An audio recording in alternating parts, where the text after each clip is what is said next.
Hundreds of years ago, an unprecedented earthquake shook the land plates. Along with it came a mysterious plant never before seen, blood vine. These blood vines rose from the ground overnight and soared into the sky. The vines were over 1,000 feet thick and 10,000 meters high, shocking the whole world. People tried to destroy it in various ways, but found that neither fire, explosions, nor cutting-edge technology could do anything to it. Until the blood vine bloomed, and the strange pollen spread all over the sky. After humans inhale pollen, they will most likely turn into mindless zombies, and the end of the world will come. My name is Chin Hao. Once upon a time, I was just an ordinary farmer on Earth. However, one time while pruning the estate, I accidentally stepped on a hidden trap. When I opened my eyes again, I came to this zombie world. In the week since I came to this zombie world, I've been living a more miserable life than a rat in a sewer. Zombies are everywhere, and you can lose your life if you're not careful. Even if I met survivors, I didn't dare approach them because I witnessed the horrific things they did when they were extremely hungry. What's even more desperate is that there are 3 zombies staring at me under the dilapidated house where I'm hiding. Their smelly saliva had already dripped onto the floor, and their eyes were filled with greedy hunger. I have no way to retreat. Either die of thirst or hunger on the roof, or fight to the death and fight these 3 zombies. Just when I was in despair, a voice sounded in my mind. Ding! Zombie farm system activated. I gained a miraculous power. Plant zombies and reap the rewards. Ding! Plant an ordinary zombie and harvest bloodgrass, which can infinitely strengthen your physique. Ding! Plant a mutant zombie and harvest iron watermelons, which can cause devastating bombings on zombies.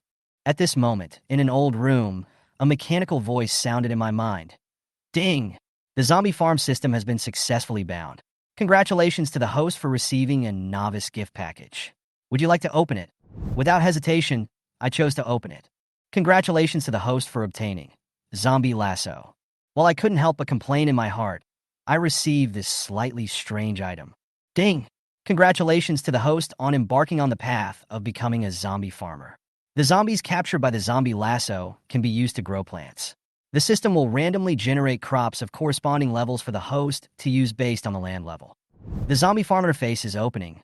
Ding! The zombie farm interface is opening successfully. In an instant, a new operating interface appeared in my mind. 6 pieces of yellow land are quietly arranged in the center. There are 2 icons in the upper left corner of the interface: zombie fence and warehouse. The zombie fence is specifically for storing captured zombies, while the warehouse can store items produced by the farm, and even things from the outside world can be put in. In the upper right corner is the experience slot. You can gain experience by killing zombies and use it to upgrade the land. The land is divided into 7 levels: yellow land, red land, black land, gold land, amethyst land, blue crystal land, and black crystal land. According to the description, the higher the land level, the rarer the crops produced. When the land rises to black crystal land, it may even be possible to grow the peach trees of the Queen Mother of the West. The more I watched, the more excited I became. I couldn't wait to pick up the zombie lasso, stand on the roof, and look down from above and accurately throw the lasso at the zombies downstairs. The moment the lasso was put on the zombie, it disappeared out of thin air.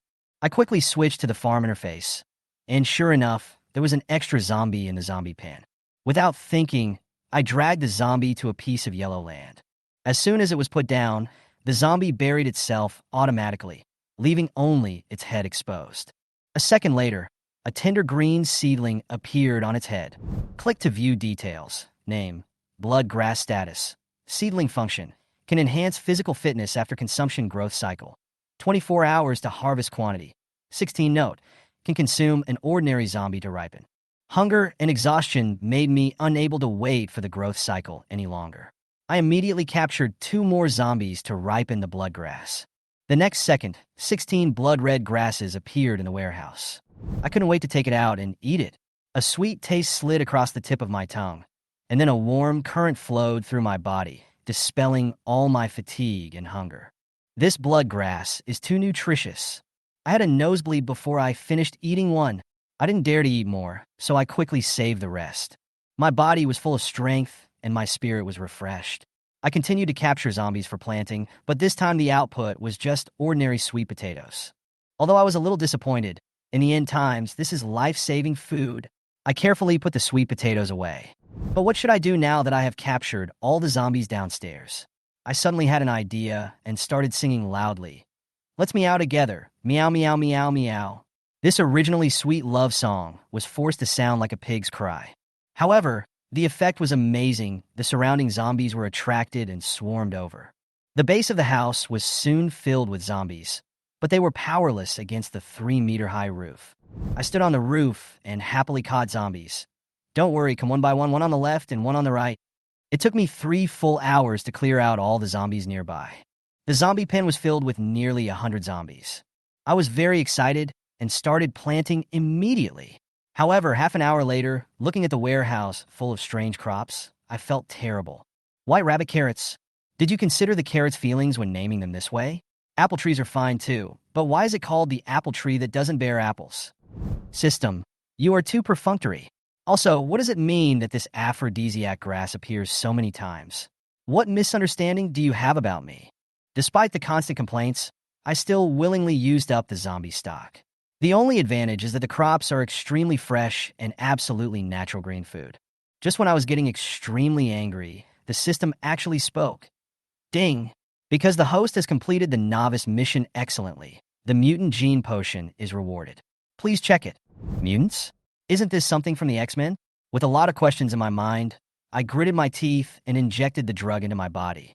Intense pain followed, as if every cell in my body was collapsing and reorganizing. I gritted my teeth and persevered, and after a full hour, the change finally ended. After I recovered, I immediately checked my body parts and breathed a sigh of relief. Nothing was missing, and nothing was extra.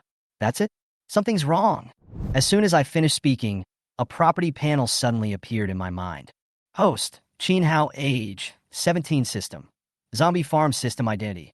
F-class mutant land owned. 6 plots of yellow land experience value. 0 skills. Cutting, puppetry. Seeing the content of the skill column, I clenched my fist with excitement. This is a great way to save your life in the apocalypse. I couldn't wait to try the cutting technique. The moment the skill was activated, several nearly transparent lines shot out from my fingertips. The rubble in front of me was directly cut into neat small cubes by these lines, and the cuts were flat and smooth, as if they were processed with precision tools. This is amazing. Not even steel wire is this sharp, I exclaimed in amazement. However, I soon discovered the limitation. The effective range of the cutting technique is only 5 meters. Beyond this distance, the power of the thin line is significantly weakened. However, their ductility is amazing. Not only can they extend infinitely, but they are also extremely tough, just like Spider-Man's spider silk. Then I tried puppetry. This skill can actually control objects, even living things, even zombies. Unfortunately, there were no zombies around, so I had to practice controlling objects first. However, my control movements seemed unfamiliar and clumsy, and objects always flew crookedly. It seems I need to spend some time practicing, I decided to myself. Suddenly, I remembered my identity as an F-class mutant, so I asked the system, how many levels of mutants are there? Is F-class considered powerful? The system replied coldly. Mutants are divided into 6 levels, from low to high. F level, B level, A level, S level, SS level, SSS level. I immediately complained in dissatisfaction. I have suffered so much, and the result is the lowest level? However, the system seemed to be too lazy to pay attention to me, and just pretended to be mute. I sighed, shook my head, and started looking for zombies, intending to use them for training. Soon, I found a lame zombie in a small alley. After activating the puppet technique, 10 transparent threads instantly entangled it. The amazing thing is that I found that I could switch perspectives freely. I could see my own vision and observe through the zombie's eyes. The controlled zombies were like my clones. Considering that it was too dangerous outside, I took this lame zombie to find a relatively clean room, sealed the doors and windows with thin wires, and began to concentrate on practicing my skills. Eat vegetables when you are hungry and eat fruits when you are thirsty. There's everything in the farm warehouse anyway. 3 days later, I had completely mastered the art of puppetry, and the blood grass I ate every day also greatly improved my physical condition. Now my muscles are tight, and my strength and speed are far beyond that of ordinary people. 2 days later, on a street where zombies gathered, a lame zombie holding a machete staggered up behind a middle-aged zombie and suddenly attacked. With a flash of the knife, the middle-aged zombie's neck was cut off, his head rolled off, and his body fell to the ground. The surrounding zombies just glanced blankly and continued to wander around. The lame zombie seemed to shrug and limped towards another zombie, slashing with the knife again. If you look closely, you can see several transparent threads extending from its body, connecting to a room in the distance. In the room, I was standing in the kitchen, concentrating on cooking. I shook the pan, and shook it again. Pah! The braised eggplant fell directly to the ground. I looked at the vegetables on the ground, my face full of pain. I'm trying to do two things at once. I'm still not good at it. It turned out that while I was using puppetry to control my zombie clones to fight outside and accumulate experience points, I was controlling my real body to cook in the house. Although the braised eggplant unfortunately left the table, my lunch was still quite rich. A plate of spicy and sour shredded potatoes, a plate of stir-fried vegetables, a fruit platter, and a large bowl of white rice. I worked hard for the whole morning to get this meal. For that bowl of white rice, I racked my brains and hid in my room to study how to husk the rice. Others, after traveling through time, fight monsters, level up, and have beautiful women by their side, but I have to start from basic agriculture. I'm afraid the word difficult is written on my forehead. Fortunately, my efforts were not in vain. When the aroma of rice wafted into my nose, I once again felt the simple joy of being alive. After eating and drinking, I opened the farm interface and found that there were more than 200 experience points stored in the experience slot. I gained all these experience points by controlling the zombie clones and hacking them one by one. However, to upgrade a piece of yellow land, I have to spend 100 experience points, and to upgrade all 6 pieces of yellow land, I need a full 600 points. Looking at the pitiful growth rate of the experience bar, I realized that it was not feasible to work alone. I had to do a wave of big projects to accumulate experience. Otherwise, my farm might only be able to survive by growing vegetables and setting up stalls. That afternoon, I went to the zombie gathering area with a desperate mood and found a crossroads surrounded by tall buildings. Then, I controlled my body to separate countless thin lines, weaving the 4 intersections into a nearly transparent death net. After everything was arranged, I stood in the middle of the intersection and swaggered around and started banging the broken iron basin in my hand.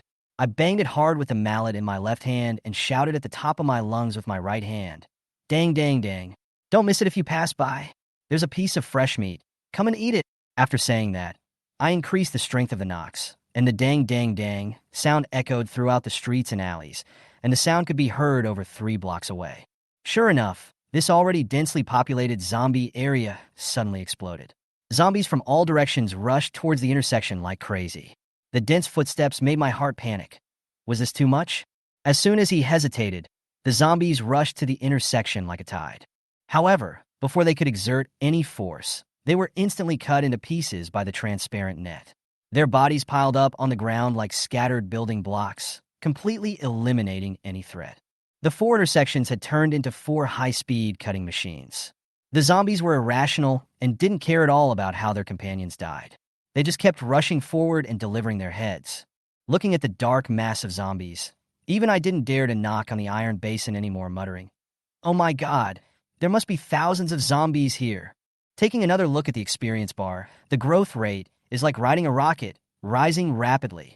However, the speed of the zombies pouring in did not slow down at all, and the zombies on the 4 streets continued in waves, seemingly endless. This scene really made people feel scared. With such a big commotion, is there really nothing going to happen? No matter what, I'll upgrade first.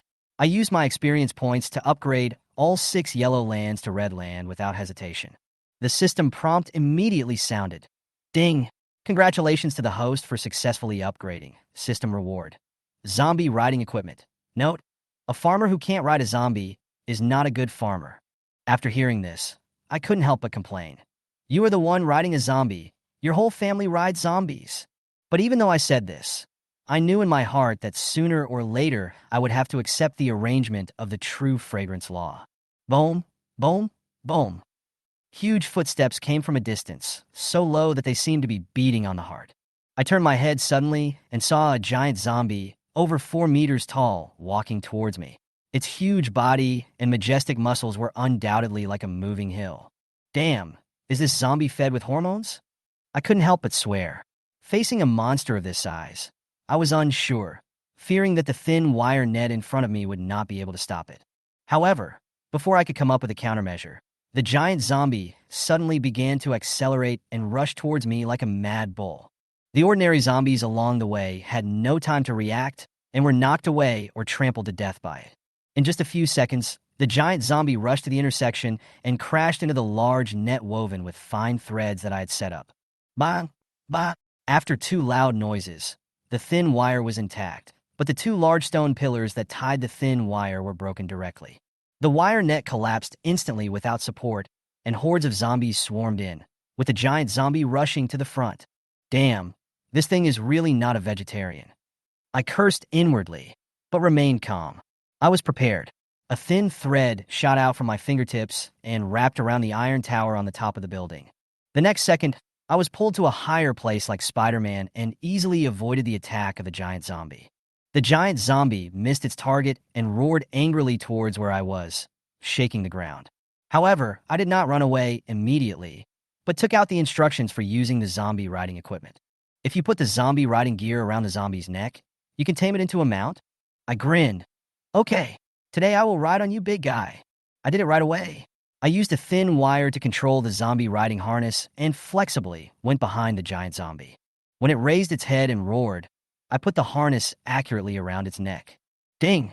Congratulations to the host. You have successfully tamed a mutant zombie. The system's prompt sounded in my ears. Mutated zombies? My heart skipped a beat. But before I could ask in detail, the situation in front of me did not allow me to be distracted. Kill the zombies around you. I gave the order decisively.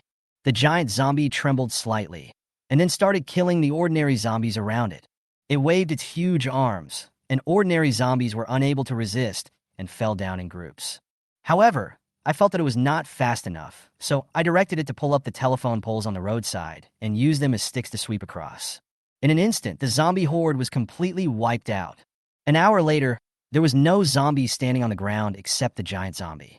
I jumped down from a high place, took out the zombie lasso, and put those zombies that were not dead yet into the zombie farm.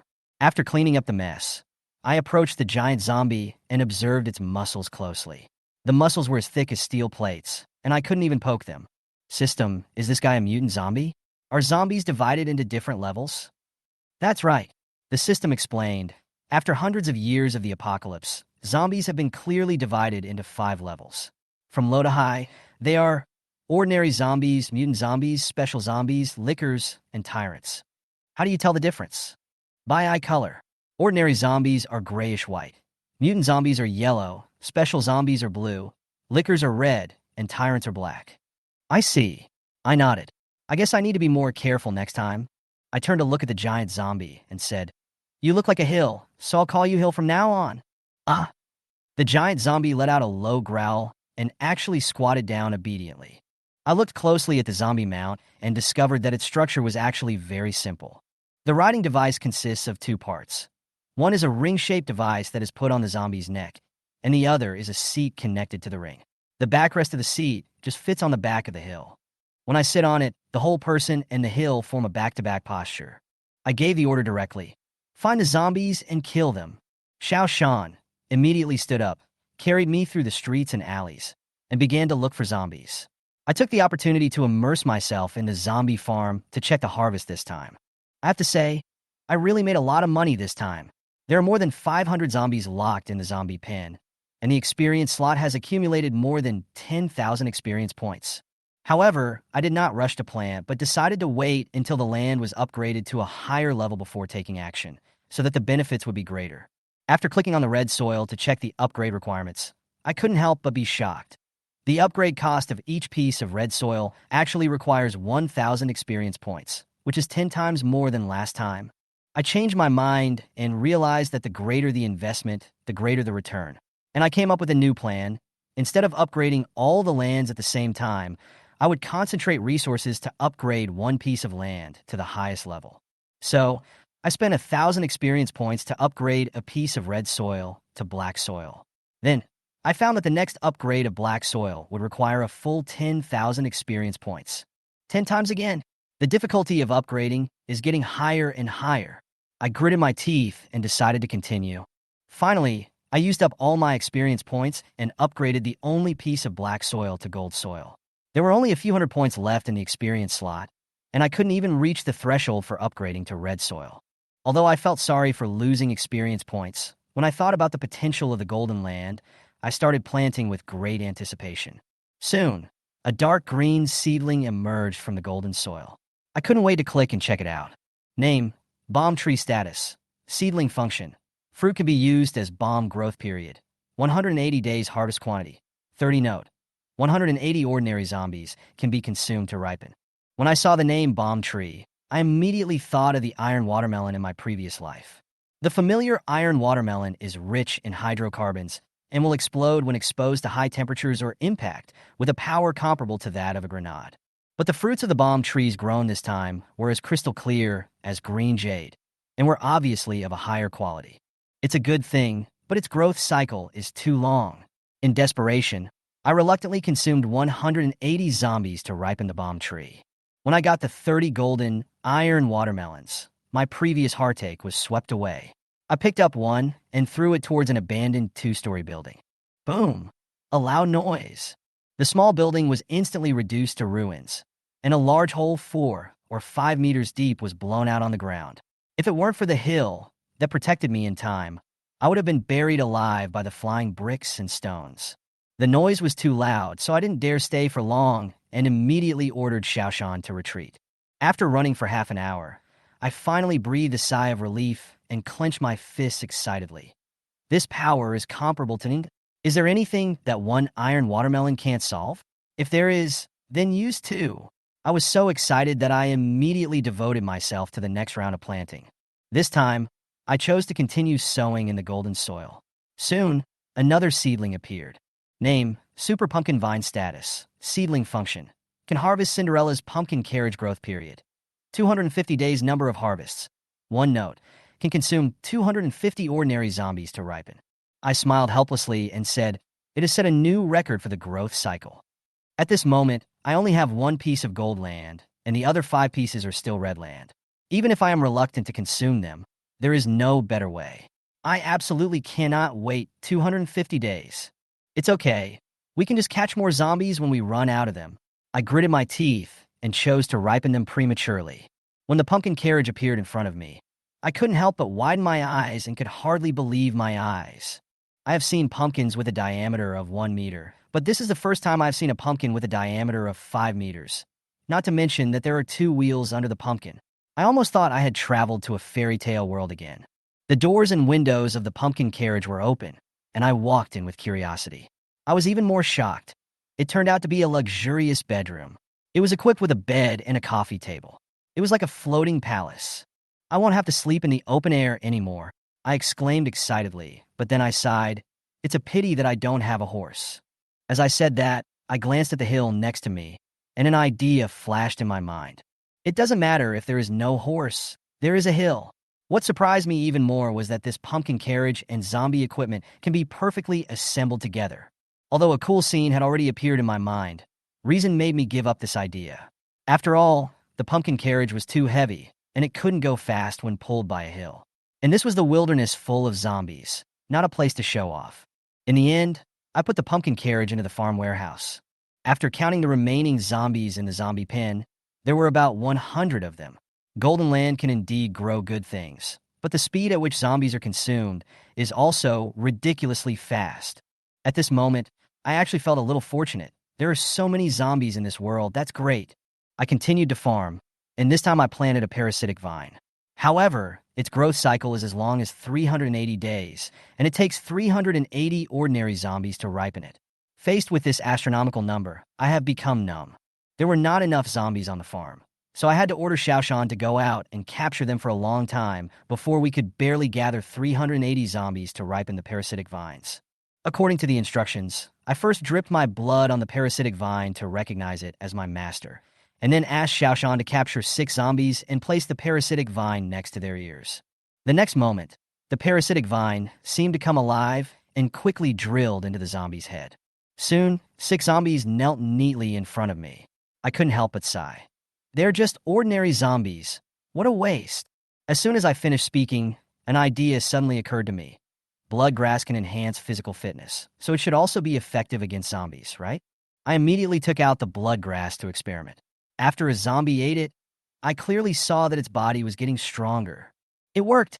I had saved hundreds of blood grasses, and I had intended to use them slowly, but now they came in handy.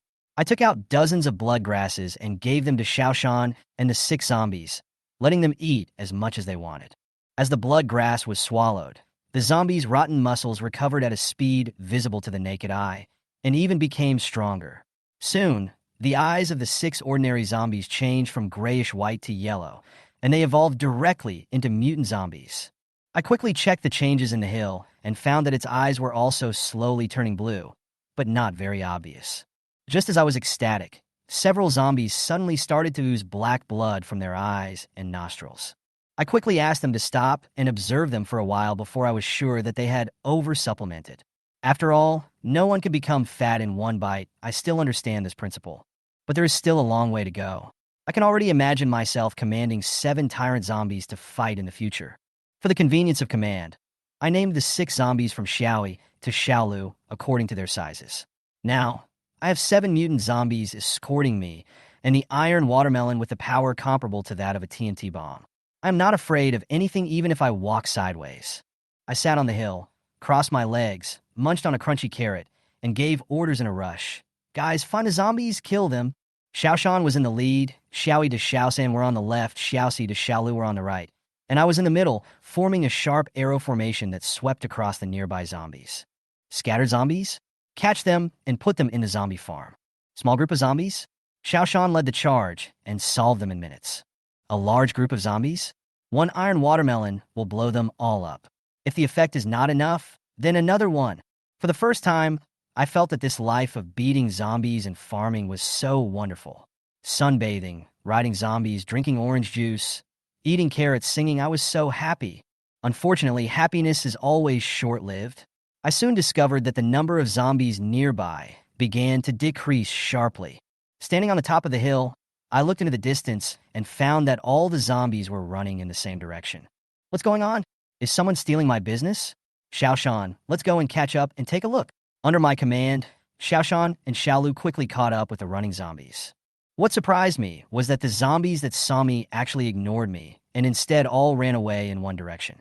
I was puzzled and was about to ask the system what happened when the system alarm suddenly sounded. Warning, warning. The Blood Demon Clan has been spotted. Please be careful. What? The Blood Demon Clan? What the hell is that? The Blood Demon Clan, a race that claims to live on blood vines, not only possesses extremely strong power, but can also control all zombies within a certain range.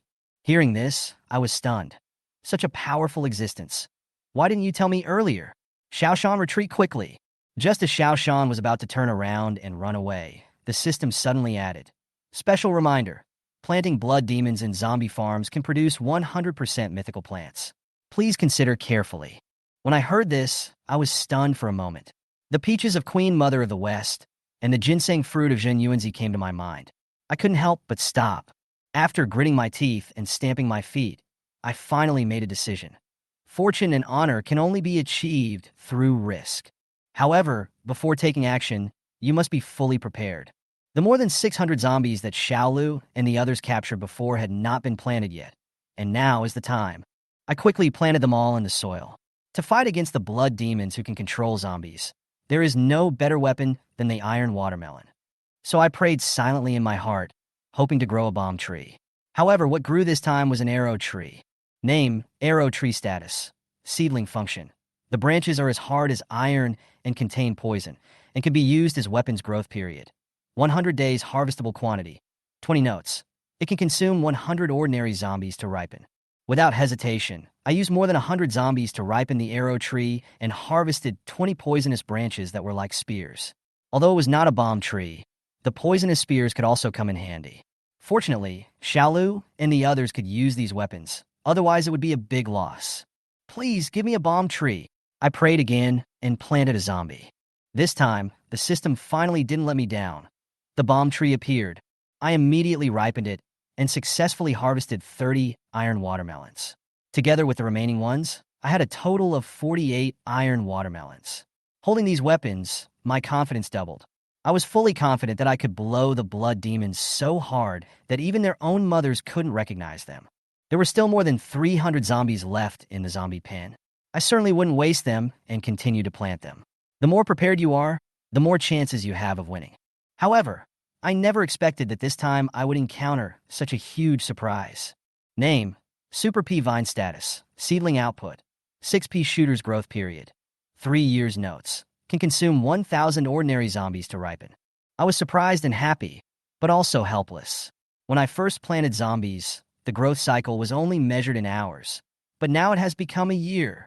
What should I do? I couldn't help but complain. This is too outrageous. We still have to catch more than 700 zombies.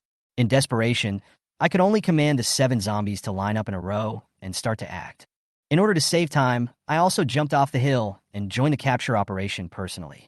Fortunately, those zombies were in a hurry to get on with their journey and had no time to pay attention to me, which made the job a lot easier. But 700 is not a small number. I was busy with 7 zombie subordinates and was sweating profusely. Even so, it took more than 2 hours to gather 1,000 of them. After ripening, there were 6 more pea shooters in the warehouse. Their appearance was very similar to the pea shooters in Plants vs. Zombies, but they had 7 or 8 root-like legs under their leaves. I tried to remove one and found that the legs could indeed move, but in order to shoot, they had to stop and root into the soil to absorb nutrients. I asked the pea shooter to try to shoot. After a burst of dense, pea-popping sounds, the zombies running wildly in front fell down one after another. When I walked forward to check, I found that the zombies' bodies were covered with bullet holes the size of green beans. This is not a pea shooter, it's clearly a Gatling machine gun. Thinking of this, my confidence increased greatly. I put away the pea shooter, stood on Xiaoshan's shoulder, waved my arm, and shouted with high morale, "Blood Demon Tribe, I'm here." About 2 kilometers away from Qinghao, there is an abandoned building. Hundreds of young men and women in uniform were scattered around, fighting against the zombies that kept pouring in. They were agile, strong, and had a fighting capacity far beyond that of ordinary people. 2 of the girls even displayed amazing superpowers. A man's entire body was covered in translucent white light, and any zombie that came within 2 meters of him would instantly combust. The other had angel-like wings on his back, and every time he flapped them, countless feathers would shoot out, killing a group of zombies like darts. Without exception, the words Twilight Mutant Academy are printed on the uniforms of these people. On the rooftop of the building, 2 middle-aged teachers were watching the battle nervously. Although the students had temporarily blocked the zombies, they could clearly see from the height that more zombies were gathering around them. A sea of zombies is about to form, and there is still no clue as to where the blood demons are hiding. The female teacher frowned and asked, "Has the distress signal been sent out?" The male teacher sighed. "We sent it a long time ago, but the nearest Blackstone Castle has not responded yet. If they knew we were facing the blood demons, they probably wouldn't send reinforcements. No one can survive the blood demons in the wild." As he was speaking, a scream was heard from downstairs. A mutated zombie, hid behind an ordinary zombie, took the opportunity to launch a sneak attack and kill the student. "Damn it!" The female teacher gritted her teeth and said, "No matter how strong the zombies are, they have no intelligence. But once they are commanded by the blood demon, they become extremely cunning. We must find the blood demon as soon as possible and destroy it." The male teacher sighed helplessly. It's easy to find them, but being able to defeat them is a problem. Every member of the Blood Demon clan is comparable to an SSS-level mutant, and our strongest student is only A-level. Despair enveloped his face. The female teacher, who was unwilling to sit and wait for death, shouted, jumped down from the roof, and joined the battle. However, there were too many zombies. When one was killed, 2 more would come. When 2 were killed, more would come. The mutant zombies frequently attacked, and the casualties among the students continued to increase. "Retreat! Everyone retreat upstairs," the female teacher shouted. The students retreated quickly, and the female teacher personally covered their retreat, trying to delay time by relying on the narrow corridor. However, the zombies actually built a ladder on the human wall and climbed up from outside the building. The densely packed zombies climbing scene is chilling. Many students were crying in despair, and even the female teacher couldn't help but have tears in her eyes. "Are we really going to die here today?" she cried out in despair in her heart. Boom! Boom! Boom! A series of explosions rang out, shaking the entire building slightly.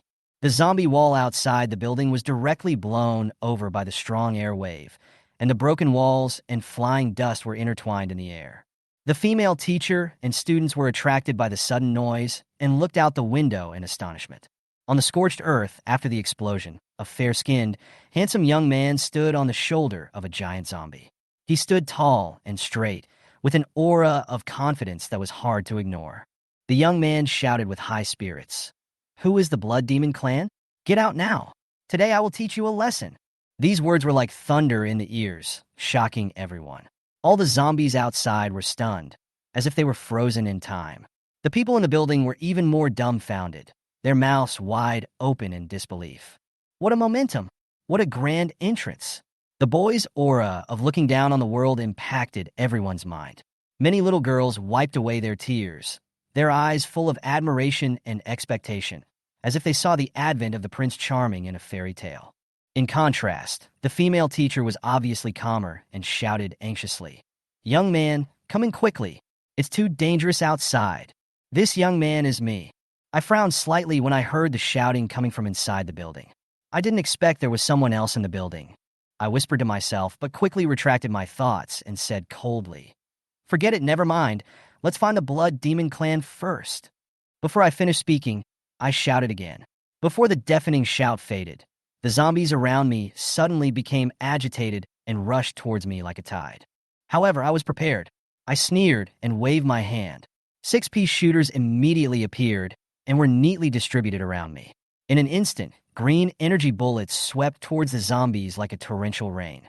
The zombies fell in droves like wheat being cut, and the bodies piled up like a mountain.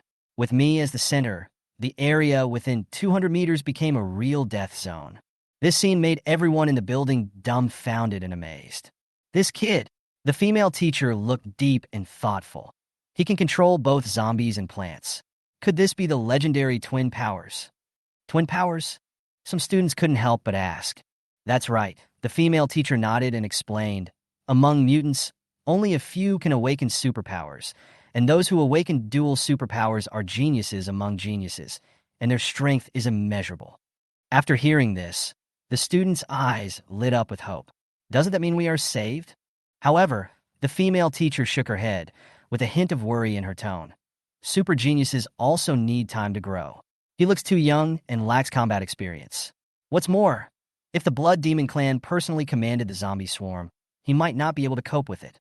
Outside the building, a corner was swarming with zombies.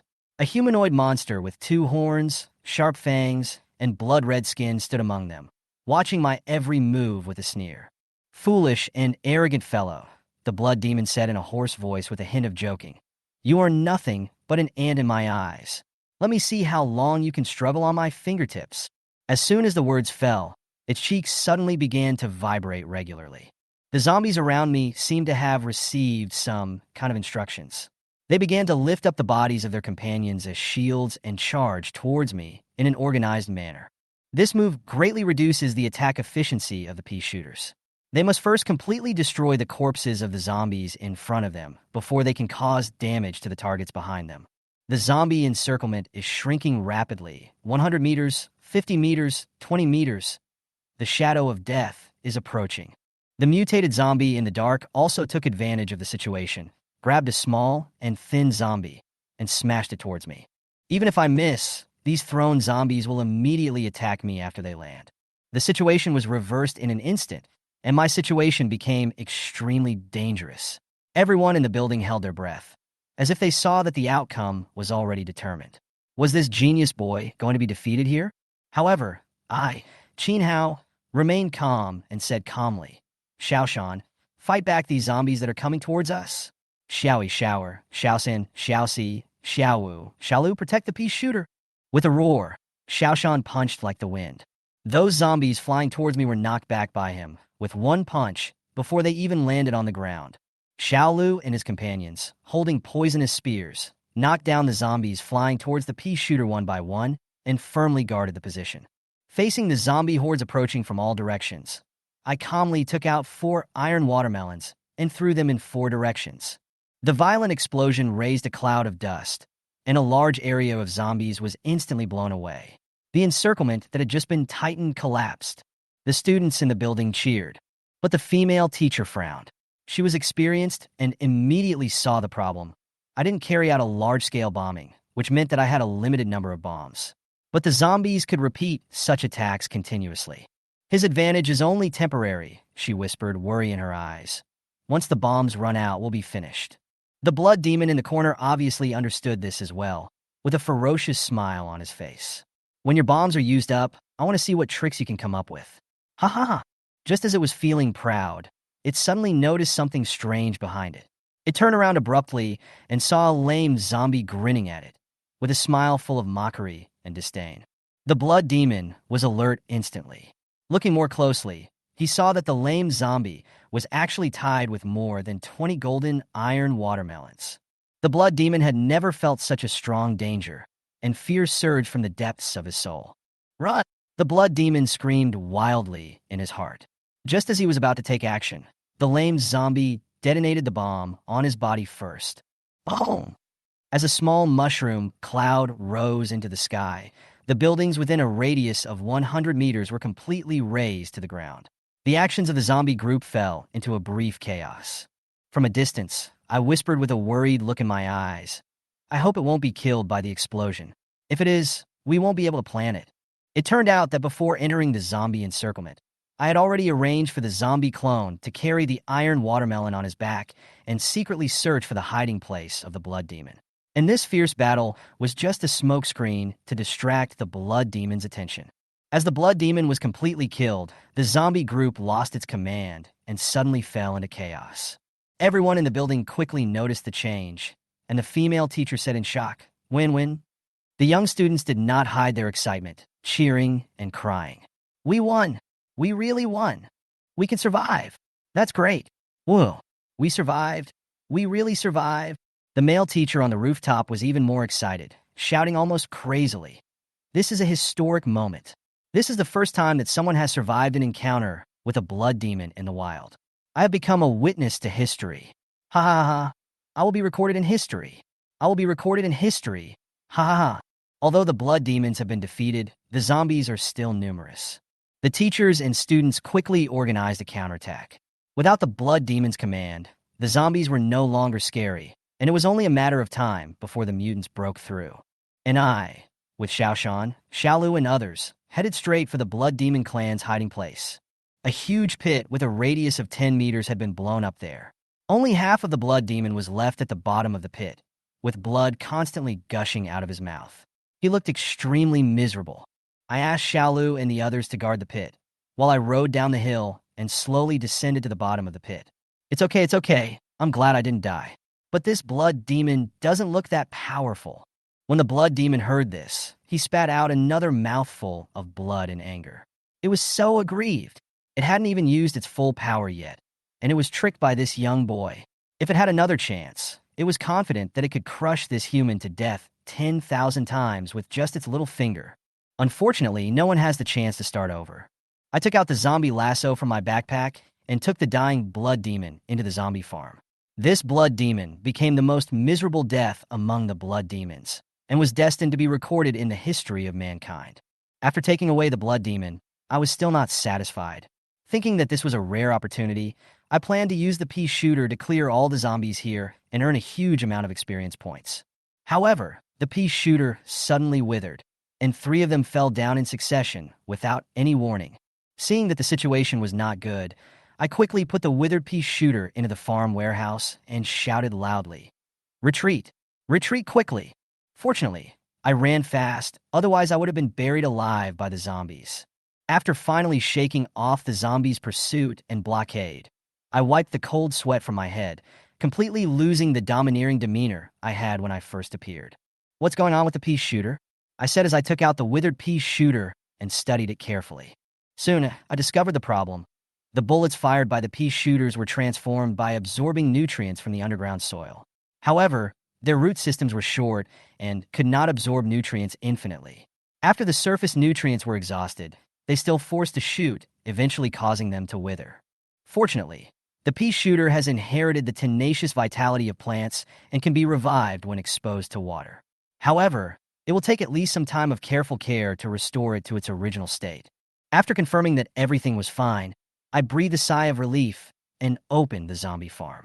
Although I didn't catch many zombies this time, the large number of zombies I killed allowed me to accumulate 150,000 experience points in my experience slot. Then I checked the blood demon in the fence. Seeing its red and miserable appearance, I finally couldn't help laughing.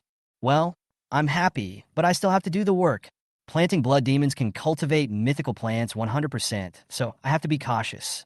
I thought about it and decided to upgrade the land first to be safer. Upgrading a piece of gold land requires 100,000 experience points, which are precious resources that I have worked hard to save. Although I feel bad, for a better future, I decisively clicked the upgrade button. With a flash of light, I had 1 piece of purple crystal land and 5 pieces of red land. However, the remaining 50,000 experience points made me fall into a brief contemplation. From the current situation, red soil mainly produces ordinary crops.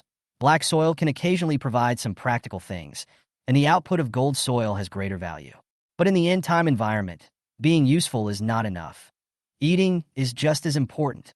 After this analysis, I suddenly realized that blindly upgrading all lands to the highest level is not the best strategy. The real optimization method is to have a corresponding piece of land of each level to ensure diversity. The red soil can be upgraded to 6 levels in the future, and I happen to have 6 pieces of land, so this is the most reasonable layout. But for now, I can only use the remaining experience points to upgrade the 3 red lands to gold lands. Now I have 1 red land, 1 black land, 3 gold lands, and 1 amethyst land. Just when I finished the upgrade, the system suddenly issued a prompt sound. Ding! Congratulations to the host for understanding the most reasonable way to upgrade the land. Reward item: magical scissors. A man's nightmare begins with scissors. Note: the host can use this item to freely graft all plants in the zombie farm. Of course, if the host wants to use it to cut something else, this system guarantees painless and no residue. Hearing this note, I couldn't help but roll my eyes and complain. What do you mean by painless and residue-free? You sound very dangerous. System, are you driving? Okay, I have no evidence. But the system ignored me. Oh, the indifference of this system is really a headache. If there's a rating system, I will definitely give 5 stars, 5 times. Forget about grafting plants. I have more important things to do. I took a deep breath, rubbed my hands nervously, carefully dragged the blood demon out of the zombie fence, and gently placed it on the amethyst land. The next second, a small seedling sparkling with colorful rays of light emerged from the amethyst land. I quickly clicked to view the information of this seedling. Name: colorful gourd vine. Look, these plants from mythical legends are indeed extraordinary. Status: seedling. Yes, seedling. It's been many years, I know. This must be the same old routine again. Output: Calabash Brothers. Calabash Brothers? This name sounds familiar. Thinking of this, my breathing became rapid and my head felt dizzy. I forced myself to calm down and continue checking. Growth cycle: 100,000 years. His shit. System, come out. I promise I won't beat you to death. 100,000 years? What a joke. Who can live for 100,000 years? Are you going to keep this thing as a family heirloom? I took a long time to calm down before continuing to read.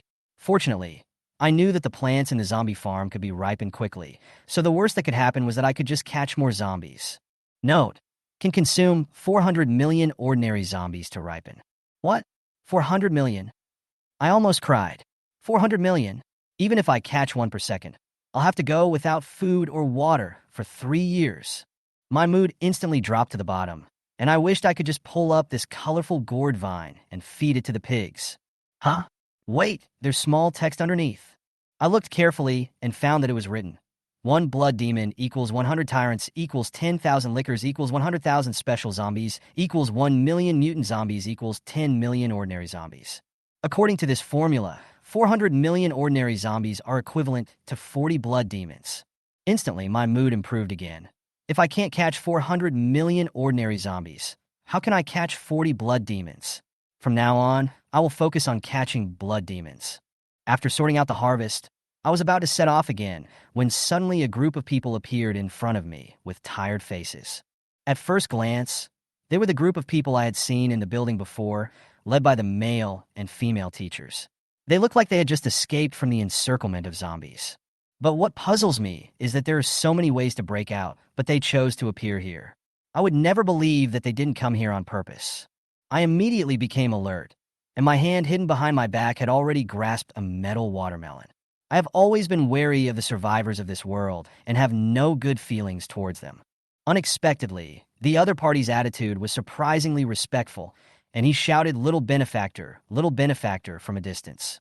Those student-looking students looked at me with eyes full of admiration, just like little fans chasing stars. But I didn't let my guard down. Before they got close, I signaled Xiaoshan and Xiaolu to block them. I frowned and asked, "What do you want to do?" The leading male teacher hurriedly explained, "We are teachers and students from Twilight Mutant Academy. We were originally going to Red Maple City to support the Blood Demon invasion. Unexpectedly, we were besieged by the Blood Demon on the way. Thanks to your help, we were able to escape. So I brought the students here to thank you for saving our lives." As soon as he finished speaking, I quickly extracted 3 key pieces of information. First, there are cities in this world. Second, Red Maple City encountered the Blood Demon.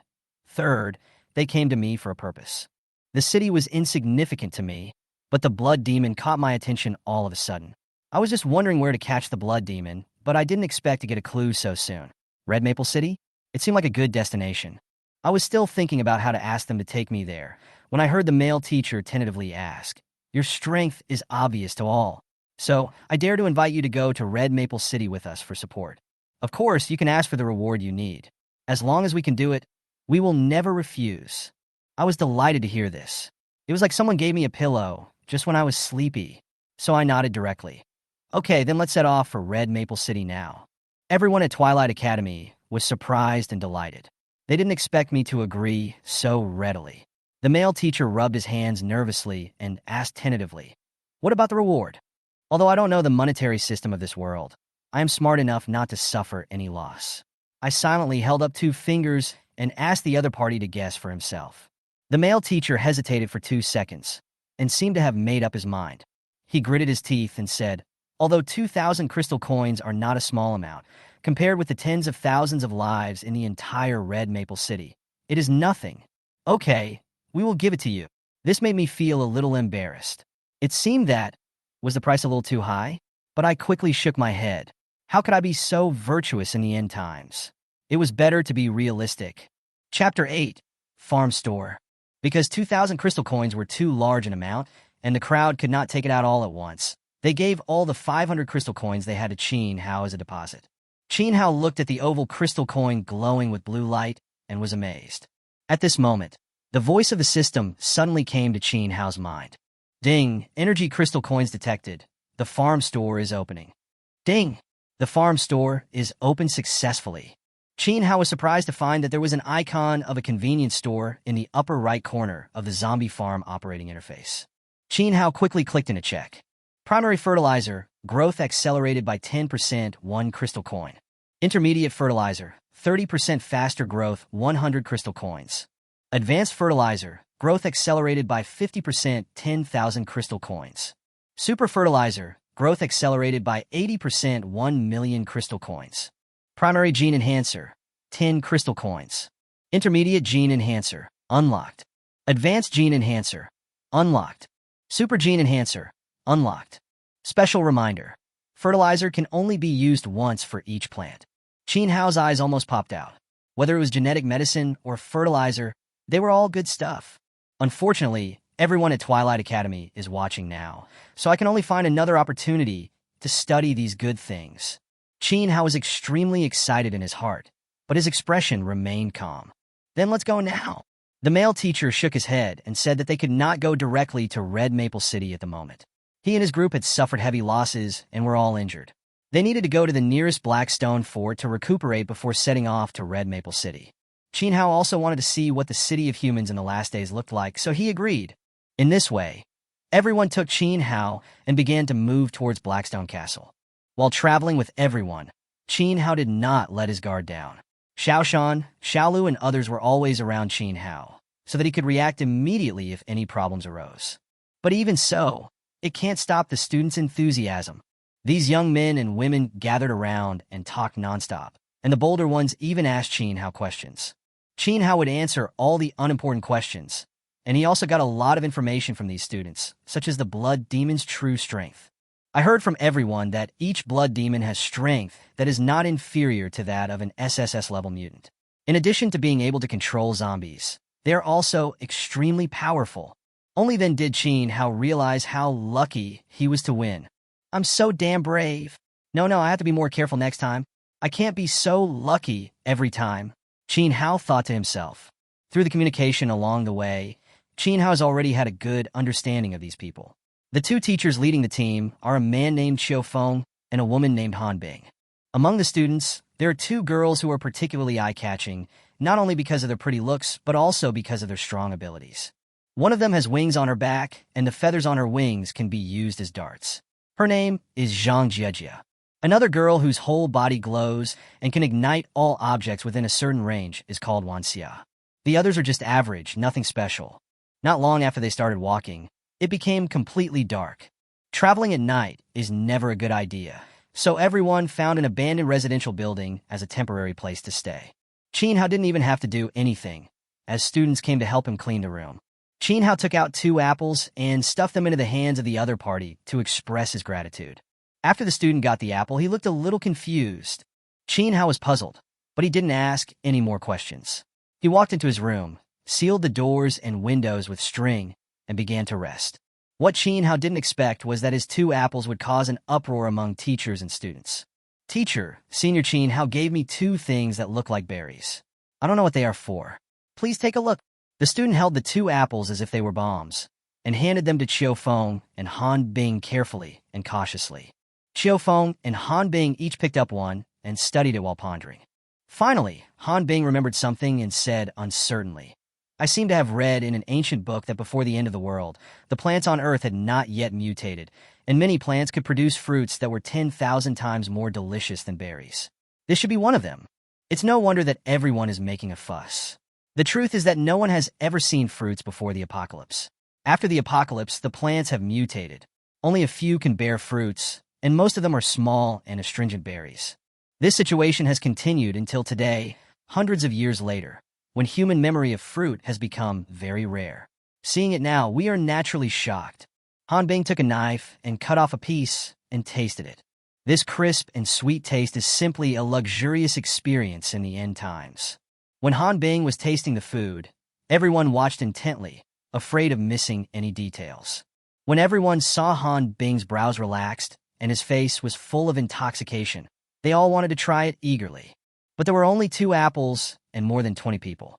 In order to let all the students have a taste, Han Bing used a knife to cut the apples into more than 20 pieces.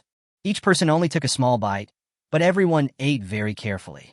After everyone finished eating, they all looked towards Chin Hao's room, their eyes shining. The students began to whisper, I really hope Senior Chin Hao can be our teacher. That way, we can have fruit to eat every day in the future. Yes, Senior Chin Hao is not only powerful, but also has delicious fruits. Yes. The most important thing is that Senior Chin Hao is handsome. Do you have any thoughts about Senior Chin Hao, little girl? Why is it not possible? Even though we call him senior, he is about the same age as us. It's normal to make friends. Oh my little girl wants to make friends. I think she wants friends in bed. Huh? The young people were laughing and making noises, but Xiao Feng and Han Bing were much more serious. He is so powerful at such a young age. Could he be the young master of a big family? It shouldn't be. Although Chin Hao's temperament is very much like that of a young master from a big family, his behavior is completely different. And looking at the way Chin Hao is dressed, which big family would let their young master wear tattered clothes and wander around in the wild? That's what you said. It's no wonder that Chin Hao was dressed shabbily. Any ordinary person, after struggling in the apocalypse filled with zombies for more than 2 weeks, would eventually become a beggar, no matter how well dressed he was at the beginning. Chin Hao is doing pretty well now. Although his clothes are tattered, they are still neat. Although the zombie farm also produces cotton, Chin Hao doesn't know how to spin yarn and weave cloth to make clothes. What the people at Twilight Academy didn't know at the moment was that a zombie crow outside the window, after hearing everyone's conversation, actually made a shy expression that only humans have and covered its face with its wings.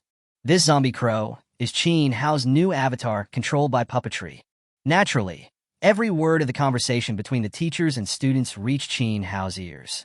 Even though Qin Hao had seen a lot of things, he couldn't stand such praise and naturally felt shy. Ahem, it seems like these people really have no ill will towards me. I can have a good interaction with them tomorrow. Wait, people in this world have never seen fruit. Sigh. If I open a fruit and vegetable store, won't I be rich? Qin Hao smiled, and smiled happily. Chapter 9, Human City. It was late at night, when there was no sound outside, that Qin Hao began to study the farm store. I now have 500 crystal coins on me, and in 2 days I will have 1,500 crystal coins. It is not worth it to exchange this money for primary and intermediate fertilizers. Qin Hao's idea is to save up some money and exchange it directly for high-grade fertilizer. The growth period of the colorful gourd vine can be shortened by half, which is perfect. The primary gene enhancer only costs 10 crystal coins, which is the most cost-effective one for me at the moment. Qin Hao spent 10 crystal coins to exchange for one, which was very similar to the mutant gene potion given by the system last time. Qin Hao injected himself without hesitation. It was almost the same pain as last time, but this time it was much shorter. When Qin Hao recovered, he was surprised to find that the killing range of his cutting technique had been expanded from the original 5 meters to 10 meters. Puppetry seemed to be more handy.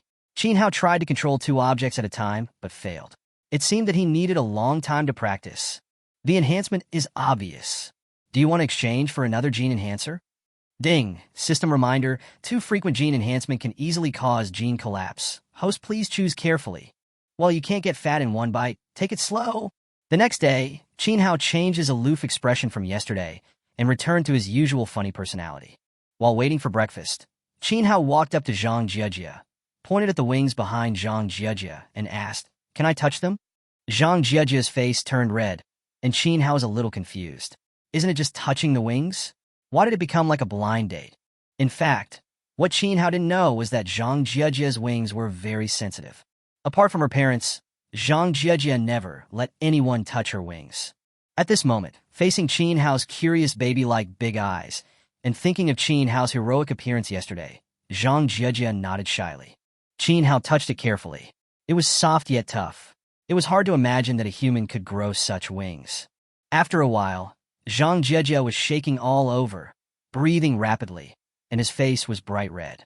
Zhang Jiejie finally couldn't help it and left a message, "Sorry, I need to go to the bathroom," and ran away. Qin Hao was still confused and didn't know what was going on. Qiufeng quietly explained it to Qin Hao, and Qin Hao realized how rogue his behavior was, and he couldn't help but blushing again. Ahem, I didn't mean to be a hooligan. Qiufeng had the expression of an experienced person. I understand. As a young man, I understand everything. Qin Hao rolled his eyes and said, "You know nothing. This old guy is so bad." After a while, Qin Hao ran to Wan Xia again. "I heard that you can emit light. Does your family save on electricity bills at night?" The last time the boy asked Wan Xia this question, the grass on his grave was already 3 meters high. But Wan Xia couldn't get angry with Qin Hao. "No, my powers are very dangerous. If I were at home, I might burn the house down." After Wan Xia finished speaking, she stuck out her tongue, and at first glance, she looked like a harmless little girl. But those who are familiar with Wan Xia's temper know that Wan Xia is the kind of person who can chase a boy across 3 blocks and chop him up. Wan Xia's performance now is even rarer than the sun rising from the west. Breakfast was quickly prepared. Qin Hao looked at the red soup in his bowl and asked, "What is this?" "Porridge." Qin Hao scooped it up with chopsticks and found that there was indeed rice underneath. But this red rice was the first time Qin Hao had seen it. I tried it out of curiosity and found it to be rough and hard to swallow, and it tasted a bit like stinky socks. Qin Hao really wanted to eat with relish like everyone else, but he obviously overestimated himself and vomited after only a few bites. "Ahem, well, wait for me. I'll go get something." Qin Hao pretended to go back to the room to get something, but in fact he took out a large amount of fruits, vegetables, and food from the zombie farm. Then he walked out of the room holding these things. When everyone saw these colorful things, they were stunned. "What are these?" "You will know soon." Qin Hao pretended to be mysterious. Qin Hao personally made breakfast for everyone. Until the delicious food was placed in front of everyone, everyone thought they were dreaming. Unexpectedly, happiness came so suddenly. After eating the breakfast made by Qin Hao, everyone looked at Qin Hao with ambiguous eyes, and they couldn't help drooling as they looked at him. It is hard to tell who is craving Qin Hao's body and who is craving the food Qin Hao cooks. After eating and drinking, Qin Hao asked tentatively, "What do you think if I sell fruits and vegetables in the city? How will my business be? What do you want to sell? Sell it to me. I'll buy as much as you have. I want to buy some too. I want to buy that apple or something. Sell it to me. I want them all. Hey, don't push me. I'm just talking casually." The sudden chaos caught Qin Hao off guard. Just by looking at everyone's reactions, Qin Hao already understood that he had really made it this time. After eating and resting for a while, everyone started on their journey. Qin Hao became familiar with everyone and no longer hid any problems he had. Through questioning, Qin Hao learned that the crystal coins in this world were made from a kind of Earth's core energy stone. The energy inside can not only help people recover their strength quickly, but can also be converted into other forms of energy, such as electricity, wind energy, etc. It is very magical. Of course, crystal coins that have used up all their energy will become waste and will have no value. On the market, 1 crystal coin equals 10 gold coins equals 100 silver coins equals 1,000 copper coins. If calculated based on the price, 2,000 crystal coins in this world are equivalent to 2 million RMB in Qin Hao's previous life, which is undoubtedly a huge sum of money. Everyone chatted and laughed along the way and arrived outside Blackstone Castle at noon that day. Qin Hao looked at the more than 10-meter-high steel wall and the densely packed automatic artillery on the wall and couldn't help but say, "This Blackstone fort is quite interesting." Qiu Feng explained proudly, "This is only the lowest level and smallest city built by humans. All our human cities can be roughly divided into 5 levels based on the size of the city, its defense capability, and the permanent population within the city. A city like Blackstone Castle has a population of only a few thousand or so. There is usually a fort after the name, such as Yangjiabao, Keijiabao, Haishibo, etc., and there are countless of them. Cities that are larger than Blackstone Fort, with a population of 10,000 to tens of thousands, are called towns, such as Huffing Town, Qingyang Town, etc., and there are quite a lot of them.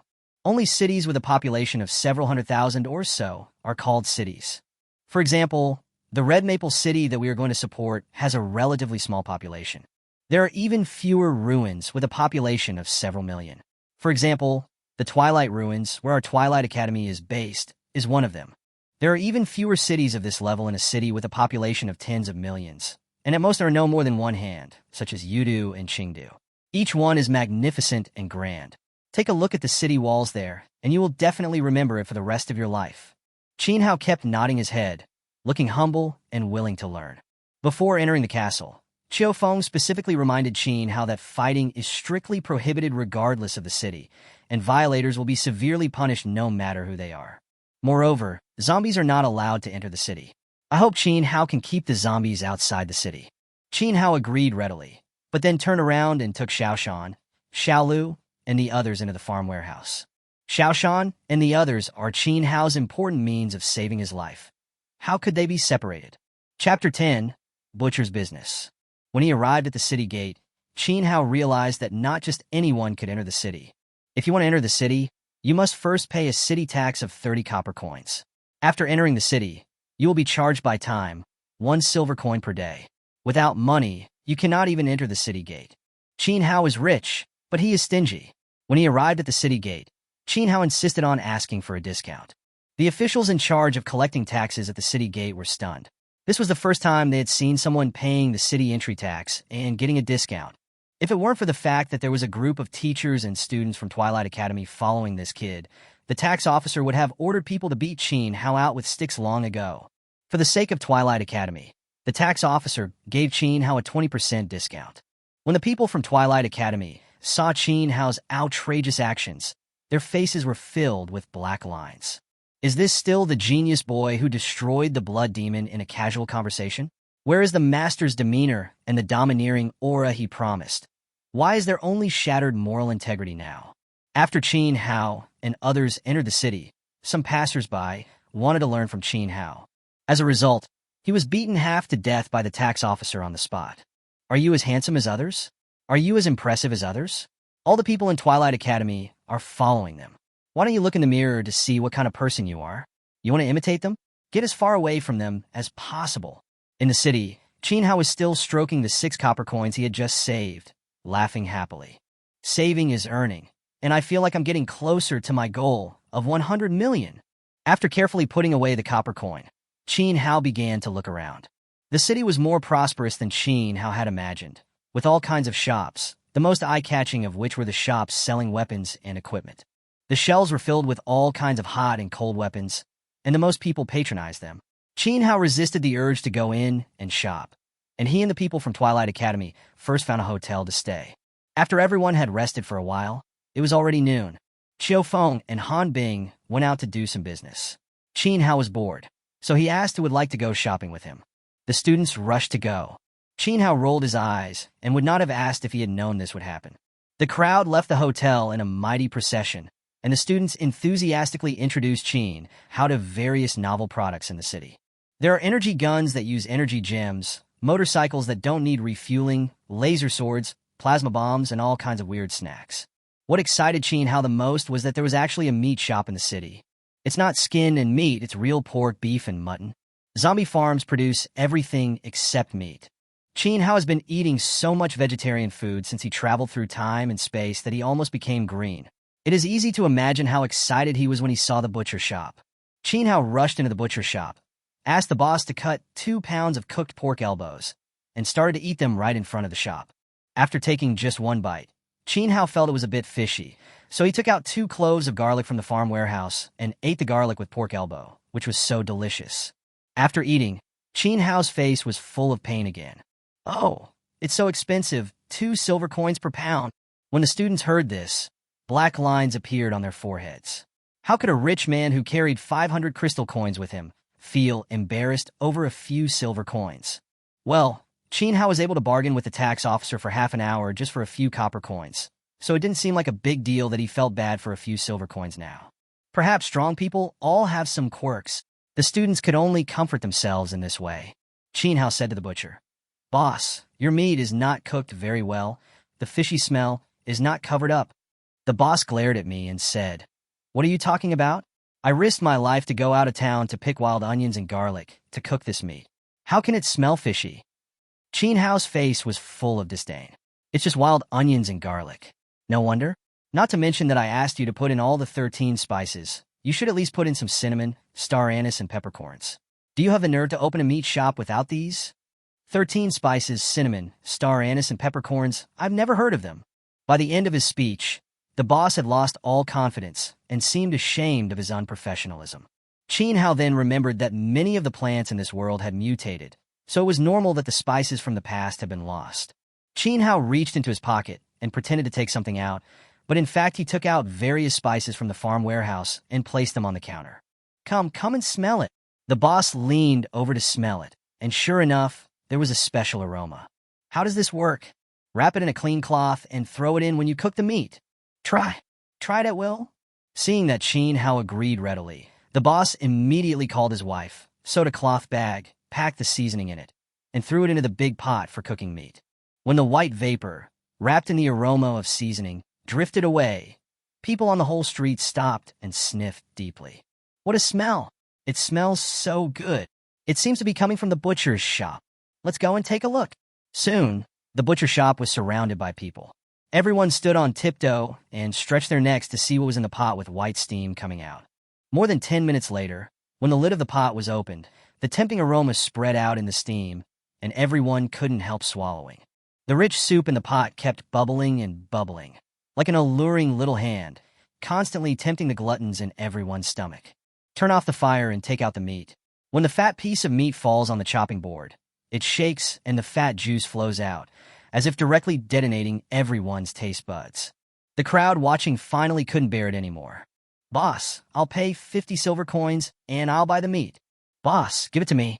I'll give you 60 silver coins. I want them all." "Boss, don't listen to them. I'll pay you 15 gold coins. Just sell me the meat." The boss ignored the mess and tore off a small piece of meat, put it in his mouth, and tasted it carefully. It is tender and juicy, fatty but not greasy, and melts in your mouth. This is the most delicious meat the boss has ever eaten in his life. The boss really didn't expect that a small cloth bag could have such a magical effect on turning a pot of meat into something delicious. When I ate the meat I cooked before, it really had a strong fishy smell, and the meat was tough and tough. It was like heaven and earth. The boss looked at Qin Hao eagerly. Young man, do you still have this thing? I want to buy it.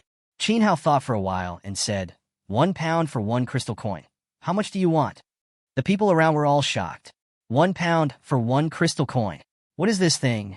How can it be more valuable than gold? The boss is a smart man. Although 1 pound of meat for 1 crystal coin sounds outrageous, it takes less than 2 ounces to cook a big pot of meat. He can cook 5 large pots of meat with 1 pound of meat. After deducting the cost, he can still make a profit even if he doesn't raise the price. Of course, it is impossible for the price of meat cooked with such precious seasonings not to increase. With this calculation, future profits will only be greater. Chapter 11: Grafting the Pea Shooter. The boss slapped his thigh and said, "Give me 200 kilograms." When the boss's wife heard what the boss said, she quickly pulled her husband and said, "You are crazy." The boss glared at him and said, "Hurry up and take the passbook to withdraw the money. If you keep talking nonsense, I will beat you up in bed tonight." The proprietress blushed and spat, but still listened to her husband and went to get the money. Qin Hao just thought that the couple was amusing and funny. When the proprietress went to get the money, Qin Hao's eyes rolled. "I borrowed a table from the boss and took out various fruits and vegetables from the farm warehouse to set up a stall. Don't miss it if you pass by. Fresh fruits and vegetables, pure green and pollution-free. The fruit stays sweet and the vegetables stay green." Passers-by nearby were already attracted by the smell of meat, and when Qin Hao shouted, everyone gathered around. Faced with everyone's curiosity and confusion, Qin Hao patiently explained everything one by one and generously provided tasting services. As a result, as everyone tasted it, the style of the painting became completely distorted. "Hey brother, you can't eat watermelon rind." It's okay, just eat it. It helps digestion."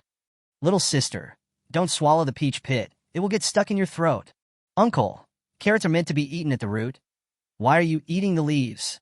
The most outrageous thing was a bald man who took a durian full of thorns and bit it hard until his mouth was full of blood, but he still said it tasted delicious. Qin Hao was so tired. After introducing how to eat this, he had to introduce how to use that. Although the onlookers made a lot of mistakes, they soon realized that these were all good things. Qin Hao's pricing this time is also much more affordable, and in order to make it easier to calculate the money, Qin Hao sells most of the fruits by the piece. A big and heavy one like a watermelon only costs a few silver coins, and a small and light one like a cherry will only cost a few copper coins for a handful. The cheap, novel, and high-quality goods not only attracted people from nearby to come and buy them, but also spread from 1 person to 10, and from 10 to 100. In the end, almost everyone in Blackstone Castle heard the news and rushed to buy them. Qin Hao was unable to handle the work by himself. Fortunately, the students from Twilight Academy helped him and prevented his stall from being crushed by the crowd. Everyone was busy until the evening, and those who came to buy things gradually dispersed. Although Qin Hao was tired and sweating, he was in a good mood, especially when he looked at the big bag full of coins. Qin Hao counted them happily. 36,000 copper coins, 1,700 silver coins, and more than 230 gold coins. According to the conversion ratio of 1 crystal coin equals 10 gold coins equals 100 silver coins equals 1,000 copper coins. Qin Hao earned 76 crystal coins just by setting up a stall selling fruits and vegetables.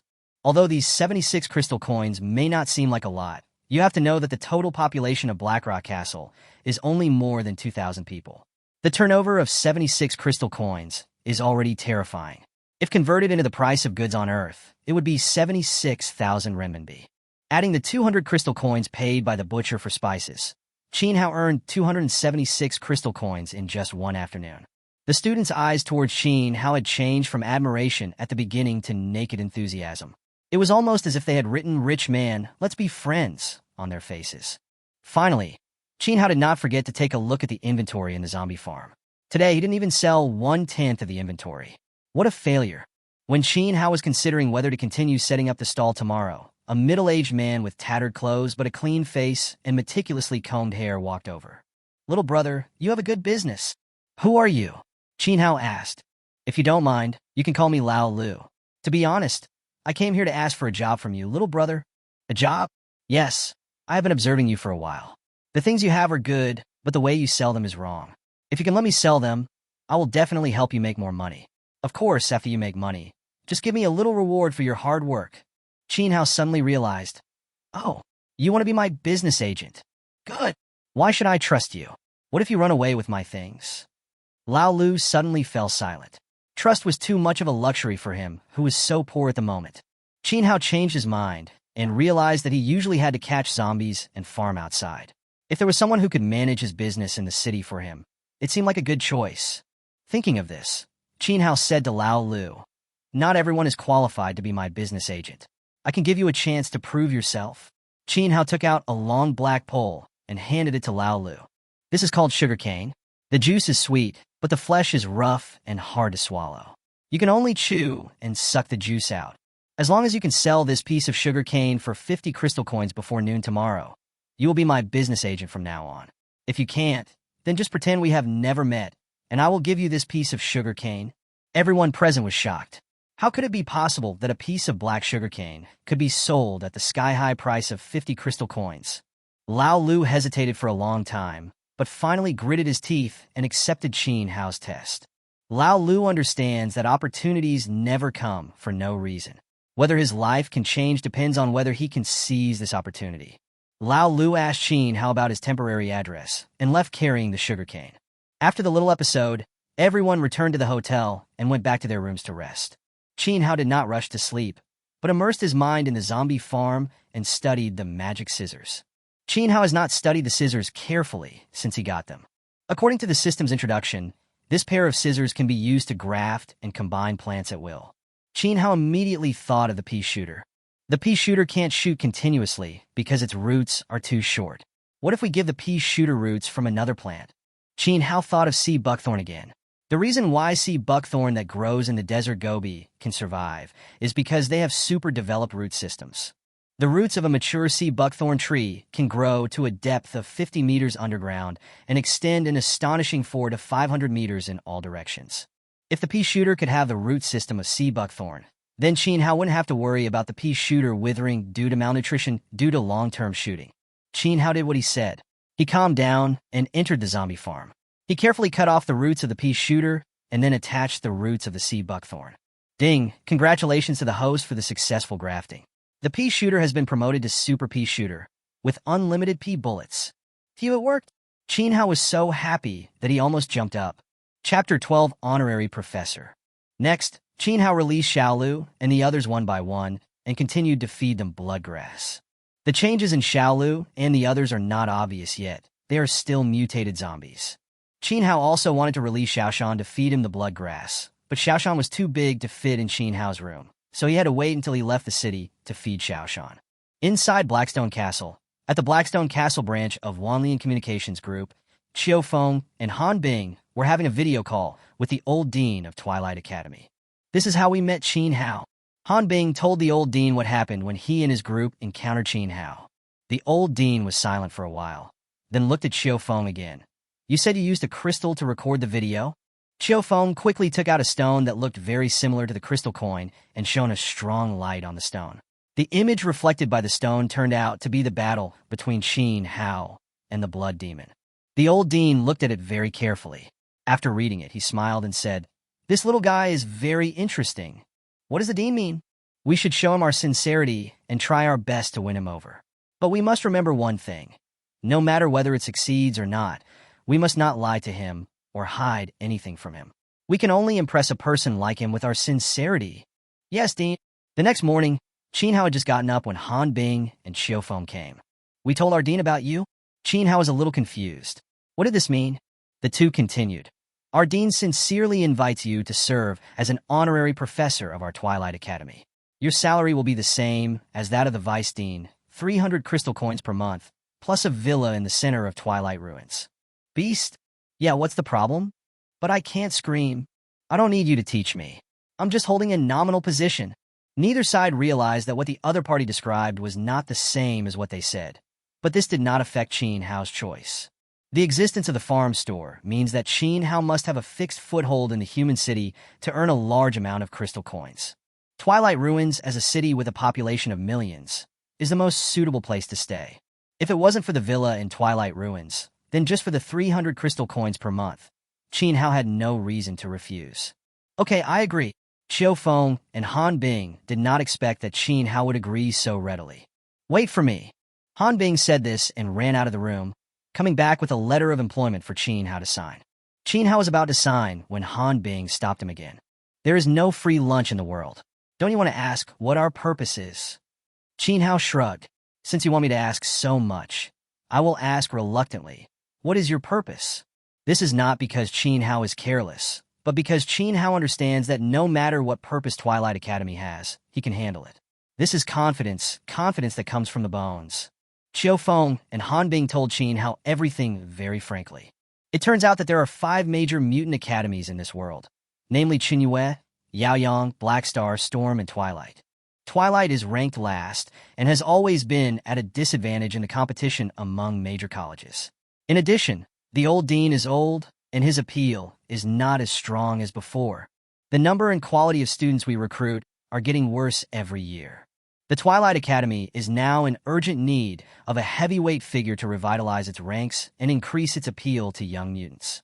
Qin Hao threw away the watermelon rind in his hand and said, "But I'm not a heavyweight. You'll be there soon." "What's the meaning?" Qiu Feng explained. "After you become our honorary professor, we will release the video of you fighting the blood demon in the wild." "Oh my god, you guys even recorded it." "That's not the point.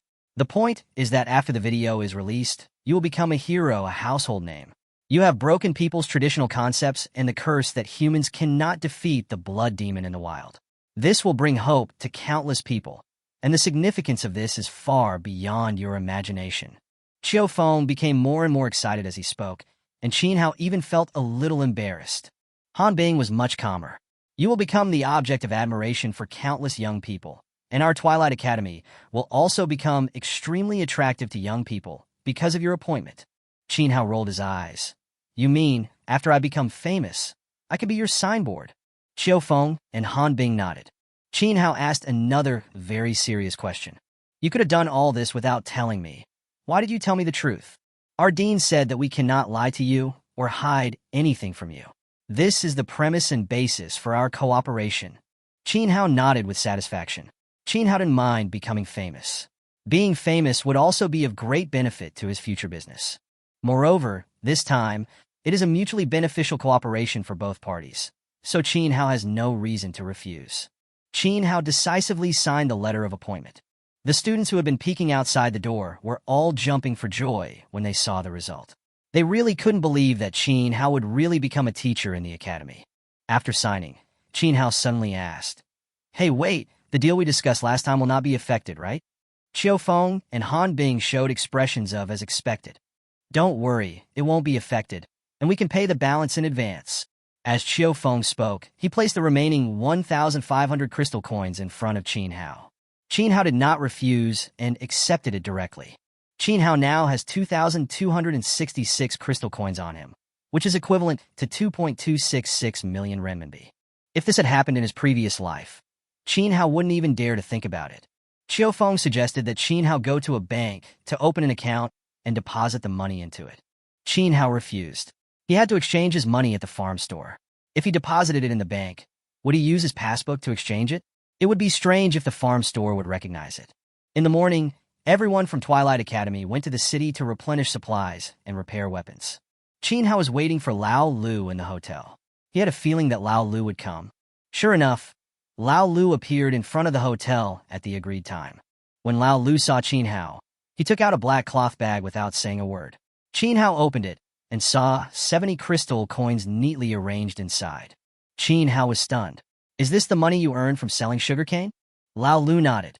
Qin Hao didn't expect that Lao Lu actually sold the sugarcane at a sky-high price of 70 crystal coins, 20 more than the 50 crystal coins he had set as the price. Qin Hao couldn't help but look at Lao Lu's face, which had turned yellow from hunger, and his tattered clothes. "You can definitely use these 70 crystal coins to live a decent life." Lao Lu shook his head. "Money will be spent one day, but if you miss an opportunity, you may never encounter it again in your lifetime." Chapter 13, Qin Style Trading Company. "This old road is not easy," Qin Hao asked tentatively. "Can you tell me about your experience?" Lao Lu shook his head to refuse, and Qin Hao did not force him. After all, everyone has their own secrets. "Okay, I now declare that you have passed the interview." Lao Lu stood up and bowed deeply to Qin Hao. "Boss." Lao Lu called boss very seriously, and Qin Hao responded solemnly. No one would have thought that the poor and destitute Lao Lu would become a world-renowned figure in the future. Of course, this is a story for later. At this moment, Qin Hao pushed the 70 crystal coins that Lao Lu brought back to Lao Lu. These can be considered as your starting capital. Thank you, boss. Qin Hao went out with Lao Lu again to rent a cold storage. On the way, Qin Hao asked Lao Lu how he sold the sugarcane. Lao Lu said that after he got the sugarcane, he found that after peeling the skin, the inside appeared white jade color, which was very beautiful.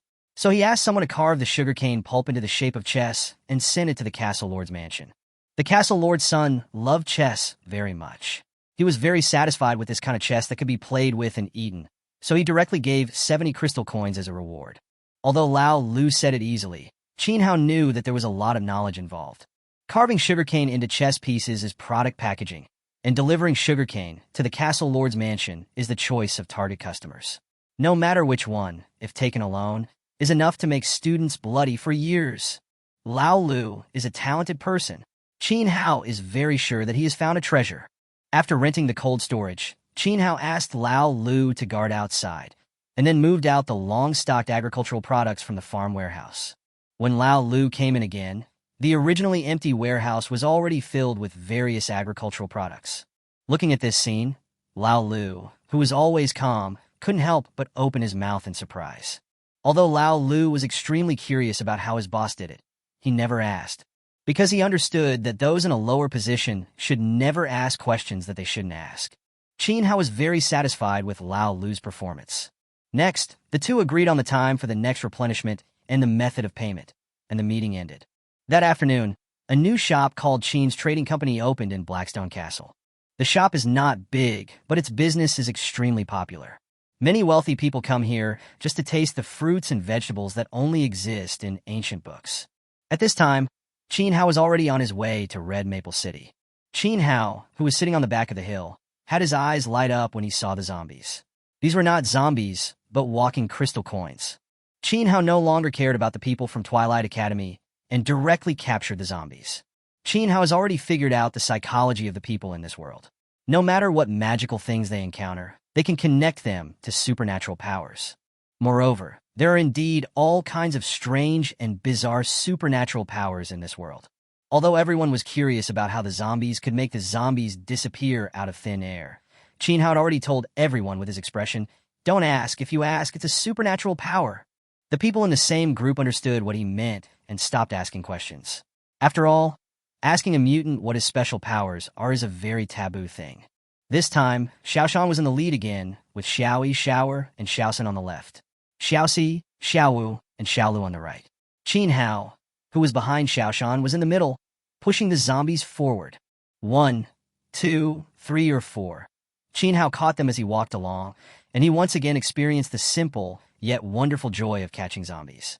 Everyone at Twilight Academy was so shocked by Qin Hao's actions that they were speechless. When they were traveling in the wild before, they would hide from zombies if they could, and would only take action to deal with them if they couldn't hide. They had never seen Qin Hao's kind of easy kill. How arrogant. Too arrogant. Everyone at Twilight Academy was shocked, but they knew that pushing forward like this was indeed a lot faster than having to hide from place to place while traveling. Xiaofeng estimated that the journey that would originally take 4 days could be completed in 2 days at most with Qin Hao's flat-pace approach, which could save a lot of time.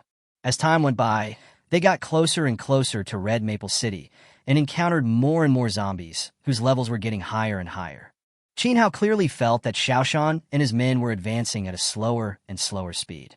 In order to hurry on his way as quickly as possible, Qin Hao had to control the crow clone to fly high into the sky and scout the route in advance to avoid diving into the zombie group without any preparation. Despite this, Qin Hao and others still encountered a big crisis, which was a seemingly peaceful, abandoned town.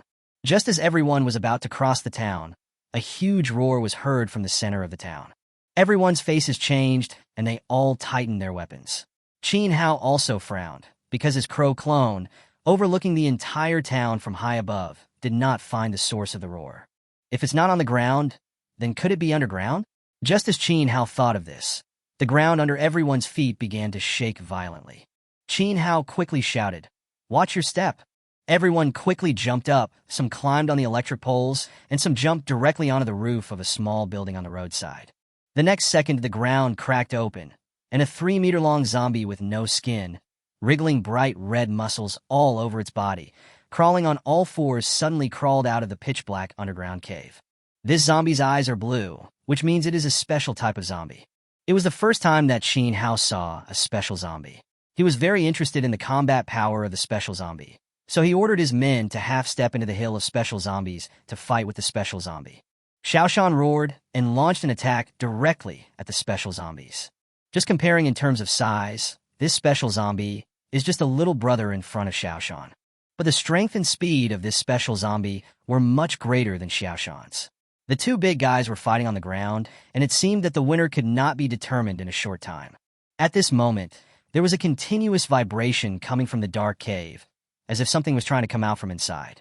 To be on the safe side, Qin Hao directly put out the pea shooter, surrounded the entrance of the cave, and took out an iron watermelon and held it in his palm, ready to throw it out at any time.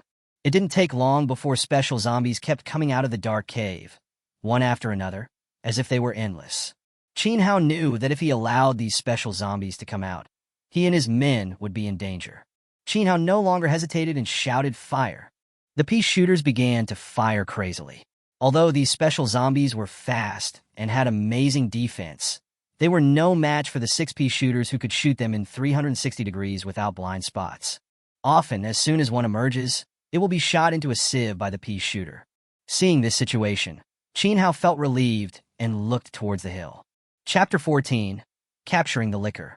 Xiaoshan finally defeated the special zombie with the iron body cultivated by the bloodgrass. Qin Hao rewarded Xiaoshan with a bloodgrass, then picked up the zombie lasso and put the special zombie into the zombie fence. At this moment, the system prompt sound suddenly appeared in Qin Hao's mind. Ding! The host has captured a special zombie. Special reminder. 1 special zombie equals 10 mutant zombies equals 100 ordinary zombies. Qin Hao had seen this conversion ratio in the introduction of the 7-colored gourd vine. When he saw it again, he was not surprised. But catching a special zombie is equivalent to catching 100 ordinary zombies at once. For Qin Hao at this moment, this is a smooth road to getting rich and becoming well off. When Qin Hao saw those special zombies killed by the pea shooter, he suddenly felt very distressed. Those were all $100 bills. Just watching these $100 bills go to waste is obviously not Qin Hao's style. Qin Hao looked at the huge hill, then looked at the size of the cave entrance, his eyes rolling around. There is a way, Qin Hao said as he rode up the hill and withdrew half of the pea shooters. Then let Xiaoshan block the entrance of the cave, and once a special zombie crawls up, Xiaoshan will try his best to control it. Even if he can't control it, there are still 3 pea shooters suppressing him, so Qin Hao is not worried at all. Qin Hao himself was standing on the back of the hill. As long as the special zombies that came out were delayed by the hill for even a second, Qin Hao could seize the opportunity, accurately put the zombie lasso around the opponent's neck, and capture the opponent directly.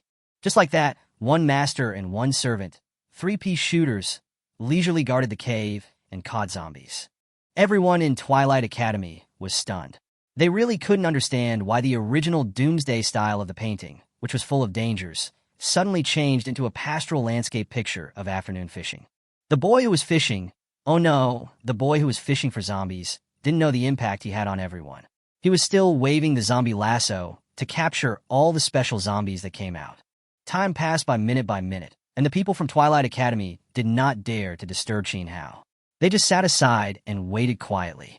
Qin Hao couldn't remember how many times he had swung the zombie lasso, but his arms were really sore and were getting more sore. Qin Hao could only switch between his left and right arms. Qin Hao didn't stop until a more violent roar came from the cave. At this time, the whole street began to shake, as if an earthquake was about to happen. Qin Hao quickly put away the pea shooter and ordered Xiaoshan to retreat quickly. Xiaoshan carried Qin Hao on his back and kept retreating. After a while, everyone saw a huge monster pushing open the ground and crawling out from underground. This huge creature looked like the product of countless pieces of rotten meat fused together, and its shape was like a slug that had been magnified countless times. There are countless eyes on the body, densely packed. Some are gray, some are yellow, and some are blue, which look disgusting and creepy. Qin Hao really couldn't tell what level of zombie this thing was. Never mind, let's blast them first, Qin Hao took out the iron watermelon and was about to throw it over. Suddenly, a feeling of dizziness came over Qin Hao, and his eyes blurred, and he was back in the familiar bedroom. Jay Chow's poster, high school mock exam papers, and a Pikachu-shaped desk lamp. I'm back, I'm back, Qin Hao cried with joy. Isn't this the home he had been longing for deep in his heart? Just as Qin Hao was about to open the door and go look for his parents, a deafening roar occurred, causing the surrounding scene to distort like ripples. Qin Hao suddenly remembered that he should be fighting a monster covered with eyes. How could he suddenly travel back? Was this an illusion? Qin Hao made up his mind, bit his tongue, and forced himself out of the illusion. When Qin Hao saw the scene clearly, he was so scared that he broke out in a cold sweat. An inch in front of him, a sticky tentacle was curling towards his neck. Qin Hao quickly dodged and looked at the others. They were all standing there motionless with stupid looks on their faces. Dozens of sticky tentacles extended from the giant monster and were about to roll up everyone and send them into its bloody mouth. The roar that Qin Hao just heard was made by Xiaoshan to remind Qin Hao. Fortunately, Xiaoshan's roar reminded Qin Hao that he did not capsize in the ditch. Qin Hao used the cutting technique and directly cut off the tentacles of the giant monster that were rolling towards everyone, and the monster let out a shrill scream. Qin Hao took out a large number of iron watermelons and kept throwing them at the giant monster. I let you deceive people. I'll let you play dirty tricks. I'll blow you to death, you bastard. Qin Hao cursed and threw one. It was not enough for Qin Hao to throw it by himself, so he let Xiaoshan give full play to his strength advantage and directly threw the iron watermelon like a shot put at the giant monster.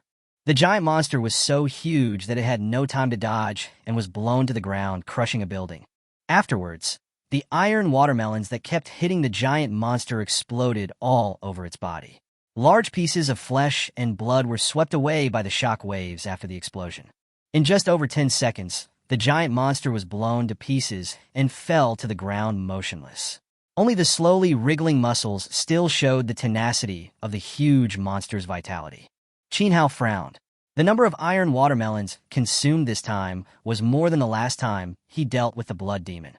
Qin Hao wanted to capture the giant zombie alive to make up for his losses, but he didn't dare to approach it rashly. Soon, Qin Hao thought of a way. Qin Hao first activated his supernatural powers, and then used the thin lines that separated from his body to control the zombie lasso. He flew to the side of the giant monster and put the zombie lasso around its neck. At first, Qin Hao was worried that the giant monster's neck was too thick for the zombie lasso to fit. However, as soon as the zombie lasso touched the giant monster's neck, it began to extend continuously and finally completely entangled the giant monster's neck. The giant monster's body disappeared instantly. Naturally, there were more giant monsters in the zombie fence. Ding! Congratulations to the host for capturing a licker. Ding! The host has captured more than 10,000 zombies, achieving the achievement of Little Zombie Killer. The zombie lasso has met the promotion conditions. Do you want to advance? Zombie lasso can still advance. This is a pleasant surprise. Qin Hao decisively chose to advance. Ding! The zombie lasso has been upgraded to a zombie pole. Special reminder. This item cannot be discarded or destroyed. After a flash of blue light, Qin Hao looked at the zombie lasso in his hand, and the corner of his mouth twitched. This is a lasso. Although it looks like a lasso, it is completely black, and you can't tell what it is made of, giving people an extremely dangerous feeling. Chapter 15, Ripening. At this time, the people who were in hallucinations gradually woke up. Shit, I was about to go on a date with my goddess. Why are you suddenly here? Wow, I'm about to win the 13th mutant contest. I'm going to be an officer of the Freemasons soon. The students all complained at once. Qin Hao shook his head helplessly. Ignorance is truly fearless. Qiu Feng and Han Bing were more experienced and immediately deduced the danger from the collapsed buildings around them and the blood and rotten flesh on the ground. The two of them brought the students over and expressed their gratitude to Qin Hao. Qin Hao said nothing, but sat on the back of the hill with a depressed mood and began to rest with his eyes closed. He missed home. It was getting late, so they found an abandoned building nearby to stay. Everyone could see that Qin Hao was in a bad mood, but no one dared to go up and ask. After a night's rest, Qin Hao's mood improved a lot. Seeing that Qin Hao had returned to his former cynicism, everyone secretly breathed a sigh of relief. Only now did Qin Hao officially take stock of yesterday's gains. There was one liquor in the zombie fence, more than 200 special zombies, more than 700 mutant zombies, and the number of ordinary zombies exceeded 3,000. The harvest was indeed fruitful, and Chin Hao felt even better when he thought about the zombie lasso evolving into the zombie pole. While everyone was making breakfast, Chin Hao immersed himself in the zombie farm and started raising zombies. When Chin Hao was dragging the zombies on the farm, he suddenly thought of a question and asked the system in his mind, if I plant zombies of different levels on the same piece of land, will the level of plants produced be different? No. The level of plants is only directly related to the level of the land.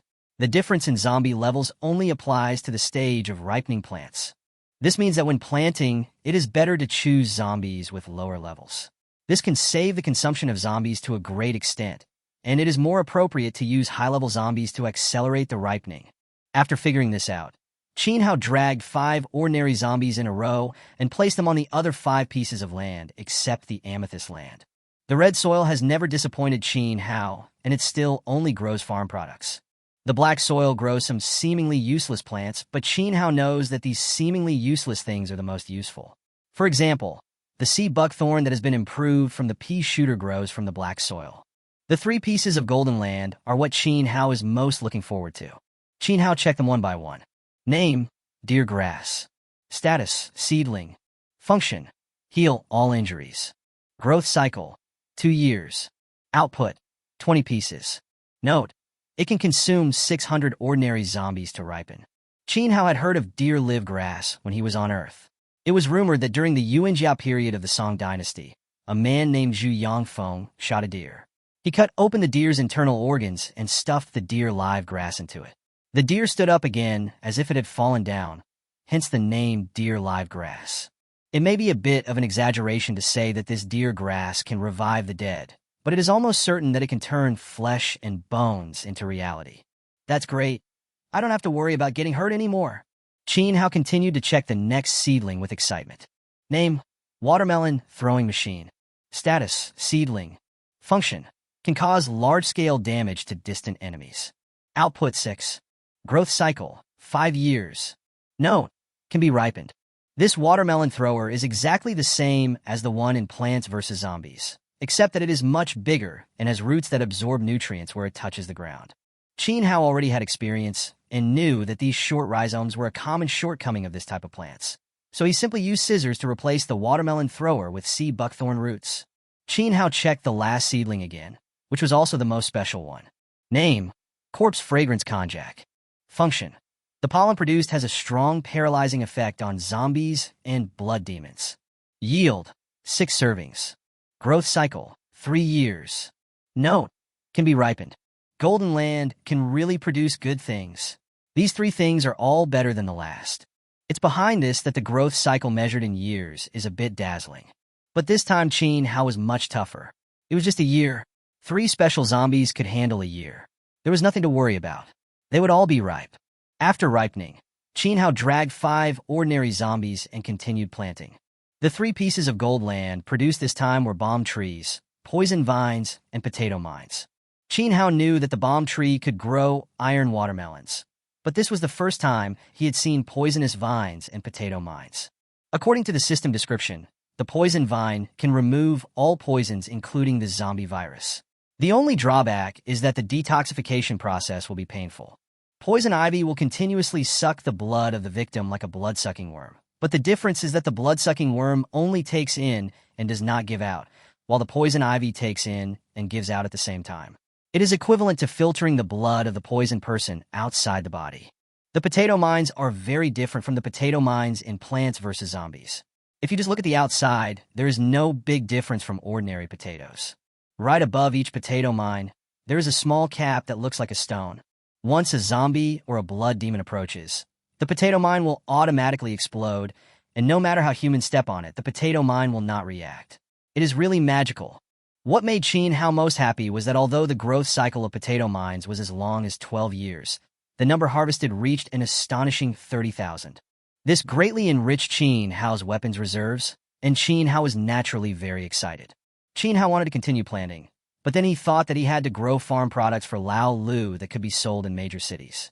This was crucial to the establishment of his business empire in the future. Next, Qin Hao planted all the remaining ordinary zombies on the red soil and black soil. Qin Hao harvested a huge amount of agricultural products this time. From whole grains to cordyceps sinensis, from melon seeds and peanuts to spices and seasonings, from tropical mangoes and bananas to cold zone pears and blueberries, from those that eat leaves to those that eat roots and stems. Some of them Qin Hao had seen before, and there were many that Qin Hao had never seen before. Although he was excited, Qin Hao also encountered a small trouble. There are too many things in the warehouse, and Qin Hao has to search for a long time to find something. System, can't you design an intelligent search? Cannot. The system answered very straightforwardly, well, we can't afford to mess with such a tough system. The system didn't forget to finish off the opponent at the end.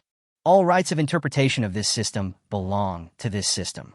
The host has no right to raise any doubts against this system, and must not interfere with or tamper with any rules and ideas of this system. After hearing what the system said, Qin Hao was moved to tears. You read that right. He was moved to tears. He shouted to the system, "Partier, I know I was wrong." Chapter 16, The Effects of Poison Ivy. After breakfast, everyone continued on their journey. This time, Qin Hao still chose to push forward. But not long after setting off, Qin Hao's crow clone saw a group of humans not far ahead, surrounded by zombies, and the situation was extremely critical. Qin Hao also found that there were many elderly people and children among this group of people. Qin Hao did not dare to delay at all and directly ordered Xiaoshan to rush forward. In the center of the zombie encirclement, people's situation is already precarious. There are constant young and middle-aged people who resist the zombies, but are bitten to death and eaten by the zombies. The elderly man could only hunch over and hold the child in his arms, trying to use his skinny body to create a sense of peace for the child, even if this peace could only last for a few seconds. The weak woman, seeing her husband die in battle and hearing her child crying, resolutely picked up her weapon and joined the battle.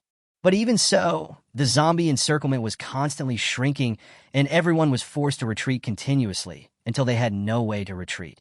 Just when everyone was completely in despair, a series of rapid boom, boom, boom sounds came from a distance. Someone looked in the direction of the sound with his last hope, but saw a huge mutant zombie running towards them. People were completely desperate. Some even gave up resistance and quietly waited for death to come. At this time, a little girl about 14 or 15 suddenly pointed at the giant zombie running towards her and shouted, "There's a little brother over there." Only then did everyone see clearly that there was a young man standing behind the giant zombie. The young man's eyes were black and bright and full of spirit. Only humans can have such eyes, and people who are in desperate situations have rekindled their hope of life. Outside the encirclement group, Qin Hao, who was riding a hill and galloping, did not disappoint everyone. 6 iron watermelons were thrown out in succession, and a large gap, more than 10 meters wide, was directly blown out in the encirclement formed by the zombies. Qin Hao seized the opportunity and deployed pea shooters and watermelon throwers on both sides of the gap to prevent the zombies from surrounding them again.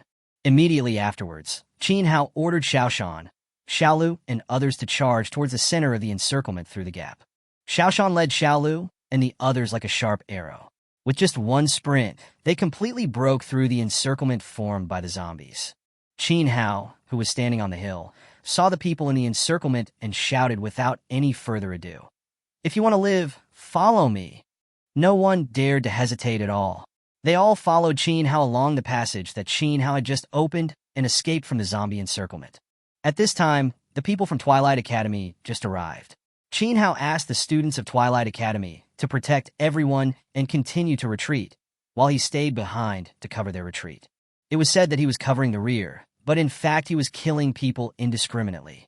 Qin Hao scattered potato mines everywhere like scattering beans, and then explosions continued to sound among the zombies one after another, like firecrackers. As more and more zombies die, the experience bar in the zombie farm is also rising. Qin Hao sprinkled it for a while and felt that it would be better to use potato mines sparingly, as they were consumables that would be used up after each use. Qin Hao adjusted the plan.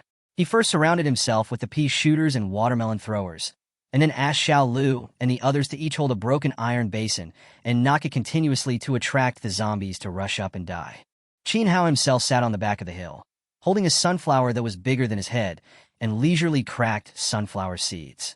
Qin Hao hadn't even finished eating a third of the sunflowers when all the zombies nearby were wiped out.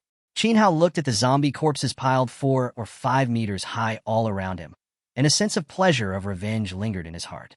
Looking at the accumulated experience value in the experience slot, it has reached an astonishing 120,000.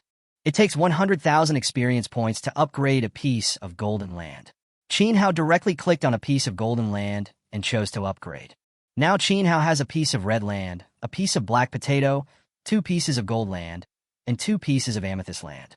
Qin Hao was very happy as he had taken a step closer to the most ideal land grade distribution method. After Qin Hao put away the pea shooter and watermelon thrower, he rushed in the direction where everyone was retreating. In an abandoned gymnasium, the people from Twilight Academy, along with the people Qin Hao had just rescued, were resting here.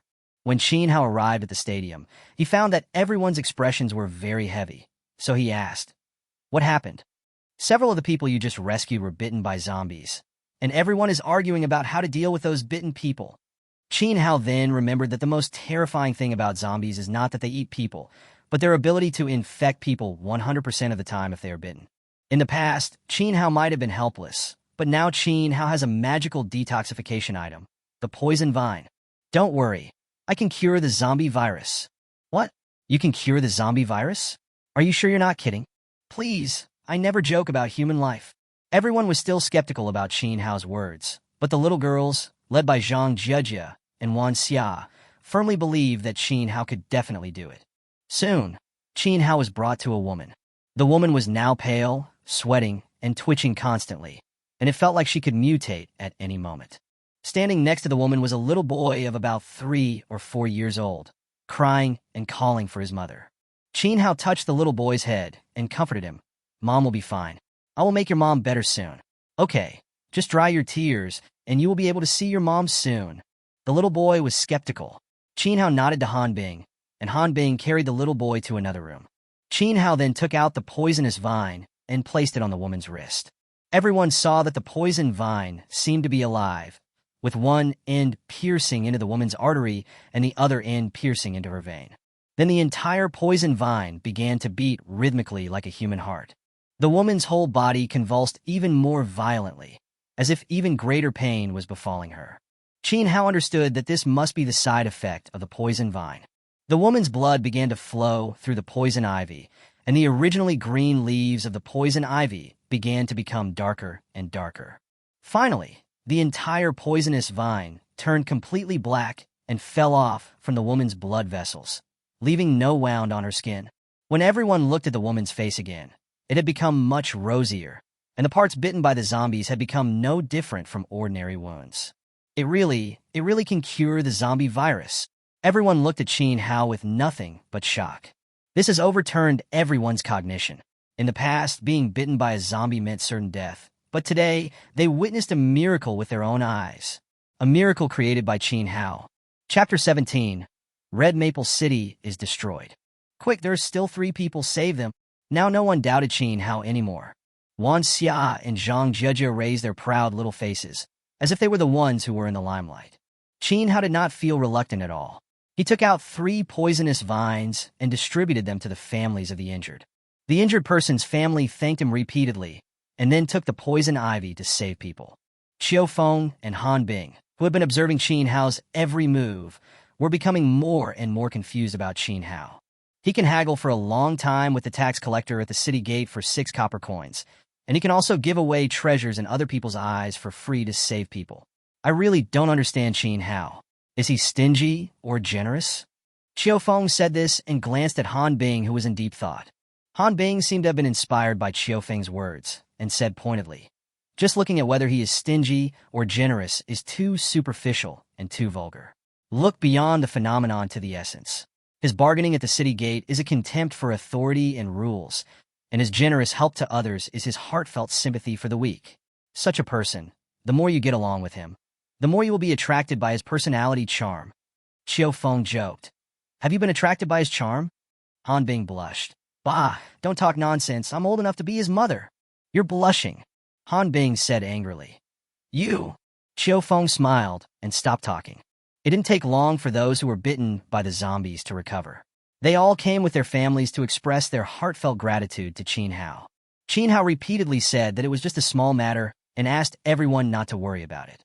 While everyone was talking, Qin Hao asked casually, "Where did you come from?" This question is not important. The key is the information that follows, which really shocked Qin Hao and others. It turns out that these people all came from Red Maple City. Just last night, Red Maple City was breached by the zombie army led by the Blood Demon. Everyone took advantage of the chaos to escape and headed south. However, they were surrounded by a large group of zombies in the end. Fortunately, they met Qin Hao, otherwise they would have surely been dead by now. Qiu Feng and Han Bing sighed at the same time. "We still haven't managed to hold on." Qin Hao asked the question that concerned him the most. "Do you know where the Blood Demon is now?" Someone answered. At this time, the Blood Demon should still be slaughtering the people in Red Maple City. Qin Hao has been wanting to catch the Blood Demon for a long time. Now when he heard someone say that the Blood Demon was still in Red Maple City, Qin Hao could no longer sit still. "I have urgent business to go to Red Maple City. You can take these people back." Qin Hao's words were addressed to everyone in Twilight Academy. Qiu Feng quickly advised, "Red Maple City is doomed. It will be useless for you to go now." Qin Hao was speechless. He couldn't say that his real purpose was to catch the Blood Demon. If he really said it, Qin Hao was also worried that Qiu Feng's little heart couldn't bear it. Han Bing also advised, "Red Maple City is now a deadly place, and it would be a futile risk for you to go there." Qin Hao was determined to leave. Seeing this, everyone said directly, "We at Twilight Academy will never abandon our companions. Since you insist on going, we can only advance and retreat together with you." Qin Hao rolled his eyes and said, "If I go alone, I'm confident I can get out of this unscathed. I'm taking you with me. Is it to protect you or to beat up the Blood Demon? Can you please stop causing trouble for me?" Only then did everyone realize that what Qin Hao said made a lot of sense, and everyone was speechless. "You should just go back to Twilight Ruins. I'll go to Twilight Ruins to find you after I finish my work.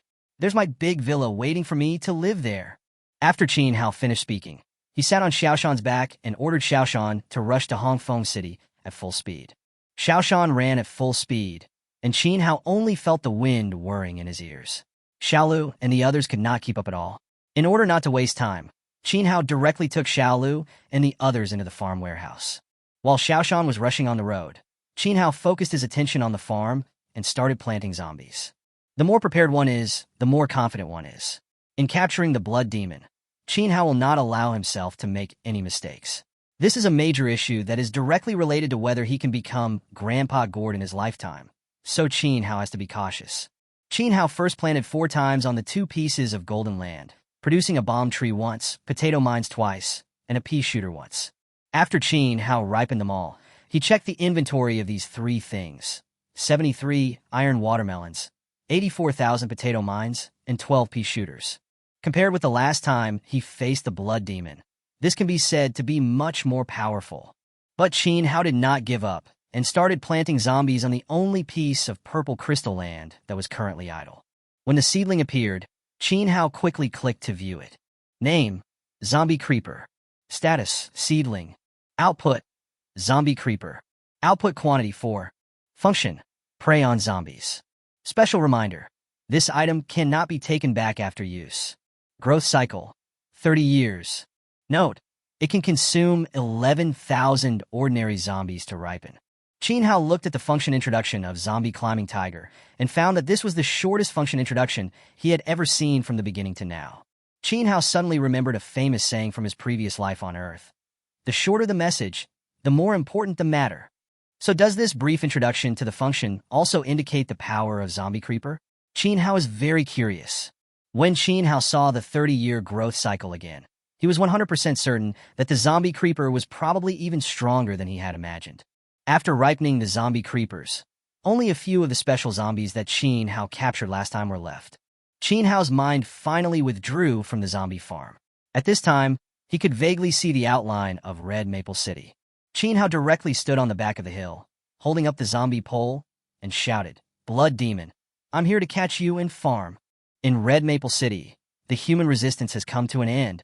2 blood demons, a man and a woman, have long relaxed their vigilance and started doing shameful things on the soft couch in the city lord's mansion.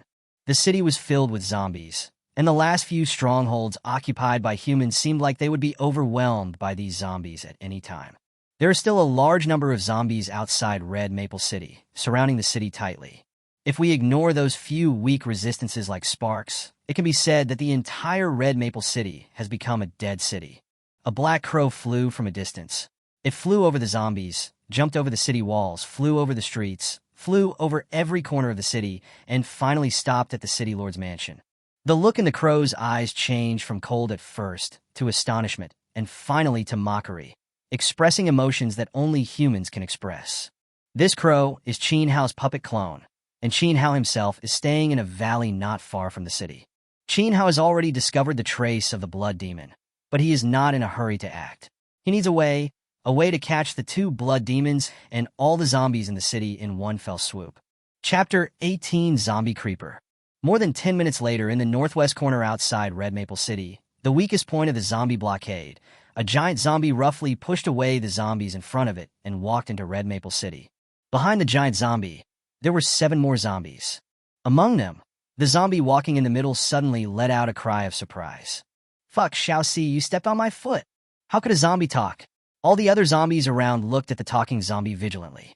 The talking zombie rolled his eyes, took out a handful of unknown powder, and sprinkled it around. All the zombies around him fell into confusion and stood there motionless. This talking zombie is actually Qin Hao in disguise, and the powder Qin Hao sprinkled is the pollen of the corpse konjac. In order to be able to move smoothly among the zombies, Qin Hao not only smeared a lot of zombie blood on his face, but also sprinkled corpse konjac pollen all over his body. If Qin Hao didn't speak himself, the zombies would never have been able to detect Qin Hao as a human being. "Xiaoxi, if you dare to step on me again, I will make you wear women's clothes." Qin Hao said this viciously, and without caring whether Xiaoxi understood it or not, he ordered Xiaoshan to continue to clear the way and advance into the city. Soon, Qin Hao entered the city and climbed the city wall under the escort of Xiaoshan and Xiaolu. Qin Hao looked at the densely packed zombies inside and outside the city wall with shining eyes. This is all pure silver. Although Qin Hao really wanted to eat all the zombies, he knew how big his appetite was.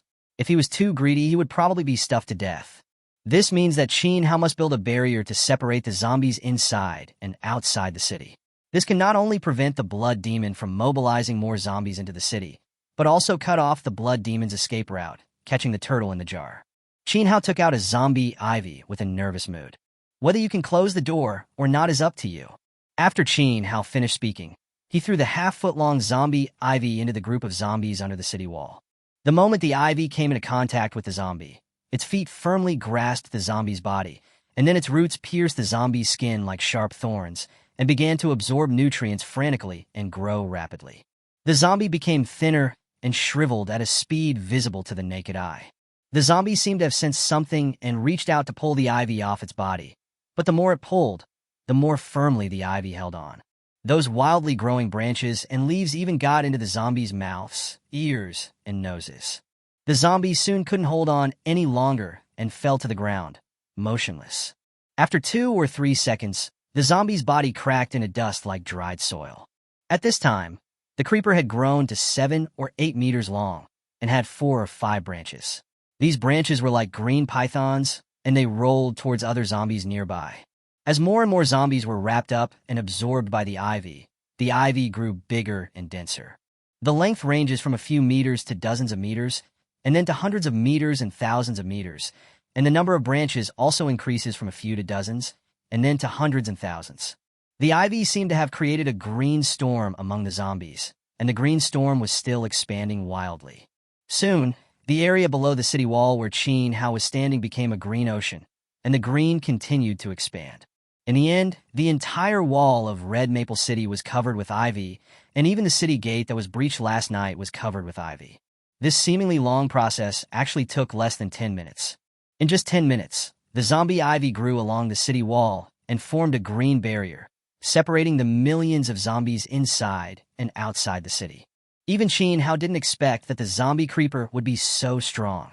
During the whole process, zombie creeper killed tens of thousands of zombies. Qin Hao couldn't wait to open the farm interface, wanting to see the moment when the experience value would surge again. But unfortunately, no matter how many zombies the zombie creeper killed, Qin Hao's experience bar did not move at all. Qin Hao couldn't help but ask the system. "System, what's going on?" The system replied. "The experience value is calculated by the system based on the biological energy remaining in the zombie's flesh and blood after the host kills the zombie. Chinhao suddenly realized that after the zombie creeper killed the zombie, it absorbed all the biological energy in the zombie's body. Naturally, the system would no longer calculate experience points for itself. Well, everything has a price. It seems that there is a reason why zombie creepers are so strong. Chinhao no longer worried about the experience points, but turned his attention towards the direction of the blood demon in the city lord's mansion.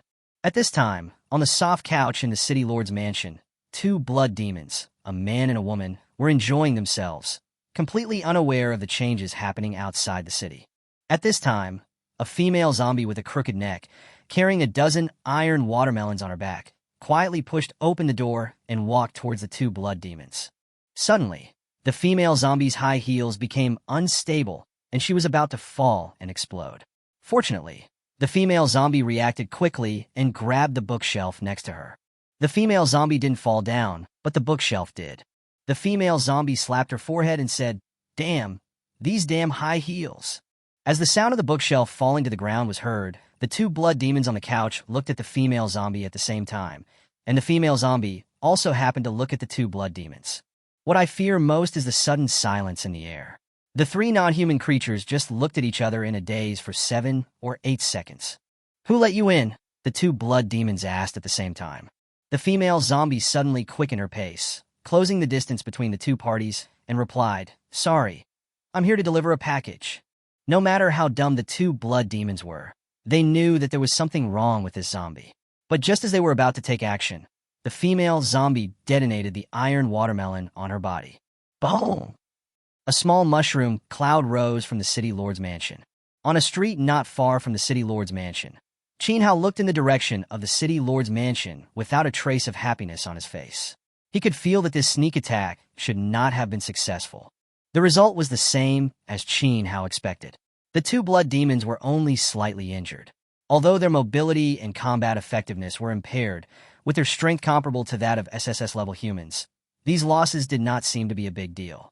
Before the smoke and dust cleared, the roars of two blood demons could be heard from the smoke and dust. All the zombies inside and outside the city seemed to be affected by the roars and fell into a state of frenzy. Who attacked me? Chinhao was not stupid enough to raise his hand to admit it. Chinhao hid in the group of zombies, imitating the other zombies' fangs and claws, and screaming. The two blood demons searched for a long time, but found nothing. They would never have dreamed that the culprit would be hiding among the zombies. The female blood demon suddenly pointed at the creeper on the wall and exclaimed, "What is that?" The male blood demon also had a look of surprise and doubt on his face, unable to figure out what was going on. Just when the two blood demons were distracted, Chinhao controlled another zombie, carrying an iron watermelon on its back, and quietly moved towards the blood demon. By the time the two blood demons noticed, Chinhao's second puppet was less than 10 meters away from the blood demon. Chinhao detonated it without any hesitation, and another mushroom cloud slowly rose into the sky. Chapter 19, Sandwich Cookies. The blood demon was bombed twice in a row, and even with his strong strength and amazing defense, he was a little overwhelmed. The skin of the two blood demons was completely cracked, and blood was constantly oozing out. In addition, several joints were irregularly twisted, and it was obvious that the bones inside were broken. The two blood demons were so frustrated after being blown into such a state that they didn't even know who the enemy was. When had they ever been so miserable? Who is it if you're brave enough? Get out here, the male blood demon shouted hysterically. Chinhao hid in the dark and sneered, but ignored him and continued looking for opportunities to launch a sneak attack. The female blood demon observed the zombies around her with fear and trepidation, and felt that all the zombies were suspicious. She was really scared. If she was hit by another explosion, she would probably die. The male blood demon quickly realized that the opponent's 2 consecutive sneak attacks were launched by controlling the zombies. If there were no zombies near him, how could he launch a sneak attack? The male blood demon raised his neck, and his cheeks shook rhythmically. All the zombies nearby retreated. After a while, the area around the 2 blood demons became empty. Now let's see how you can launch a sneak attack. The 2 blood demons didn't feel happy for long when they heard a sound of breaking air coming from a distance. The 2 blood demons looked in the direction of the sound and found a golden iron watermelon, drawing a graceful arc and flying towards them rapidly. The male blood demon endured the pain and barely dodged, but the female blood demon was not so lucky. The iron watermelon hit her 1 meter away. After a loud roar, the female blood demon fell to the ground and could not stand up. Its legs were already broken, but even so, the female blood demon's vitality is still strong, and buds of flesh continue to sprout from the broken legs. It seems that it won't take long for it to recover. But how could Qin Hao give it a chance to recover? Another iron watermelon flew over from a distance. The male blood demon reacted quickly, picked up a stone, and smashed it at iron watermelon with all his strength. The blood demon was indeed powerful. The stone flew out like a bullet and hit the iron watermelon that was rushing towards him. The iron watermelon exploded directly in the air without causing any damage to the blood demon. Qin Hao, who was 2 blocks away from the blood demon, patted Xiaoshan on the head and said, "Xiaoshan, you didn't hit him this time, but it doesn't matter. It's time for us to show our cards." Charged towards the blood demon. Xiaoshan let out a wild roar, then carried Qin Hao on his back and rushed towards the direction of the blood demon. The zombies along the way had no chance to figure out what was happening before they were knocked away and trampled to death by Xiaoshan's huge body. The blood demon soon discovered the abnormality on the street and wanted to mobilize the zombies to protect himself. But when he thought of the possible sneak attack from the other side, he had no choice but to give up. Soon Xiaoshan carried Qin Hao on his back and rushed to the blood demon. The blood demon couldn't help but frown. No matter how he looked at it, Xiaoshan and Qin Hao didn't seem like the kind of people who could force them to this point. "You did all this?" Qin Hao shrugged. "I planted the creeper, and I also delivered the package. How about that? It's exciting, isn't it?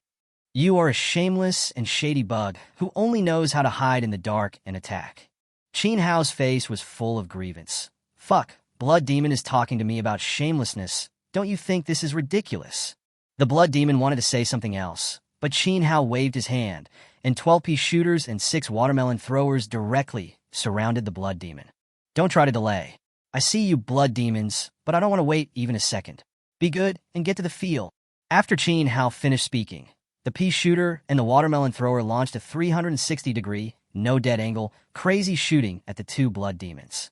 The blood demon was indeed a blood demon, relying on his agile movements and extremely fast speed to dodge most of the pea bullets and watermelon shells. But the female blood demon was completely miserable. Her body, which had just recovered a little, was beaten into a state of disfigurement again. The male blood demon tried more than once to bypass the pea shooter and directly attack Qin Hao, who was hiding behind Xiaoshan. But every time he tried, he was hit by the iron watermelon thrown by Xiaoshan with all his strength. The blood demon felt so frustrated. "No, this can't go on." While dodging, the male blood demon began to mobilize zombies to attack Qin Hao. The blood demon was in the innermost part. Qin Hao and his pea shooter surrounded the blood demon, and outside Qin Hao were a large number of zombies. No matter how you look at it, the situation is very unfavorable to Qin Hao. Qin Hao is like the heart of a sandwich cookie, sandwiched in the middle. But Qin Hao was not worried at all. Instead, he looked confident. Qin Hao directly took out the potato mines and threw them around like crazy, as if they were free. It was not enough for Qin Hao to throw it alone, so he took Xiaolu and the others out of the warehouse and asked them to throw it with him. As landmines exploded in large numbers, the zombies behind Qin Hao couldn't rush up for a while. Now, both sides were under tremendous pressure. The blood demon had to deal with the crazy shooting of the pea shooter and iron watermelon, while Qin Hao had to deal with the large-scale attack of the zombies. This is a time to test the patience of both parties. Whoever can hold on longer will be the final winner. The blood demon couldn't help but laugh at him. "Young man, you'd better admit defeat. I can mobilize a large army of zombies from outside the city. Your mines will run out sooner or later, but my army of zombies can keep coming." Qin Hao said with disdain, "Sorry, the zombie army outside your city can't come in." The blood demon didn't believe it at all and continued to mobilize the zombies to intensify the siege on Qin Hao, while he himself tried his best to avoid the bullets and shells. As time went by, the number of zombies in the city was less than half of the original number, while no zombies outside the city could enter. The blood demon quickly realized that something was wrong. He looked at his body and saw that it was full of bullet holes from the pea bullets. If it weren't for his strong vitality, the blood demon would have collapsed long ago. Qin Hao's potato mines were still being thrown wildly, and the nearby ground was blown into a depression. The male blood demon's mentality finally collapsed, and he flashed and appeared next to the female blood demon. "I will avenge you." The female blood demon had long lost the ability to resist. When she heard such words, she asked in horror, "What are you going to do?" The male blood demon didn't explain. He just lifted the female blood demon's body as a shield and rushed out of the pea shooter's encirclement. The dead blood demon cannot be planted. So at the beginning, Chin Hao specifically asked the pea shooter not to kill the female blood demon. Unexpectedly, the male blood demon took advantage of the opportunity. The pea shooters were afraid to act rashly, and the male blood demon carried the female blood demon and rushed out of the encirclement easily.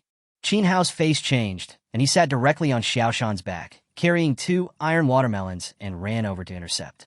The blood demon was exhausted and seriously injured at this time. He had no strength to fight anymore. While throwing the female blood demon in his hand towards Chin Hao, he turned around and ran out of the city. Chapter 20, Meeting Daodu. Chin Hao was quick-eyed and quick-handed. With a flip of his right hand, the iron watermelon in his hand turned into a zombie pole. He swung it forward and successfully captured the flying female blood demon. Then Chin Hao patted Xiaoshan's head and said, "Don't worry, we were just acting. In its current state, it would be strange if it could escape from the palm of the creeper's hand." At this point, Chin Hao suddenly took a breath of cold air. No, if the zombies climb up the tiger and catch the blood demon, they will suck it dry. Then I will be at a loss. Quick, chase it! Xiaoshan howled in grievance and started running wildly again. As soon as the male blood demon arrived near the city gate, he felt a strong sense of crisis. Before he could figure out the source of the crisis, he saw dozens of green vines flying out from the city gate. The male blood demon swung his sharp claws, trying to cut the vines, but failed. He only left a dozen huge wounds on the vines, and flowing out of those wounds was the same thick black blood as that of a zombie. What the hell is this thing? How can it be so strong? No one answered the blood demon's question, so he had no choice but to retreat and find another way. At this time, a building next to the city wall caught the blood demon's attention. The building was much taller than the city wall, and it was very close to the wall. If he jumped from the top of the building, he could easily cross the wall. The blood demon was worried that Chin Hao would catch up with him, so he didn't dare to hesitate at all and rushed directly to the roof of the building. Chin Hao also arrived nearby at this time. Seeing the blood demon standing on the roof of the building and preparing to jump over the city wall, Chin Hao's heart sank. I've planned so many things, but why didn't I think of this trick? The blood demon looked at Chin Hao, who was upset downstairs, and sneered. "Human boy, just wait for me. As long as I get outside the city, I will have 10,000 ways to kill you." Chin Hao's face was full of bitterness.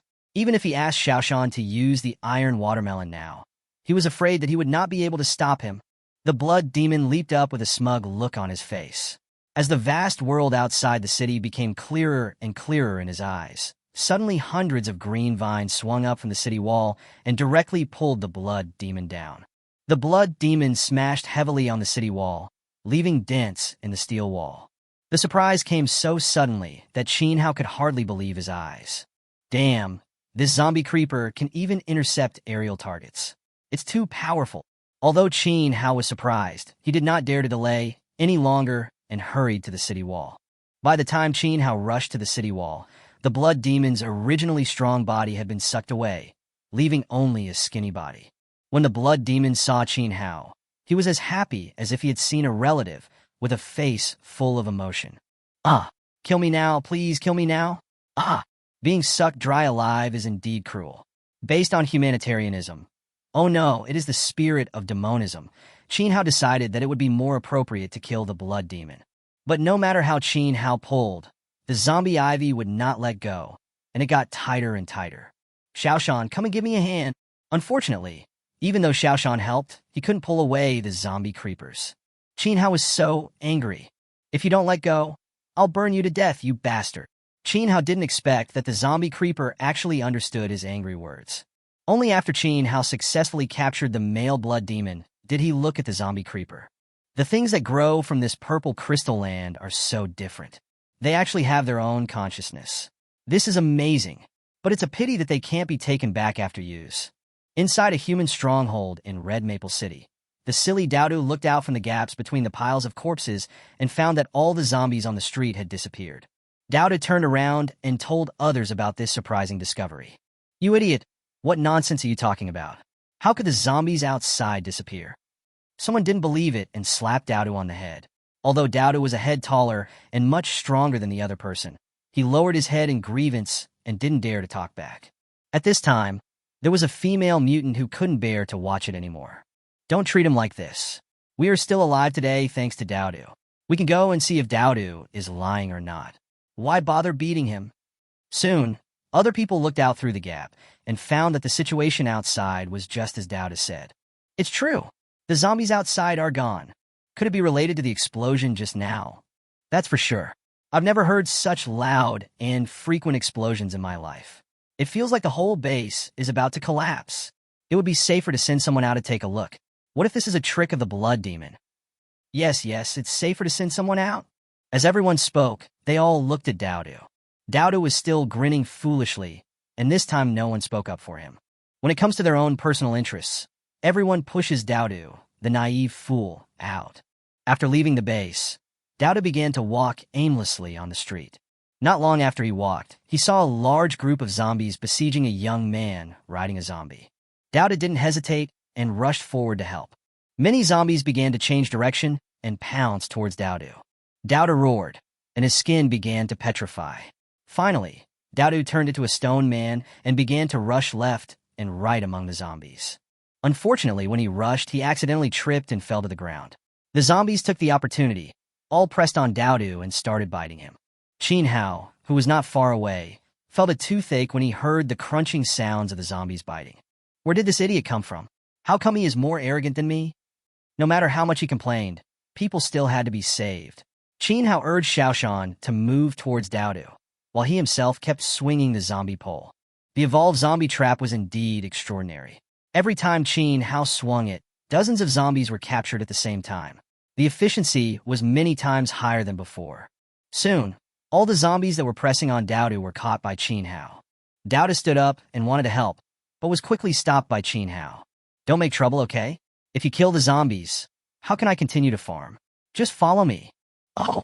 Dowdu agreed and followed Chin Hao with a serious face.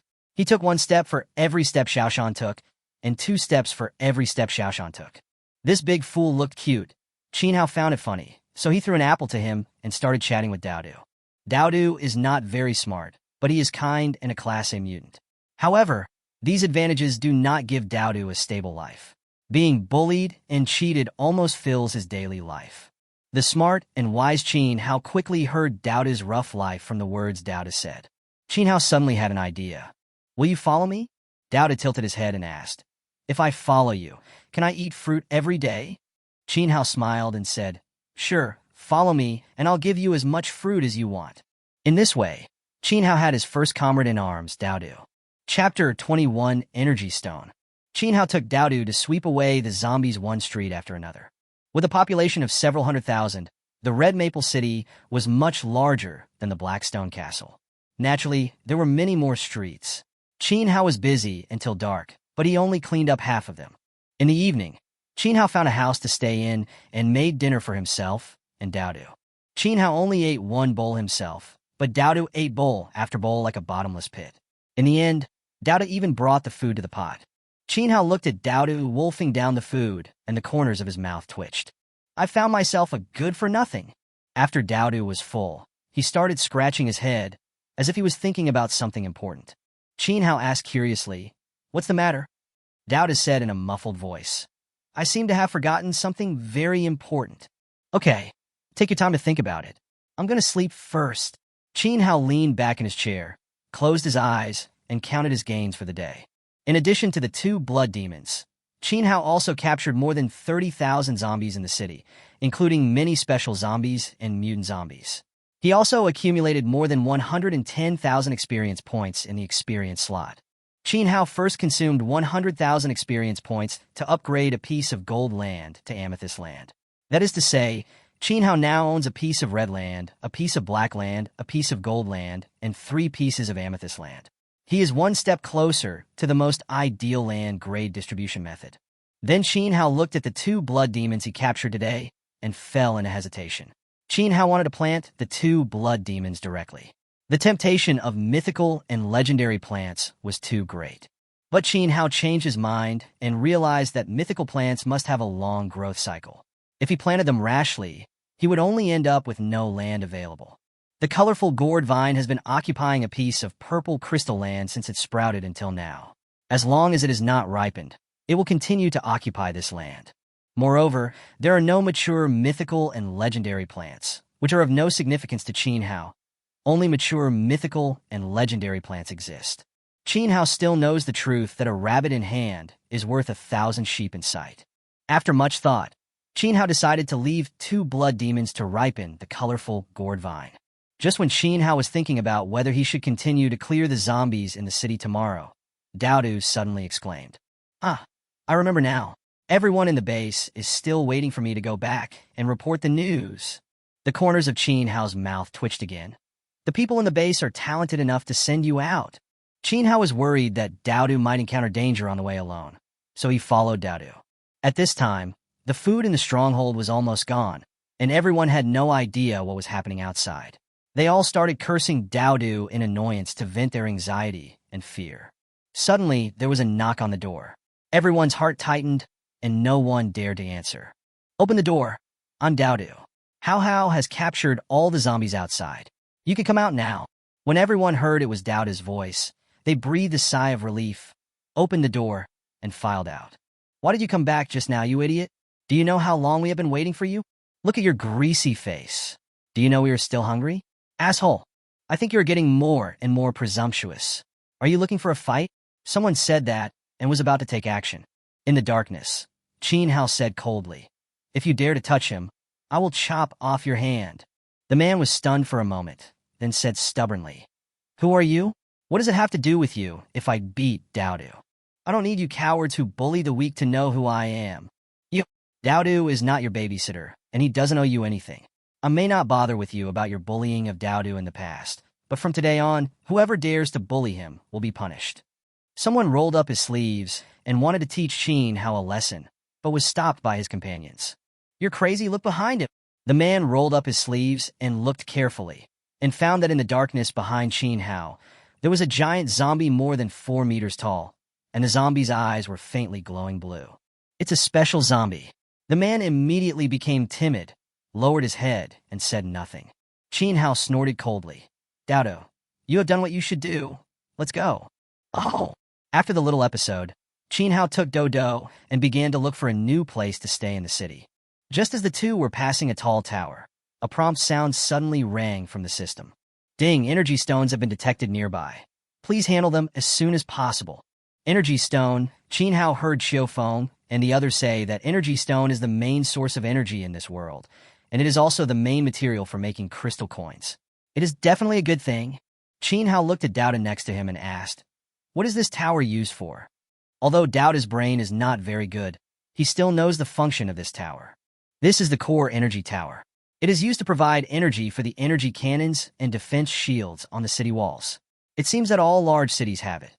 Qin Hao suddenly realized that to him, this tall tower was not a core energy tower at all, but a vault shining with golden light. Qin Hao walked into the energy tower with excitement and found that there was indeed an energy stone inside, but unfortunately, it was only the size of a baby's fist. Moreover, Qin Hao had found this stone in a pile of waste stones after searching through boxes and cabinets. Qin Hao was so disappointed, but Qin Hao could understand that Red Phoenix City could hold out for so long before being breached. The energy shield and energy cannon must have consumed a lot of energy, so it was normal that there were not many energy stones left. But when Qin Hao held this tiny energy stone in his hand, the system suddenly reacted. Ding! The energy reserve of this energy stone is equivalent to 10,000 crystal coins. Qin Hao didn't expect that such a small energy stone would have such an amazing energy reserve. With this energy stone, Qin Hao has enough money to buy high-grade fertilizer. But Qin Hao is no longer satisfied with the 50% acceleration of advanced fertilizers. He has a higher goal, super fertilizer. Isn't it good to accelerate the growth by 80%? Each plant can only use accelerated fertilizer once, so use the best natural fertilizer. If I exchange the super fertilizer for the colorful gourd vine, then I only need to catch 6 more blood demons to ripen the colorful gourd vine, and I can make the legendary gourd baby call me grandpa. The more Qin Hao thought about it, the more excited he became. He carefully put away the energy stone and disappeared into the darkness with Daodu. After daybreak, The survivors of Red Maple City emerged from various nooks and crannies, carefully exploring everything in the city. Soon, people were surprised to find that all the zombies in the city had disappeared. Is this true? All the zombies disappeared overnight. Am I dreaming? Is this real? Is this real? Woo woo woo. I survived, I survived. Not long after, the survivors discovered something even more shocking. The thousands-meter-long city wall was covered with green vines, which actually attacked the zombies on their own. The zombies outside the city didn't dare to approach at all. This is a miracle. It must be a miracle. Only the gods can do this, as long as the gods can do it. Many people knelt on the ground devoutly, expressing their gratitude to the so-called God in their mouths. What they didn't know was that their god was already on the way to Blackstone Castle. Chapter 22, The Eternal Boss. It was 3 days later when Qin Hao arrived at Blackstone Castle. Just as Qin Hao was about to enter the city, the guards at the city gate came up to him. Are you Qin Hao? Qin Hao wondered. How do you know my name? The guard quickly explained with a smile. Don't even mention a small guard like me from Blackstone Castle. Even the big shots living in Chengdu have probably heard of your name. Qin Hao suddenly remembered that this should be the video of his first battle against the Blood Demon, which was released by Twilight Academy. Although Qin Hao had been mentally prepared to become famous, he still felt a little uncomfortable when he actually became famous. It seems that not everyone is suitable to be a star. As Qin Hao was thinking, the guard took out a pen and paper and asked for his autograph. Qin Hao felt a little embarrassed. After helping the guard sign, Qin Hao took Dodo and went straight to Qin's trading company. As a result, as soon as Qin Hao arrived at the store door, he was stopped by 2 men in suits. Hey, who are you? You Russian without even knowing where this place is. Qin Hao frowned. Why won't you let me in? We have a membership system here. No one can come in without a VIP card. Qin Hao scratched his head. Why does this old man always do all these fancy things? As soon as Qin Hao finished speaking, a mature voice came from inside the company. This isn't some fancy stuff. This is a surefire way to make a lot of money. Qin Hao immediately recognized that the person who was speaking was Lao Lu. Sure enough, the next second, Lao Lu walked out from inside. The 2 men in suits suddenly changed their expressions and bowed to Lao Lu quickly. Hello, boss. Lao Lu waved his hands and said with a smile, I am not the boss. I am an employee just like you. Our boss is this person. As Lao Lu said this, he pulled Qin Hao in front of the 2 of them. The 2 men in suits looked pale and felt dizzy. What the hell did they do? They actually stopped the boss from coming in? The 2 men in suits bowed and apologized to Qin Hao again and again. Qin Hao said magnanimously, You are also doing things according to the rules. You have done nothing wrong, so you don't need to apologize. Thank you, boss. Thank you, boss. The 2 men in suits thanked him repeatedly. When Lao Lu saw how Qin Hao handled the situation, he kept nodding his head. A boss like this was someone who could accomplish great things. Lao Lu firmly believed that he had not followed the wrong person. Only after Lao Lu and Qin Hao went and did the 2 men in suits breathe a sigh of relief. I didn't expect our boss to be so young. Yes, our boss is not only young but also has a good temper. He is not like those young masters from aristocratic families who only know how to bully others by taking advantage of their power. Hey, have you noticed that our boss looks a lot like that guy? Are you talking about Qin Hao who fought against the blood demons and zombies alone in the wild? Yes, it's Qin Hao. As the 2 of them talked about this, they simultaneously looked at the gold-plated sign on the door behind them. Qin's company. Qin Hao, could it be that our boss? When the 2 men in suits said this, their eyes were filled with uncontrollable excitement. The 2 unconsciously stood straighter. As they said, I'm proud to work for such a boss. After Lao Lu welcomed Qin Hao into the office, he took out the account book and asked Qin Hao to check it. Qin Hao opened it and found that every account was remembered clearly, without any mistake. Qin Hao nodded with satisfaction. You're great. Thank you for the compliment. This is what I should do. I won't look at the accounts, just report directly. Yes, boss. Lao Lu first added tea to Qin Hao's cup, and then began to report respectfully. According to your instructions, Qin's business has established branches in Zujiabao, Wanmubo, Baisha Town, Changlin City, etc., with Blackstone Fort as the center. Now these branches have officially started operations. So far, the total revenue of our Qin's business has reached 8.7 million crystal coins. Qin Hao exclaimed, Oh my god, so many. Lao Lu shook his head and said, This is not much. If we remove our operating costs and the funds for the next step of expansion, we only have more than 1 million crystal coins on our books. 1 million crystal coins is also terrifying. 1 million crystal coins converted into RMB is a full 10 billion. While he was out catching the blood demon, Lao Lu helped him achieve 10 small goals. Qin Hao wanted to hug Lao Lu and give him a kiss. Ahem, then give me 1 million crystal coins to spend.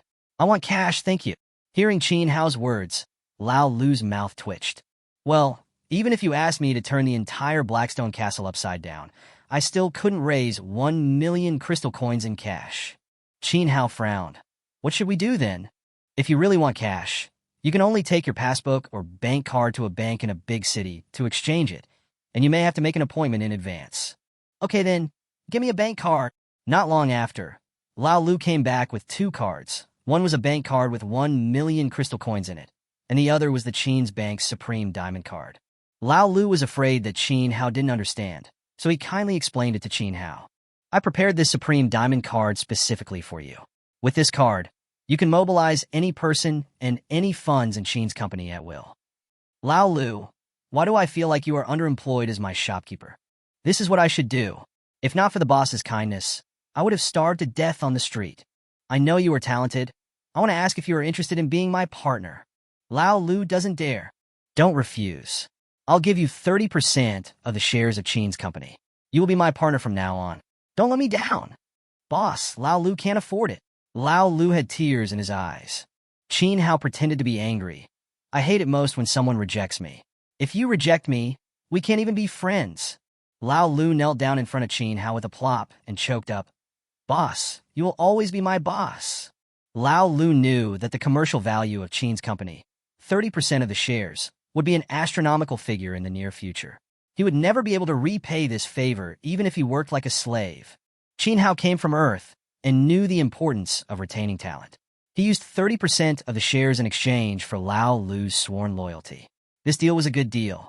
After Lao Lu calmed down, he started talking to Qin Hao about the business. Boss, Blackstone Castle is too small as the headquarters of our Qin's trading company. This seriously hinders the development of our company. Do you think we should? Qin Hao took over Lao Lu's words and said, I was just about to discuss this with you. I plan to become a professor at Twilight Academy. How about placing the headquarters of our company in Twilight Ruins? Twilight Ruins has a large population and well-developed transportation. It's the perfect place to be our headquarters. Okay then, pack up quickly and let's go to Twilight Ruins together. Yes, boss. Chapter 23 Tang Tang and Mecha. 2 days later, Lao Lu finally packed up the things in the store. Lao Lu was troubled when he saw the warehouse full of big and small packages.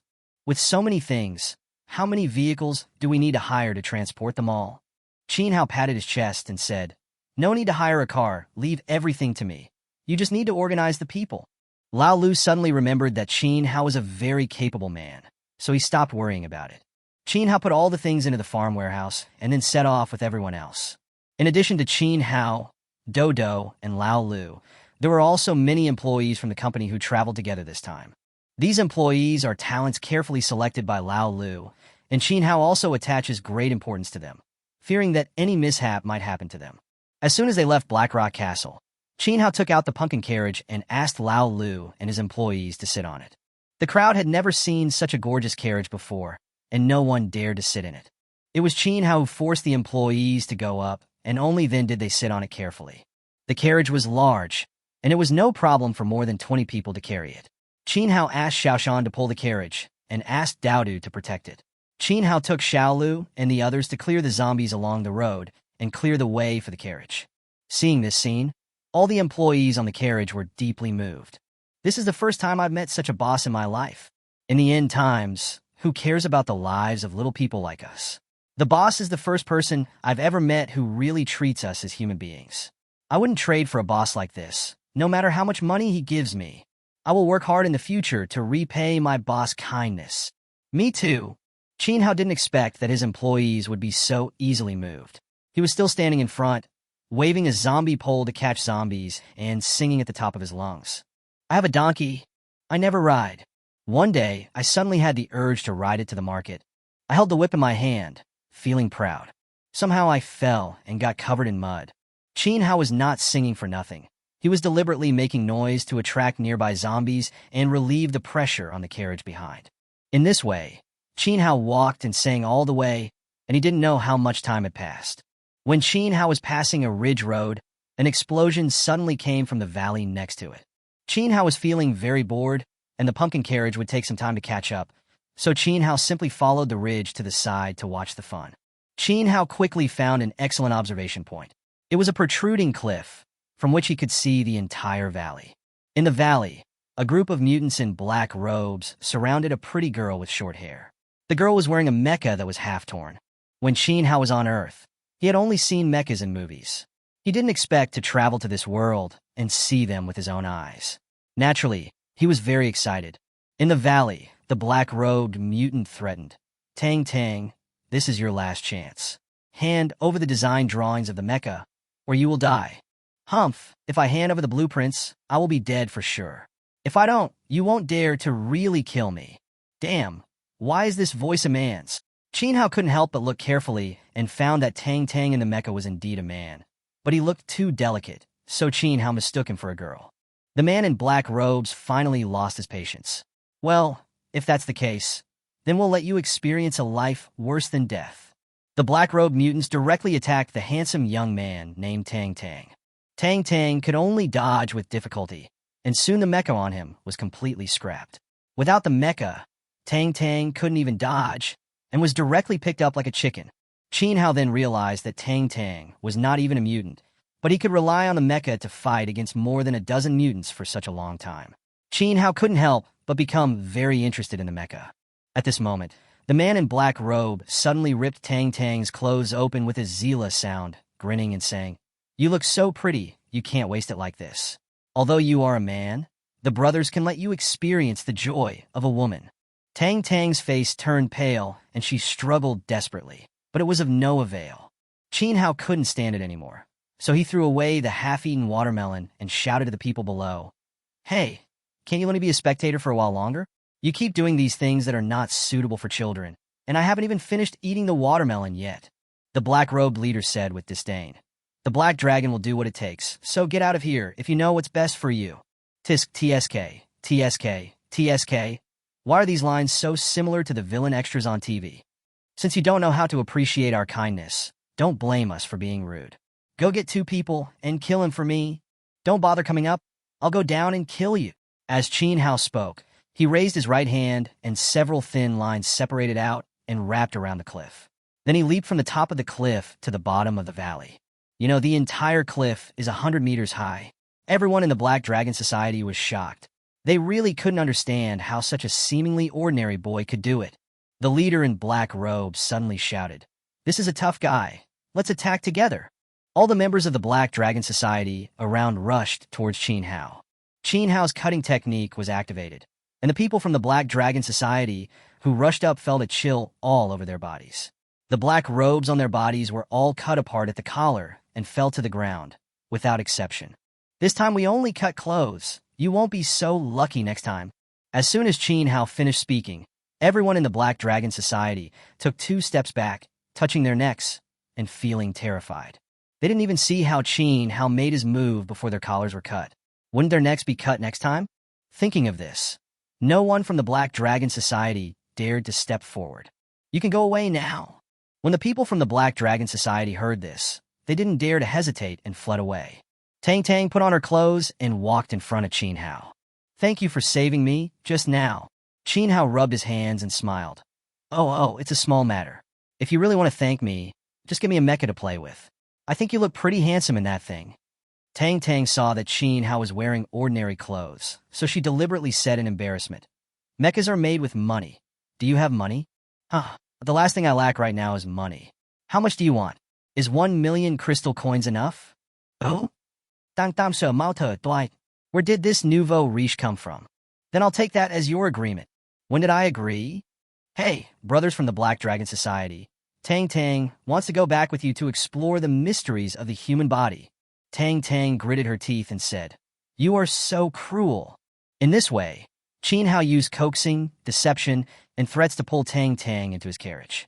Chapter 24, Becoming a Class B Mutant. Tang Tang had his own plans for following Qin Hao. Now, without a mecha, he was simply unable to resist the Black Dragon Society's pursuit. Qin Hao, who suddenly appeared, seemed to be very powerful and could protect himself.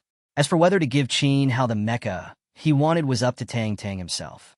Tang Tang was busy calculating, but Qin Hao seemed to know nothing and was still busy clearing the zombies in front of the carriage. It soon became dark, and the group found an abandoned 4-story building as a temporary camp. The employees consciously took on the logistical work, cleaned the building, and cooked delicious meals.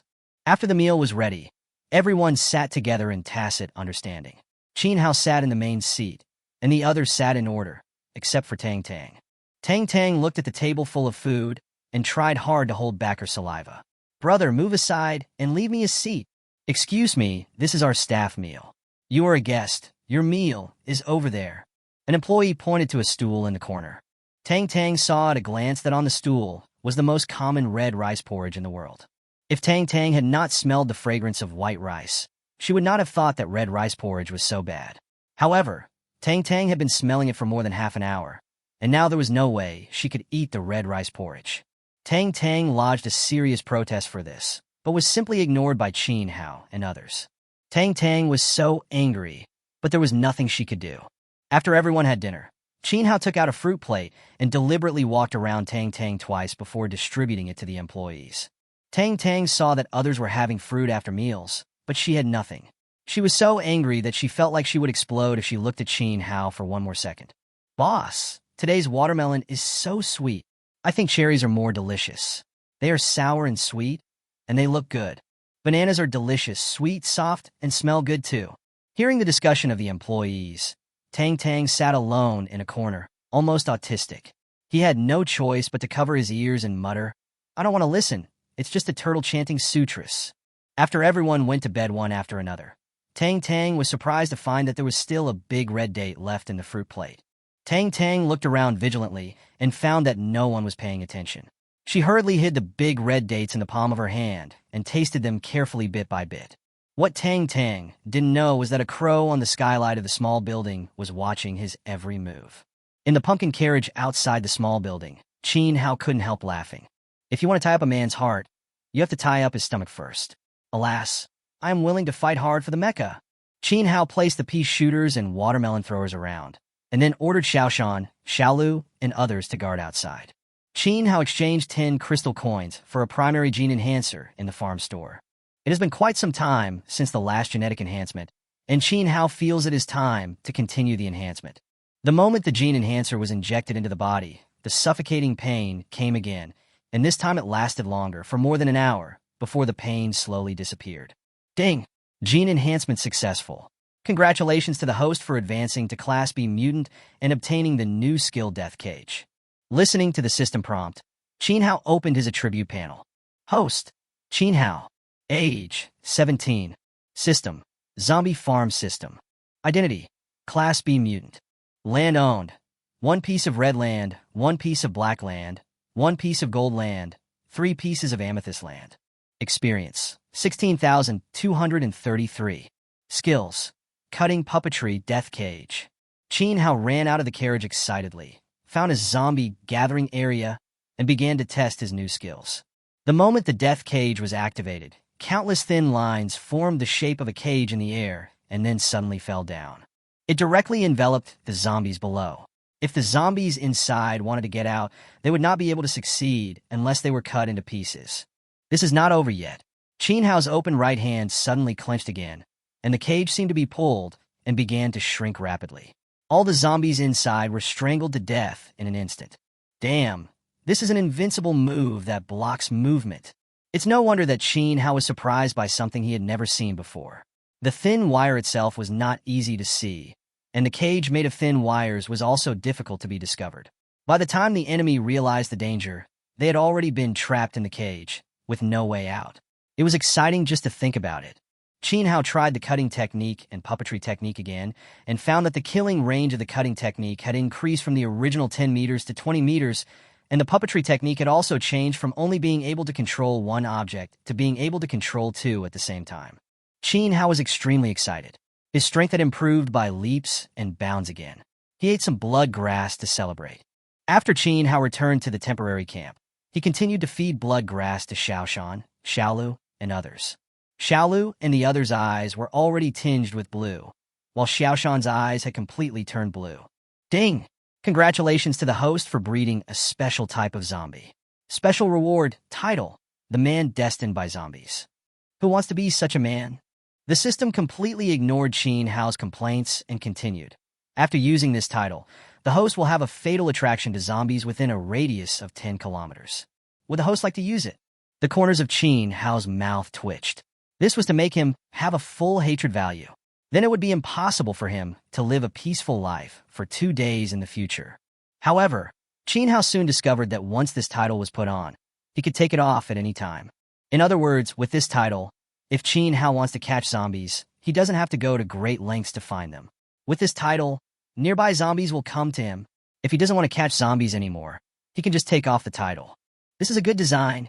Qin Hao couldn't help but give the system a thumbs up. It was already late, so Qin Hao asked Xiaoshan and Xiaolu to keep watch, since zombies didn't need to rest. Qin Hao himself slept in the pumpkin carriage, which was really comfortable to sleep in. After dawn, everyone had breakfast and prepared to continue their journey. Just like yesterday, Tang Tang was still treated differently. Tang Tang was so envious and jealous. Finally, Tang Tang couldn't stand it anymore. Are you still hiring? I want to apply. I want to eat the employee meal. Qin Hao winked at Lao Lu, and Lao Lu asked seriously, do you know how to run a store? Won't. Do you know business management? Won't. Then can you keep accounts? No, I can't. Let's do a statistics and inventory. Tang Tang's face turned as red as a monkey's butt. You could tell without even looking that she still couldn't do it. Lao Lu shook his head and said, you don't know anything. Why would I hire you?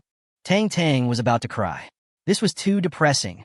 Lao Lu was kind-hearted and reminded him, I heard that you can make mechas. That's a skill. Tang Tang quickly refused. No, this is something I've spent my entire life researching. I can't just give it to someone else. Qin Hao complained. It's not your technology that I want. What I want is the mecha. The technology is in your hands. What are you afraid of? Tang Tang couldn't make up her mind for a while, but Qin Hao was not in a hurry either. After all, there was still a long time to come. Chapter 25, Black Dragon Society. Everyone continued on their way. Qin Hao was still in the front clearing out the zombies along the road, and Xiaoshan followed behind, pulling the pumpkin carriage. Except for the presence of Tang Tang in the car, the team was almost the same as yesterday. Just after Qin Hao led the carriage through an intersection, 2 men in black suddenly emerged from a tree hole next to the intersection. They really went in this direction. Our brothers in charge of the ambush have been preparing for a long time. He dared to mess with our Black Dragon Society.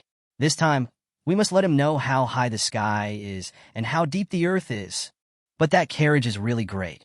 If we can bring it back to the boss, we will have done a great job. Good idea. Then let's go and remind our brothers not to damage the carriage when we take action later. When the two people were talking, they didn't notice at all that there was a crow standing on the big tree behind them, looking at them like idiots. Qin Hao, who was cleaning up the zombies, already knew everything through the puppet crow. Qin Hao asked Xiaolu and the others to continue clearing the zombies in front, while he returned to the carriage and asked about the situation of the Black Dragon Society. When they heard the words Black Dragon Society, Lao Lu and others all changed their expressions. Boss, why are you asking this? Qin Hao glanced at Tang Tang and said, in order to save him, I beat up the people from the Black Dragon Society. It seems that they have set up an ambush ahead and are preparing for revenge. Lao Lu said bitterly, my boss, in this world, the 3 associations and 1 society are the ones that you should never mess with. Qin Hao scratched his head. 3 associations and 1 club. What is that? Is it edible? 3 societies and 1 society is the abbreviation of the 4 major organizations in human society. The 3 societies are Freemasonry, Illuminati, and Black Dragon Society. 1 society refers to the shrines of the gods. Freemasonry, the Illuminati, and the Pantheons worked together to establish human order in the last days, which led to the current cities of all sizes. If these 3 organizations are considered the bright and positive side of human society, then the Black Dragon Society is among the dark and negative sides. After listening to Lao Lu's explanation, Qin Hao rubbed his hands and looked at Tang Tang, asking, do you think it's too late for me to hand you over now? Tang Tang's face was full of black lines. Can you be more realistic? Of course I can. I'll strip you naked and offer you to me. Dang dang. Qin Hao looked at Tang Tang's deflated expression and suddenly laughed. Okay, no more jokes, it's just the Black Dragon Society. If you piss me off, I'll chop off its dragon head and kick it like a ball. Seeing Qin Hao speaking so easily, everyone shook their heads helplessly. They really did not think highly of Qin Hao. For one person to face an organization, this was like hitting a rock with an egg, an act that overestimated one's own capabilities, and everyone became worried. The ambush circle of the Black Dragon Society is ahead. If any of you are afraid, leave. Qin Hao is testing everyone. As the saying goes, a friend in need is a friend indeed. Qin Hao is taking this opportunity to see how sincere everyone is towards him. Boss, if we don't leave, the worst that can happen is that we can fight our way out together with you. That's right. I told you last time that we should work hard in the future to repay our boss kindness. How could we abandon you at this moment? Although I'm not a mutant, I'm a good shooter. I can help. I can do that too. The result did not disappoint Qin Hao. None of the employees left, and many of them even began to prepare with the determination to die. Qin Hao was deeply moved. At this moment, shouts of killing suddenly rang out outside the carriage. Qin Hao seemed to have known about it and said to everyone, "Stay in the carriage, don't go out, don't show your heads, wait for me to come back." But everyone wanted to say something else, but Qin Hao interrupted them directly. This is an order. Everyone had no choice but to give up. Qin Hao got out of the carriage and looked around. Wow, there were hundreds of people, all of them mutants, blocking the area. The leader was a bald man with a dragon head tattooed on his neck. "Boy, you are already honored to have me, the Hall Master. Come and see you off in person." "Hey, the Hall Master is out. It seems that Tang Tang's mecha is very important to your Black Dragon Club. You know too much." After the bald Hall Master finished speaking, he rushed towards Qin Hao with murderous intent. Qin Hao was not afraid at all and started the cutting technique. The bald Hall Master only felt a sense of death crisis coming towards him, and it was too late to retreat now. The bald Hall Master couldn't help but roar, and his body was instantly covered with blue scales, and a sound of metallic clashing was heard. The bald Hall Master took several steps back and looked at his body. He saw several long and thin wounds oozing blood. The bald Hall Master showed a look of shock. His scales could even block bullets, so how come they could be cut easily here? Qin Hao smiled and praised. "Your ability is quite strong. I wanted to cut your muscles, but I only cut your skin." Qin Hao's sincere praise sounded like ridicule to the bald Hall Master. "You're looking for death." After the bald Hall Master finished speaking, the muscles all over his body began to bulge, and his body began to grow taller and taller. The strength type and defensive type superpowers are similar to Daoda's superpowers. Thinking of this, Qin Hao kicked Daoda, who was happily eating the corn cob. "Eat so much. Go move around to digest it." Daoda scratched his head. Daoda doesn't want to move. "No, you will do." Daoda pouted and walked towards the bald Hall Master reluctantly. The bald Hall Master didn't take Daoda seriously at all. He sprinted forward with all his strength, ready to kill Daoda instantly. The next second, Daoda was petrified. The two big guys collided with each other with a bang, and then they fought hard. It seemed that it would be difficult to tell who would win for a while. The bald Hall Master really didn't expect that a fool beside Qin Hao would be so strong. The bald Hall Master suddenly separated from Daoda and shouted to his men, "Everyone, come together. There are hundreds of mutants with various superpowers. If Qin Hao were to deal with them alone, it would be a bit difficult, but Qin Hao was obviously prepared." Just as many mutants rushed up, all the zombies within 10 kilometers, with Qin Hao as the center, rushed towards Qin Hao as if stimulated by fresh flesh and blood. When everyone in the Black Dragon Society saw this scene, their faces changed drastically. This can only be done by a blood demon. There is a blood demon nearby. It's over. We are surrounded by blood demons. It's over. All the members of the Black Dragon Society fell into panic. Qin Hao found the performance of the crowd funny.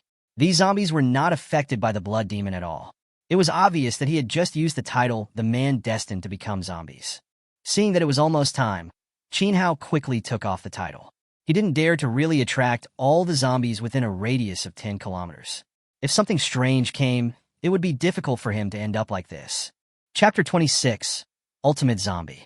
What Qin Hao didn't know was that when he was wearing the title, there was a research institute sealed with a big lock underground, not far away from Qin Hao. The institute was filled with blood vessel-like tubes that connected the countless blood pools that were about to dry up, and in the center of these blood vessels, there was a huge tumor. The tumor seemed to be stimulated. It suddenly split in the middle, and a flawless female corpse slid out of the tumor. The corpse had a beautiful face, and her body looked like it was carved from fine jade. Anyone who saw the corpse would fall into a brief obsession.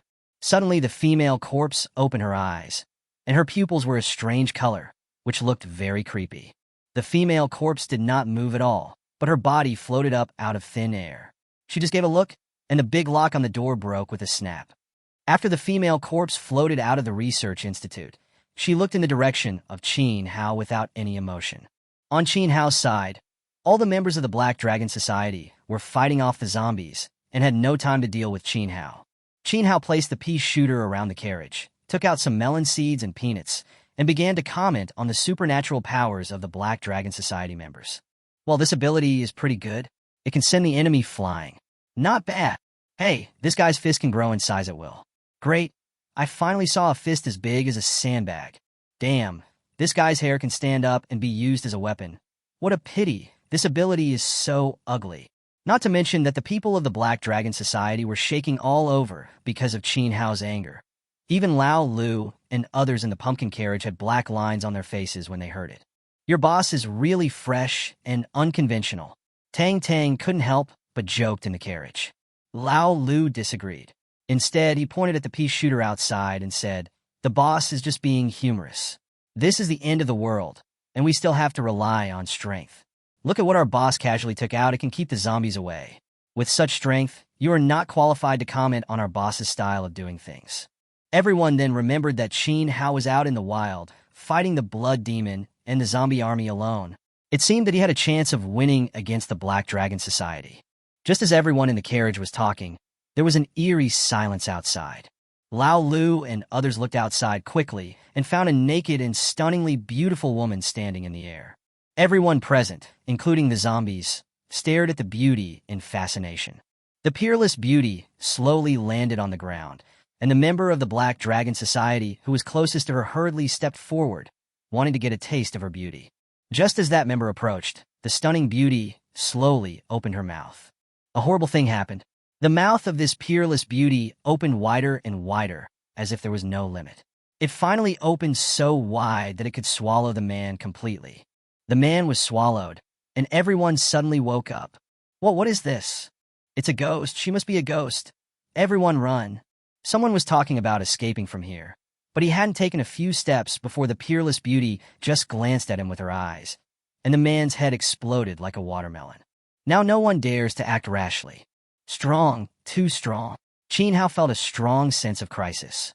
At this time, the system also sounded a prompt. "Warning, warning, an ultimate zombie has been spotted. Please flee as quickly as possible. Please flee as quickly as possible." Qin Hao smiled bitterly. Could the system warning come any later? It was too late to escape now. At this moment, everyone stood there in fear, not daring to move. The beautiful monster said nothing and started to eat a living person alive. Everyone was terrified. Qin Hao and the bald man exchanged glances, and the two of them understood each other. This is an alliance.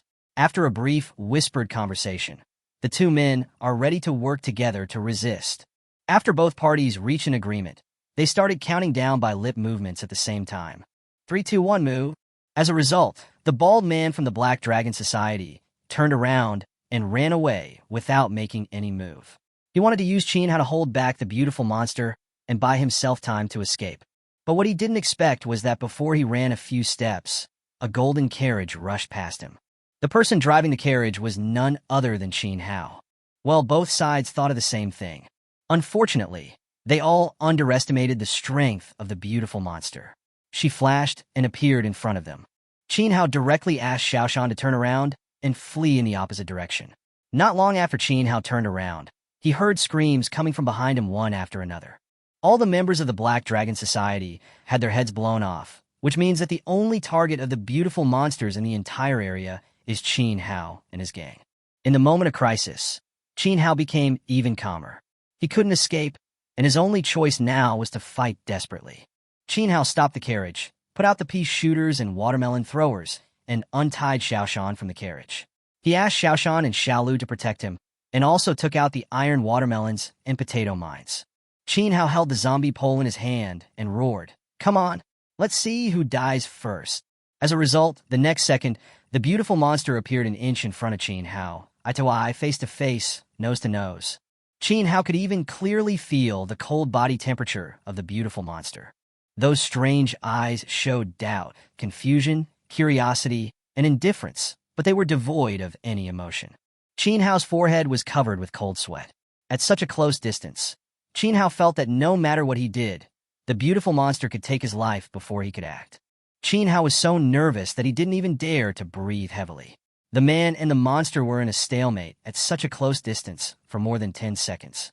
Just when Qin Hao was preparing to fight to the death, the beautiful monster suddenly hugged Qin Hao, and her entire body was hanging on Qin Hao. When Qin Hao was wondering, he actually heard a faint snoring sound. Qin Hao turned his head in fear and saw that the beautiful monster was actually sleeping on him. "This what's going on?" Qin Hao was extremely puzzled and asked the system, but the system seemed to have no idea and did not respond. Qin Hao remembered that the system said that this beautiful monster was an ultimate zombie. Since it was a zombie, it should be able to be captured. Qin Hao carefully put the zombie on the pole and hung it around the neck of the beautiful monster. Unfortunately, the beautiful monster did not disappear.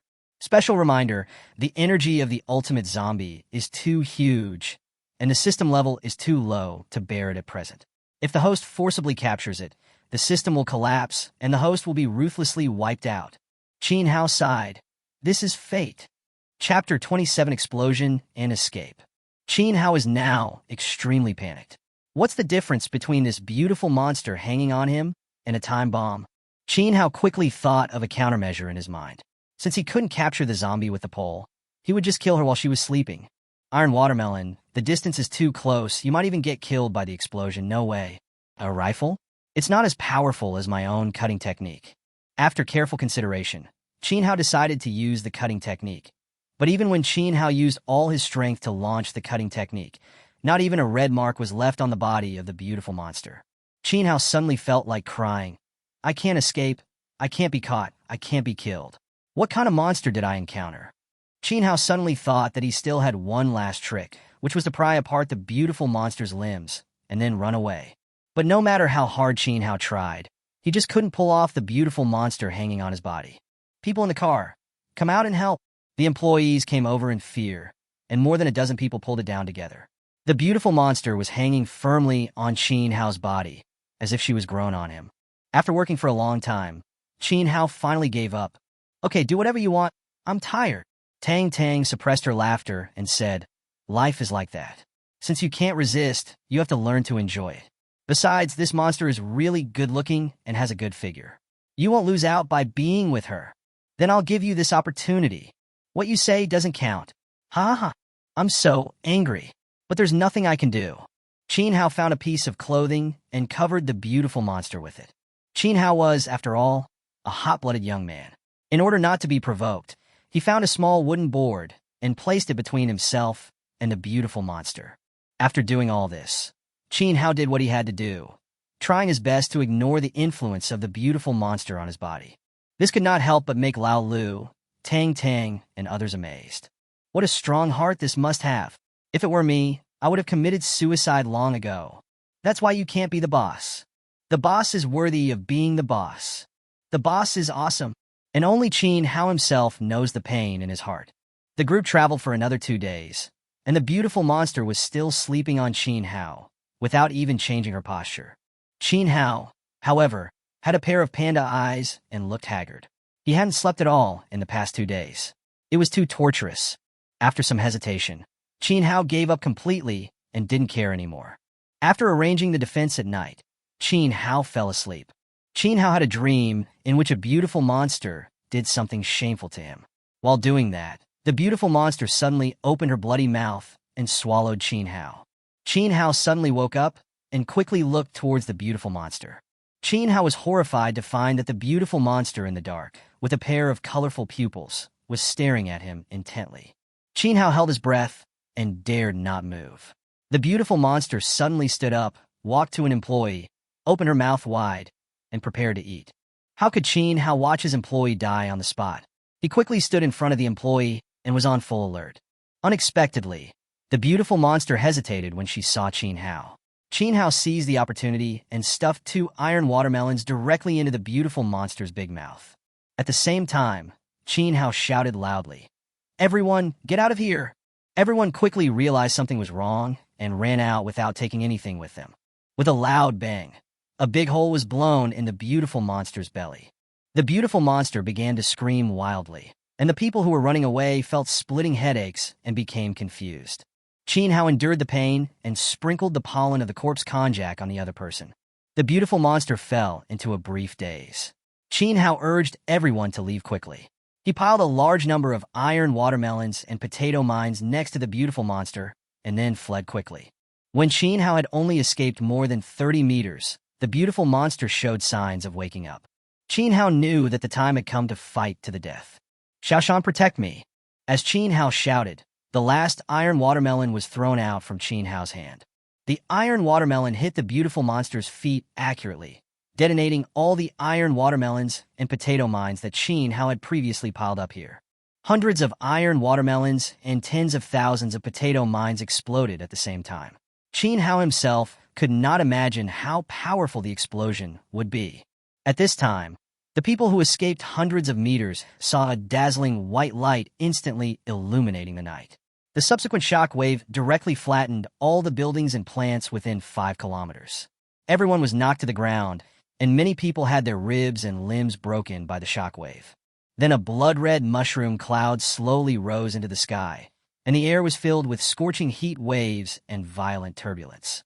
Everyone could only lie on the ground and try their best to protect their vital parts.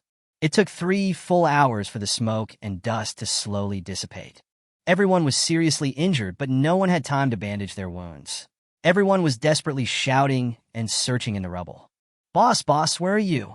Boss, boss, please don't get into any trouble. Qin Hao, you must stay alive. I haven't given you the mecha yet." Suddenly, there was a noise under a large rock. Everyone rushed over and worked together to move the rock away. Under the big rock was the broken body of Xiaoshan, and under Xiaoshan was the dusty Qin Hao. "Boss, I'm so glad you're okay." Qin Hao weakly took out the deer grass and handed it to Lao Lu. "Distribute it to everyone, 1 stick per person. After eating, we will leave here as soon as possible. There was a big explosion just now, and zombies will come soon." "Yes, boss." After eating the deer grass, everyone felt warm all over, and the injured parts were very itchy. This is the body tissue repairing itself quickly, and everyone was amazed. "Oh my God, it's only been a dozen seconds and all my wounds have healed. My broken bones have healed. There are such magical things in the world. Boss, you're amazing. You even have something so magical. If you sell it in our store, 1 stick can fetch at least 50,000 crystal coins. Woo-woo, the boss is so good to us. In the time of crisis, he let us run first, and now he lets us use such a valuable thing. It's worth working for a boss like this."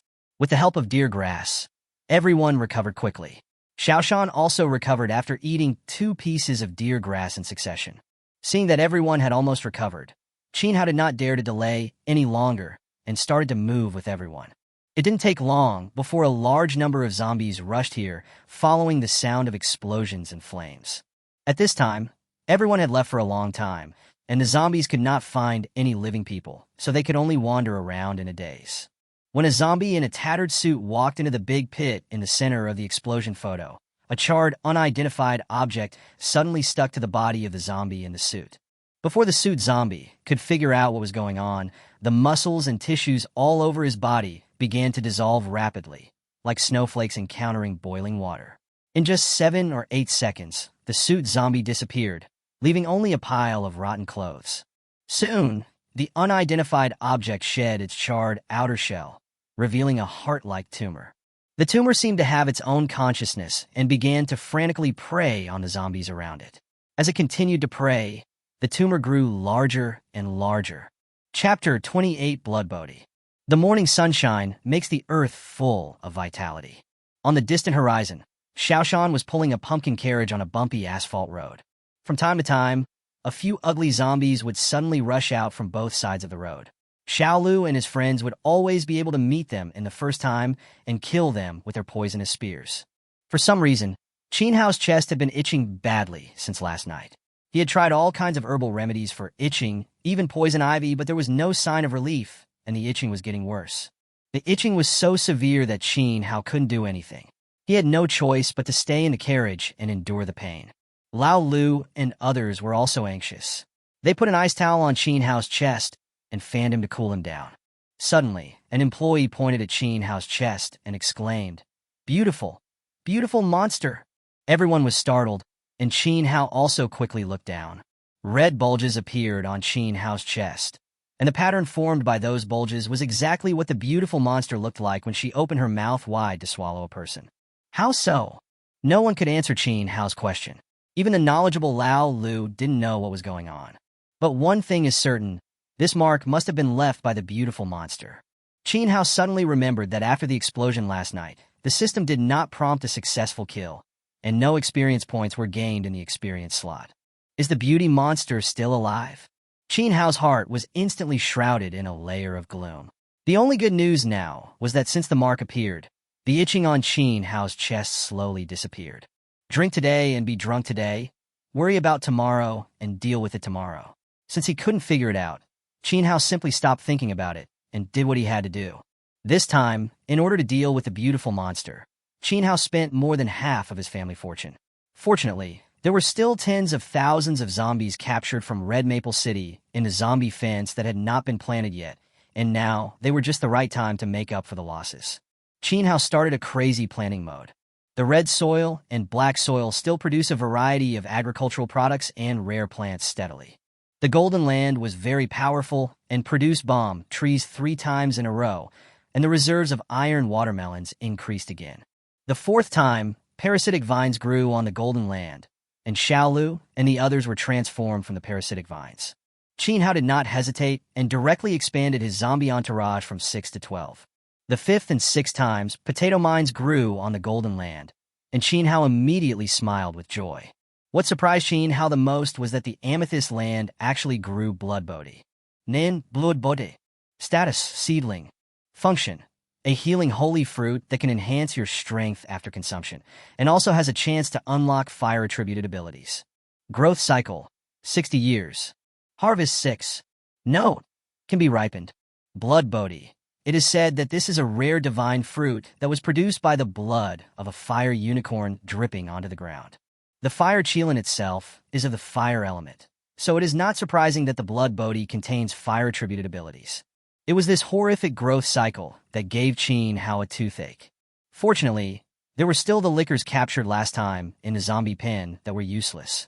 Using the liquors and gathering other zombies together, he finally gathered the number of zombies needed for ripening. Qin Hao decisively chose to ripen them. Qin Hao avoided everyone and found an abandoned factory building.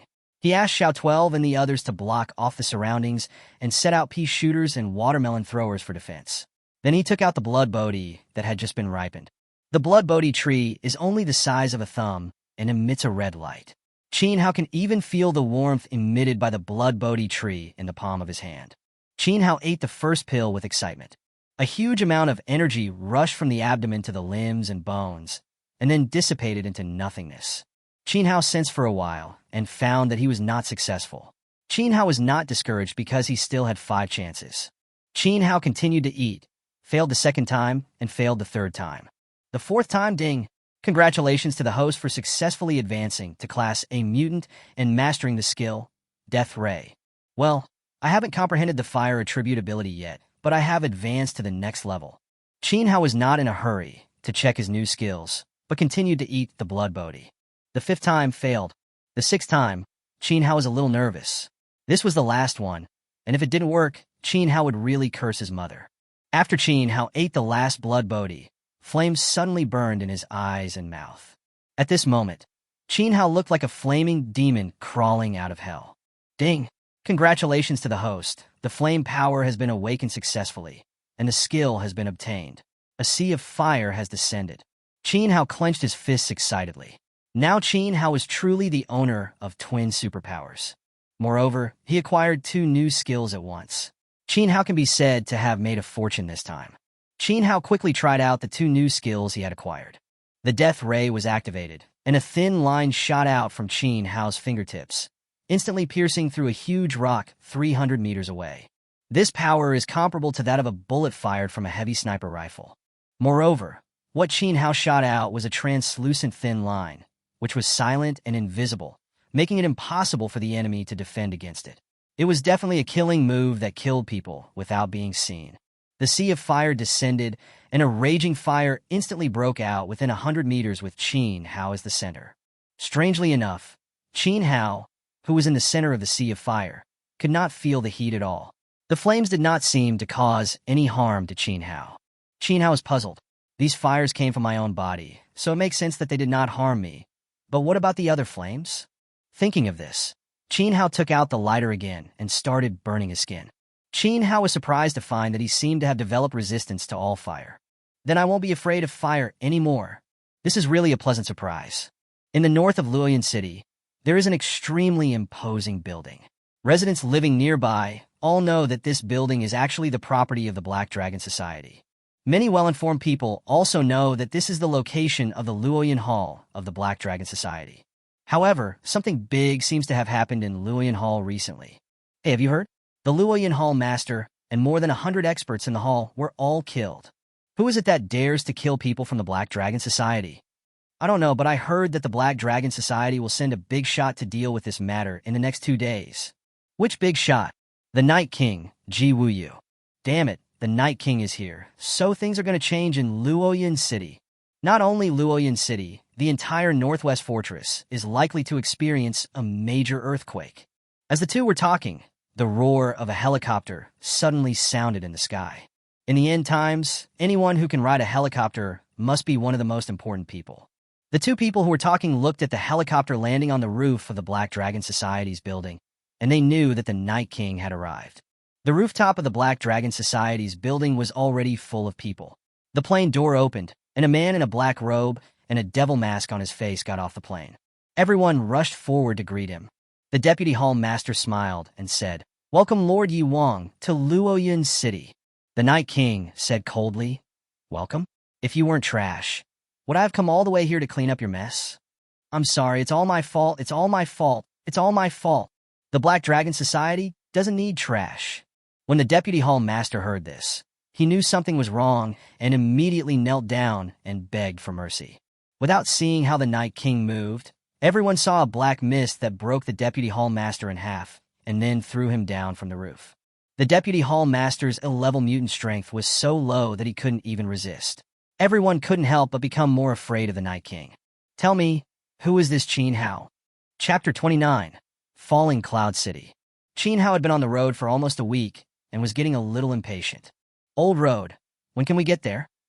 Lao Lu rolled his pipe seriously and answered casually, "If everything goes well, we will be able to walk out of the Northwest Fortress and enter the Central Plains tomorrow." I asked when we can get to Twilight Ruins. Lao Lu was using his saliva to glue the cigarette together and didn't have time to answer. Qin Hao suddenly felt a little regretful, wondering if he should have taught Lao Lu how to smoke. Now he follows the old way, smoking whenever he has free time and feels high after smoking. Now he even dares to fool his own boss. "Lao Lu, if you keep doing this, I won't give you any tobacco leaves in the future." Lao Lu immediately perked up. "No, boss, please don't. Let me calculate, 3 more days. At most 3 days, we'll be there." "There are still 3 days left. I'm so bored," Lao Lu said quickly. "If the boss is bored, we can go to Luoyang City for a stroll." Luoyang City is one of the best cities in the entire Northwest Fortress. Although it is only a city, its scale and prosperity are comparable to those of the ruins. It won't delay the trip. No, Luoyang City is right on our way. There's no need to delay us. Okay. On the way to Luoyang City, Qin Hao met an acquaintance. Qiu Feng, Han Bing, Wan Xia, Zhang Jijia are the teachers and students of Twilight Academy. Everyone was extremely surprised to see that Qin Hao was safe and sound. Wan Xia and Zhang Jijia even held Qin Hao's arms on the left and right and refused to let go. "I knew you would come back safely.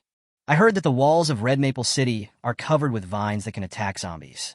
That must be your work. Tell us how you did it." The little girls were chattering nonstop, while Qiu Feng and Han Bing stood aside with anti-smiles on their faces. Qin Hao was also in a good mood and introduced Lao Lu, Dodo, Tang Tang, and others to everyone at Twilight Academy. Everyone started talking and laughing as they walked along the road. That afternoon, everyone arrived at Luoyang City. Just as Lao Lu said, Luoyang City was indeed very large and prosperous. The city wall alone was so long that one could not see the end of it. Moreover, the wall was at least 30 to 40 meters high, and people standing under it were like ants. At the city gate, there was a constant stream of people coming in and out, and there were also many convoys and horse teams. If it weren't for the rows of heavy steel artillery on the city wall, Qin Hao would have thought that this was not the end of the world. After paying the fee to enter the city, I found it even more prosperous, with all kinds of signs that dazzled the eyes, and pedestrians were shoulder to shoulder, making it extremely lively. There are many things that are the same as on Earth, but there are also many differences. Qin Hao has broadened his horizons this time. If you see something new, buy it. If you have never seen it, buy it. If you have never eaten it, buy it. If you have never played with it, buy it. Anyway, Qin Hao is not short of money now, and he has experienced the happiness of being a rich man. As Qin Hao was walking around, for some reason, the pedestrians around him suddenly left, and the shops on both sides of the street also closed. In the blink of an eye, Qin Hao and his group were the only ones left on the street. What's going on? Why is it closed in broad daylight? Tang asked puzzledly. Someone is here to cause trouble. Qin Hao stood there waiting, as if he had known something for a long time. Soon, mutants in black appeared at both ends of the street and on various rooftop vantage points. When Xiao Feng saw these people in black, he exclaimed, "Black Dragon Society!" Han Bing and the others' faces turned even paler. Everyone at Twilight Academy couldn't understand why the Black Dragon Society surrounded them. Qin Hao's employees, as ordinary people, were more indifferent than the people from Twilight Academy. They have experienced life and death together with Qin Hao and have absolute confidence in Qin Hao. The Night King Ji Wuyu appeared in front of Qin Hao at some point in time. "Are you Qin Hao?" Qin Hao did not answer but asked, "Who are you? Are you too embarrassed to see anyone wearing a mask?" Xiao Feng, Han Bing, and others knew how terrifying the Night King was, and when they heard Qin Hao's words, they were almost scared to death. Qin Hao is crazy. Qin Hao must be crazy. How dare he talk to the Night King like that? The Night King sneered. "It's been a long time since anyone dared to speak to me like this. That's because you didn't meet our boss earlier." Tang consciously took on the role of Qin Hao's lackey. Qin Hao rolled his eyes and complained to Tang. "You haven't passed the interview yet. Don't call me boss." "Yes, boss." Qin Hao slapped his forehead. How come Tang has become more and more shameless since she followed him? I never realized Tang was so shameless before. Well, Qin Hao ignored an old saying, "He who keeps company with vermilion becomes red, and he who keeps company with ink becomes black." Those who keep company with Qin Hao are shameless. Xiao Feng and Han Bing wished they could cover Qin Hao and Tang's mouths at this moment. Is this the time to bicker? The Night King is standing right next to them. Xiao Feng and Han Bing are really about to cry from fear. I may not be able to fight the blood demon alone in the wild and escape unscathed. I have to say that you are a talented person. I will give you two choices now. If you join our Black Dragon Society, I will not care about you killing the leader of Luoyang Hall. Otherwise, D. The moment the Night King uttered the word death, the light of the entire street seemed to be rejected, and the area where everyone was located became strangely darker. Qin Hao frowned and asked, "Are you threatening me?" "So what? If you show me some benefits and sincerely invite me, I might consider it, but if you threaten me, you are making a big mistake." After Qin Hao finished speaking, he raised his hand and activated the death ray. As an S-class mutant, the Night King is naturally extremely powerful. The moment Qin Hao raised his hand, he realized the danger. But what he didn't expect was that Qin Hao's attack would come in an instant. The Night King Ji Wuyu was pierced through the chest by Qin Hao's death ray. Blood splattered everywhere, and everyone stood there in a daze. How is this possible? The Night King is injured. Xiao Feng and Han Bing were even more shocked. They found that after just a few days of not seeing Qin Hao, he had become even stronger. This is a monster among geniuses. Just as everyone was shocked, a billowing black mist suddenly rose from the Night King's body, and the next second the Night King disappeared in the black mist. Qin Hao sneered, and the death cage was activated, directly covering all the black fog. The rapidly expanding black fog was suppressed in an instant. Suddenly, another black mist emerged from the gap in the cage and headed straight towards Qin Hao. Qin Hao was well prepared and activated his skill Sea of Fire. The black fog was burned with crackling sounds when it came into contact with the flames. At the same time, a painful groan came from the black fog in the cage. The people around were even more shocked when they saw this scene. Fire! It's fire! It's the legendary supernatural power. Xiao Feng also exclaimed. What exactly is Qin Hao's ability? Han Bing even raised a question that was enough to subvert everyone's cognition. He can control plants, and now he can control fire. Fire overcomes wood. It is impossible for two abilities that counteract each other to appear in the same person at the same time. But now, could it be that our previous understanding was wrong? Chapter 30. Night King Ji Wu Yu. Faced with everyone's shock and doubts, Qin Hao simply chose to ignore them.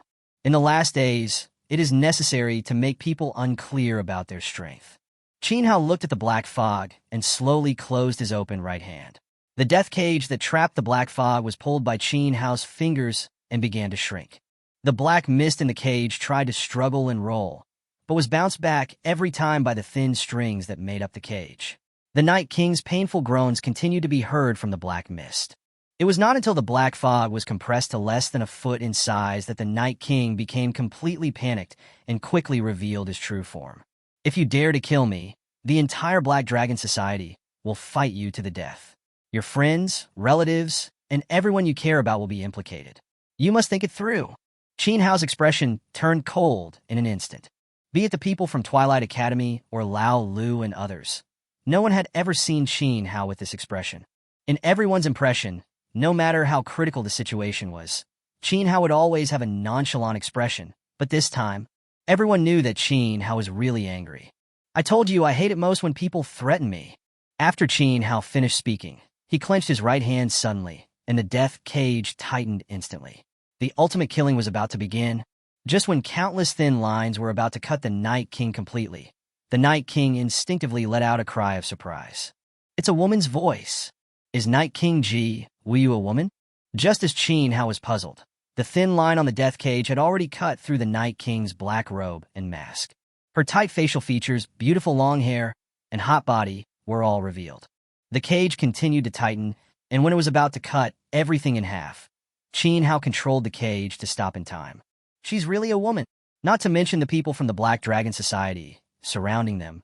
Even Xiao Feng, Han Bing, and the others were shocked. Who would have thought that the famous Night King Ji Wu Yu was actually a woman?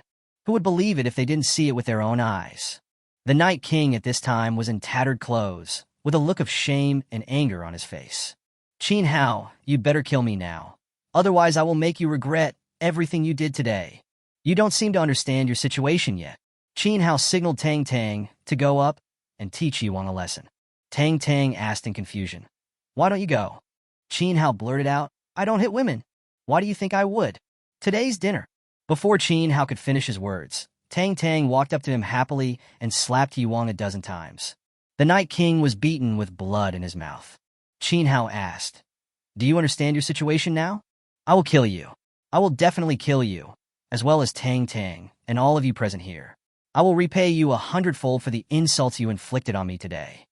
Qin Hao smiled and said, Be tough. Okay, then I'll see how long you can be tough. The puppet technique was activated, and Night King Ji Wu Yu discovered with horror that he had lost control of his own body. Qin Hao couldn't help but rub his brows and shook his head secretly. It was still a bit burdensome to control a living person with a sharp mind.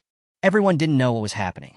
They only saw that the originally irritable Night King suddenly became quiet and followed Qin Hao closely, being extremely well-behaved. The people from the Black Dragon Society around them were even more conflicted. They couldn't decide whether to advance or retreat. Now even the Night King had fallen into their hands. How could they be their match? Qin Hao shouted directly to the people of the Black Dragon Society. Go back and tell your boss that your Night King will stay with me for a while. If you dare to send people to harass me again, I will make your Night King pay. The people of the Black Dragon Society knew that they were no match for Qin Hao, so they could only remember what Qin Hao said and go back to report. After the members of the Black Dragon Society dispersed, the surrounding streets miraculously returned to their former prosperity. The influence of the Black Dragon Society can be seen from this. Qin Hao does not want to confront this huge organization head-on, at least not before his own power grows. After the disruption caused by the Black Dragon Society, no one was in the mood to go shopping, so they just found a hotel and stayed there. The Night King's room was right next to Qin Hao's. With the Night King's strength, if he wanted to escape, no one present could stop him except Qin Hao. There was no other way. Qin Hao could only use puppetry to control the Night King's body. In the evening, after Qin Hao had dinner with everyone else, he went to the Night King's room and began interrogating him. As an important figure in the Black Dragon Society, the Night King must know many secrets of the Black Dragon Society. The Night King acted very tough and refused to say anything even if he died. Qin Hao took off his coat. The Night King said in horror, "If you dare to do anything wrong, my father will never let you go." "What are you thinking? I'm just picking up something." Qin Hao said this and took out a chicken feather from his coat. Night King Ji Wuyu couldn't help but breathe a sigh of relief, but for some reason, she felt a little disappointed. "What's wrong with me? No, I must be mentally ill. It must be." Ji Wuyu comforted himself in his heart. "I'm asking you one last time. Are you sure you don't want to tell me?" Ji Wuyu simply turned his head and ignored him. Qin Hao was no longer polite and directly took off Ji Wuyu's shoes, then began to brush back and forth on the soles of Ji Wuyu's feet with chicken feathers. Although Ji Wuyu couldn't move, her sense of touch was still there. The itchiness from the soles of her feet soon made her burst into laughter. "Ha! Qin Hao, you bastard, ha ha ha. You bastard, ha ha ha. I will ha ha ha ha. Kill ha ha ha kill you." Outside Ji Wuyu's door, Tang and a group of gossipy people were eavesdropping outside. "TSK, TSK, TSK. The boss is the boss. It hasn't been long since we met, but he has already taken down the famous Night King. This is a good thing. If the boss and the Night King get along, the Black Dragon Society will not trouble us anymore. Boss is awesome. Come on, boss. Shoo. Don't let the boss hear us. Hurry up and disperse. Everyone disperse." That night, for some unknown reason, the two little girls, Wan Xia and Zhang Jiejie, cried very sadly. On Qin Hao's side, Ji Wuyu almost laughed to death. "Ha ha, ha ha, say ha ha, always say ha ha ha ha." Only then did Qin Hao stop. Now, Ji Wuyu had to answer whatever Qin Hao asked. If Ji Wuyu hesitated or concealed something, Qin Hao would just go after him. The two of them tossed and turned the whole night like this. Qin Hao also knew a lot about the Black Dragon Society and its secrets. To put it bluntly, the Black Dragon Society is a gangster organization that involves pornography, gambling, and drugs. It is not an exaggeration to say that he is capable of all kinds of evil and will do anything to achieve his goals. The influence of the Black Dragon Society is spread throughout all human cities. Big cities have branches and halls, and small cities have stalls and groups. Its relationship with the Illuminati, Freemasonry, and the Pantheon is also unclear. What surprised Qin Hao was that Ji Wuyu was actually the daughter of Ji Nantian, the chairman of the Black Dragon Society. Qin Hao suddenly realized that he seemed to have arrested someone he shouldn't have. Then look at Ji Wuyu's cold and affectionate eyes towards him. Qin Hao couldn't help but lament. "I never let go of any landmines that life sent to my feet. I stepped on them all." Chapter 31, Why Did You Come Just Now? When the little prince Qin Hao, who had stepped on a landmine, walked out of Ji Wuyu's room, the sun had already risen above the horizon. On the way back to his room, Qin Hao met Tang. "Boss, it's okay. After a whole night of hard work, your steps are still so steady, but your face doesn't look good. Don't worry, boss. I have already asked the hotel for a portion of pork kidneys, which will be delivered to your room later." Qin Hao suddenly smiled and asked, "How many times did you slap Ji Wuyu yesterday?" Tang was puzzled. "Why are you asking this?" "It's okay. I just want to say that the Ji Wuyu you smoked is from Ji Nantian." "What's the big deal about Ji Nantian?" "Wait, you mean Ji Nantian, the president of the Black Dragon Society, Ji Nantian?" Qin Hao nodded. "Hey, Tang, what's wrong with you, Tang?" When Tang heard the news, she fainted with joy. Qin Hao is not afraid of itching when he has too many lice. He has never been a person who worries about things that may happen without reason. He just keeps riding his horse and dancing as usual and does what he needs to do. While having breakfast in the morning, Lao Lu said that it was not easy for him to come to Luoyang City, and he could take this opportunity to open a branch in Luoyang City. Qin Hao was deeply moved. Where could he find such a good employee? Qin Hao approved it directly. Just then, several guests sitting at the neighboring table suddenly started talking about the rumor about a flower thief. Qin Hao laughed when he heard this. The forest is so big that there are all kinds of birds. After breakfast, Qin Hao felt dizzy. After careful examination, he found that it was due to excessive use of his supernatural powers. Puppetry, controlling a living person with an active mind, is indeed too exhausting. Qin Hao had no choice but to remove the puppet technique, but he was afraid that Ji Wuyu would run away, so Qin Hao used the thin wires from his body to tie Ji Wuyu up. If Ji Wuyu dared to struggle, these hair-thin threads would cut Ji Wuyu's hands and feet. Qin Hao hadn't slept all night, and coupled with the influence of excessive use of his supernatural powers, he was exhausted. Qin Hao ate a blood grass, and although his body was excited, his mind was weak. There was no choice but for Qin Hao to go back to his room to catch up on his sleep. At this time, Lao Lu and others went out to prepare for opening a branch, while everyone from Twilight Academy went shopping, leaving only Qin Hao and Ji Wuyu in the hotel. Just when Qin Hao was sleeping soundly, a muffled sound suddenly came from next door. Qin Hao turned over and continued to sleep, but the thin wire in his hand suddenly tightened again, and Qin Hao became alert. These thin strings are connected to the thin strings tied around Ji Wuyu. Could it be that Ji Wuyu is trying to escape? Qin Hao quickly stood up, rushed to the next room, and kicked the door open. Qin Hao saw a strange man covering Ji Wuyu's mouth and was about to molest her. Ji Wuyu was tied up by Qin Hao's thin rope. The result of her resistance was that the thin rope cut her with long and deep wounds one after another. I don't know if it was out of anger or guilt, but when Qin Hao came up, he used his strongest skill, the death ray, continuously. Blood holes exploded one after another on the strange man's body. Qin Hao fired the last 4 rays at the same time, nailing the man directly to the wall. The strange man fainted. Qin Hao hurriedly walked up to Ji Wuyu, and while retracting the thin rope that tied Ji Wuyu, he asked anxiously, "Are you okay? Are you okay?" Ji Wuyu, who had recovered, suddenly burst into tears and beat and scolded Qin Hao. "Why did you come just now? Wow, you bastard, wow, why did you come just now?" Qin Hao almost became an accomplice of the strange man. Qin Hao knew he was in the wrong, so he did not dodge and let Ji Wuyu beat him. Unexpectedly, while fighting, Ji Wuyu suddenly hugged Qin Hao and cried heartbreakingly. Qin Hao had no choice but to keep comforting her softly. I don't know how much time passed, but Ji Wuyu fell asleep again after crying. Qin Hao carried Ji Wuyu to his room, then went into the kitchen and cooked a bowl of chicken soup with deer grass. When Ji Wuyu woke up, it was already afternoon, and the chicken soup had been reheated 4 or 5 times. "You're finally awake, come. I made this especially for you." Ji Wuyu seemed to still be angry with Qin Hao, and turned away and ignored Qin Hao. "You are my hostage. If you don't drink, I will tickle you with chicken feathers." Ji Wuyu then took a sip reluctantly. "I feel warm all over, and the wounds on my body don't seem so torturous anymore. What's added to this? It'll be good for your injury." Ji Wuyu looked at Qin Hao with complicated eyes and drank all the remaining chicken soup.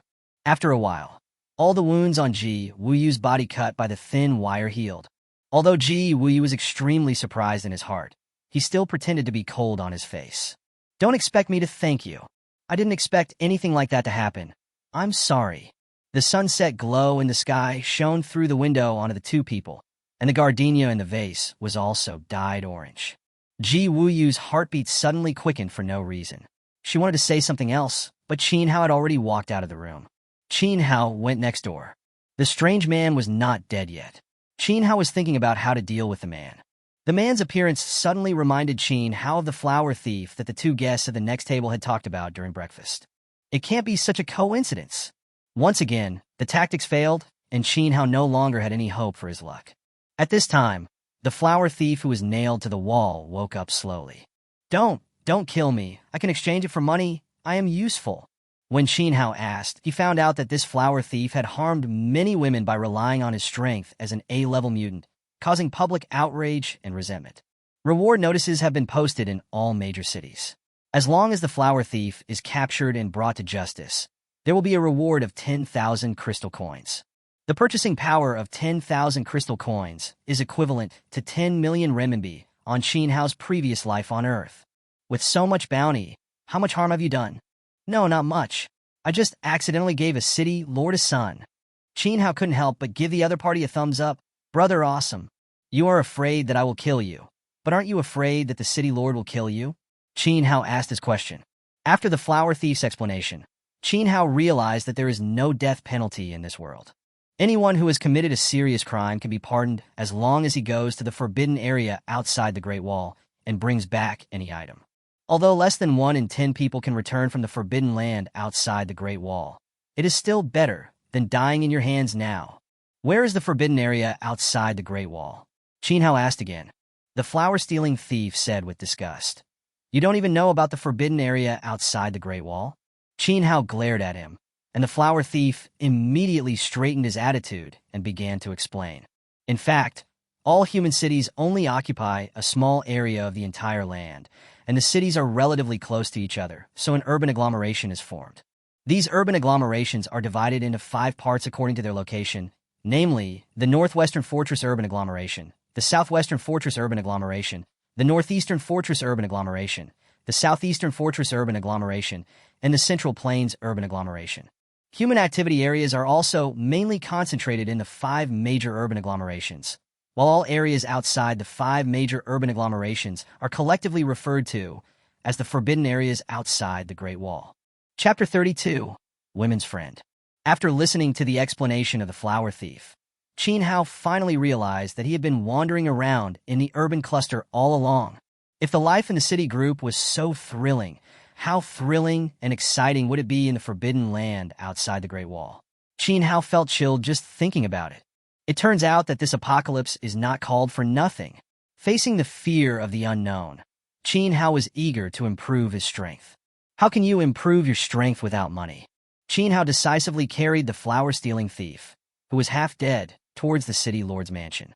On the busy street, a little newspaper boy was shouting at the top of his lungs. Extra! Extra! The flower-stealing thief has been captured, and the brave young man Qin Hao has been awarded the title of Friend of Women. Sitting in his newly opened branch, Qin Hao was feeling frustrated. What the hell is this? I just received 10,000 crystal coins from him. Why did he put it in the newspaper? Qin Hao got furious when he thought about how stingy the city lord was when giving him money. Fortunately, Qin Hao pulled and finally got all the money back. Qin Hao's only regret now is that he did not manage his facial expression well when he was snatching money from the city lord, which resulted in some distortion of the photo in the newspaper. Tang looked at the photo of Qin Hao in the newspaper and laughed. That's not distortion at all. You clearly had an epileptic seizure while taking the photo. Ha! Qin Hao sneered. How long do you plan to eat white rice? After this period of time together, Tang finally ate white rice, but only white rice. What Qin Hao meant was that when he made the mecha, he would be treated the same as everyone else. This made Tang very hurt. Out of desperation, Tang was so shameless that she tried to steal food from Daoda's bowl. For this reason, Qin Hao also specifically warned Daoda that if he dared to give Tang a bite, Daoda would not be allowed to eat the apple. Daoda likes apples the most. Daoda will eat apples even if he doesn't have meals. This made Daoda run away with the bowl in his hand reflexively when he saw Tang. Tang had never eaten fruits and vegetables, and didn't think they were very delicious. But Tang had eaten them before, and every time she had to do everything she could to eat just 1 or 2 bites. Being able to have a delicious meal at Qin Hao's table has almost become Tang's obsession. It's just a mecha. I'll build one for you. Tang shook her hair and started asking Qin Hao for money to buy materials. Qin Hao waved his hand and gave out 1,000 crystal coins for you to spend as you like. Tang's mouth twitched. Rich people are rich people. 1,000 crystal coins are enough to make 10 pieces. When Qin Hao heard this, he gave another 1,000 crystal coins. Then make me 20 pieces. Can you wear all these clothes? I can't get through, but don't I still have you guys? The mecha is actually of little help to Qin Hao. Qin Hao wants the mecha because he is curious and wants to provide more protection for his employees, especially ordinary people like Lao Lu. When the employees heard Qin Hao's words, they all secretly wiped away their tears. Qin Hao was shocked. No way, Lao Lu, you guys. No, there's just sand in my eyes. Yeah, there's sand in my eyes. I got sand in my mouth, too. It's a nice day today. We're all staying in the store.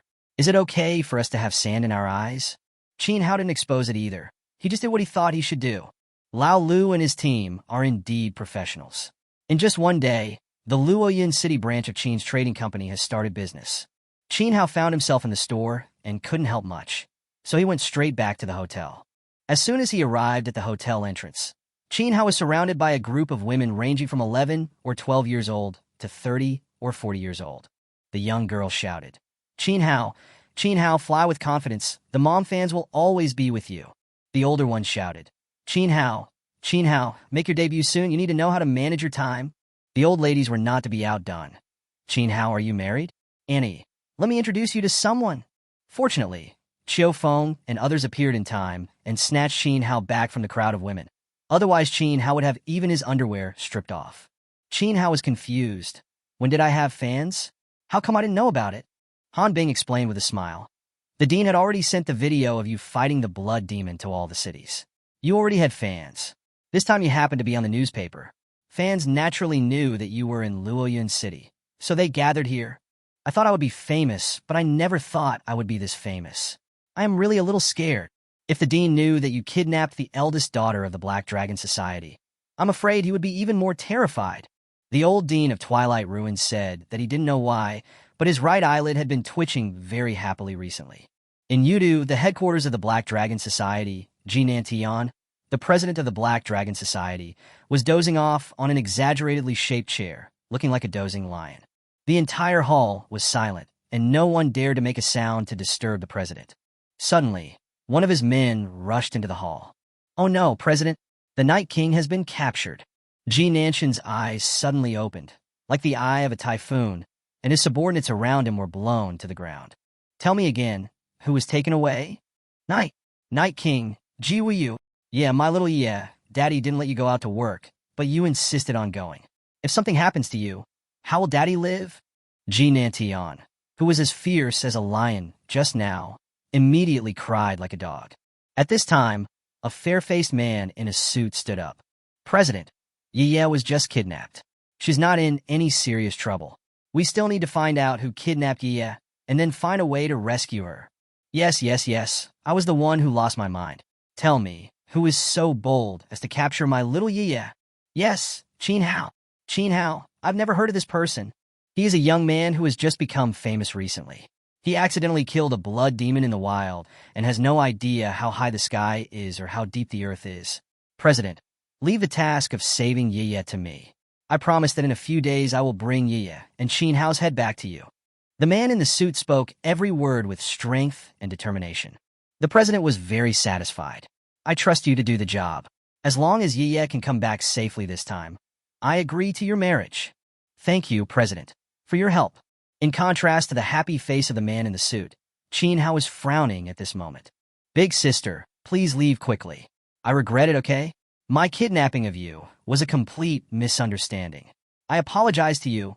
Please leave quickly.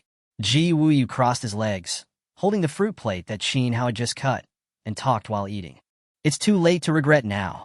Haven't you heard that it's easy to invite a god, but hard to send him away? Qin Hao snatched the fruit plate and cursed. Damn it. You can leave if you want. How can a kidnapper ask a hostage to leave quickly? I finally became a kidnapper again, and I am bringing shame to the kidnapper family.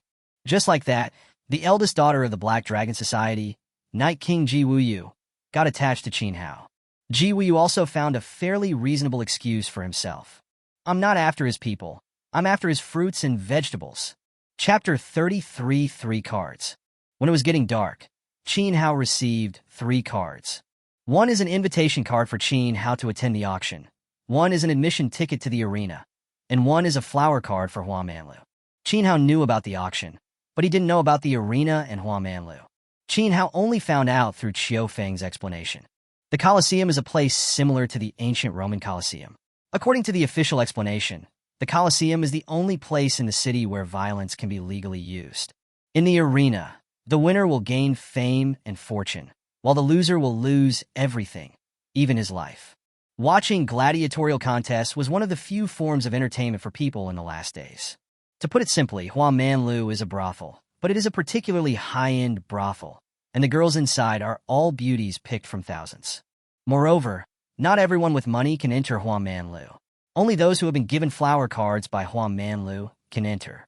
There are also differences in flower cards, and different flower cards correspond to different girls. Whoever gets the flower card will win the heart of a girl in Hua Manlu. Qiu Feng looked at the flower cards in Qin Hao's hand with envy and said, Hua Manlu is a place that all men dream of going to. Qin Hao naturally sensed the sourness in Qiu Feng's words and threw the flower cards directly in front of Qiu Feng. Since you want to go so badly, I'll give it to you. Chiao Feng didn't expect Qin Hao to be so generous. He picked up the flower cards excitedly, but he was not happy for 2 seconds before his face turned bitter again. It turned out that on the back of the flower card, there were words engraved specifically for Qin Hao. Chiao Feng had no choice but to return the flower cards to Qin Hao. Qin Hao shook his head. It seemed that Hua Manlu was so attractive that it must be extraordinary. The auction is tonight, and Qin Hao is very bored, so he plans to go and see what's going on. Upon hearing that Qin Hao was going to attend the auction, Ji Wuyu strongly requested to go with him, and Qin Hao readily agreed. In order to attend the auction, Ji Wuyu specially prepared dresses for Qin Hao and herself. It was the first time that Qin Hao wore formal clothes. I have to say that Qin's mother put a lot of effort into giving birth to Qin Hao, giving him a handsome face. Coupled with Ji Wuyu's careful dressing, Qin Hao really looked like a well-dressed bird. Bah, it means a handsome gentleman. Pack up, let's go. Ji Wuyu rolled his eyes and said, Are you planning to walk over there? What else? Have you ever seen a girl walking down the street in a floor-length skirt? Qin Hao looked at Ji Wuyu's 2-meter-long backless dress that dragged on the ground, and the corners of his mouth twitched. Sister, are you sure you are going to attend an auction instead of the Paris Fashion Week? What's this about pears and porridge? What nonsense are you talking about? Go get a taxi. You spendthrift woman. We have our own car. Why call it a car? When Ji Wuyu heard about the spendthrift woman, he was not annoyed but secretly happy. You have a bike? Stop kidding me. Give me the whole bike later. I can't afford to lose face. Tisk woman. Qin Hao didn't explain. He went downstairs directly, found a remote alley, and took the pumpkin carriage in the hill that pulled the carriage out of the farm warehouse. In order to avoid causing unnecessary trouble, Qin Hao also put a hood on Xiaoshan to cover his hideous face. After getting ready, Qin Hao drove the pumpkin carriage back to the main entrance of the hotel. The gorgeous, majestic, and romantic pumpkin carriage immediately attracted everyone's attention. Oh my God, did this carriage come out of a painting? If a man could come to me in a carriage like this and propose to me, I would definitely agree without hesitation. Hey, Annie, wake up. Your husband is waiting for you to come home and cook. Can you please stop competing with us young girls? When the hotel doorman saw the carriage approaching, he quickly called the manager, who immediately decided to lay a red carpet in front of the hotel as a sign of respect. Not long after the carriage stopped, Ji Wuyu arrived at the hotel entrance in her long skirt. She saw the pumpkin carriage, but she didn't expect that the pumpkin carriage belonged to Qin Hao. That stingy Qin Hao will definitely not order such a good car. I'd better look for it again. Ji Wuyu said this and walked to the back, wanting to see if there were any other cars. Qin Hao in a carriage could only stick his head out and called Ji Wuyu to come back. Ji Wuyu's eyes widened, and he said in shock, Is this your car? Nonsense, get in the car and leave. If my fans see us, we won't be able to leave. Ji Wuyu felt like he was dreaming and got on the carriage in a daze. As the eldest daughter of the Black Dragon Society, she was considered a person who had seen the world, but this was the first time she had seen such a gorgeous carriage. Looking at the giant pulling the carriage in front, he adds a sense of majesty and dominance to the carriage. What kind of person is worthy of riding in such a carriage? Ji Wuyu's evaluation of Qin Hao in his heart couldn't help but rise several levels. In this way, the carriage carrying Qin Hao and Ji Wuyu arrived at the auction venue under the sidelong glances of countless passersby. The arrival of the pumpkin carriage caused another commotion, but Qin Hao and Ji Wuyu were already numb. As soon as the two got off the carriage, they became the focus of the whole audience. People kept coming up to chat with him. Qin Hao was very disgusted with socializing, but Ji Wuyu was very comfortable with it and saved Qin Hao a lot of trouble. Whose carriage is that outside? I'll buy it for 100 crystal coins. A fat man with a greasy face shouted extremely arrogantly, as if he was giving face to others by being able to spend money. Before Qin Hao could say anything, Ji Wuyu started cursing first. The carriage is not for sale, and you fat guy, why don't you look in the mirror and see if you are worthy of riding in that carriage? Everyone present looked at Ji Wuyu with sympathy. It turns out that this fat man is Li Kuan, the son of the lord of Luoyang City. He usually runs rampant in Luoyang City, and no one dares to mess with him. Now a beautiful woman actually spoke rudely to Li Kuan. In the eyes of everyone, Ji Wuyu's fate was doomed to be extremely miserable. Li Kuan lived up to his reputation, which was almost becoming known everywhere, and he started to make moves on Ji Wuyu right away. Just as Ji Wuyu was about to make a move, Qin Hao took the lead and kicked Li Kuan to the ground. Now everyone present opened their mouths in shock. Damn, is this guy crazy? He actually dared to beat up the young master of Luoyun City in public. What do you know? He is Qin Hao, the Qin Hao who kills blood demons in the wild. I heard that he even detained the Night King of the Black Dragon Society recently. Oh my god, he's so fierce that he even dares to mess with the Black Dragon Society. What do you think? Our Master Li Kuan has hit a wall today. Those who can attend the auction are all well-known figures, so they are naturally more informed. What everyone doesn't know is that Night King Ji Wuyu is a woman, so naturally they don't know that Qin Hao's female companion today is the Night King. At this moment, the Night King was infatuated with her. Looking at Qin Hao's back as he protected her, her heart was beating like a deer. I won't fall in love with him. No, I want like a boy younger than me. Li Kuan was beaten and lost face, but he still wanted to call for help. Qin Hao rubbed his hands and said he would fight him to the end. In order to prevent the situation from escalating further, the organizer personally stepped in to calm the situation down. Chapter 34 Auction. The auction is about to begin, and everyone enters one by one. Qin Hao was arranged to stay in the VIP box on the second floor. Not only did he have dedicated service, but he could also have a panoramic view of the entire scene. Qin Hao was very satisfied. Soon, the auction officially began. The first auction item was a rusty old sword. The host talked a lot, but Qin Hao was not interested at all. The host was halfway through his speech when he raised his long knife and chopped down on a solid steel pipe as thick as his wrist. After a dragon-like humming sound, the solid steel pipe split into two, and the cut was smooth and flat. This is truly a sword that can cut through iron like mud. This long sword is extraordinary.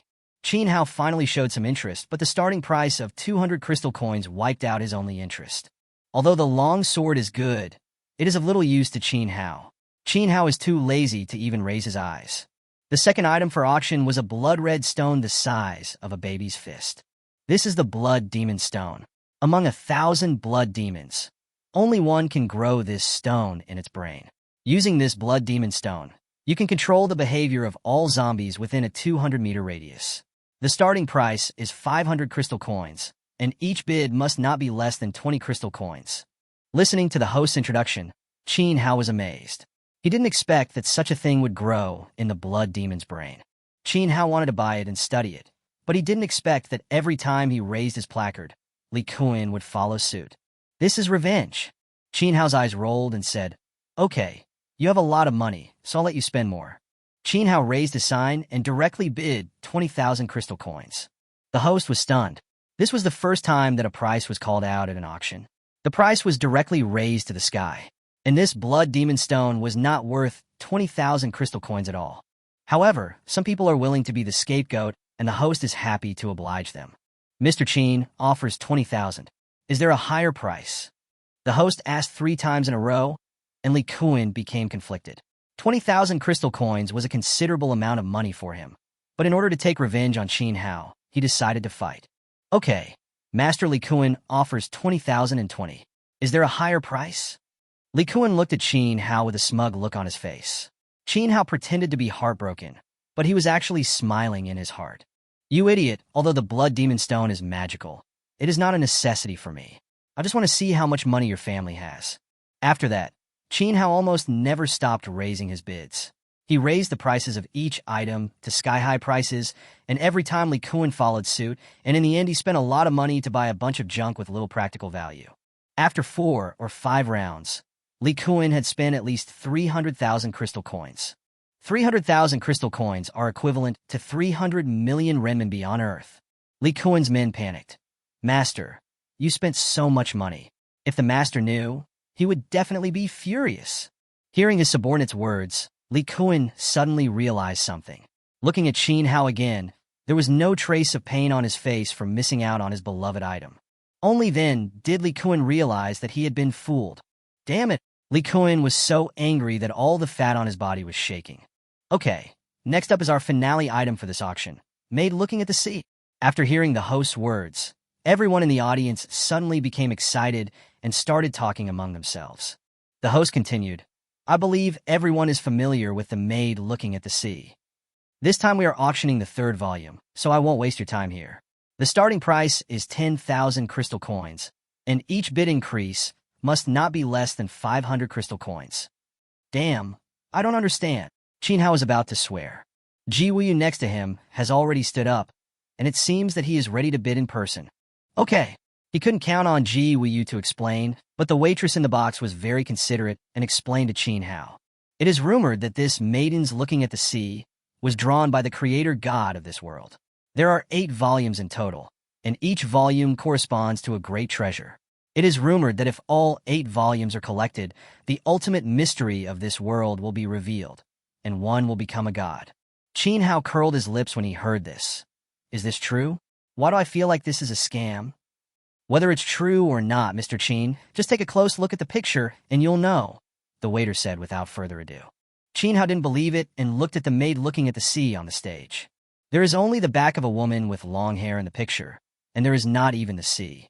How can it be called a picture of a maid looking at the sea? When Qin Hao was wondering, the light in front of his eyes was distorted, and the next second, Qin Hao was shocked to find that he had fallen into the salty seawater. And no matter how hard he swam, he could not float to the surface. As time went on, his lungs, deprived of oxygen, felt like they were about to explode. As he was struggling frantically, he vaguely saw a white figure standing on the water. He couldn't see who the figure was because of the sea water, but he could vaguely feel that it was a woman with sorrow. Just when Qin Hao felt that he was about to drown, he suddenly woke up, and Qin Hao instinctively began to breathe deeply to relieve the pressure in his lungs. The waiter next to him smiled and said, "Few people can stare at the painting made looking at the sea for more than 3 minutes. Mr. Qin is the one who has persisted the longest I have ever seen." Qin Hao ignored the waiter's flattery. He wanted this picture. But at this time, the bid had soared to 3 million crystal coins. Even if Qin Hao were to sell his kidney now, he would not be able to raise that much money. Moreover, it seems that all parties are determined to obtain this painting made looking at the sea. After the price reached 3 million crystal coins, it continued to rise sharply. Qin Hao shook his head helplessly and decided not to get involved. But what Qin Hao didn't expect was that in the end it was Ji Wuyu who won the bid with a sky-high price of 8.39 million. The Black Dragon Society is indeed one of the largest organizations and is really rich. After the auction, Qin Hao found the manager of the organizer and asked, "I have a few good things. Can I auction them here?" The manager said hurriedly, "Okay, but I don't know what the item is that you want to auction, Mr. Qin. What is its use? We need to know the details before we can help you set the price for the auction." Qin Hao took out the deer grass and poison vine and gave the manager a detailed introduction to the functions and uses of these 2 things. Is it really that magical? The manager was obviously skeptical. Indeed, one can cure the zombie virus, and the other can regenerate severed limbs. These 2 are incredible to anyone.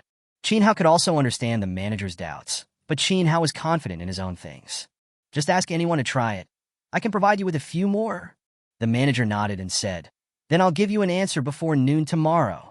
Qin Hao readily agreed, and after leaving 3 portions of deer grass and poisonous vine, Qin Hao left. Chapter 35, Grandson-in-Law. On the way back in the carriage, Qin Hao said to Ji Wuyu with a shameless face, "Beautiful and generous Miss Wuyu, please lend me your painting." Ji Wuyu had already some interest in Qin Hao, and now, after being praised by Qin Hao, she felt a little flattered. Without thinking, he lent the painting to Qin Hao. But Qin Hao took the painting and looked at it for a long time. He almost drowned himself in the painting 7 or 8 times, but he couldn't see anything, let alone discover the information of the shocking treasure. It seems that this also requires opportunity. Qin Hao returned the painting to Ji Wuyu. After the 2 returned to the hotel, they went back to their rooms to rest and did not speak a word all night. Early the next morning, Qin Hao was awakened by his employee Xiao Zhang. It turned out that this morning, Lao Lu brought his employees to the branch and had just opened the door to start business. Members of the Black Dragon Society rushed into the store and arrested Lao Lu and the employees, only releasing Xiao Zhang to report back. The people from the Black Dragon Society said that if you don't let the Night King go back, they will kill Lao Lu and the others. Xiao Zhang said pitifully, covering the bruises on his face. Qin Hao was speechless. What the hell was going on? Qin Hao, who was furious, kicked open Ji Wuyu's door without saying a word. The 2 people looked at each other. Ji Wuyu, who had just finished taking a shower and was about to get dressed, looked a little confused. Qin Hao's expression changed from anger to embarrassment in just 0.01 seconds. Ahem, I walked into the wrong room. Qin Hao quickly closed the door and walked out. The next second, Ji Wuyu's scream was heard from inside the door. Ah, Qin Hao, you bastard, I'm gonna kill you. In between, there were also sounds of kicking and smashing things. Half an hour later, Qin Hao and Ji Wuyu sat down at the table calmly. But there was a long red handprint on Qin Hao's face. Well, Qin Hao saw everything about the other person, so it's no big deal for him to slap him in the face to vent his anger. Ji Wuyu smoothed her wet hair and said, "Tell me, what is it that you are looking for me for so urgently?" Qin Hao told Lao Lu and the others about how they were arrested. "I don't want the conflict between us to continue to intensify, so it's better for you to handle this matter." Ji Wuyu stood up and walked out, saying, "Don't worry, I will bring Lao Lu and the others back to you." Ji Wuyu's efficiency was extremely high. It only took him an hour for Lao Lu and his companions to return safely. Several members of the Black Dragon Society also returned with Lao Lu and his friends. Ji Wuyu pointed at the members of the Black Dragon Society and said, "They are the ones who did it. I brought them back to you. You can do whatever you want with them." To be honest, at this moment Ji Wuyu really had the demeanor of a gangster big sister, and she looked both cool and sassy. Qin Hao waved his hand and said, "I've already said that we can't escalate the conflict. Besides, Lao Lu and the others only suffered some minor injuries, nothing serious. I think we should just let them go." After hearing what Qin Hao said, the people from the Black Dragon Society were all grateful. A bloody conflict was resolved just like that. It was soon noon, and the time agreed with the auction manager was getting closer, but Qin Hao didn't even see the shadow of the manager. Is the plan a failure? That shouldn't be the case. It's a system product. Just as Qin Hao was wondering, a convoy arrived outside the hotel. The person who got out from the passenger seat of the first car was the manager of the auction house. However, after getting out, the manager did not rush in. Instead, he quickly ran to the back and helped an old man in fancy clothes out of the car. The crowd surrounded the old man and walked towards the hotel. Qin Hao hurriedly went out to greet him, not because of the old man's identity, but because the old man was about the same age as his grandfather. I wonder how my grandfather is doing on Earth after I left? Qin Hao's nose was sore when he thought of this. The manager introduced Qin Hao to the old man, who was the founder of Hualai Auction House, Mr. Mu Jinyun. Qin Hao quickly asked, "Hello, Grandpa Mu." Mu Lao nodded. "Not bad, young man. Very energetic." Qin Hao didn't dare let Mr. Mu stand outside for a long time, so he quickly invited Mr. Mu into the hotel. Qin Hao's attentiveness made Mr. Mu very satisfied. The two sides exchanged pleasantries in the hotel and then got down to business. Mu Lao said, "Young man, I want to thank you first. Your things saved my granddaughter's life." Qin Hao was puzzled and looked at the manager. Only after the manager explained did Qin Hao understand. It turned out that that night, after the manager got the sample left by Qin Hao, he planned to go out and find someone to test it the next day. After searching for a long time, I couldn't find a suitable person. After all, no one would deliberately get bitten by a zombie just to test the medicine. But soon, the manager thought of someone, Mu Ting, the granddaughter of Mr. Mu. Before Mu Ting was born, her parents were bitten by zombies and turned into zombies. At that time, Mu Ting's mother was already 9 months pregnant. Mr. Mu held on to a glimmer of hope and took the child out of the mother's belly. Unexpectedly, Mu Ting miraculously survived, but the good times didn't last long. Grandpa Mu discovered that Mu Ting had become a half-human, half-zombie. When she is sober, she is no different from ordinary people, but when she goes crazy, she is extremely aggressive, and anyone bitten by Mu Ting will turn into a zombie in no time. In order to cure the zombie virus in Mu Ting, Mr. Mu tried every possible way. With the mentality of trying everything possible, the manager sent the poisonous vine and deer grass to the Mu Mansion. This is what we have now. So that's how it is. I accept Mr. Mu's gratitude. Is it this auction? Don't worry about the auction yet. I'll let you meet someone first. Ting Ting, come out. After Mr. Mu finished speaking, a young girl of about 18 or 19 walked out of the crowd. Hello. Hello, my name is Mu Ting.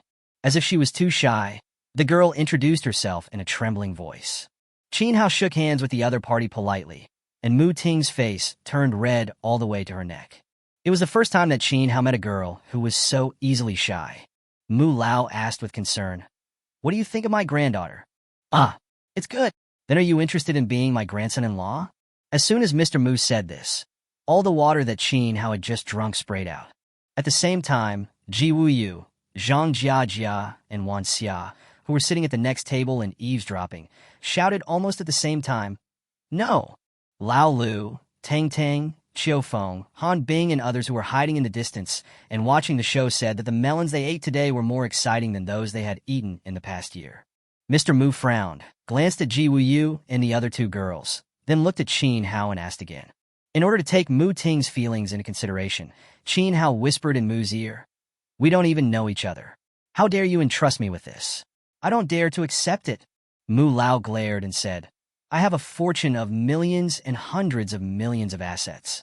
As long as you agree, all of this will be yours." "Really? I believe it won't be long before our Lao Lu can help me earn this money." Although Lao Lu couldn't hear it, he suddenly felt very stressed. Qin Hao finally said firmly, "Please let our relationship return to a simple and beautiful relationship of interests." Mu Lao was so angry that he laughed. "Okay, kid, I didn't make a mistake." This sounded strange, so Mr. Mu didn't explain and just left. Only the manager and Qin Hao were left to discuss the auction in the evening. Chapter 36 Bought an Egg. Luoyang City is indeed one of the largest cities. Qin Hao went to the Luoyang City Bank and easily exchanged all the 1 million crystal coins in his bank card into cash. After Qin Hao got the cash, he decisively went into the farm store and exchanged the 1 million crystal coins for a super accelerated fertilizer. Then he poured the super accelerated fertilizer onto the amethyst land where the colorful gourd vines grew. I saw the colorful gourd vine flashing with colorful light, and then growing larger at a speed visible to the naked eye. Qin Hao clicked on the colorful gourd vine to check, and was surprised to find that the growth cycle of the colorful gourd vine was shortened from the original 100,000 years to 20,000 years, and the corresponding number of blood demons was also reduced from the original 40 to 8. There are only 2 blood demons in the zombie pen now, which means that Qin Hao can become a grandfather as long as he catches 6 more. Qin Hao clenched his fists happily, feeling that victory was just around the corner. Qin Hao felt that he couldn't waste time like this any longer. Ever since he encountered the ultimate beautiful zombie last time, Qin Hao had been under a lot of pressure and wanted to improve his strength as quickly as possible. Qin Hao decided to go out and catch zombies after the auction. Just as Qin Hao was waiting for the auction to begin in the evening, someone else came to visit. This time it was a veiled woman. "Who are you?" "Hua Manlu, Zhou Mingdai." When they heard the name Zhou Mingdai, Chiu Feng, Tang Tang, and the others' eyes widened. Qin Hao looked calm. "What's the matter? Can you give me some time to talk to Mr. Qin alone?" It seemed that something real happened, so Qin Hao simply took Zhou Mingdai to his room. After Zhou Mingdai entered the room, she took off her veil, revealing her beautiful face. Although she was slightly inferior to that beautiful zombie, she was still quite graceful. She also has a tranquil and relaxing temperament. Qin Hao couldn't help but admire him. This Hua Manlu was indeed extraordinary. Zhou Mingdai got straight to the point. The Black Dragon Society has sent Qin Long, one of the 4 guardians, to deal with the matter between you and the Night King. "Oh, I think the Night King can handle it himself." Zhou Mingdai chuckled. "Miss Ji has fallen in love with you, and her fiancé is Qin Long. Do you think Miss Ji can handle it? And I heard that before Qin Long left, he signed a military order to bring your head back." Qin Hao couldn't help but narrow his eyes. This Zhou Mingdai knows a lot. "What's your purpose in telling me this?" Qin Hao asked. "I just want you to know that we at Hua Manlu have great goodwill towards you." After saying this, Zhou Mingdai put on her veil and left. Qin Hao looked at the other person's back as he left, and couldn't help but become curious about this Zhou Mingdai and Hua Manlu behind Zhou Mingdai. It is still unknown whether Wu Yuan told me this information as a kind reminder or with ulterior motives. But Qin Hao didn't care about the Azure Dragon Guardian at all. He couldn't be that powerful if he could come up with such a childish name. In the evening, the auction started smoothly. Qin Hao was arranged to stay in the box yesterday. Today, Qin Hao did not plan to bid. After all, he did not have much money left after exchanging the super fertilizer. He came here just to see what prices things could be sold for. According to the manager's advanced disclosure, Qin Hao's things were scheduled to appear last. Qin Hao simply lay down on the chair and closed his eyes to rest. After an unknown amount of time, a prompt sound suddenly rang from the system. "A super life embryo has been discovered. Please obtain it as soon as possible. Please obtain it as soon as possible." Qin Hao suddenly opened his eyes and looked around. There was nothing there, no super life form, no embryo. But when Qin Hao saw a black egg on the auction table, He understood that this must be the super life embryo. This egg belongs to a prisoner on death row. It was brought back from the forbidden land outside the Great Wall at an extremely tragic price. It cannot be broken by an axe or a fire. It is truly extraordinary. Unfortunately, we have used various instruments but have not been able to detect what is inside. No one knows how to hatch it either. Therefore, the starting price is relatively low, only 100 crystal coins. Each bid must not be less than 1 crystal coin. Please start bidding. After the host finished speaking, no one raised a sign. The host shook his head helplessly. This egg was not the first time to fail to sell. Was it going to fail to sell again this time? Seeing that no one had raised a placard yet, the host was about to announce that the sale had failed when Chin Hao finally raised a placard. 101 crystal coins. When everyone in the audience heard Chin Hao's bid, they couldn't help but laugh at him. Spending 100 crystal coins to buy an egg? You must be crazy. After so many auctions, no one is willing to buy it. There must be a reason. Chin Hao is still too young and inexperienced. Chin Hao didn't care. He knew the value of the egg, and it would definitely be worth it to buy it for 100 crystal coins. Just when Chin Hao thought he was about to get a big bargain, Li Kun suddenly jumped out. I'll offer 102 crystal coins. It was intentional. It was obviously intentional. Chin Hao frowned, but he could only continue to raise the price. As the two of them negotiated, the price approached the 300 crystal coins mark. Chin Hao realized that he couldn't go on like this, so he activated his puppetry technique. Li Kun only felt a numbness on his back, and then he could neither move nor speak. Chin Hao spent 300 crystal coins and successfully bought the egg. Li Kun resumed his actions and immediately flew into a rage. I want to complain. Chin Hao is playing tricks. Everyone looked at Chin Hao. Chin Hao looked innocent. What method? How come I don't know? Do you have any evidence? Faced with Chin Hao's 3 consecutive questions, Li Kun was speechless. Chin Hao's clues are silent and invisible, so how could he possibly produce evidence? Li Kun was once again so angry that he was shaking all over. Chin Hao, just wait for me. Chin Hao shrugged indifferently. The auction continued, and finally it was Chin Hao's turn to sell the poisonous vine and deer grass. After the host finished his introduction, the whole audience was in an uproar. What? There is something that can cure the zombie virus. Did I hear it right? And that deer grass can heal all kinds of injuries and even regenerate broken limbs. This is too exaggerated. Hey, are you guys spreading false propaganda? Faced with everyone's doubts, the host clapped his hands calmly. 2 iron cages were pushed out. In one cage was a little girl who looked like a wild beast, and in the other cage was an ugly zombie. The host first asked everyone to confirm it, then took out a long knife, and with a sharp movement, he cut off one of the little girl's arms. The little girl was like a wounded beast, wailing and baring her teeth at the host, with blood flowing everywhere. Then, at the host's signal, a few strong men came up and forced the deer grass to the little girl. It didn't take long for the little girl to have a new arm grow out of her broken arm. Everyone present was amazed when they saw this scene. Chin Hao frowned. He was very disgusted with the auction house's practice of using a little girl to test drugs. Although this little girl looked like a savage and couldn't speak, she was still a human being after all. Next, the host locked the little girl and the zombie together again. Although the little girl was agile and quick to react, there was not much room for her to maneuver in the narrow space, and she was eventually caught and bitten by the zombies. The little girl soon began to show symptoms of convulsions, vomiting, and sweating, which were signs of transformation. Seeing that everyone's appetite was whetted, the host placed the poison ivy on the little girl. The poison ivy soon took effect, and the little girl returned to normal again. Now everyone in the audience was boiling with excitement. Start the auction. Chapter 37. The Boss and the Good-for-Nothing. Becoming a zombie is the biggest fear in the hearts of people living in the end times. Now that they have seen with their own eyes that there is an antidote that can cure the zombie virus, one can imagine how strong everyone's desire for it is. After a fierce and long bidding, the poisonous vine was sold at a sky-high price of 5 million crystal coins. The price of deer grass was slightly lower, only sold for 2 million crystal coins. Chin Hao felt like he was dreaming. In just one night, he became a millionaire again. If converted into RMB, Chin Hao would be a billionaire at this time. Chin Hao couldn't help but take another look. There were still dozens of deer grass and poison ivy in the farm warehouse. If he sold them all, Chin Hao would be very close to becoming rich. After the auction, The manager respectfully handed Qin Hao the check for 7 million crystal coins and the egg that Qin Hao had bought. We have already deducted the service fee. These are all yours. Qin Hao nodded with satisfaction, put away the things and said, in fact, we can cooperate for a long time. The manager immediately understood Qin Hao's subtext and said in shock, do you still have poison vines and deer grass? There are many more. The manager couldn't believe his ears.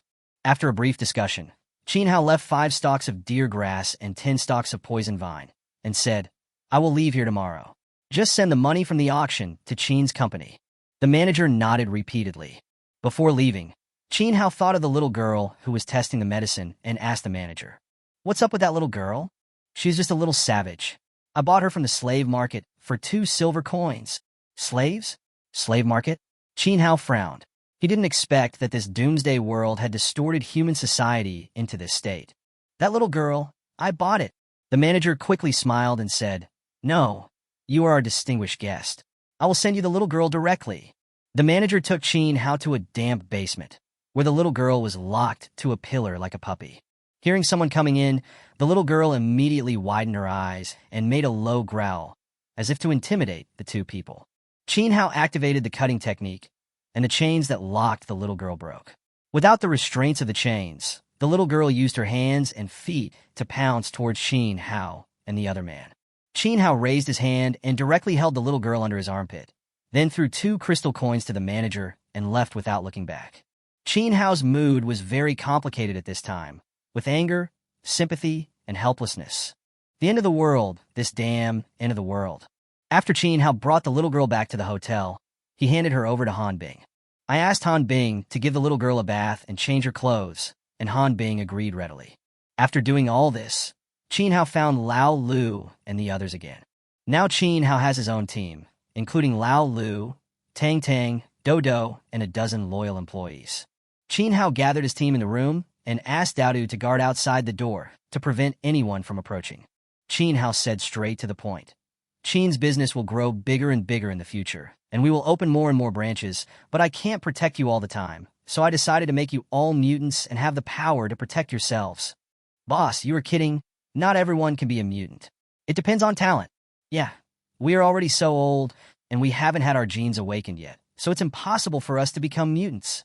Although the employees all trusted Qin Hao, the idea of turning an ordinary person into a mutant was too shocking and completely against their common sense, so they really couldn't believe it.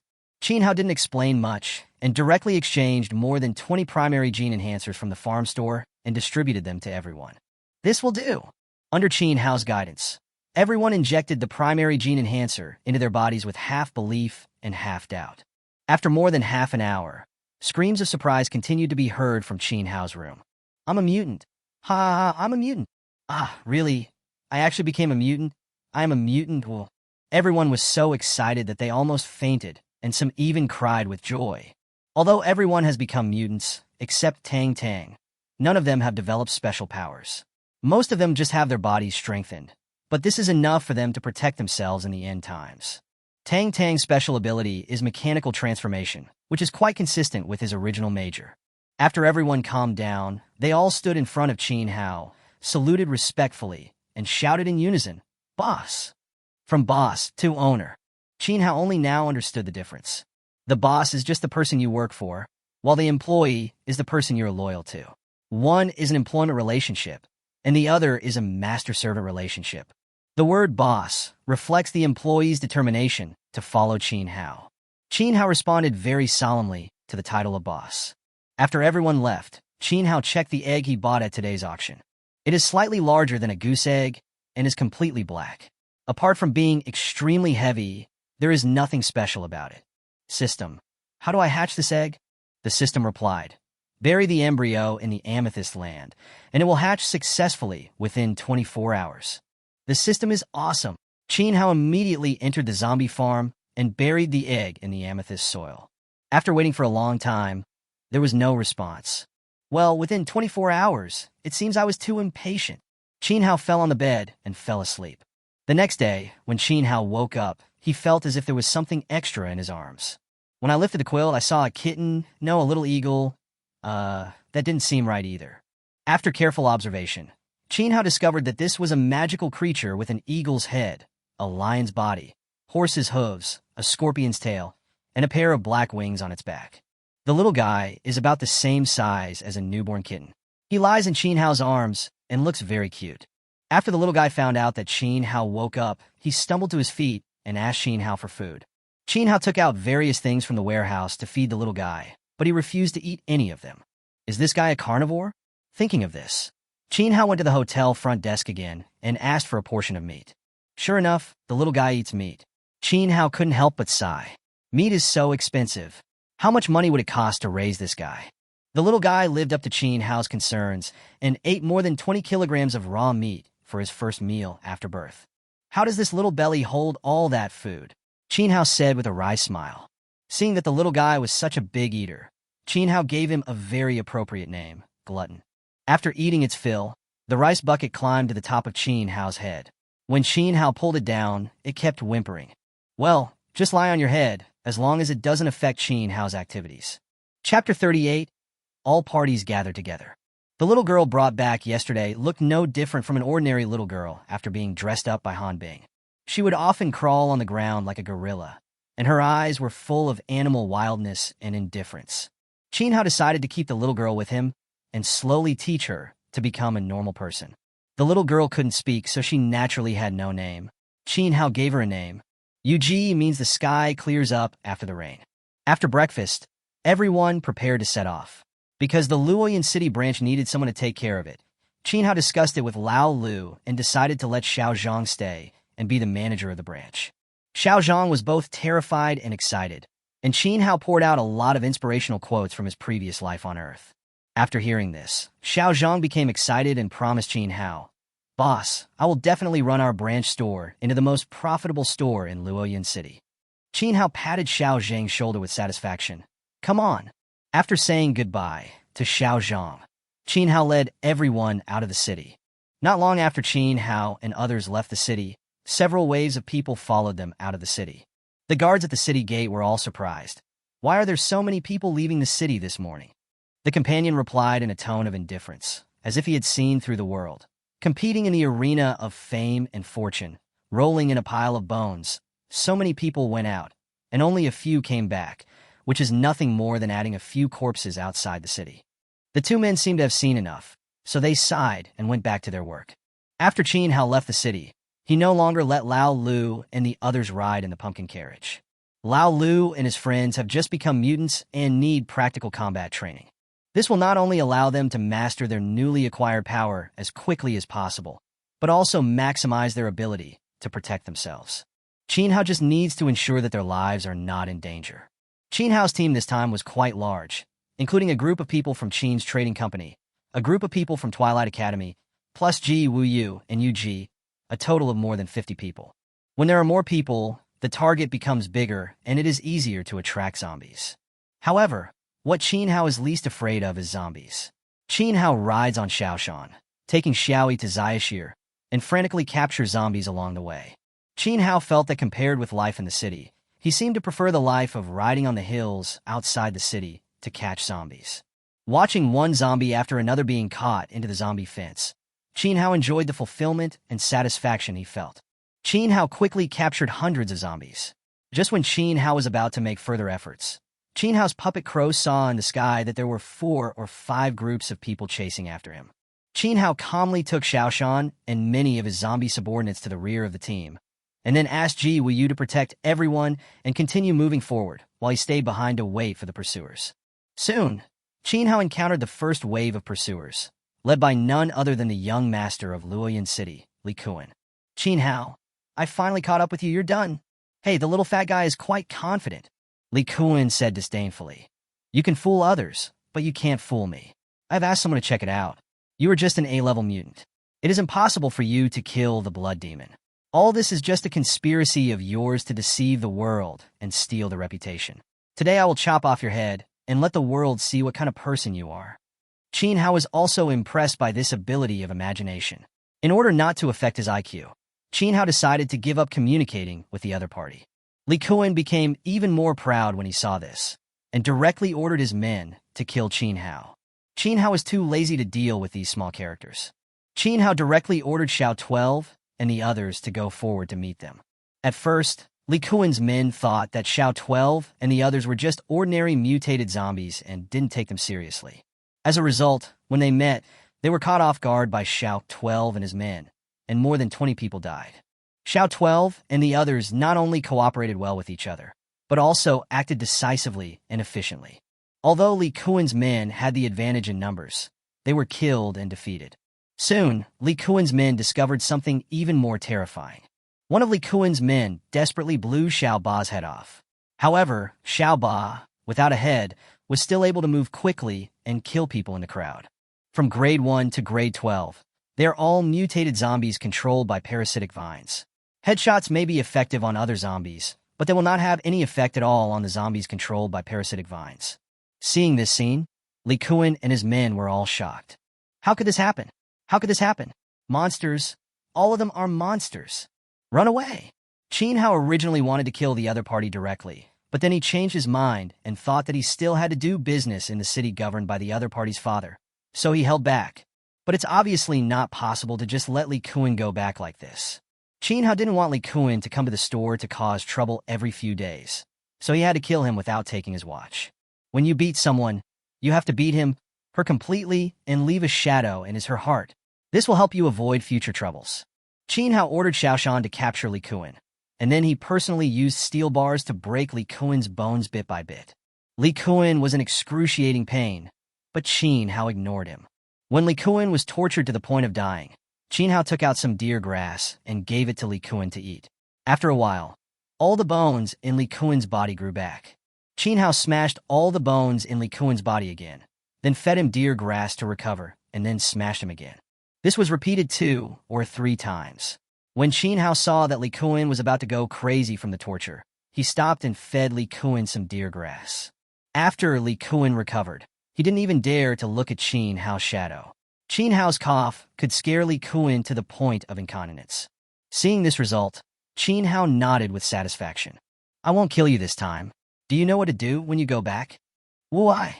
I don't know. Li Kuan spoke, almost in tears. Qin Hao said with a smile, Don't worry, I won't hit you. Don't you know what I'm telling you? Be filial to your parents when you go back, and don't do those bad things you did before. If I hear any rumors in the future, you know the consequences. Yes, I remember. Li Kun nodded continuously. Qin Hao turned his head and said to Xiaoshan, Send our young masterly back. Don't let him get into trouble on the road, otherwise I won't be able to explain it clearly. Xiaoshan picked up Li Kuan like a chicken and ran towards Luoyan City. Not long after Xiaoshan left, the second wave of pursuers arrived. Before the other party could speak, Qin Hao took the lead and said, Don't worry, wait a little longer. When everyone is here, we can solve the rest of the problems at once. Just as the other party was confused, the third, fourth, and fifth waves arrived. Thousands of people gathered in the area where Qin Hao was. Including Qin Hao, there were 5 forces confronting each other here.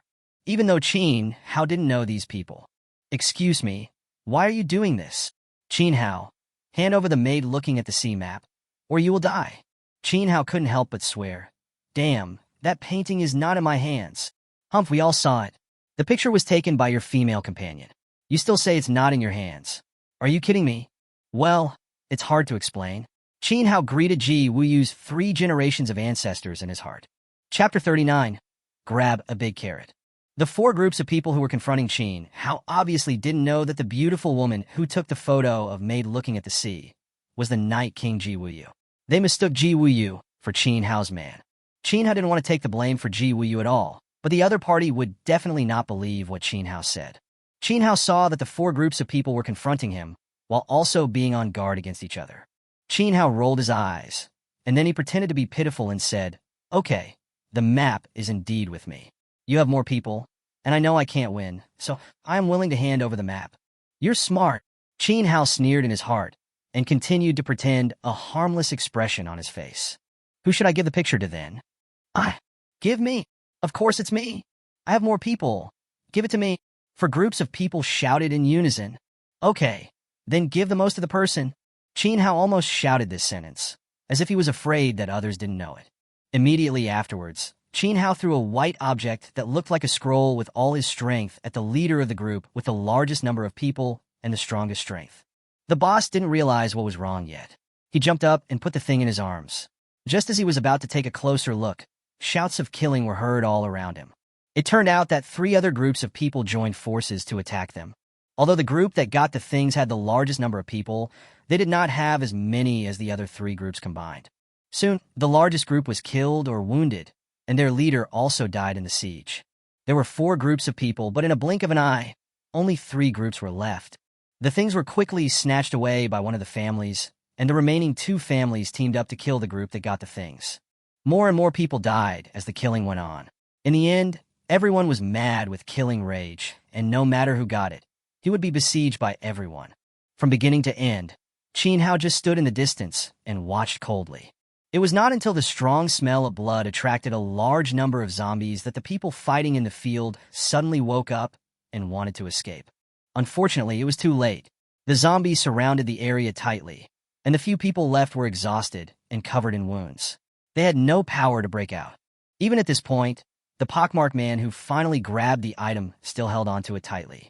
At this time, Qin Hao came out and said to the pockmarked face with a strange expression, "You are about to die. Don't you want to take a look at the things you fought so hard to get?" The pockmarked man took out something stained with blood from his arms, wiped off the blood, and took a closer look.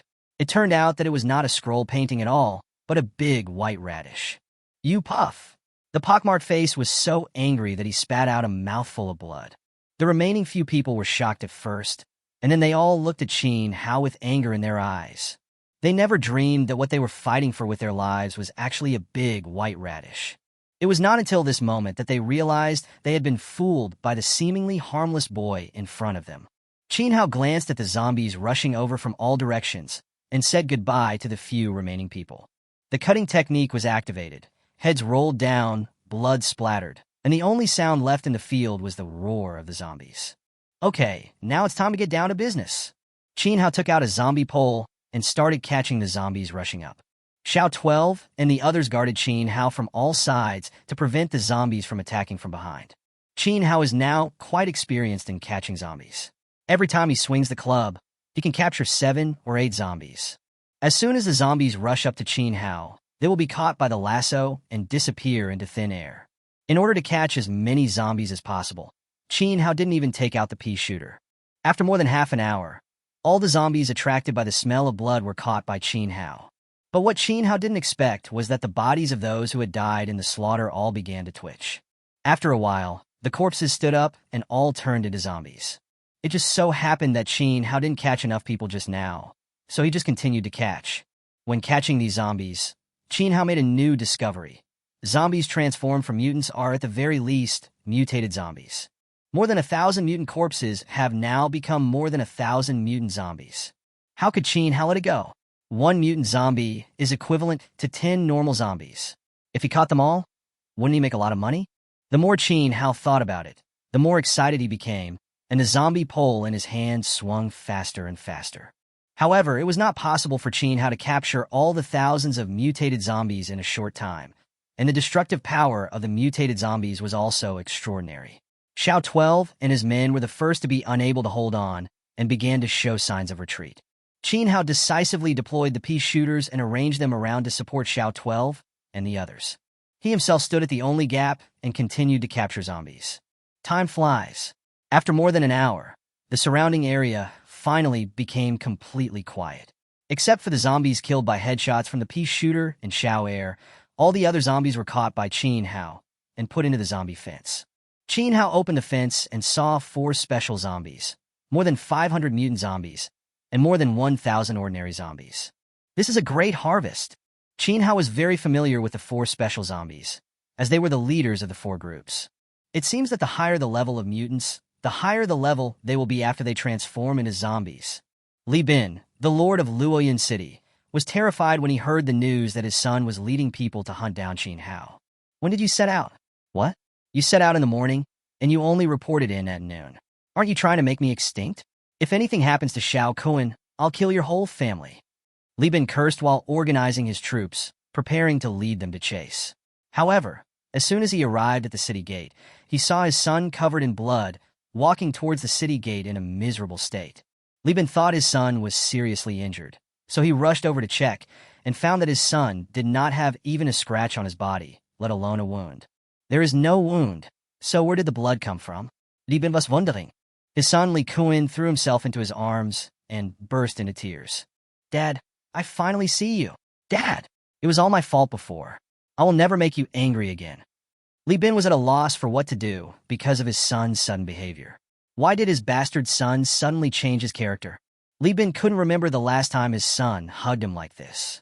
Listening to his son's confession, Li Bin was moved and relieved. It seemed that his son had grown up. Li Bin awkwardly comforted his son. It's okay. Don't cry. I'm here for you. Tell me if Qin Hao bullied you, and I'll bring people to avenge you. It would have been fine if Li Bin didn't mention Qin Hao's name. As soon as he mentioned Qin Hao, Li Kuan cried even harder, with a look of fear on his face. His fat body even squeezed into his father's arms and began to tremble. Don't go. Don't go, please, Dad. Let's not provoke him, okay? Let's just stay away from him, okay, Dad? Li Bin kept comforting her. Okay, Dad won't go. At this moment, Li Bin really wanted to know what Qin Hao had done to his son. Whenever Qin Hao was mentioned, his son's whole body twitched and he couldn't speak clearly. However, after my son calmed down, he became more sensible than before. He knew how to be filial to his parents and help others, and he no longer did the ridiculous things he did before. Seeing the changes in his son, Li Bin didn't know whether he should cause trouble for Qin Hao or thank Qin Hao. Chapter 40 Jade-Faced Azure Dragon. After Xiaoshan came back, Qin Hao sat on Xiaoshan's back and started to catch up with the main force. With Xiaoshan's speed, it took less than half an hour to catch up with everyone. Everyone was planning to find a place to rest and have lunch. Qin Hao's puppet crow saw a pavilion not far ahead, so he led everyone towards the pavilion. The pavilion is built on a low slope. Although it has been in disrepair for many years, it has a wide view and will not be blocked even if an emergency occurs.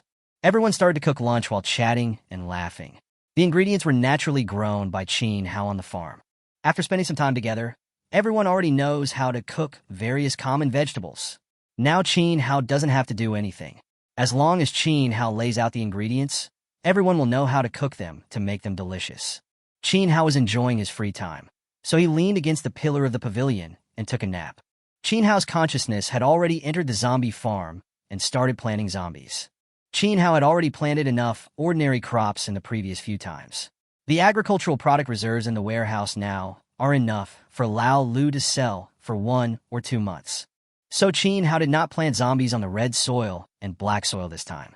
Qin Hao dragged 3 zombies in a row and planted them on the golden land and 2 pieces of purple crystal land. The next second, seedlings of deer grass sprouted on the golden land. Zombie creeper and magic sound grass grew on the 2 purple crystal lands respectively. Qin Hao had seen deer grass and zombie creeper before, but this magic sound grass was the first time he had seen it.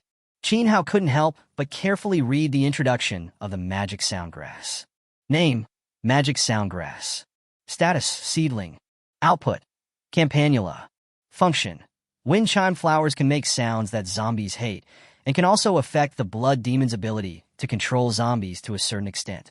Output quantity 3. Growth cycle, 30 years. Note, it can consume 11,000 ordinary zombies to ripen. Good stuff. Absolutely good stuff. Qin Hao was not excited for 2 seconds before he smiled bitterly again. Even if all the special zombies and mutant zombies in the zombie fence were converted into ordinary zombies, there would still be less than 11,000 of them.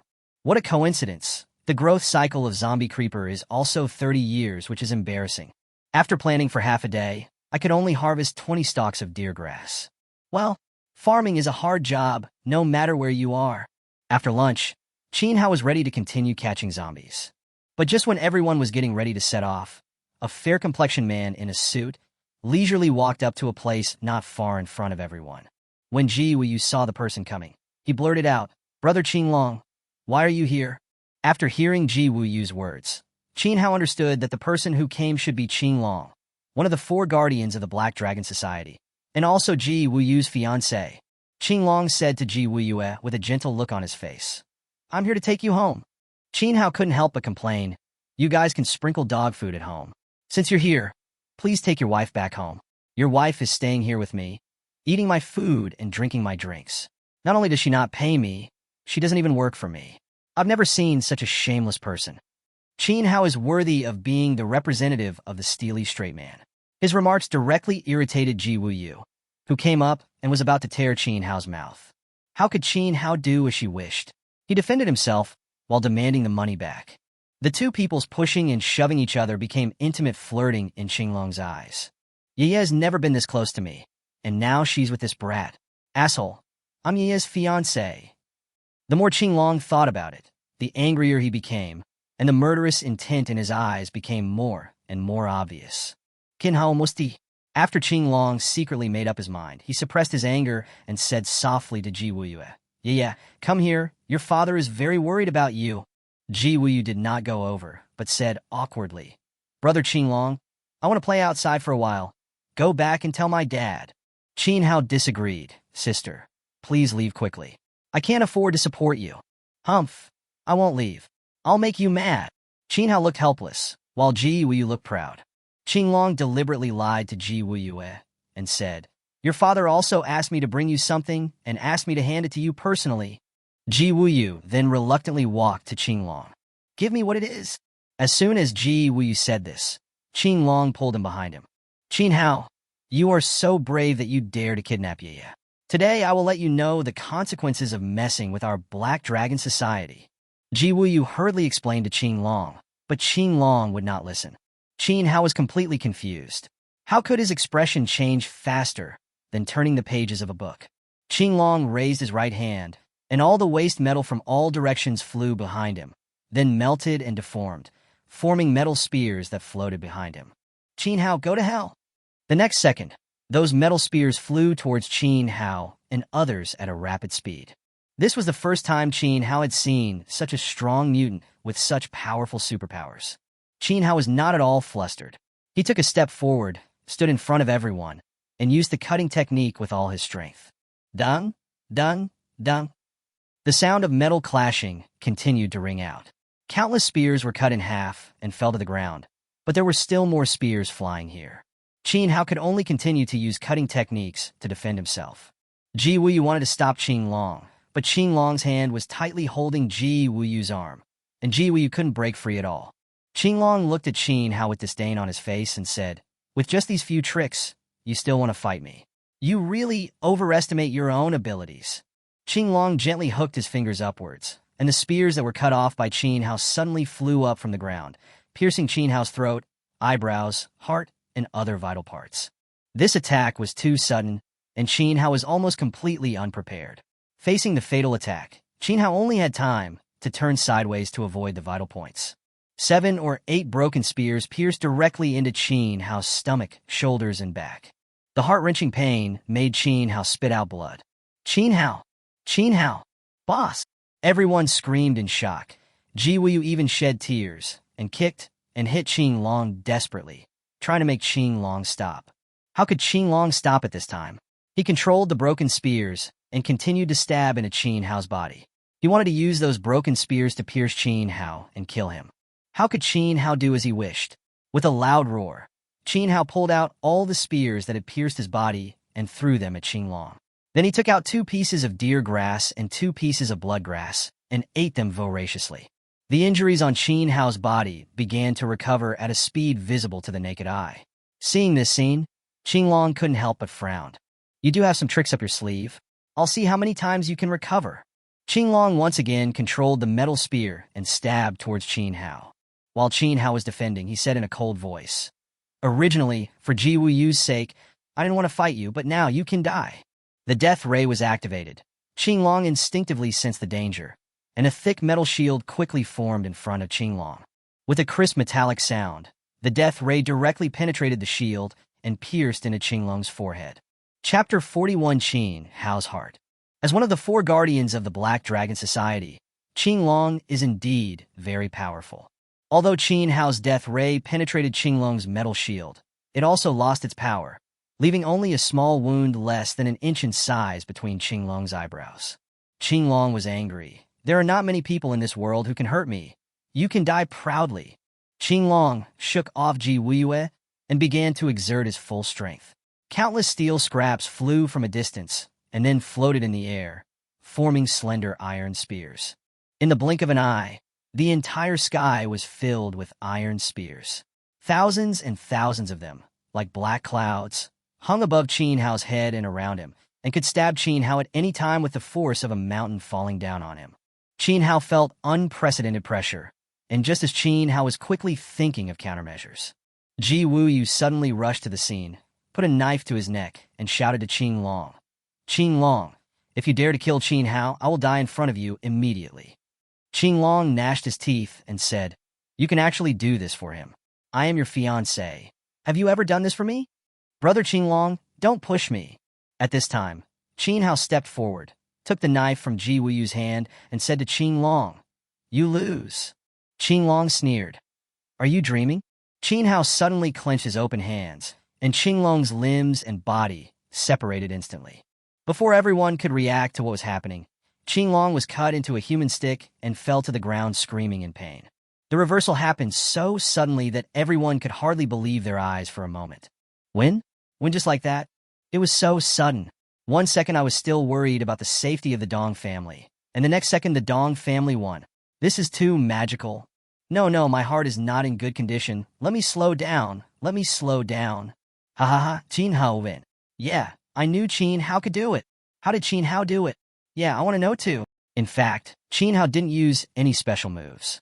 This was just his skill, the strangling effect that came with the death cage. It turned out that Qin Hao had already activated the death cage and covered Qin Long. The reason why he didn't launch the strangulation attack was because Ji Wuyu stayed beside Qin Long. Qin Hao didn't want to hurt innocent people, so he has been enduring until now. Qin Long, whose limbs were cut off, had become a disabled person. The steel spears floating around him lost Qin Long's control, and all fell to the ground. Qin Hao raised his hand, ready to end Qin Long's life once and for all, but was stopped by Ji Wuyu. "Qin Hao, don't kill Brother Qin Long. Brother Qin Long is not a bad person. There must be some misunderstanding here." Qin Hao looked at Qin Long, then asked Ji Wuyu with a cold face, "Are we familiar with each other?" "Qin Hao you." Ji Wuyu's face turned pale. She didn't expect Qin Hao to say such a thing. "I'm telling you this. From now on, no matter who from the Black Dragon Society comes to trouble me, I will just kill them. You are one of them." After Qin Hao finished speaking, he pushed Ji Wuyu away and left. Qiu Feng, Lao Lu, and the others looked at Ji Wuyu with sympathy and hurriedly followed. Ji Wuyu held back her tears, picked up the seriously injured and dying Qin Long, and walked in the opposite direction. Is Qin Hao a heartless person? Can't Qin Hao feel Ji Wuyu's feelings for him? Neither. Qin Hao knew everything. He just didn't want to accept it. There is only one person in Qin Hao's heart, and that is Guisiyu. Before Qin Hao traveled through time, he and Guisiyu had been neighbors for 17 years. The two were childhood sweethearts, grew up together, and were almost inseparable. When he was in his second year of high school, on the way to evening study one day, it was snowing heavily and Qin Hao was riding a bicycle with Siyu. Siyu's sudden confession made Qin Hao ride his bike directly into the green belt. Guisiyu was furious. "If you don't agree, you don't have to throw me. I promise, I promise." The two people sat in the green belt and laughed. When recalling it now, Qin Hao can't help but smile. He clearly remembers all the details of that day. Snowflakes, street lights, the squeaking sound of bicycles rolling past, Siyu's red nose from being frozen, and the pair of hands that she wanted to hold for the rest of her life. Although Qin Hao has traveled through time, Siyu is still always in his heart, and his heart cannot accommodate anyone else. Perhaps doing this is the greatest kindness to Ji Wuyu. In an abandoned building in the wilderness, the sound of thump, thump, heartbeats suddenly came out. As time passed, the heartbeats became louder and louder and finally turned into roars. Countless zombies were attracted by the sound and rushed into the building. As a result, as soon as they entered the building, they were pierced by blood vessels as thick as their wrists and hung on the wall. If someone could safely enter the building, they would be horrified to find that the entire building was occupied by these blood vessels, and the walls were covered with dried corpses. There were thousands of mummies, making the entire building look eerie and terrifying. At the deepest part of the building, at the center where all the blood vessels converge, is a large tumor shaped like a heart. At this time, the sarcoma seemed to have matured and suddenly split in the middle. A naked and stunningly beautiful woman fell out. If Qin Hao were here, he would definitely exclaim, "Beautiful monster." In Luoyang City, the business of Hualai Auction House has been booming recently. Many big shots have come here from far away just for the poisonous vine and deer grass that have been making the rounds recently. In the first half of the auction, the bidding was as fierce as boiling tofu in warm water, with no ripples at all. When the poison ivy and deer grass appeared, the scene immediately became a raging fire. The intensity of the bidding was comparable to Tianjin Kuaibon, where the next person would have already said half of what they were saying just as the first person started. The prices reached new highs. However, tonight, a woman bought the deer grass for 6 million crystal coins. After getting the deer grass, the woman did not dare to delay and went straight back to the Black Dragon Society's branch in Luoyang City. Qing Long, whose limbs were chopped off by Qin Hao, was temporarily placed here, and the one who spent a large sum of money to buy the deer grass was none other than Ji Wuyu. On a dark, moonless night, several survivors hid in an abandoned building on the side of the road, daring not to make any sound. I was so hungry that I couldn't sleep, so I could only pick a few pieces of wild grass and stuff them into my mouth, deceiving myself that they were delicious food. Suddenly, an ethereal and pleasant sound pierced the night sky and reached the ears of the survivors. Is it hallucination? But why is it getting clearer and clearer? A few survivors secretly climbed up the windows and looked out. In the distant night sky, there seemed to be a firefly flying, flashing warm yellow light. Gradually, the light grew bigger and brighter, and the pleasant and crisp sound in my ears became clearer and clearer. The survivors were horrified to find that it was a golden carriage with a white bell-like flower on the shaft. The Ghost Carriage? Chapter 42 Biology, Level 1. In the last days, choosing to go out at night is no different from committing suicide. The carriage that appeared in the eyes of several survivors at this time completely overturned their cognition. This is definitely not a carriage for people. Damn it, it must be a ghost. Several survivors hurriedly left the window, hugged their heads, and huddled in the corner, hoping that the eerie carriage would leave quickly. As luck would have it, the carriage stopped downstairs where everyone was. Qin Hao poked his head out of the carriage and said, "Excuse me, which direction is the way to Twilight Ruins?" Qin Hao asked 3 times in a row before a survivor said left in a trembling voice. Qin Hao thanked him and threw a bag of rice into the building before returning to the carriage. The bad thing about traveling at night is that it's easy to get lost. Even with Xiao Feng as your guide, it's useless. The reason why Qin Hao chose to take the risk of traveling at night was because of the flower on the shaft that could make pleasant bell sounds. The wind chime. The sound of wind chimes is very pleasant to humans, but to zombies, it is an extremely annoying noise. Therefore, wherever the wind bell flower passed, the zombies would stay away from it. Qin Hao took advantage of this feature and chose to travel at night. Of course, this also really scared the survivors along the way. Although the pumpkin carriage was large, it was still a bit difficult to fit more than 40 people. There was no choice but to squeeze in a little and make do for the night. Maybe the road outside was difficult to drive on. The carriage bumped, and a white object suddenly fell out from the compartment on the roof. Qin Hao was curious, so he picked it up and took a look. It was exactly the maiden looking at the sea that Qin Hao saw at the auction. Wasn't this picture taken by Ji Wuyu? How come it was in the carriage? Qin Hao quickly remembered that on the day of the auction, Ji Wuyu came back with him in a carriage. It seems that this picture was placed here by Ji Wuyu. It is the most difficult to accept a favor of a beautiful woman. Qin Hao sighed secretly and put the picture away. At dawn the next day, Qin Hao jumped off the carriage and took Xiao 12 and the others to the front to start catching and killing zombies. Through the experience of these 2 days, Qin Hao realized that his strength was far from enough. He could not waste any more time, and he had to seize every opportunity to enhance his strength. Xiao 12 and his men, holding poisonous spears, lined up in a row, like ancient soldiers charging at the enemy. They were unstoppable and left countless zombie corpses along the way, all of which were shot in the head by a spear. Qin Hao was holding a zombie pole and would rush to wherever there were many zombies. As experience points soared, more and more zombies were captured in the zombie fence. 100, 200, 300, 1,000. Qin Hao knew that it was not enough. It was far from enough. Even the glutton who had been sleeping on top of Qin Hao's head seemed to be affected by Qin Hao. He woke up from his sleep, flapped his tender wings, turned into a black light, and instantly killed hundreds of zombies. Damn, this is too strong. Qin Hao really didn't expect that the glutton who was just 2 days old would be so strong. What would happen if he grew up? Next, Qin Hao saw a scene that shocked him even more. the glutton actually started eating zombies. Qin Hao was worried that the glutton would be infected by the zombie virus. As a result, nothing happened to the glutton, and after eating a zombie, the glutton's body became a whole circle bigger than before. It turns out that gluttons can eat zombies. Then I don't have to spend money to buy meat for gluttons anymore. Qin Hao felt extremely happy when he thought that he could save a lot of food expenses. Eat some blood grass to celebrate. Ding! Congratulations to the host. Your physical strength has reached biological level 1 and can resist minor impacts and minor injuries. After eating the blood grass for such a long time, it was finally paid off. Qin Hao's physical strength had reached the point where quantitative change led to qualitative change. Qin Hao excitedly experimented with the knife on himself. He was pleasantly surprised to find that if he didn't use force, the knife wouldn't cause any harm to him at all. Qin Hao's physical strength and speed have also reached an astonishing level. With a full-strength punch, he can deform a 5mm thick steel plate. System.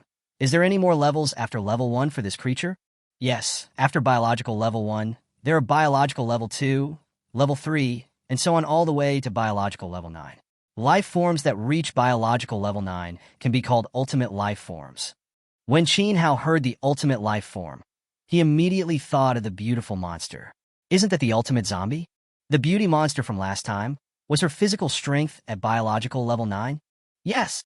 Qin Hao suddenly realized that it was no wonder that his cutting technique could not hurt others at all. It seems that this inconspicuous blood grass is more important than Qin Hao imagined. Qin Hao immediately decided that he must not stop looking for blood grass in the future.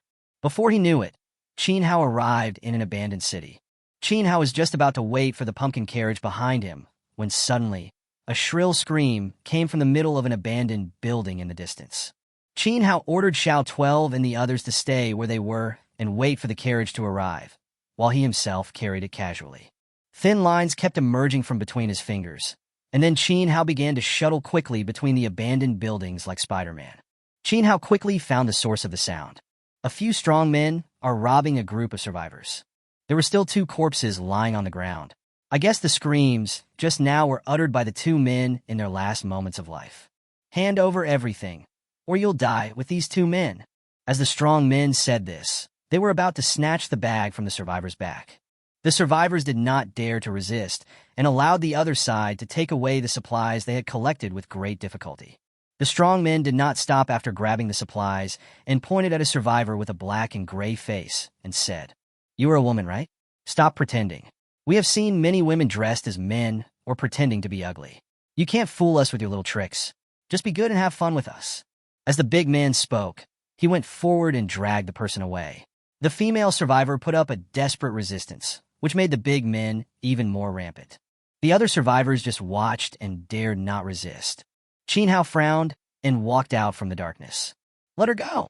Hey, here comes a nosy pretty boy." I said, "Let her go." This time, Qin Hao's tone was even colder. "You're looking for death," said a big man, and prepared to raise his gun to shoot. Unfortunately, Qin Hao was faster than him. After the cutting technique was activated, the big man holding the gun suddenly froze in place and didn't move. His companion was puzzled and gave him a gentle push, and the big man fell straight to the ground, with his head rolling to the side. "Mutants!" the remaining men exclaimed. "It's too late to know now," Qin Hao said, and the cutting technique was activated again. The big men felt their feet go empty, their legs separated from their bodies, and they all fell to the ground, screaming in agony. Qin Hao ignored the big men, picked up the supplies from the ground, and gave them back to the survivors. "Let's go, everything is fine here." After the other survivors got the things, they ran away without even saying thank you. Only the female survivor reminded Qin Hao that these big men were from the Black Panther camp. The Black Panther camp has been entrenched in this area, specializing in robbing survivors for a living, including many mutants, so Qin Hao must be careful. Chapter 43, Destroying the Black Panther Camp, Part 1. Since the last battle with Qinglong, Qin Hao discovered that his understanding of mutants was far less than that of zombies. Moreover, Qin Hao felt that every time he fought with mutants, he always felt powerless. Qin Hao knew that this was probably due to his lack of experience in fighting mutants. The Black Panther Camp is a place to improve your combat experience, and it would be even better if you could do some good deeds along the way. After the female survivor left, Qin Hao walked up to a few big men and asked about the location of the Black Panther Camp. The legs of several big men were chopped off by Qin Hao. They were in great pain. After telling Qin Hao the location of the Black Panther camp, they begged Qin Hao to kill them. Qin Hao readily agreed, and the cutting technique was activated, ending the sinful lives of several men. Soon, Qin Hao appeared outside a university campus. This is where the Black Panther camp is located. It is heavily guarded and tightly blocked, and looks like a fortress. Qin Hao wanted to fight, so he had no intention of hiding anything. Instead, he swaggered to the gate, ready to crush his opponent head-on. The fully armed guard at the door saw Qin Hao and asked loudly, "What are you doing? How dare you barge in just because you know where this is? I'm here to kill people. If you don't want to die, get out now." "Ah, what did I hear? I laughed to death. This man must be a fool, or he's crazy." The guard's face was full of sneer, and he didn't believe it at all. Qin Hao had already given them a chance, but unfortunately they did not cherish it, and the death ray was launched. The guard was shot directly through the head by the wire, and his body was hit against the gate by the huge impact force, killing him on the spot. Qin Hao walked to the door. The cutting technique was activated. The door was cut in half, and Qin Hao walked in with an indomitable momentum. The change at the gate quickly alerted the people inside. "Enemy attack, enemy attack." The shouts made the entire camp look a little chaotic, but when everyone saw that there was only one intruder, they couldn't help but burst into laughter. "Damn, I'm dying of laughter. It turns out there's only one person. Look how scared you all are. Don't bother the boss and the others. I can handle it by myself." As a little leader spoke, he raised a heavy machine gun and began to shoot wildly at Qin Hao. Qin Hao didn't have the ability to catch the bullet with his bare hands, so he accelerated and hid behind a concrete wall. The little leader laughed loudly. "Ha ha, I thought I was such a powerful person, but it turns out I'm afraid of bullets." Just when everyone was feeling proud, the little leader suddenly turned his gun around and started shooting at his companions. "No, no, no. How could this happen? How could this happen?" The little leader shouted loudly, but he could not control his body at all. He has been controlled by Qin Hao's puppetry. The people in the camp had no time to react and fell down in large numbers. Those who reacted quickly hid in the corners and cursed the little leader loudly. "Lao Zhang, you dare to fire at our brothers? Are you a traitor?" The little leader was almost crying in anxiety, but at this moment his mouth seemed to be controlled by some force, and he couldn't utter a word of explanation. There were more and more casualties in the camp, and some people finally couldn't bear it anymore and started to fight back with guns. The small leader was hit by dozens of bullets. Half of his head was blown off by bullets, but he still held the heavy machine gun steadily and fired wildly. Everyone in the Black Panther camp was terrified. How could they still move after being beaten like this? Even zombies couldn't do that. This is the power of Qin Hao's puppetry. No matter whether it is a living thing or a dead thing, Qin Hao can control it with puppetry. Suddenly, two knife lights flashed, and the little leader's body exploded completely. These two sword lights cannot be emitted by ordinary people. It seems that the mutants from the Black Panther camp have arrived. Qin Hao was not in a hurry to leave. He didn't want someone to stab him from behind while he was concentrating on his studies. Qin Hao's puppetry was activated again. This time, Qin Hao controlled 3 heavy machine guns at the same time, madly shooting at the gunmen hiding in the dark. Everyone looked at the 3 heavy machine guns floating in the air and firing at them, and they almost collapsed. How can we fight this? This is simply a one-sided massacre. The knife flashed again, but this time Qin Hao was already alert and controlled the heavy machine gun to dodge in advance. The shooting continued until the gunmen were eliminated, and then Qin Hao walked out. The mutant who emitted the knife light was Gu Laosan, the third in command of the Black Panther camp. Like Qin Hao, he was an A-level mutant. Gu Laosan asked loudly, "Who are you, and why are you trying to make things difficult for us?" Qin Hao asked back, "Then why do you want to make things difficult for the survivors who pass by here? In the end times, it is a world where the strong prey on the weak. Well, I'll follow your rules. So your Black Panther camp can be destroyed today." How shameless! Gu Laosan, who was 10 meters away, swung his sword 3 times at Qin Hao. Qin Hao saw 3 cold lights flying towards him rapidly. Qin Hao picked up a corpse and threw it towards the knife light. The knife light cut through the corpse without any hindrance and continued to fly towards Qin Hao. It was too late to hide now, so Qin Hao took out the zombie pole and held it across his body. After 3 crisp sounds, the knife light shattered, and the zombie's pole was intact. Gu Laosan exclaimed, "Impossible! My knife light can even cut through diamonds. How could it be blocked by a stick?" Qin Hao laughed secretly in his heart. The zombie pole was produced by the system. It was easy to block a few knife flights. Just when Gu Laosan was in a state of confusion, Qin Hao directly launched a death ray, hitting the opponent's vital points. Just when Qin Hao was about to succeed, a huge Black Panther suddenly rushed out from the side and stood in front of Gu Laosan. Although the death ray hit the Black Panther's body, the tiny holes were almost like needle pricks to the huge Black Panther. At the same time, a woman holding a cursed doll appeared behind Qin Hao. Qin Hao was surrounded. Black Panther seemed to have won the game and changed back to human form, a muscular man. This was the leader of the Black Panther camp, nicknamed Black Panther, and his ability was to transform into a giant Black Panther, an S-class mutant. The woman standing behind Qin Hao is the second in command of the Black Panther camp, Aping, an S-class mutant whose superpower is the cursed doll in her hand. She can use the doll to attack the enemy, and if it has the enemy's blood or hair, she can also curse the enemy. It is a very strange power. Qin Hao obviously felt the pressure. Black Panther said to Qin Hao, "You are a talented person. Are you interested in joining our camp? I will let you be the second in command." Qin Hao did not give in at all. "I have a suggestion. If you three swear allegiance to me, I can let you three live." Black Panther, Aping, and Gu Laosan were all amused at the same time. "Can't you see the current situation clearly? You are only A-level, and there is only one of you. How can you have the courage to brag? Then you might as well give it a try." Black Panther shouted directly, "Aping, let him have a taste of your power." Upon hearing this, Aping took out a steel needle and stabbed the cursed doll in her hand. The next second, the cursed doll in Aping's hand disappeared. Qin Hao only felt his chest sink. The cursed doll had unexpectedly been lying on his chest without him noticing, and the knife in the cursed doll's hand was slashing towards Qin Hao's neck. Chapter 44. Destroying the Black Panther Camp, Part 2.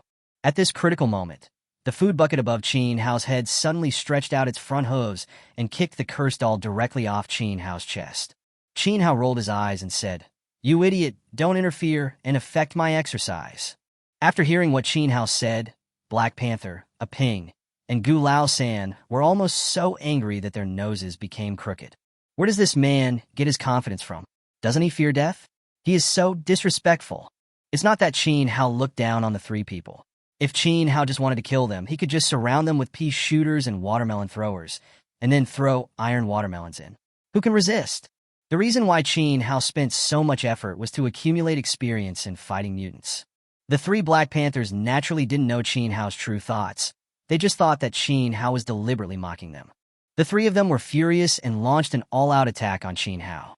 The Black Panther immediately transformed into a Black Panther form and attacked head-on.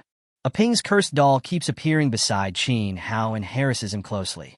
Gu Laosan was in the distance, constantly sending sword lights towards Qin Hao to restrain him from a distance. Qin Hao was in great danger at this time, but this time he didn't even use his superpowers. He relied entirely on his speed and dodged with all his strength. Qin Hao is not idle at all. He is studying and summarizing. He wants to use extreme pressure to summarize the characteristics of the three people's superpowers as quickly as possible, so as to find out their weaknesses. It was not until Qin Hao felt that the situation was almost right that he really started to fight back. Black Panther, your advantage lies in your huge size after transformation, which brings you super strong defense and destructive power, but your advantage is also your disadvantage. Your body is too big, so when facing attacks from others, you can only passively take the beating. As Qin Hao spoke, he picked up a heavy machine gun from the ground and dodged the attacks of the other two while shooting wildly at the Black Panther. The Black Panther could still hold on at first, but as Qin Hao continued shooting, blood soon began to spurt out of his body. After a while, the Black Panther could no longer hold on, fell to the ground, and turned back into human form. Qin Hao looked at Aping again. If you use your special ability well, it could be extremely lethal. It's a pity that you shouldn't show up so early.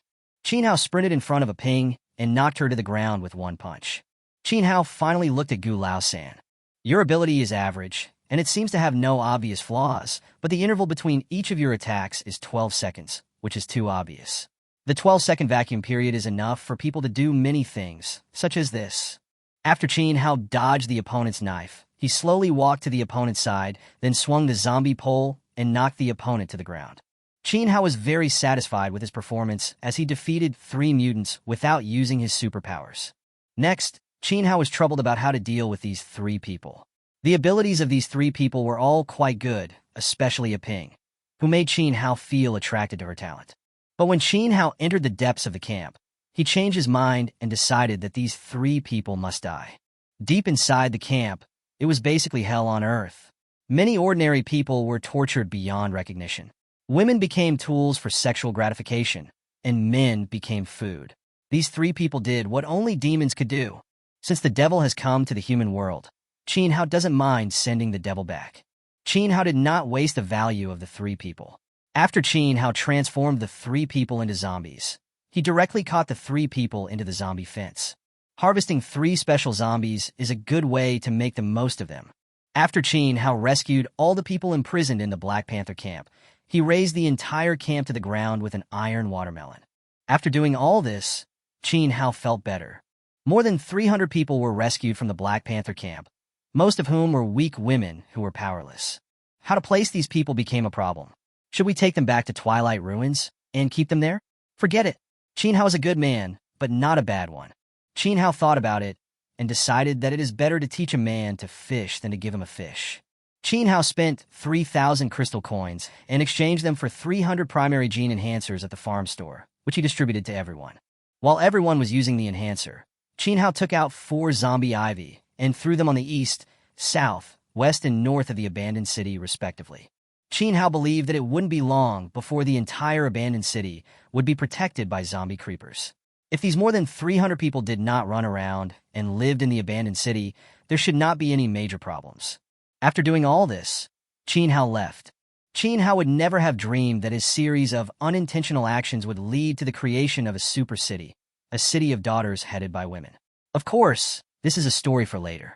After Qin Hao reunited with everyone else, he continued on his journey and finally arrived at the Twilight ruins before the sun set. If Blackstone Castle is a pebble, then Luoyang City is a millstone. If Luoyang City is a big stone mill, then Twilight Ruins is a big stone mountain. Twilight Ruins is so huge that it takes 2 or 3 days just to walk around the city walls. Looking at the magnificent city, Qin Hao couldn't help but feel full of pride.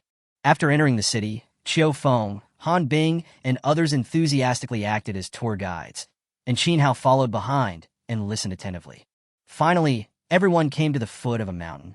Qin Hao couldn't help but be surprised that there were mountains in the city. Qiu Feng introduced, "This entire mountain is the property of our college. Of course, our college is also on the mountain." Well, after entering the city, we still have to climb the mountain. Qin Hao is helpless. After finally climbing to the top of the mountain, Qin Hao saw that the entrance to the academy was full of people, led by an old man with white hair and beard. Qin Hao knew that this old man should be the former dean, Yi Jingtang, one of the top fighters in the entire human world and an SSS-level mutant. The old dean came out to greet him personally. This level of treatment is considered top-notch. Everyone went through the usual routine of introducing themselves to each other, then touting their business interests, and then went their separate ways.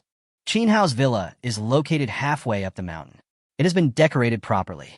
Qin Hao only needs to pack his bags and move in, which saves Qin Hao a lot of trouble. Lao Lu, Tang Tang, and Dodo each chose a room, and the master bedroom was naturally Qin Hao's room. However, how to place Yuji became a headache for Qin Hao. Fortunately, Yuji and Fan Tong got along very well. Qin Hao arranged the 2 little guys to live next to him. From today on, Qin Hao has a fixed residence in this world. Early the next morning, Lao Lu and other employees of the company went down the mountain to the city to prepare to establish the company's headquarters.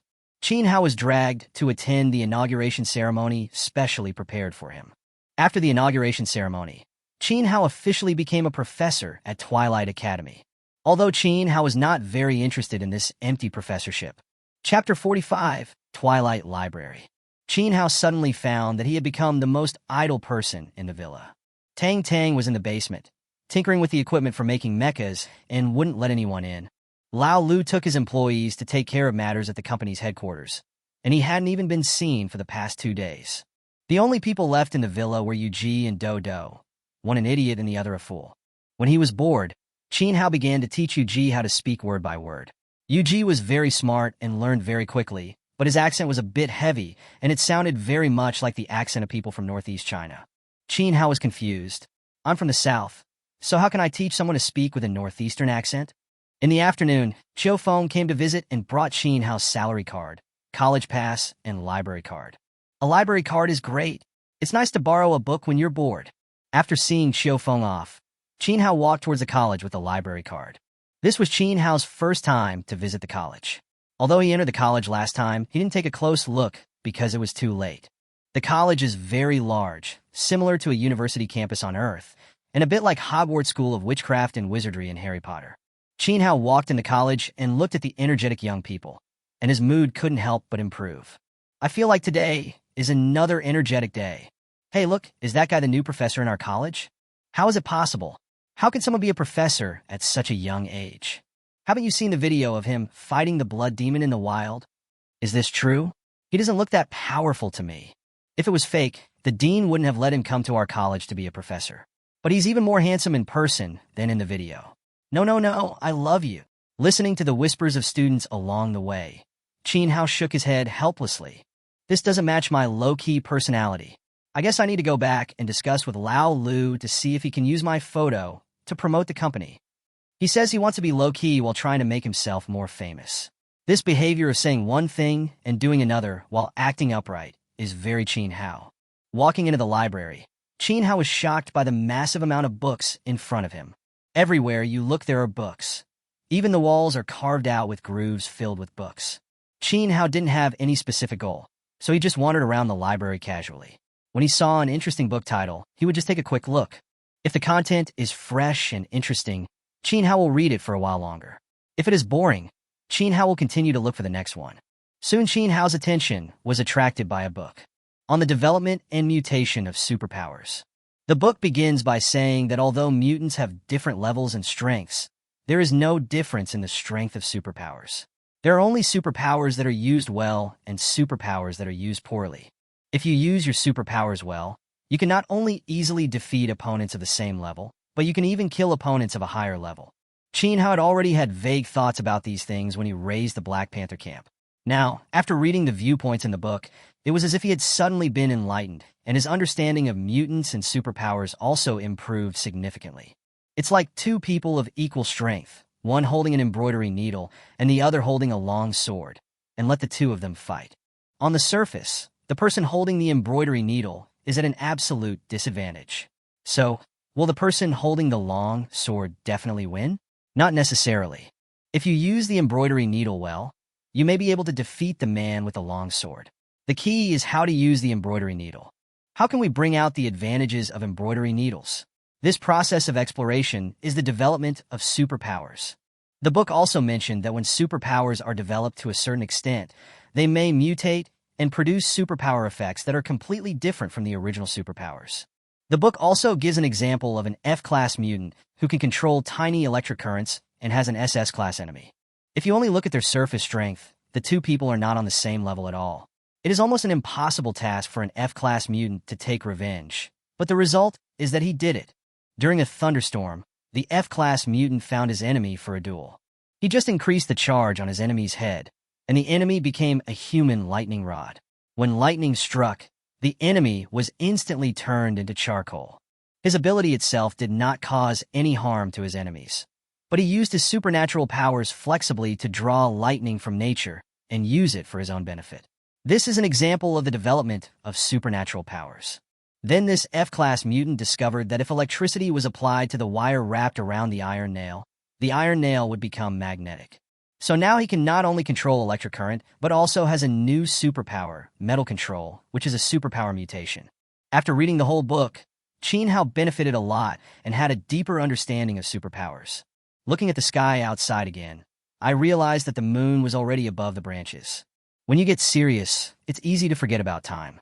Chin Hao put the book back on the shelf and prepared to leave. As he walked past the window, the painting made looking at the sea in the farm warehouse suddenly emitted white light. Well, what's going on? Chin Hao looked around and found nothing unusual. Wait, there is something wrong with the moonlight and the window. Chin Hao discovered that on the window glass, there was a painting of a dancing goddess, but the projection of the moonlight shining through the window onto the ground was a clown, and the clown's finger was pointing at a row of bookshelves in the library. Chin Hao followed the direction of the clown's finger and walked to the row of bookshelves. Qin Hao immediately saw a book on the bookshelf titled, The Maid Looking at the Sea. My heart is filled with loneliness. The book was so big and thick that Qin Hao almost carried it off the bookshelf. When I opened the book, I found that it was full of rumors and interesting stories about the maid looking at the sea. It seemed like the book was written in the style of narrative history, with no evidence to support it. Qin Hao doesn't have the time to finish reading a gossip magazine that is thicker than the Xinhua dictionary.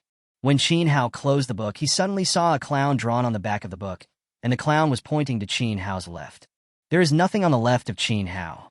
Wait, if the books are put back on the bookshelf in the original way, then the direction of the clown's finger will be inside the bookshelf. Qin Hao quickly tiptoed and looked inside the bookshelf, and sure enough, there was a secret compartment. Open the secret compartment, and you will see a marble lever. To pull it or not? That is the question. Qin Hao finally couldn't resist his curiosity and pulled the lever. Qin Hao's feet suddenly left space, and he fell into a secret room. The secret room is full of books, but all the books here have black covers, and there is a big word forbidden written on the cover of each book. What surprised Qin Hao the most was that on the wall of the secret room, there was a painting of maid looking at the sea. Qin Hao quickly took out the painting in the farm warehouse and compared it.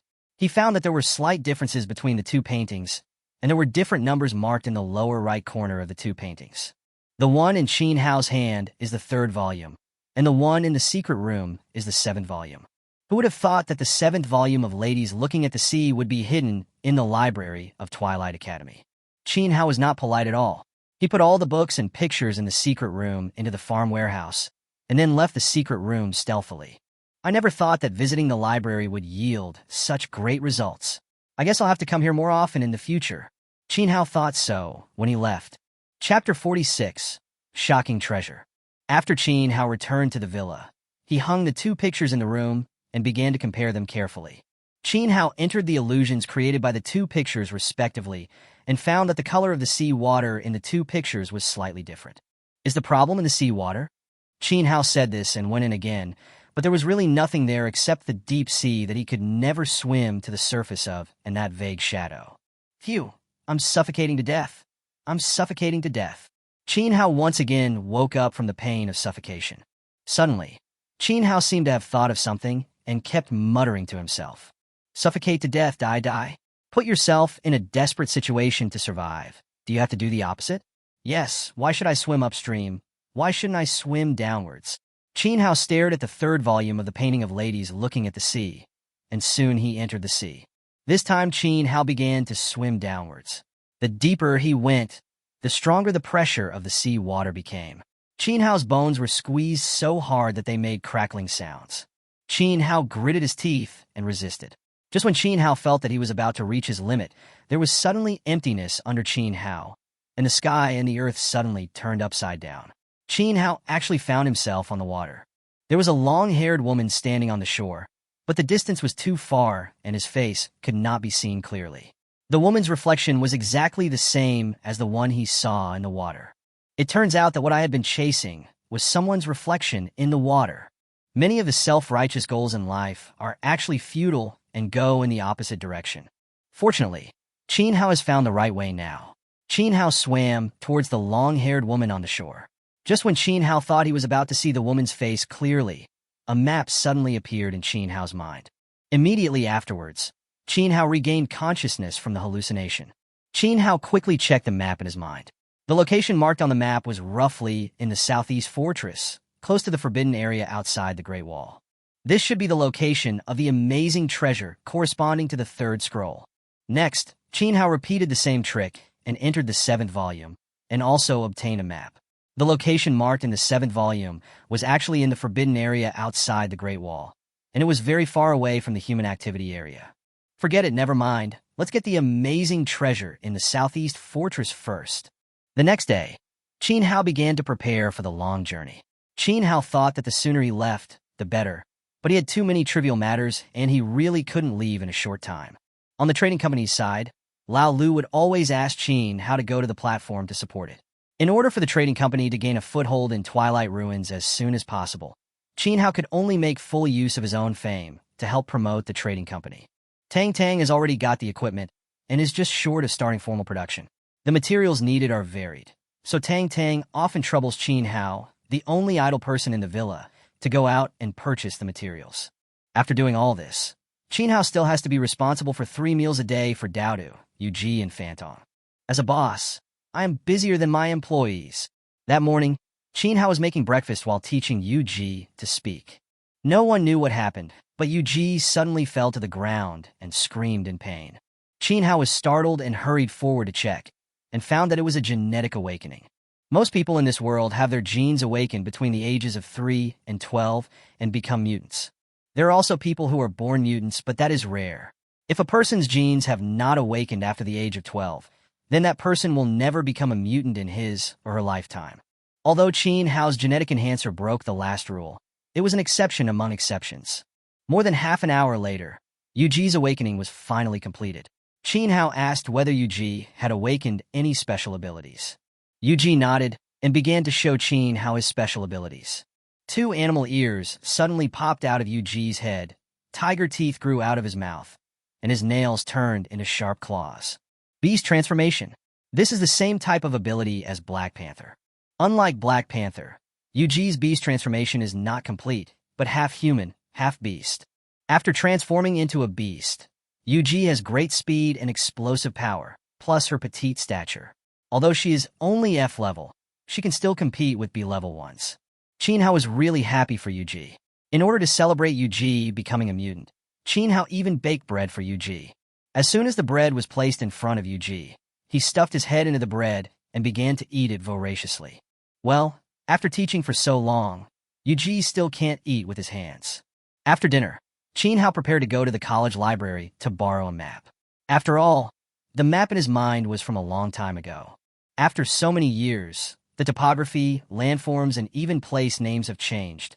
The possibility of finding the place will be greater by comparing the old and new maps. Turn left when you go out, New residents have moved into the villa next door. Wait, why does the owner of this house look familiar? Qin Hao took a closer look and saw that it was the owner of Hualai Auction House, Mr. Mu Jinyun, and his granddaughter Mu Ting. Qin Hao finally understood what Mr. Mu meant by what he said before he left last time. This has been chased to the Twilight ruins. Qin Hao smiled bitterly. I really don't have the hobby of being someone's grandson-in-law. Pretend you didn't see it and run away. I ran to the library entrance in one breath. Well, it should be safe. I successfully borrowed the map and walked back and saw the grandfather and grandson coming towards me. Well, I can't hide anymore. Oh, isn't this Xiao Qin? What a coincidence. What a coincidence. It was obviously you who blocked me here. Qin Hao complained in his heart, but he still agreed. Yes, what a coincidence. Why are you and Mu Ting here?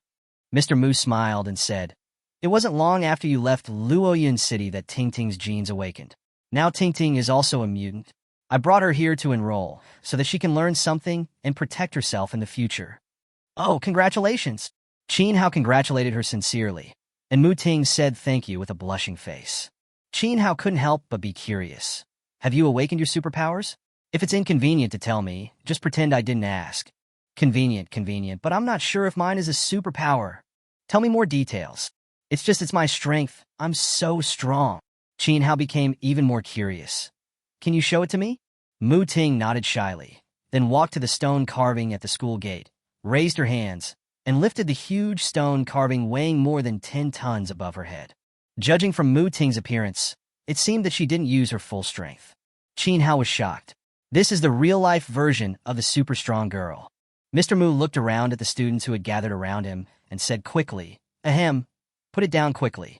It's your first day here. Don't let people misunderstand that you're here to tear down the school. Mu Ting then realized that she seemed to have become the focus of everyone, and quickly threw the big stone carving down. With a bang, the stone carving cracked directly in the middle. Mr. Mu couldn't help but blushing. Well, in addition to the registration fee, he had to donate a huge sum of money to the college. Chapter 47, Superpower Development. Qin Hao has already booked a date and will depart 3 days later. The reason why it was set at 3 days later is because Tang's first mecha can be successfully manufactured in 3 days. Qin Hao has been looking forward to the complete version of the mecha for a long time. Of course, Qin Hao did not plan to be idle during these 3 days. Whenever Qin Hao had time recently, he would stay in the library, preparing for the development of his supernatural powers. If we ignore the skills given by the system, Qin Hao's special abilities are the thin lines separating from his body and the control of flames. Qin Hao continued to analyze and summarize the advantages and disadvantages of his special abilities, and he actually discovered his own problems.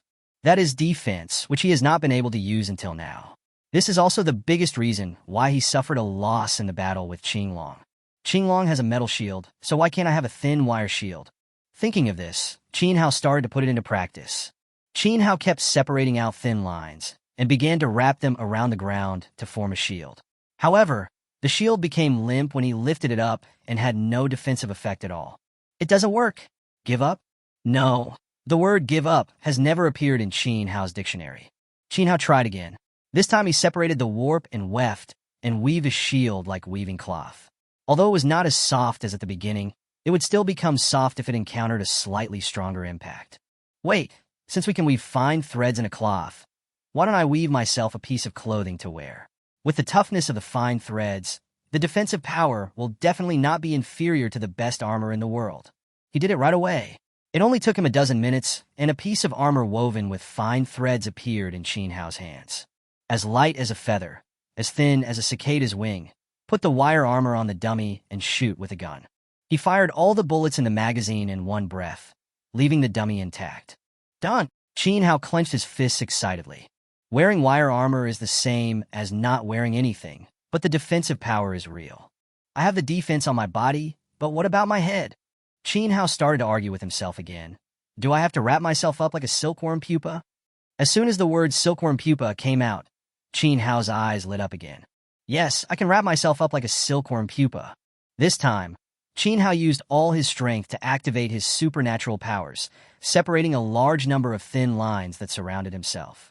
After more than 10 seconds, Qin Hao really wrapped himself up like a silkworm pupa, but this silkworm pupa was translucent and did not affect Qin Hao's vision at all.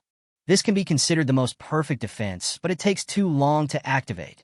Qin Hao began to practice over and over again, and the time went from more than 10 seconds to a few seconds, and finally to 2 seconds. Qin Hao was already sweating profusely, but he felt he could go faster.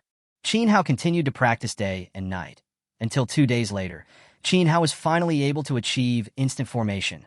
The joy of achieving success through one's own unremitting efforts is even stronger than when Qin Hao first obtained the system.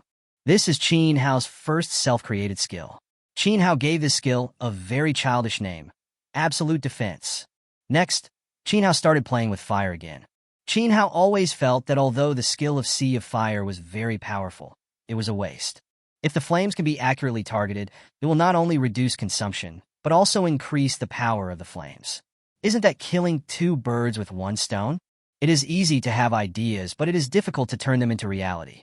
Qin Hao put in a lot of sweat and effort, and finally created a new skill, the fire-flowing technique. The fire-flowing technique is to compress a large amount of flames into a ball and then launch it like a meteor. The fireball will explode above the enemy's head and then spread quickly, directly covering the enemy. The attack range is long, the accuracy is high, and the damage is great, so it can be considered a killer move. The 3 days passed quickly in Qin Hao's busy schedule. Tang Tang's mecha was also completed successfully. When Tang Tang driving the brand new mecha appeared in front of Qin Hao was really amazed. The entire body of the mecha is made of alloy and driven by energy stones. It is equipped with a rocket launcher, a Gatling machine gun, a chainsaw, a mechanical claw, a laser sword, and a small energy defense shield. This is simply a mobile human fortress. How's that? Awesome, right? It's okay, but still far from my idol Iron Man. Tang Tang was unhappy. Who is Iron Man? Call him out for a fight. Their mechas are made of close-fitting nanomaterials, can fly, and can be controlled remotely. Your mechas are not even as good as their first-generation mechas. Qin Hao never gave up any opportunity to attack Tang Tang. Tang Tang was not angry either. Don't worry, this is also my first-generation machine. I will definitely be able to do what you said in the future. After Tang Tang's explanation, Qin Hao roughly understood how to operate the mecha. Qin Hao boarded the mecha and found that he was like wearing a super thick cotton-padded jacket, but his movements were much more flexible than he had imagined. Whether in terms of strength or speed, he could compete with A-level mutants. Unfortunately, he couldn't use his special powers when driving a mecha. And with Qin Hao's current combat power, driving a mecha would be a burden. After much thought, Qin Hao decided that it would be more appropriate to give the mecha to someone who needed it. In the end, the mecha made by Tang returned to Tang's hands. Qin Hao had originally planned to go alone this time, but Tang said that he wanted to test the performance of the mecha in actual combat. So Qin Hao took Tang with him. But then I thought there's no one to take care of Daodu and Yuji if they stay here, so I might as well take them both with me. One more and one less won't make a difference. It's nice to be able to have some fun when I have nothing to do. The night before departure, Qin Hao packed 2 ginseng roots in a gift box and a bunch of fruits in a basket, and knocked on the door of Dean Ye's house. Ding, ding, ding. Is Dean Ye home? Who is it? A middle-aged woman's voice came from inside. Qin Hao? The middle-aged woman shouted. Yeezy, go open the door. There's a guest. Okay, got it. Hearing this voice, Qin Hao's body suddenly shook. He was too familiar with this voice, a voice he had dreamed of countless times in the middle of the night. The door opened, and the light cast a shadow on the man's face. Qin Hao shed tears, threw away the things in his hands, and hugged the other person. See you. Is that you, see you? It's really you, see you. I miss you so much, see you. Ahem, sir, you got the wrong person. I'm not see you. I'm Yeezy. Qin Hao quickly looked into the other person's eyes. She didn't have the mischief in Siyu's eyes, nor did she have the calmness and intelligence in her eyes. She was indeed not Siyu. Although they looked exactly the same and had the same voice, she was definitely not Siyu. Qin Hao quickly stepped back a few steps. I'm sorry. I was rude just now. It's okay. I can feel that you love her very much. As Yeezy said this, she picked up the things Qin Hao just dropped on the ground and said, Is this for my grandpa? Qin Hao nodded. Then please come in. Yeezy took Qin Hao to the old dean's study and left. The old dean looked at Qin Hao for more than 30 seconds and said something suddenly. Why do young people nowadays approach girls in the same way as they did decades ago? There is no sincerity at all. Chapter 48, Zhang Yao's Prey. The first time I came to the dean's house, I forcibly hugged his granddaughter, which was indeed a bit embarrassing. Fortunately, it was just a misunderstanding, and Qin Hao just laughed it off. The old dean asked, Why are you visiting so late? Qin Hao pulled open his clothes, revealing the ghost face mark on his chest. Dean, you are very knowledgeable. Do you know what this is? When the dean saw the ghost face mark, his expression changed instantly. How did you get this mark? Qin Hao told the old dean about his encounter with the ultimate beautiful zombie. The old dean frowned and muttered to himself, Oh, this is trouble. This is trouble. The ultimate zombie is more terrifying than the blood demon. It has not appeared in human activity areas for decades. I didn't expect that this time it would hit you. Please let me know, old dean. The old dean said slowly. When zombies evolve to their ultimate form, they will show a strong biological characteristic, reproduction. But they themselves do not have the ability to reproduce, so the ultimate zombies will choose their mating partners from humans and usually mark them first, 1 to prevent others of the same kind from choosing the same partner as themselves, and 2 to prevent the partner from escaping. Hearing this, Qin Hao felt his head buzzing. Then he thought of the title awarded by the system. The man destined to be a zombie. It really came true. Qin Hao swallowed and asked, How are those seniors who were chosen by the ultimate zombies? They all disappeared mysteriously, and no one knows whether they are alive or dead. If it weren't for the coincidence that I saw a diary with records of them, I wouldn't know this. Is there any way to remove this ghost face mark? The old dean shook his head helplessly. Qin Hao didn't care, as long as the mark didn't affect his body. When the enemy comes, we should deal with him as we should. If the beautiful monster comes again, the worst that can happen is that we blow her up again. It's no big deal. Qin Hao told the dean that he would be away for a while. The dean didn't ask Qin Hao where he was going, but just reminded Qin Hao to be careful when going out. Oh, and also next month is the beginning of the new school year. You must come back before next month. The admissions department still needs you to shine. Qin Hao nodded in agreement. After receiving so many benefits from others, he naturally had to help them. There was nothing wrong with that. When Qin Hao left the dean's house, he kept staring at Yeezy in the living room. He was so focused that he almost hit his forehead against the door. Yeezy smiled softly and thought this boy was very interesting. In a ruin less than 20 kilometers away from Twilight ruins, Zhang Yao and 2 of his men hid in an abandoned house on the side of the road, waiting for prey. Soon, a group of people came into Zhang Yao's sight. They were 2 young men with a fool and a little girl. Zhang Yao turned to his 2 men and said, Let's get started. The two men nodded and started beating Zhang Yao and tearing her clothes. Zhang Yao protected her clothes and shouted for help. The group of people with the fool and the little girl were soon attracted by Zhang Yao's cry for help. The handsome young man in the lead said to the big fool beside him, "Look how pitiful that young lady is. Go up and help her." Before the big fool made a move, two of Zhang Yao's men shouted, "Oh no, there are too many people on the other side, retreat," and ran away without looking back. Zhang Yao walked up to the group of people with a grateful look on her face and thanked them repeatedly. While speaking, she deliberately showed off her hot body. But the young man in the lead didn't seem to be too impressed. "Ahem, you're safe now, goodbye." Zhang Yao quickly knelt down and begged, "Please take me in. How can a weak woman like me survive in the end times? As long as you are willing to take me in, I will do anything for you." The hint was too obvious. The young man in the lead seemed a little moved and said, "Okay, then follow us." Zhang Yao pretended to be grateful on the surface, but she was actually very happy in her heart. Young people are so easy to fool. After the group walked a few steps, Zhang Yao said again, "You can take me in. I don't know how to repay you, but I know a secret warehouse with a lot of supplies and weapons. It's not far from here. I can take you there." "Oh, then you lead the way." Zhang Yao was stunned. She had a bunch of carefully crafted words that she hadn't said yet, but how could this person believe it? These people were too easy to fool. "What are you standing there for? Hurry up and go. We can't wait any longer." Zhang Yao hurriedly walked to the front to lead the way, but she sneered in her heart, "Humph, there is a road to heaven, but you don't take it. There is no door to hell, but you break in. Don't blame me later." Not long after, Zhang Yao and 4 others arrived at the door of a huge warehouse. The warehouse door was locked with an iron chain, and Zhang Yao skillfully opened the door with 2 thin iron wires. It was pitch black inside and hard to see clearly, so Zhang Yao took the lead and walked in, constantly urging the 4 people to hurry in. The moment the 4 people entered the warehouse, the door slammed shut and all the lights in the warehouse lit up.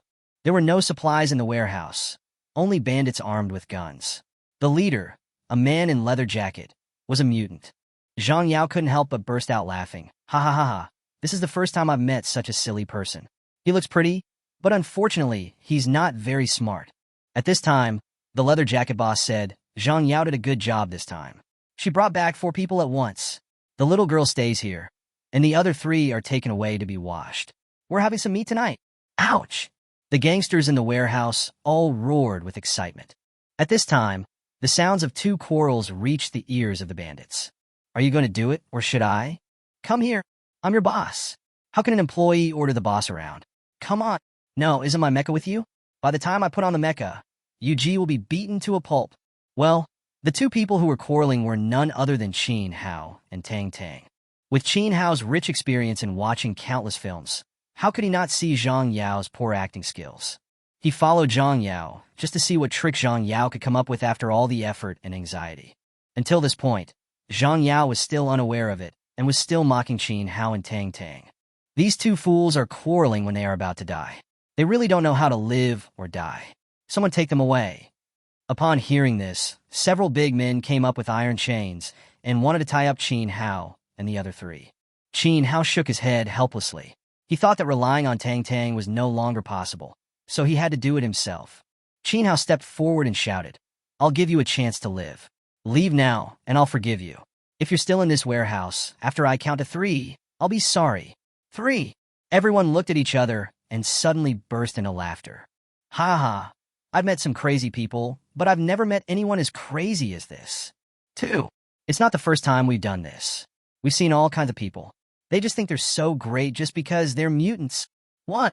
Go online?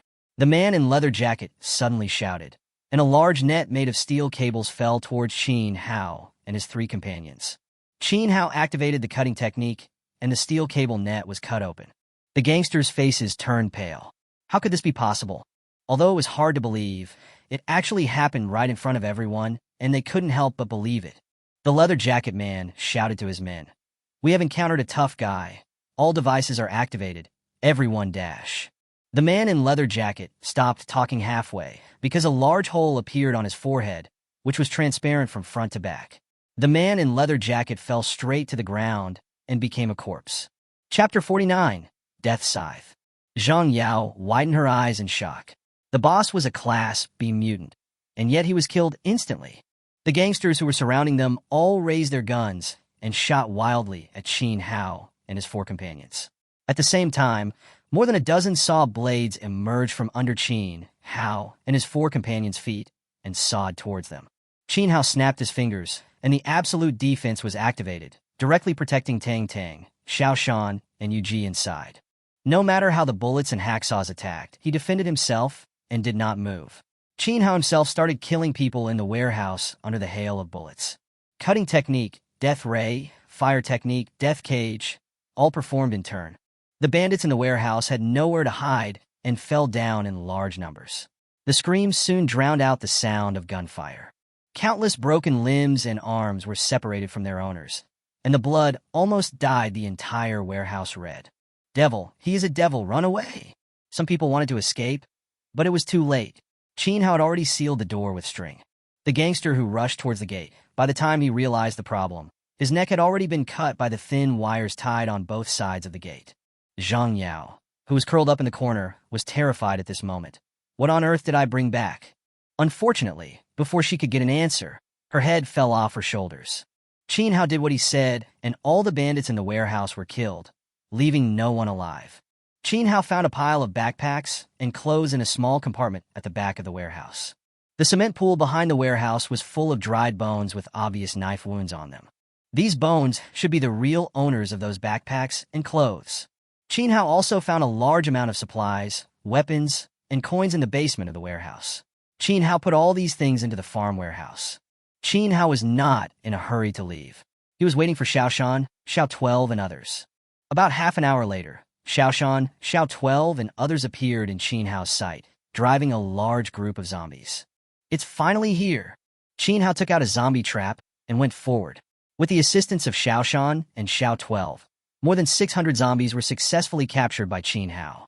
Qin Hao was traveling, killing people, and catching zombies without missing a single thing.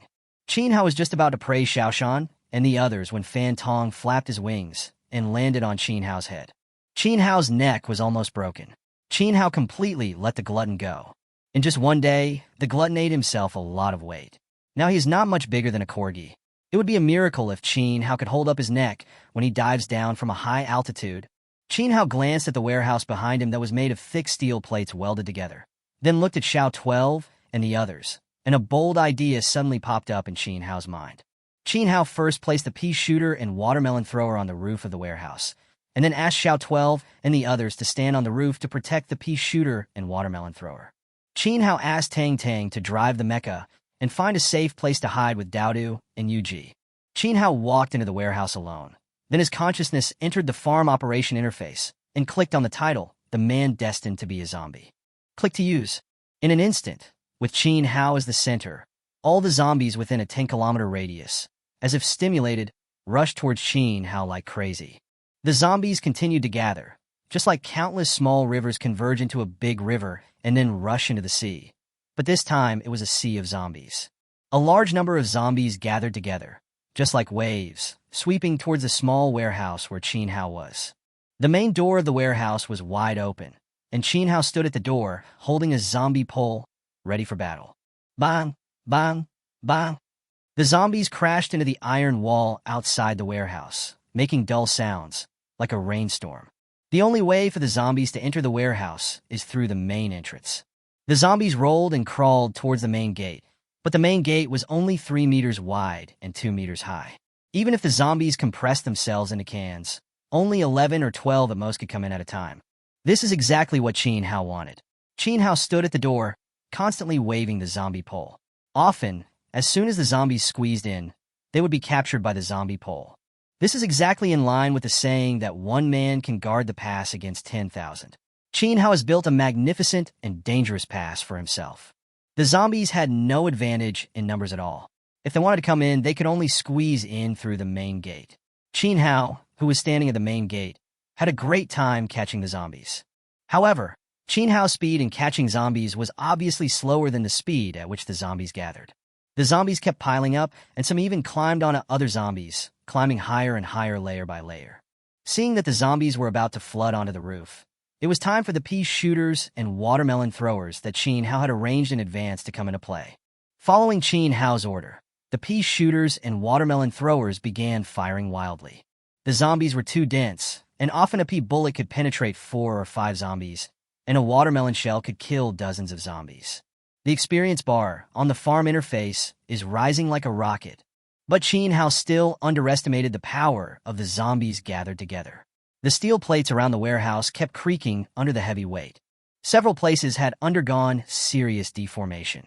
Seeing this scene, Qin Hao quickly took off the title of the man destined to be the zombie.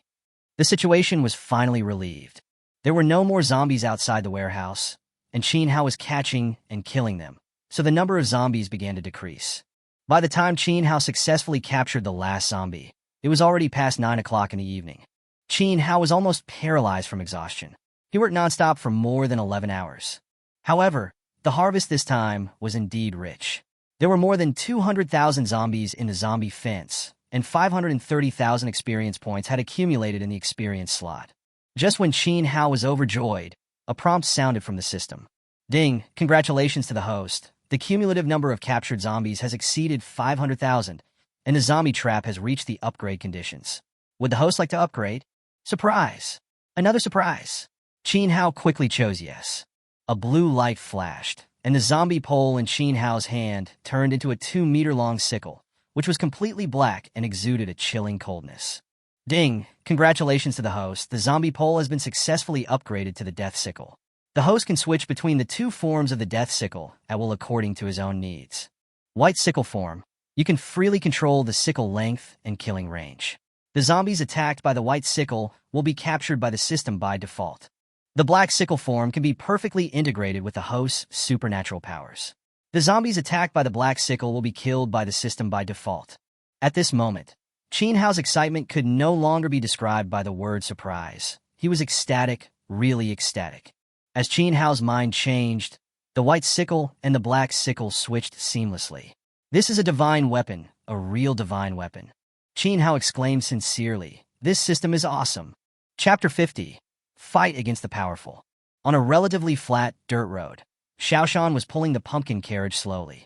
Xiao 12 and his men, armed with poisonous spears, protected the carriage. Tang Tang sat on the shaft of the cart, looking up at the sky at a 45-degree angle, showing off his feminine face in a very coquettish way, even though no one here could appreciate it.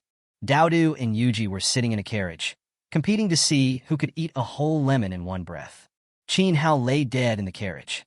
Qin Hao's consciousness had actually already started planting zombies in the zombie farm.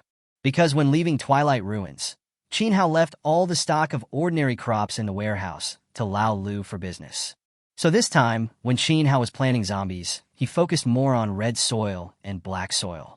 On the red soil and black soil, Qin Hao consumed more than 150,000 zombies in one breath and harvested a large amount of ordinary crops.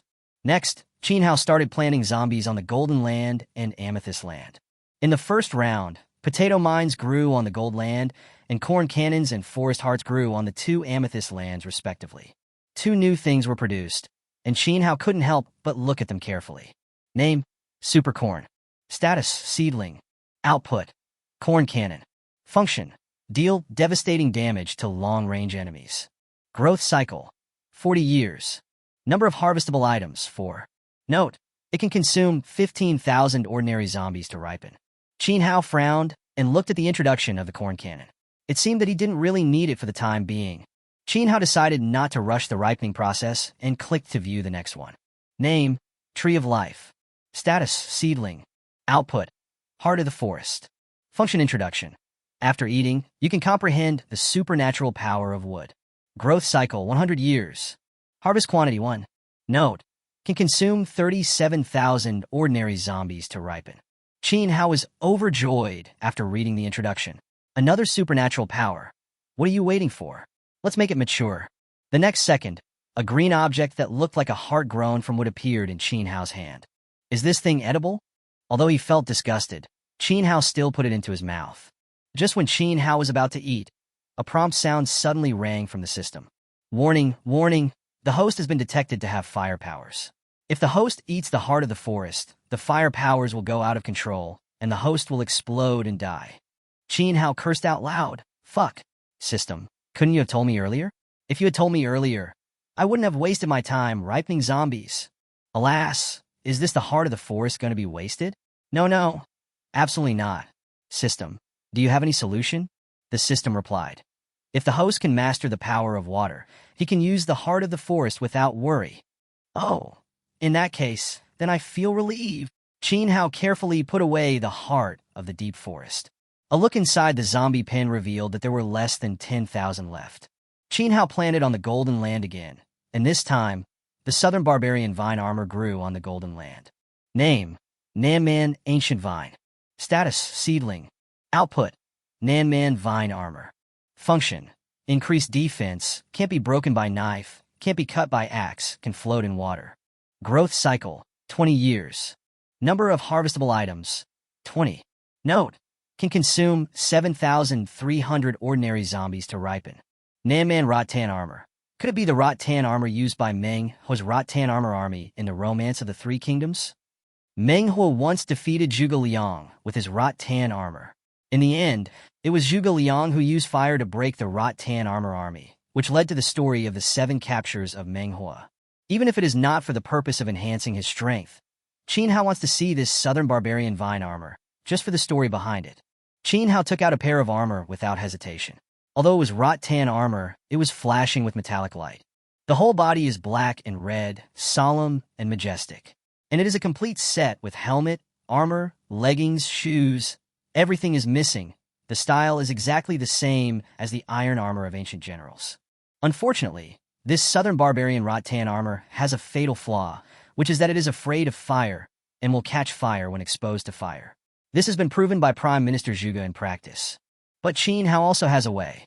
Qin Hao has magic scissors that can graft and improve the items produced in the farm at will. Isn't rattan armor afraid of fire? Then if we let the rattan armor contain more water, wouldn't it be inflammable? Qin Hao thought of the baobab tree in Africa because monkeys and baboons often feed on the tubers of this tree, hence the name baobab tree. One characteristic of the baobab tree is that it has a very high water content. According to scientists' statistics, the average water content of an adult baobab tree is over 90%. People living in Africa will chisel open baobab trees to get water during droughts. Qin Hao directly scraped off the bark of the baobab tree with scissors, and then pasted the Nanman vine armor on it. He consumed 2 zombies to ripen the baobab tree. The Nanman vine armor was successfully improved. Although the southern barbarian vine armor is a little heavier than before, the added weight is nothing to Xiao 12 and the others. After letting Xiao 12 and the others put on the southern barbarian vine armor, Qin Hao felt that his team had suddenly transformed from a ragtag group of soldiers into a regular army. Qin Hao was in a good mood and gave each person a piece of blood grass to celebrate. Looking at the zombie fence again, there are only a few hundred left. They can be planted, but it is impossible to ripen them. Instead of looking at the seedlings and worrying about it, it is better not to plant them. There are 500,000 experience points in the experience slot. Although it seems like a lot, it takes 1 million to upgrade a piece of purple crystal land. Qin Hao's current experience points are still far from enough. Qin Hao had no choice but to withdraw from the zombie farm and start to referee Yu and Dodo. I don't know how much time passed before a convoy appeared on the horizon behind us. The convoy drove very fast, raising a cloud of dust. Soon the convoy drove behind the pumpkin carriage and began to honk their horns. Xiaoshan pulled Nangwa to the side of the road and made way, but the other car was still honking its horn. Qin Hao frowned and looked behind and found a group of young men and women in gorgeous clothes racing. Qin Hao didn't want to pay attention, but the other party cursed without restraint. A good dog is wasting my time and is looking for death. After cursing, he drove the car in front of Qin Hao's carriage, stepped on the accelerator, deliberately raised a lot of dust towards the carriage, and then drove away. The cars behind followed suit, and by the time the entire convoy had passed, the hill had become a mess, and the carriages were even dirtier. Qin Hao was angry. Xiaoshan chased after him. Xiaoshan roared like a mad bull and pulled the carriage to chase after them. With the strength of Xiaoshan's special zombie, if he runs at full speed, it would not be a problem for him to catch up with a few ordinary motorcycles, let alone pulling a horse-drawn carriage, even if he was pulling a truck. After Xiaoshan caught up with the convoy, Qin Hao ordered Xiaoshan again, overtake and stop them. Xiaoshan rushed forward and overtook the car by force. The motorcycle on the road was startled by the sudden appearance of the carriage, and quickly turned the steering wheel to the side to make way. After Xiaoshan had passed the entire convoy, he pulled the carriage across the middle of the road. The entire convoy failed to brake in time, and all rear-ended each other. Chapter 51. Qinglong takes the blame. Fuck it. Get off the carriage. Everyone, get off the carriage. If I don't kill you today, I won't be called Joe. A young man got off the front locomotive with a wrench in his hand, shouting that he was going to smash the pumpkin carriage. Qinghao got out of the carriage, stood on the shaft, looked down at the other person, and kicked him in the nose. The young man immediately squatted on the ground, covering his nose with his hands, tears mixed with nose blood flowing down. Damn it, he even dared to hit young Master Zhou. This guy doesn't want to live anymore. Brothers, grab your weapons. All the young men and women in the motorcycle at the back came out, some holding wrenches, some holding hammers, and some holding energy guns. Energy guns are not something that ordinary people can afford. Every bullet fired by an energy gun consumes crystal coins. The corresponding energy gun is also very powerful. Qinghao has seen a promotional video of the energy gun in Blackstone Castle. The energy gun can easily penetrate a 50mm armored steel plate at a distance of 300 meters. The gun is a good gun, but it also depends on who uses it. Qinghao launched his death ray, and the young man holding the energy gun was shot through the palm before he could react. The energy gun fell to the ground. Qinghao controlled the thin wire to reel it back, and the energy gun flew into Qinghao's hand. Qinghao pointed his gun at everyone and asked with a smile, "Who else wants to take action?" Everyone looked at the energy gun in Qinghao's hand, and then looked at the wrenches and hammers in their own hands. Well, this is embarrassing. At this time, Xiao 12 and his men caught up with them. Qinghao ordered them, "Beat these people up first." Just as Xiao 12 and the others were about to take action, shouting was heard from the young people again. "My father is an officer of the Freemasons. If you dare to hit me, my father will never forgive you. I am the son of the mayor of Huaisong City. How dare you mess around? My mother is the Illuminati's inspector. You'd better think carefully before you touch me." Qinghao couldn't help but sigh. They're all young masters and young ladies from powerful families, so we must take good care of them. Beat them up, guys. One beat is not enough. Beat them twice. Today I'm going to beat up the powerful and wealthy. Following Qinhao's order, Xiao 12 and the others pinned down many young yamen and gave them a good beating. Screams and pleas for mercy came one after another. Tang Tang, Yuji, and Dodo were leaning against the window of the carriage, watching with great interest. The melon seeds and peanuts in their hands no longer smelled good. Half an hour later, a group of young men and women from powerful families all squatted on the ground with their hands on their heads. Their attitudes were very correct. But when you looked at their faces again, they were all bruised and purple and swollen like pigs' heads. "Look, this is so good. Be a polite, civilized, and good young man." "How good? Please clean my carriage for me. If there is a speck of dust left on it, I will show you how cute I look when I hold a knife." Qinghao spoke in a light-hearted and cheerful voice, but everyone listened with fear and trepidation. Qinghao asked Tang Tang and the others to come down, and then said, "Then let's start cleaning." As soon as Qinghao finished speaking, the young men and women from the powerful families rushed onto the carriage and began to clean. Those who were slow and clumsy will be pulled out and beaten by Xiao 12 and the others. Under such a strong intimidation, the young masters and ladies cleaned so diligently that they almost licked the entire carriage. After cleaning, Qinghao checked it and was very satisfied. In order to express his satisfaction, Qinghao asked Xiao 12 and the others to beat up the young masters and ladies. After the beating, Qinghao patted his, but got on the carriage with a refreshed look and did not forget to leave a cruel word before leaving. "I am Qinglong, one of the 4 guardians of the Black Dragon Society. If you want to mobilize the power of your family for revenge, come on." After the carriage drove away, the young men and women from the powerful families started shouting and yelling again. "No wonder you are so arrogant. You are from the Black Dragon Society. Qinglong, I will remember you. I have never been beaten like this in my life. No, I must avenge myself. I will not be a human being if I don't take revenge." On the dead tree next to the crowd stood Qinhao's puppet crow, hearing everyone's words clearly. Qinghao himself was in the carriage, laughing so hard that he couldn't close his legs. Qinglong, it looks like you're bound to take the blame for my actions." However, soon, Qin Hao's puppet crow saw the nearby human city and sent out troops one after another to chase in his direction. I didn't expect these young masters and young ladies to have so much power that they can even mobilize the troops from nearby cities. Qin Hao has even seen an army of zombies, so he doesn't take a mere human army seriously at all. But Qin Hao felt that it was not appropriate to destroy the troops protecting the city just for a few second-generation rich kids. After much thought, Qin Hao decided to avoid it. Qin Hao put the pumpkin carriage, Xiaoshan, Xiao 12, and others into the farm warehouse, and then he and Tang Tang and others pretended to be survivors and mingled with other survivors. The army chased all the way, but found nothing, and finally had to return empty-handed. Hearing that they failed to catch their enemy, the bunch of second-generation rich kids were so angry that their lungs almost exploded. How could they not be found? Such a huge carriage and a giant over 4 meters tall. How could they just disappear like that? Yes, there are 12 soldiers in armor. How can they just disappear without a trace? It's true.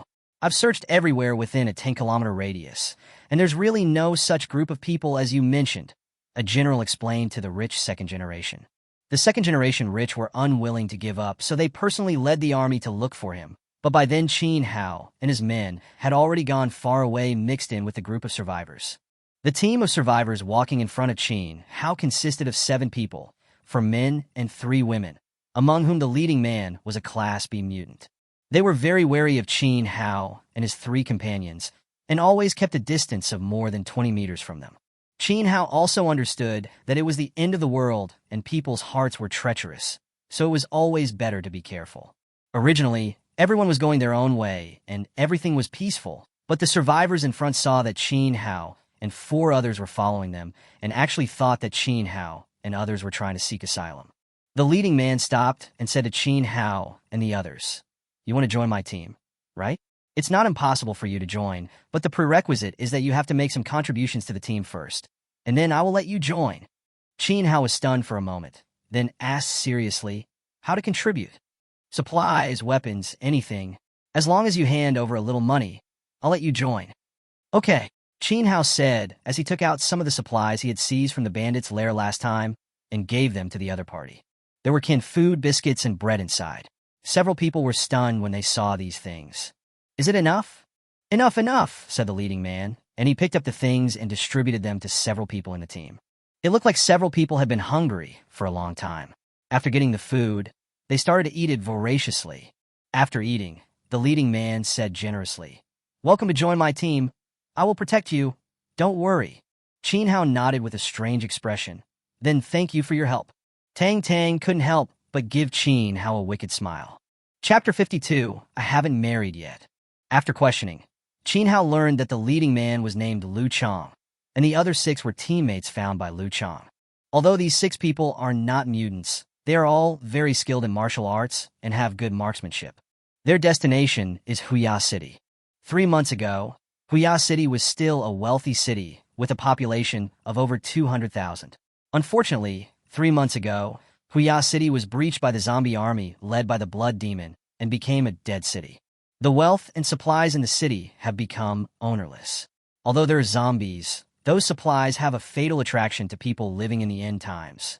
The purpose of Lu Chang and his team was to go to Huya City to shop on Taobao. It's been 3 months.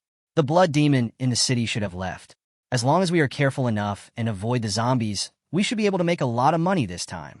After hearing Lu Chang's words, Qin Hao fell back calmly, opened the map, and found that the location of Huya City was on the way to the southeast fortress.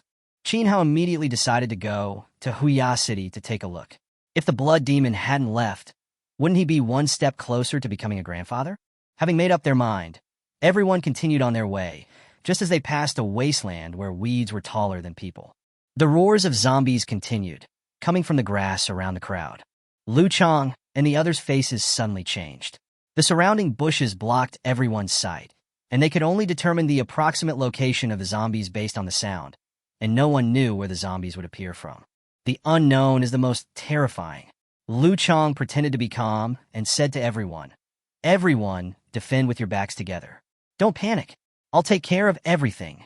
At this moment, a zombie suddenly jumped out from behind Lu Chang. Lu Chang reacted quickly and killed the zombie directly. But the next second, 4 more zombies jumped out from the bushes and rushed towards everyone. The The few people's originally tight defensive formation was suddenly in chaos. Qin Hao shook his head helplessly. It seemed that he had to take action on his own side. Qin Hao retreated into the bushes and released Xiao 12 and the others. Clear up the zombies nearby.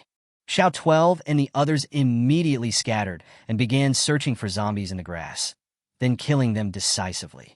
Xiao 12 and his companions are now protected by the Southern Barbarian Vine armor and have poisonous spears in their hands.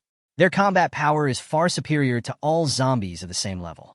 With Xiao 12 and the others secretly cleaning up the zombies, the pressure on Lu Chong was quickly relieved.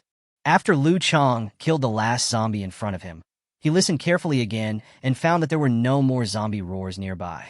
He couldn't help but said with a smug look on his face, "See, I'm here to make sure you're safe. Captain is awesome. Captain, you must have killed hundreds of zombies along the way. There are 137 of them. I'm counting them all." Hearing the praise from his teammates, Lu Chong became even more proud. Well, who hasn't been praised yet? It seems to be the 4 new guys who have joined. Forget it, these 4 are newcomers, and it's understandable that they don't know how powerful they are. Thinking this way, Lu Chong took big strides and continued on his way with everyone. Qin Hao and Tang Tang looked at each other with strange eyes and thought that Lu Chong was very interesting. More than 4 hours later, they arrived at an abandoned city. The abandoned high-rise buildings were leaning to one side, and the only 3 or 4 still standing. The roadside was full of rusted cars that would break into pieces if touched. The sun was about to set, and everyone was planning to find a place to spend the night when a huge black shadow suddenly flashed behind them. "What?" everyone exclaimed, and Qin Hao also frowned, because he didn't notice it either. It was too dangerous on the empty street, so everyone went into an abandoned building. Then everyone heard a human scream, echoing in the street. Other survivors were attacked. Lu Chong guessed. Qin Hao secretly controlled the puppet crow and searched between the buildings. Soon, the puppet crow saw a zombie without skin, with muscles and blood vessels exposed, standing on the roof of a building. The zombie was as big as Xiao Shan, and his arms were even thicker, like the forelimbs of a chimpanzee enlarged hundreds of times. In his hands, the zombie was holding the body of a man who seemed to have died not long ago. The scream just now must have come from him. Qin Hao was about to adjust the angle of the puppet crow, and after observing for a while, the zombie suddenly raised its head. The dark eyes stared at the puppet crow, as if thinking about something. Seeing this, Qin Hao couldn't help but swear, "Fuck, tyrant." Qin Hao didn't expect that he would meet a black-eyed tyrant here. At this moment, the tyrant on the rooftop suddenly threw the corpse in his hand towards Qin Hao's puppet crow. The puppet crow controlled by Qin Hao was unable to react in time and was smashed into a pool of mud. Wait, how can this power be stronger than the blood demon? Without the puppet crow's surveillance, Qin Hao lost track of the tyrant. At this moment, a loud bang was suddenly heard above everyone's head, and then the whole building began to tilt as if it could not bear the weight. "Quick, everyone, run outside." As soon as Lu Chong shouted, Qin Hao had already run out of the building, holding Do Do with his left hand, Tang Tang with his right hand, and Yu Ji under his armpit. Lu Chong was stunned. This guy had such great explosive power when escaping for his life. There was no time to think. Lu Chong and his team members had just run out of the building when the whole building collapsed with a loud bang. The earth shook and the mountains trembled, and smoke and dust obscured the sun. Everyone rushed out of the smoke and dust coughing, and saw the black-eyed tyrant standing in the middle of the road. Lu Chong was almost scared to death, but he still took on his responsibilities as captain. "You guys run away, I'll hold him back. Team leader, run away. If you call me captain, I will be responsible for you. Run away. Even if I risk my life, I will buy you enough time to escape. Captain." All of Lu Chong's team members shed tears. "Captain, we won't leave. If it weren't for you, we would have died countless times. It's just a death, Captain. We will accompany you.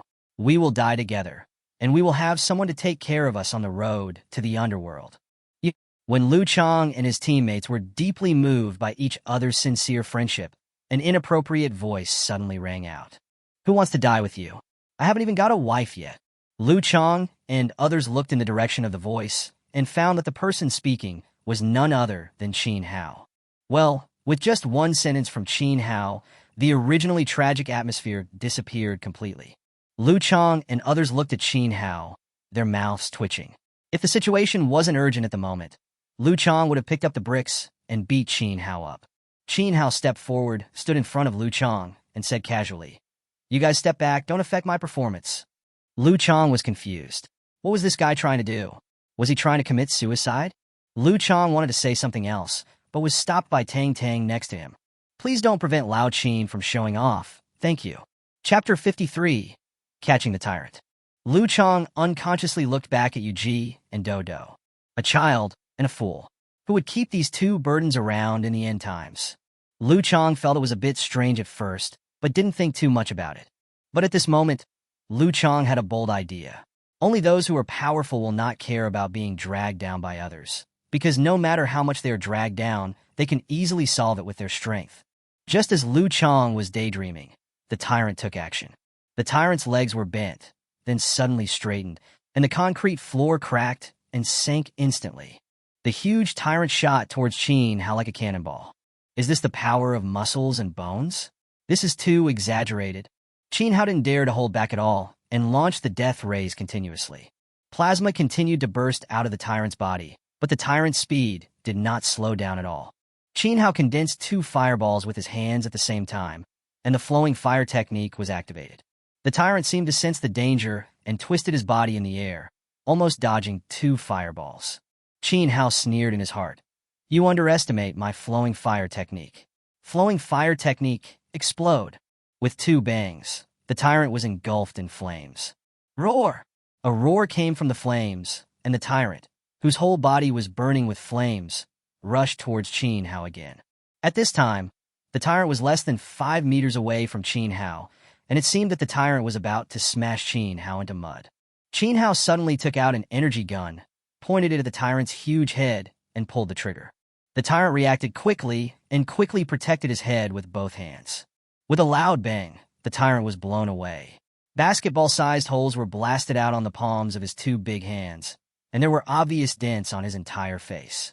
The tyrant suffered severe blows one after another and fell to the ground, unable to get up for a while. Qin Hao took out the death scythe, switched it to the white scythe form, and swung it casually. The 2-meter-long sickle suddenly lengthened to 7 meters. Qin Hao chopped the tyrant with his sickle, and the tyrant disappeared. Ding! Congratulations to the host. You have successfully captured a tyrant. Special reminder. 1 tyrant equals 100,000 ordinary zombies. This conversion only applies to the plant ripening stage. Qin Hao was very happy. He spent a full 11 hours last time and worked himself to death to catch 200,000 zombies. This time, only 1 tyrant was captured, which was equivalent to half of the last harvest. Qin Hao felt that it would be better for him to specialize in catching high-level zombies in the future. This saves both effort and time. Of course, the premise is that Qin Hao can find it. If he can't find it, everything is nonsense. Lu Chang said in disbelief. This is the end? The tyrant is gone just like that? Less than 10 seconds. Less than 10 seconds. It's over. I'm not dreaming, tyrant. That is a tyrant. Lu Chang and his team members were in extreme shock, and it seemed that they would not be able to calm down for a while. Qin Hao put away the death sickle and picked up the energy gun. He couldn't help but sigh that the power of this energy gun was indeed extraordinary. At night, everyone found a basement as a temporary place to stay. The flickering flames made Lu Chang's already embarrassed face look even more ridiculous. "You are so powerful, but you still lied to a rookie like me. How unkind." Qin Hao laughed and scolded. "I didn't lie to you. It was you who said you would protect us, right, when you came up." Lu Chang recalled it for a moment, and it was true. Well, this time he really lost face. Qin Hao thought for a moment and said to Lu Chang, "You are a good person, and your teammates are also good. In the end times, you can still sacrifice yourself to protect your teammates. It's really rare." Lu Chang smiled awkwardly, feeling that he was not as good as Qin Hao said. Qin Hao continued, "Are you interested in following me?" Why not? Yes, 100 times yes." Happiness came so suddenly that Lu Chang felt like he was dreaming. In the end times where the strong prey on the weak, a powerful boss suddenly said that he wanted to take a rookie like me as his younger brother and give me support. Only a fool would not agree. Moreover, this boss has good character. He does not bully others, nor does he boss people around. Lu Chang felt that it must be a blessing from his ancestors that such a good thing could happen to him. Lu Chang's teammates were even happier than Lu Chang, and they were all dancing with excitement. "Don't be too happy yet. I have something to do recently. You should go back to Twilight Ruins tomorrow and find Lao Lu. He will make arrangements for you. Of course I should, of course I should. That night, Qin Hao wrote a letter of introduction to Lu Chong and then gave Lu Chong an energy gun so that Lu Chong could protect himself on the road. Before they parted the next day, Qin Hao planned to give all the supplies he had seized from the bandits' den to Lu Chong. But there were too many supplies, and Lu Chong and his 7 companions couldn't carry much. We just need to bring enough food for the journey. If we bring too much, it will easily arouse others' greed. What Lu Chong said made sense, so Qin Hao put the remaining supplies back into the farm warehouse. After separating from Lu Chong and the others, Qin Hao took out the pumpkin carriage and the hill. After Qin Hao and his 3 companions got on the carriage, the rice bucket also fell from the sky. Qin Hao inserted the wind chime flower on the shaft of the cart and shouted, "Go full speed to Huya City." Xiaoshan pulled the carriage and started running at full speed. Before the carriage got close, the zombies along the road were stimulated by the wind chime flowers and all hid away early. Without the interference of zombies, Qin Hao traveled much faster. At noon that day, Qin Hao's pumpkin carriage stopped outside Huya City. Before entering the city, Qin Hao smelled a strong stench of decay. Thousands of severely decomposed corpses were hanging on the barbed wire outside the city. A few crows were pecking at the carrion. Near the collapsed city gate, several survivors were cautiously groping inside. These survivors should be here to pan for gold, just like Lu Chong. Qin Hao asked Tang Tang and the other 2 to stay in the carriage, and Qin Hao also left Xiaoshan behind to protect them. He took Xiao 12 and the others and headed straight towards Huya City. There are more zombies in the city than expected, and many streets are crowded with zombies. It was inconvenient to move, but fortunately there were no shortage of crows here. Qin Hao used puppetry to control 2 crows and began to search the entire city. The search results disappointed Qin Hao a little. There was no blood demon. "Since we're here, we can't come for nothing." As Qin Hao spoke, he took out the death scythe, switched to the white scythe form, and then led Xiao 12 and the others to rush towards the zombies. Qin Hao took the lead, as if he was in an empty space, wielding the white sickle in his hand with great force. No matter how many zombies were in front of him, they could not stop Qin Hao's progress. After this day, a rumor spread in Huya City.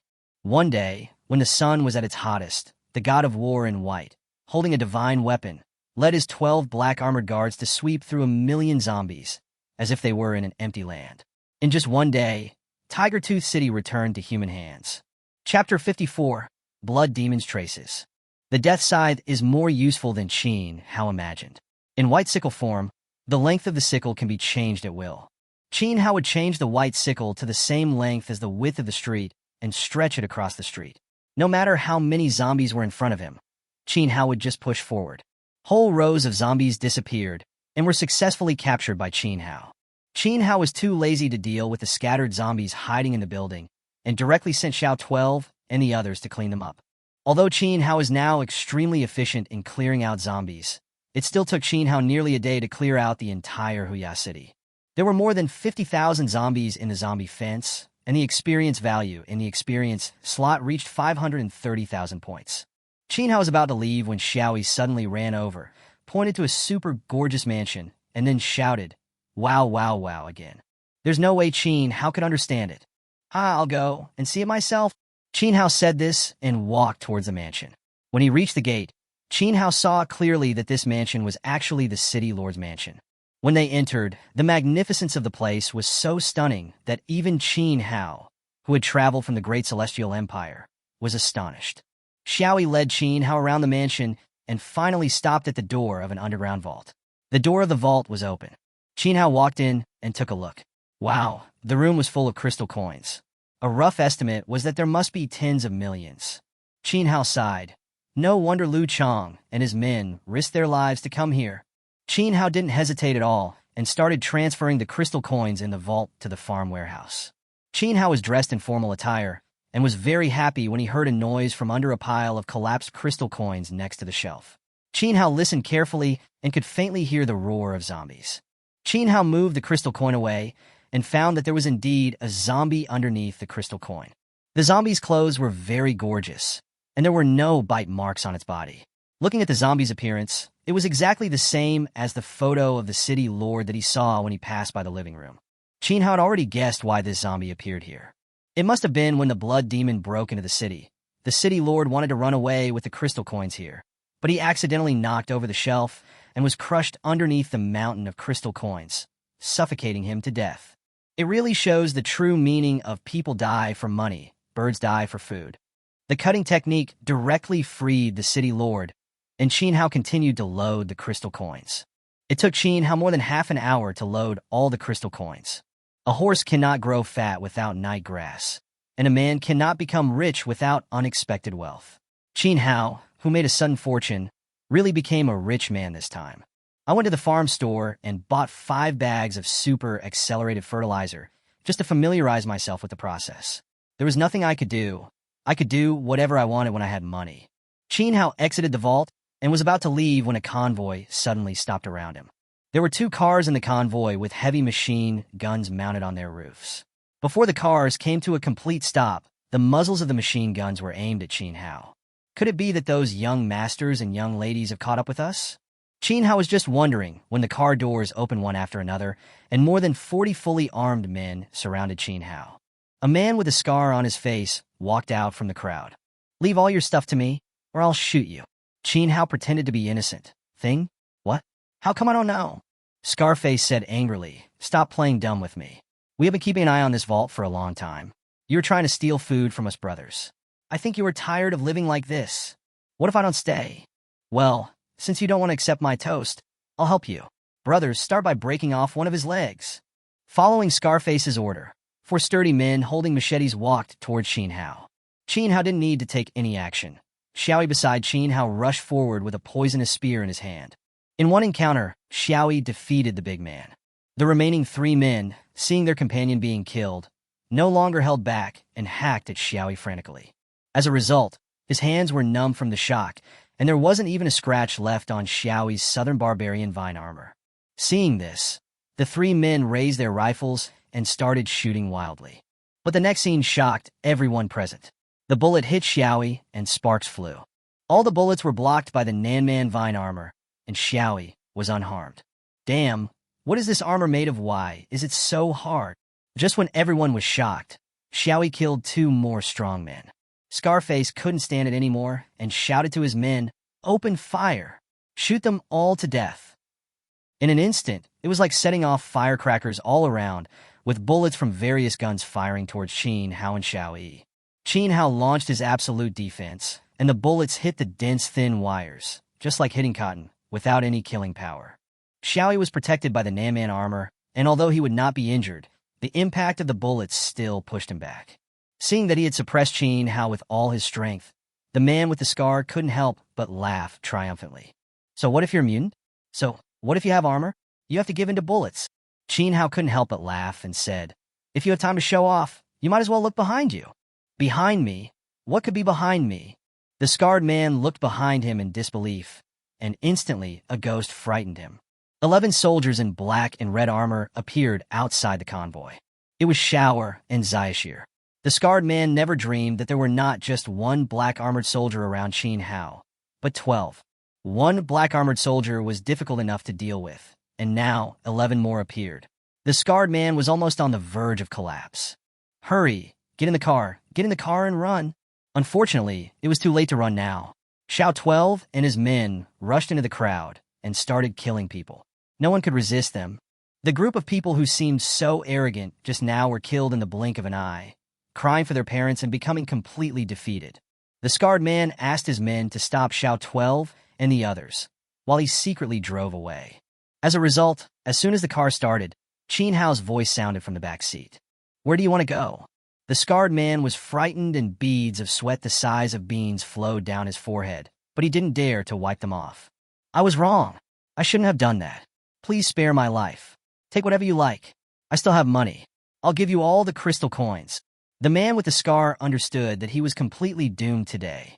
Someone could appear behind him when he was unaware and take his life without anyone knowing. His only way out now was to surrender and beg for mercy. Qin Hao smiled and said, "I have enough money and supplies now. If you want to survive, exchange it for intelligence. Any intelligence, if I think it's useful, then congratulations, you can survive. It will work. It will definitely work." Qing Long of the Black Dragon Society has offended a bunch of second-generation rich kids. Now the Illuminati, Freemasonry, and the Shrines have united to cause trouble for the Black Dragon Society. Hearing this news, Qin Hao was delighted. He didn't expect that these second-generation rich kids were so powerful. They really want to cause trouble for Qing Long. But Qin Hao still pretended to be bored, and then said, "Oh, it seems to be useless." The scarred man said quickly, "There's more. There's a new energy stone mine in the southeast fortress. Now several big families are fighting for the ownership of the mine. Now many powerful people are trying to fish in troubled waters." Well, it helped a little, but it's still not enough. Wait, let me think about it. I got it. I know a forbidden place. 50 miles south of here, there is an abandoned amusement park. No one who has been there has ever come out alive. Rumor has it that blood demons often appear there, but I don't know if it's true. After saying that, the scarred man asked awkwardly, "I wonder if this is useful information?" "It's so useful," Qin Hao shouted happily. Chapter 55, Practical Assessment. Qin Hao came to Huya City to find the blood demon, and now he learned the blood demon's whereabouts from the scarred man. One can imagine how excited Qin Hao was. The scarred man didn't understand why the information, which he considered to be the most worthless, made Qin Hao so happy. Qin Hao did not explain and directly said to the scarred man, "Congratulations, you don't have to die." After Qin Hao finished speaking, he got out of the car and headed straight out of the city with Xiao 12 and the others. The scarred man didn't come to his senses until this moment. Looking out the car window, he saw his companions who were seriously injured or killed. He really didn't know whether he should be happy or sad for having saved his life. After Qin Hao left the city, he drove the pumpkin carriage straight to the abandoned amusement park that the scarred man mentioned. Half an hour later, the wreckage of the Ferris wheel vaguely appeared in Qin Hao's sight. This place is still some distance away from the amusement park, and the number of zombies around is obviously increasing. The closer to the amusement park, the higher the number and level of the zombies. Seeing this situation, Qin Hao was not worried, but became even happier. The probability of there being a blood demon in the amusement park has increased by at least 40%. How can Qin Hao not be excited? Qin Hao controlled the puppet crow, flew over the zombie group, flew over the amusement park, and began to search back and forth in the amusement park. Unexpectedly, Qin Hao really saw the shadow of the blood demon. Although it was only a flash, Qin Hao was absolutely sure that it was the blood demon. The blood-red skin and the horns on its head could not possibly deceive anyone. Now it is 100% certain that there is a blood demon in the amusement park. In the carriage, Qin Hao said to Tang and the other two, "Next, you will begin the actual combat test. I will not save you unless it is a life-or-death moment. Be careful and do not leave my sight. As long as you can rush to the entrance of the amusement park, you will pass the test." Qin Hao's idea was very simple. He wanted to train the 3 people in actual combat. Qin Hao wanted to see if the 3 people could open up the rest of the road without his help. After everyone got off the carriage, Qin Hao put away the carriage and the wind chime flowers on it. The moment the wind chime flower disappeared, all the zombies around rushed towards Qin Hao and his companions. Tang drove the mecha towards them from the front. Dowda threw away the apple core in his hand, wiped his mouth with his sleeve, and crashed into them from the left while his whole body turned into stone. After Yuji transformed into a beast, he was like a swift little cheetah, rushing up from the right using both his hands and feet. Qin Hao slapped his forehead and said speechlessly, "In actual combat, you also need to cooperate. Are you guys fighting on your own to show off your skills?"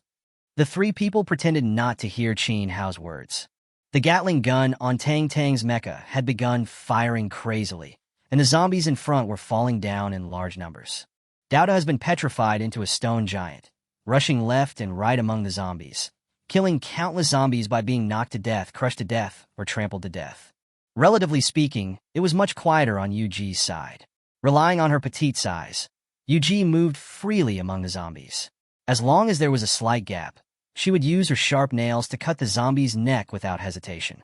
At this time, the zombies behind the crowd also rushed up. Qin Hao asked Xiaoshan to take Xiao 12 and the others to deal with them. He put his hands in his pockets, keeping an eye on the battle situation of Tang and the other 2. The first one to have problems was Yuji. Yuji was moving quickly, trying to cut the neck of a special zombie. But unfortunately, she underestimated the special zombie's defense. Not only did her nails fail to cut the opponent's neck, but she also left herself with a gap of 2 or 3 seconds, and the zombie seized the opportunity and grabbed her ankle. When she struggled to break free, 2 more zombies grabbed her wrists and shoulders. This time, before she could break free, more and more zombies pulled her tightly in their hands. It was impossible to break free this time. Qin Hao had no choice but to use the cutting technique to kill all the zombies that captured Yuji, and then separated a thin thread and rolled Yuji back. After Yuji landed, she wanted to rush forward, but Qin Hao held her little head down. You can't rely on brute force alone. You also need to use your brain to fight.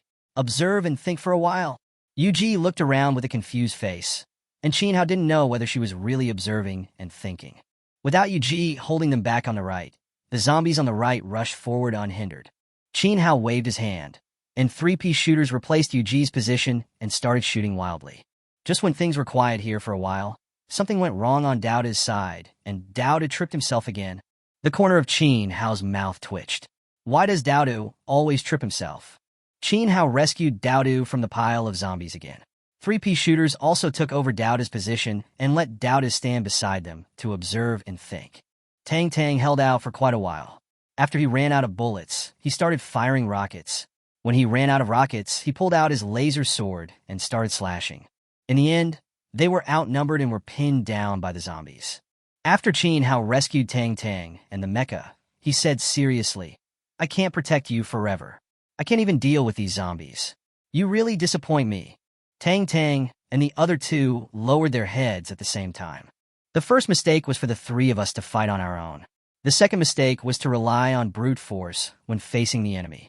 The third mistake was to use a single attack method and not know how to adapt. I'll give you 10 minutes to rest and reflect. Try it again in 10 minutes. If you do it again next time, the 3 of you won't have any food today. No, not only today, but also tomorrow and the day after tomorrow. The severity displayed by Qin Hao caused the psychological pressure of the 3 people to surge. For 10 minutes, Tang Tang did not dare to rest, but instead took the time to load ammunition and rockets into the mecha. Daoda is silly, Yuji is stupid, and Qin Hao also understands that it is too difficult for them to come up with a solution in such a short time. Qin Hao could only give advice in person. 10 minutes later, the 3 of them finished their repairs, and Qin Hao removed all the piece shooters in one go. The zombies rushed towards them like a flood. This time the 3 of them gathered together, and Daoda led the way in front with his special abilities.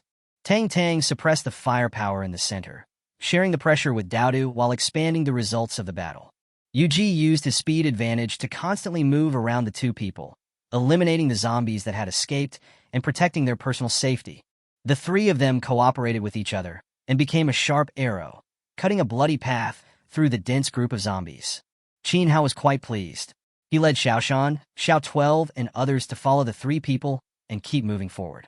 The closer they got to the amusement park, the harder it was for the 3 to advance, but they all persevered in the end. Qin Hao was very satisfied with the performance of the 3 people this time. He rewarded them on the spot, giving each of them a blood grass. When he arrived at the entrance of the amusement park, Qin Hao knew that it was time for him to do it himself next. Qin Hao threw more than 40 iron watermelons into the amusement park in one breath. Listening to the familiar and friendly explosion sound, Qin Hao couldn't help but sigh. It's still more fun to throw iron watermelons. Chapter 56, Blood Demon's Lair. Qin Hao's iron watermelon almost turned the outer area of the amusement park into a white area. In the hazy smoke, Qin Hao led Tang Tang, Dodo, and Yuji and walked into the amusement park on the scorched earth. Qin Hao shouted out the words he had been waiting for a long time. "Blood Demon, come out quickly. I'm here to kill you." As soon as Qin Hao finished speaking, 4 blood-red figures rushed out from all sides of the amusement park. One was hanging on the high frame of the Ferris wheel, one was squatting on a roadside electric pole, one was sitting on a carousel, and one was leaning on the suspension cable of a pirate ship. "Fuck 4! Qin Hao couldn't help swallowing his saliva. He thought there would be at most 2, but he didn't expect that 4 would appear when he shouted. This made things more difficult. Qin Hao had never faced 4 blood demons at the same time.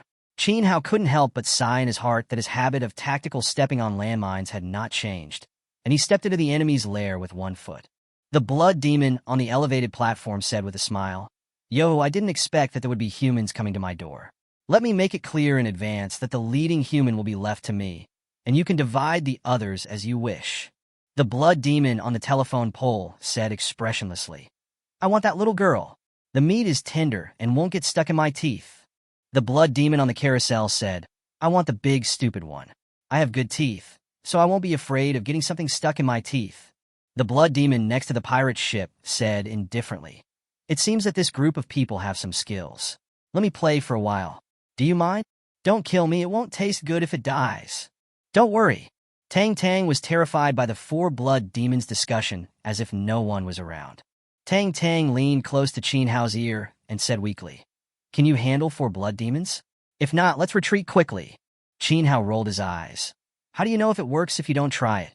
Tang almost cried. "How can I try this? Do you think this is a supermarket tasting? Other tastings cost money at most, but trying here is a life-threatening thing."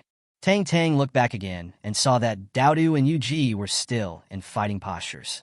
They were so stupid that they didn't know how to be afraid. The blood demon next to the pirate ship moved, like an arrow shot from a bow, and rushed straight towards Qin Hao. The other blood demons just stood there like spectators, not moving. Qin Hao used Iron Watermelon to sneak attack when dealing with the blood demon several times before, but after doing so many sneak attacks, Qin Hao found it boring. Qin Hao has always wanted to find an opportunity to have a fair fight with the blood demon to test his true fighting ability. This opportunity was rare, and the other blood demons had no intention of taking action, so Qin Hao didn't even put out the pea shooter and watermelon thrower, but rushed forward with the death sickle. The black sickle form can be perfectly integrated with Qin Hao's supernatural powers. When he was about 10 meters away from the blood demon, Qin Hao used the black sickle to launch the fire-flowing technique. I saw a blade-shaped flame rushing towards the blood demon, and its speed was 2 or 3 times faster than Qin Hao's previous fire flow technique. The blood demon is an existence that is capable of rivaling the SSS-level combat power of humans. Facing the lightning-fast fire technique, the blood demon dodged it with great ease. The distance between the two sides continued to narrow. Qin Hao waved the sickle again, and the death ray was launched. A row of rays actually shot out from the blade of the sickle. The death ray was silent and invisible. By the time the blood demon sensed the danger, it was too late to dodge, and a row of blood holes were shot directly on the front of the blood demon. But the blood demon's vitality was extremely strong, and this severe blow did not affect his movements at all. The blood demon swung a claw from the side, and Qin Hao used his sickle to block it with all his strength. Although Qin Hao blocked the blood demon's claw, he was still not 4 or 5 meters away by the huge force carried by the claw. Qin Hao quickly steadied himself. His hands were already numb from the shock, and there was even a crack on his knuckles. The blood demon attacked again. Qin Hao gritted his teeth and faced him again. This time, as soon as he got close, Qin Hao launched the cutting technique. The sharp blade of the sickle, with dozens of thin lines, cut towards the blood demon at the same time. The blood demon only dodged the sickle, but failed to avoid the thin line behind the sickle. Dozens of long and thin wounds were instantly cut on the blood demon. The blood demon didn't expect that this tiny human in front of him would cause him to be injured repeatedly. He was already really angry, and his blood-red claws pierced Qin Hao's heart like a steel fork. Qin Hao's face changed drastically, and the black sickle instantly switched to a white sickle. He swung it backwards, and the black sickle hooked onto the steel frame behind him like a grappling hook. Then the white sickle suddenly retracted, carrying Qin Hao backward rapidly, barely avoiding the blood demon's fatal claw. Before Qin Hao had time to rejoice, he felt a huge impact on his back, his throat felt sweet, and he spat out a large mouthful of blood.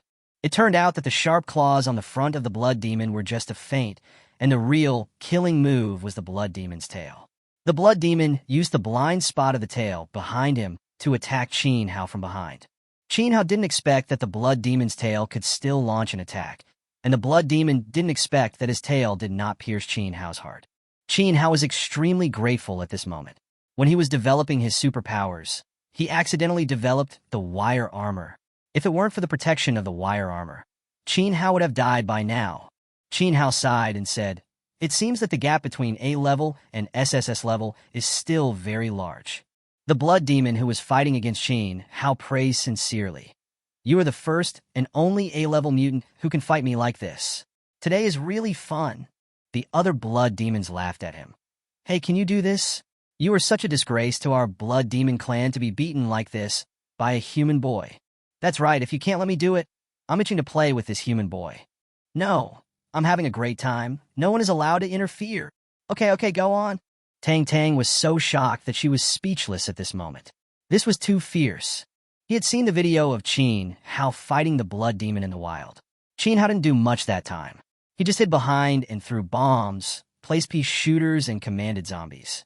This time it's a flesh-and-flesh fight, which is the most realistic display of combat power.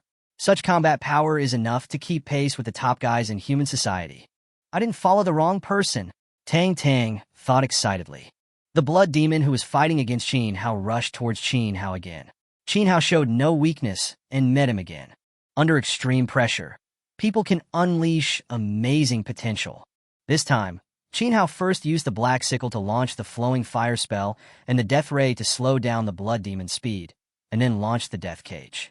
Before the death cage fell, Qin Hao seamlessly switched the death sickle to the white sickle, and then repeated the same trick, using the white sickle to hook the steel frame and bring himself out of the coverage of the death cage. The blood demon was trapped in the death cage. Qin Hao did not dare to hesitate and directly activated the strangulation function of the death cage. The death cage tightened rapidly, and the blood demon's whole body seemed to be strangled by a fishing net, with blood oozing everywhere. The blood demon was also strong. He roared and tried to break free. The death cage actually showed signs of loosening. Qin Hao was shocked and swung the white sickle in his hand, chopping it on the blood demon's neck. The blood demon disappeared in an instant. Ding! Congratulations to the host. You have successfully captured a blood demon. The accident happened so suddenly that by the time the other 3 blood demons reacted, their companions had already disappeared. Chapter 57. The Power of the Corn Cannon. Cunning human, what have you done to my people? The remaining 3 blood demons asked in unison. Qin Hao smiled and said, Don't worry, you 3 will be able to see him later. There's something strange about this human, especially the sickle in his hand. We must not underestimate him, and we must attack with all our strength. After the 3 blood demons finished speaking, they stretched their necks and their cheeks began to vibrate rhythmically. Zombies from all directions were affected and rushed towards the amusement park, and the range of the sound waves was expanding rapidly. 1,000 meters, 2,000 meters, 10 kilometers. More and more zombies were affected by the blood demon and rushed into the amusement park like a tide. The entire earth began to tremble, as if thousands of troops were galloping towards them from afar. This suffocating feeling of oppression made Tang Tang's legs swing unconsciously. Tang Tang said with a look of despair, It's over, it's all over now. The blood demon is really here. Qin Hao seemed to have thought of a countermeasure long ago. He took out 3 wind chime flowers and shook them gently in the air. A burst of ethereal and pleasant sound, like heavenly music on earth, began to echo in the air. It was as if the sound waves emitted by the blood demon were directly blocked. The zombies rushing over from all directions were all stunned and confused. The 3 blood demons were horrified. How could this happen? How could such a strange flower exist in the world? We must not let this flower get out. It will kill people and destroy the flower. After one of the blood demons finished speaking, he rushed towards Qin Hao, and the other 2 blood demons followed closely behind. Qin Hao already has a clear understanding of his own supernatural powers. If he relies solely on his supernatural powers, it would be impossible to deal with 3 blood demons at the same time. So Qin Hao used the tactics that he was most familiar with and best at. Qin Hao waved his hand, and the pea shooter and watermelon thrower were all placed out.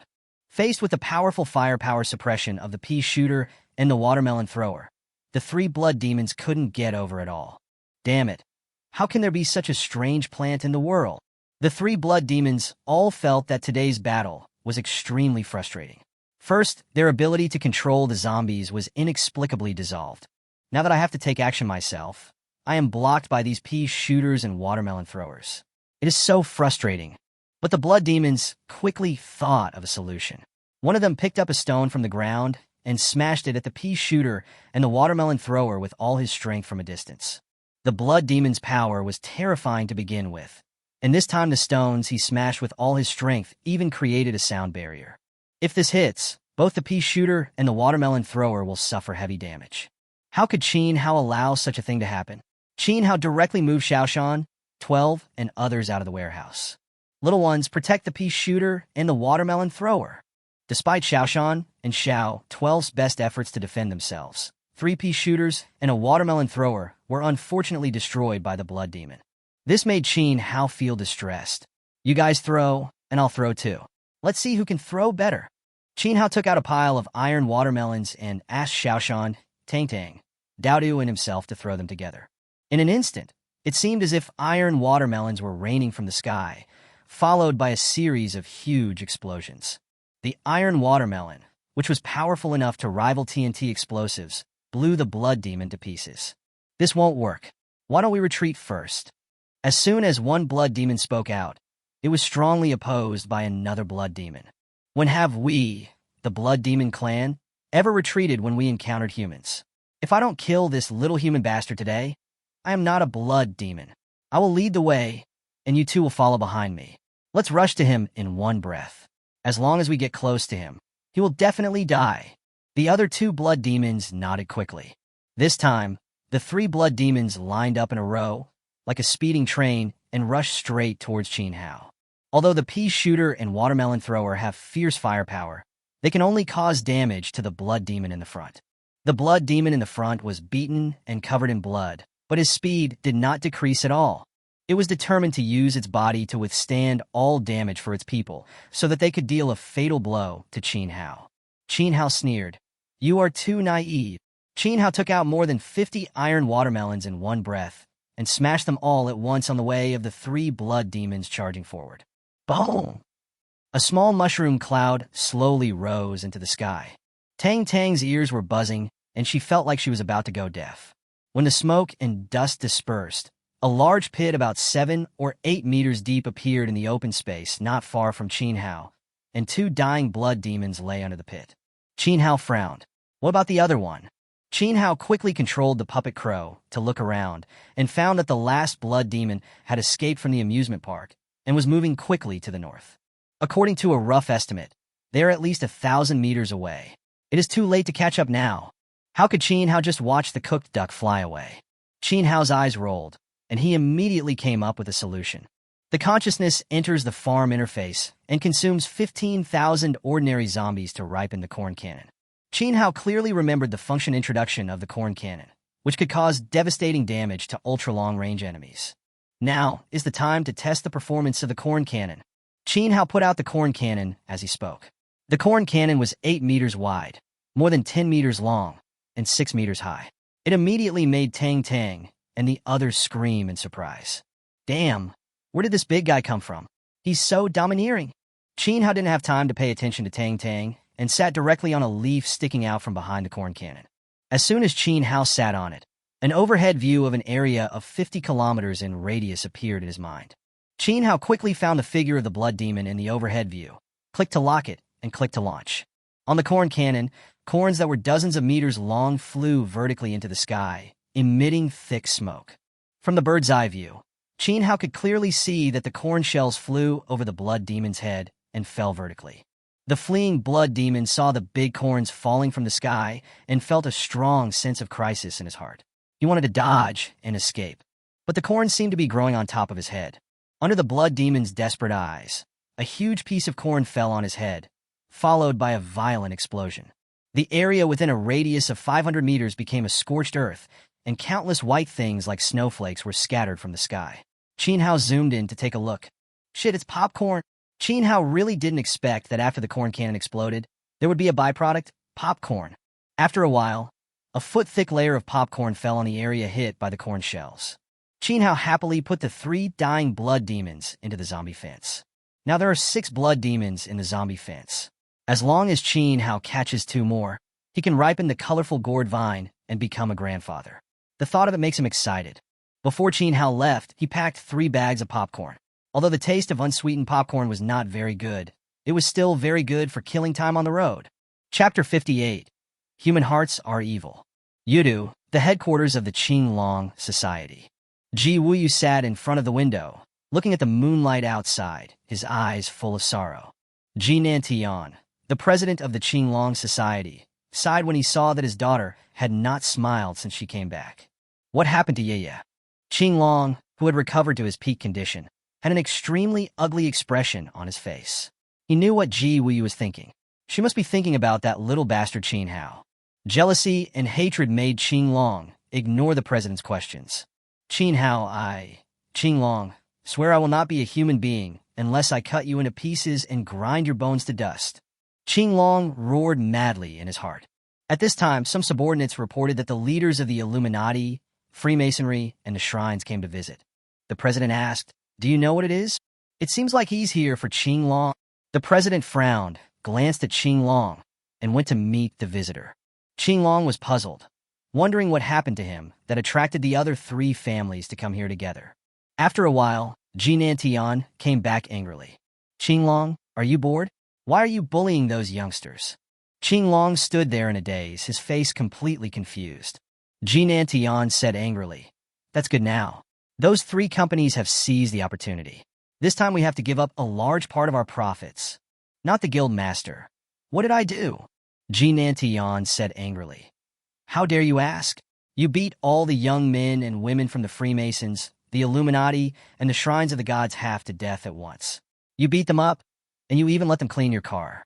You are more powerful than me, the president." "No, President, when did this happen? I have no idea." The president snorted coldly, turned around, and left without listening to Qin Long's explanation. Qin Long just felt a tightness in his chest. What the hell was going on? Forget it, never mind. Getting rid of Qin Hao is the top priority. As long as Qin Hao dies, you will be mine, and the Black Dragon Society will also be mine in the future. On the main road from the Central Plains to the Southeast Fortress, Qin Hao, Yu and Tang were sitting in the pumpkin carriage, eating popcorn. This time, it was Daodu, not Xiaoshan, who pulled the cart. Daodu's lower body is unstable, and he trips over himself every now and then during the fight. How can this continue? So Qin Hao came up with this idea and let Daodu pull the cart to exercise his legs. Although Tang and Yu were eating popcorn in the carriage, they were not idle either. Qin Hao was summarizing the two's strengths and weaknesses, as well as how they should play to their strengths and avoid their weaknesses in battle. If it were in the past, Tang might have laughed and fooled it, but this time she saw the battle between Qin Hao and the blood demon with her own eyes. Tang truly realized how powerful Qin Hao was and how rich his combat experience was. Tang's attitude was extremely correct, and she listened very seriously. Tang, your problem now is that you rely too much on firepower.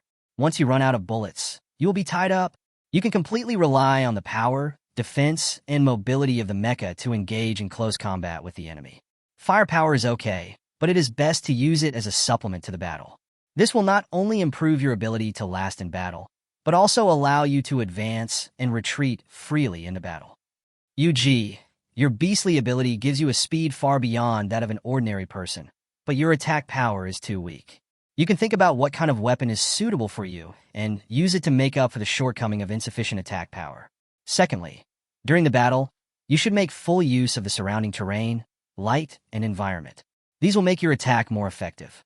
Qin Hao's suggestion was to the point. The two of them nodded continuously and kept Qin Hao's words in mind. After an unknown amount of time, the carriage suddenly stopped. Qin Hao looked out the window and found a pair of twins about 7 or 8 years old being chased by a group of zombies. Qin Hao said to Yu, "Go and save the twins." Yu immediately jumped out of the carriage and rushed towards the twins. Yu made obvious progress this time. He no longer rushed forward directly like before. Instead, he kept wandering around the zombies, and when the right moment came, he struck and then retreated. He repeated this process. There were fewer and fewer zombies chasing the twins. After a while, all the zombies were killed by Yuji's wandering method. After the twins were rescued, they thanked Yuji repeatedly. Yuji ignored the two of them and went straight back to the carriage. Qin Hao touched Yuji's head and said, "Very good." Yuji then showed his 2 little fangs and smiled happily. Unexpectedly, the rescued twins suddenly ran out of the carriage, knelt down, and cried, "Please save my mother. My mother is sick, very sick. Please be kind and save her." The 2 twins cried very sadly. Tang and Do were moved and kept comforting the 2 children. Qin Hao frowned slightly. He didn't believe that 2 ordinary children could be chased by zombies for such a long time and still be safe and sound. "I'm sorry. We're not doctors and can't do anything about your mother's illness." Tang interrupted. "Don't you have deer grass?" "Well," Tang Tang hasn't figured it out yet. Qin Hao rolled his eyes and stopped talking. The two twins knelt in front of the carriage and begged desperately, but it refused to move. Qin Hao sighed. Okay, you lead the way, let's go and take a look. As soon as Qin Hao finished speaking, Yuji grabbed Qin Hao's arm and whispered, Danger! Qin Hao's eyes lit up. Yuji spoke. Well, this is not the point. The point is the danger that Yuji mentioned. Yuji is a child raised by wild beasts. Although she does not understand the ways of the world, she has an alertness to danger that surpasses that of ordinary people. It was obvious that she had noticed something and reminded Qin Hao. Qin Hao gave her a reassuring look, then led everyone to follow the twins. The twins led the group, walking and stopping along the way, and finally turned into an alley and skillfully opened the manhole cover in the middle of the alley. My mom is down there. With that, the two twins climbed down first. Qin Hao sneered and climbed down. Daodu, Tang Tang, and Yuji also followed. Once you leave the vicinity of the manhole cover, the sewer becomes extremely dark. Qin Hao snapped his fingers, and a beam of flame jumped up at his fingertips, and the sewer was suddenly illuminated by the flames. The two twins frowned visibly, but said nothing and continued to lead the way. The group walked in the sewer for a full half hour, and the two twins leading the way showed no sign of stopping. Tang Tang had already noticed something was wrong and quickly moved closer to Qin Hao and whispered, There's a problem. Qin Hao's face was full of disdain. By the time you reminded me, the daylily has already gone cold. Tang Tang suddenly sniffed. What's that smell? Why is it so fragrant? They're going to take action. As soon as Qin Hao finished speaking, Daodu fell to the ground, unconscious. Qin Hao took out the poisonous vine, stuffed it into Tang Tang's palm, and whispered, Do what I do. Just as Tang Tang nodded, Qin Hao fell to the ground with a plop. Chapter 59 Sigh. Tang Tang looked at the ground covered with black mud and couldn't bear to fall down. Hey, didn't Qin Hao fall down? I can just pour it on him. Thinking of this, Tang Tang was about to take action, but as soon as he fell down, Qin Hao rolled to the side. The black mud smeared Tang Tang's face. Tang Tang wanted to curse, but now that the performance had begun, Tang Tang could only endure the stench of the black mud and pretend to be unconscious. At this time, the two twins walking in front turned around. There was no trace of innocence in them at this moment, and their faces were full of cruelty and bloodthirstiness. One of them walked to the water pipe in the sewer and began to knock rhythmically. Dung, dung, dung, dung. After a while, a rustling sound was heard from the distant passage. Great, Mom is here, we caught 4 people this time, Mom will definitely praise us. Yes, they will definitely praise us. One of them said this and started counting seriously. 1, 2, 3. How come there are 3? 1 is missing. The little girl is gone. The two twins were a little panicked. Yuji was missing, which made them very uneasy. At this moment, Yuji suddenly jumped down from above the two people's heads, and his beastly claws pierced the throats of the two twins. The twins panicked and sprayed a stream of black water from their mouths, directly onto Yuji's face. Yuji quickly dodged, then kept his distance, disappeared into the darkness again, and continued to look for opportunities for a sneak attack. The rustling sound in the distance also stopped immediately. It seemed that they had sensed the danger here and were unwilling to come over. Qin Hao, who was secretly observing everything, was very pleased that Yuji was making great progress. Yuji seems to be a natural warrior. If trained well, Yuji will definitely be a great help to Qin Hao in the future. As time passed, the fragrance in the air became stronger and stronger, and Qin Hao's eyes began to grow heavy. Qin Hao placed the poisonous vine that he had prepared in advance near his blood vessels, and the poisonous vine immediately began to work. Although it was painful, Qin Hao's mind immediately returned to its clearest state. Qin Hao started to worry about Yuji again. Yuji didn't have any poisonous vines and was holding on by holding his breath. If time went on any longer, Yuji would definitely be defeated. The result was just as Qin Hao had expected. Yuji finally couldn't hold on during the third sneak attack and fell to the ground. Now the two twins smiled happily and started calling for their mother loudly. The swish sound came again, and it was getting closer and closer. When the sound got closer, Qin Hao secretly opened his eyes and saw a huge worm with fluorescent light flashing all over its body. The head of the worm was fused with the upper body of a female zombie, and there were countless painful and hideous human faces on the worm. It looked very disgusting and terrifying. Mom, look, we caught 4 people. The two twins spoke to the worm like children waiting for praise from their mother. The worm ignored the two of them and crawled to Yuji's side. Then it extended a huge tube from its mouth and sucked towards Yuji. Now that the real culprit has been brought out, there is no need for Chin Hao to pretend anymore. Chin Hao used the cutting technique to directly cut off the tube on the worm's body. The worm let out a shrill scream, and fluorescent blood spurted out of the tube. The two twins became furious when they saw this scene. Asshole, you dare to hurt your mother. We are going to kill you. The two twins rushed towards Chin Hao as they spoke. At the same time, the worm turned around and tried to escape from here. Chin Hao took out the death scythe, switched to the black scythe form, and directly cast a stream of fire at the worm. The underground passage was narrow to begin with, and the huge worms had nowhere to hide. Just as the worm was about to be hit by the fire-flowing technique, the two twins suddenly jumped out from the side and stood in front of the worm. The fire-flowing technique exploded directly on the two men, and the huge flames covered the worms behind them.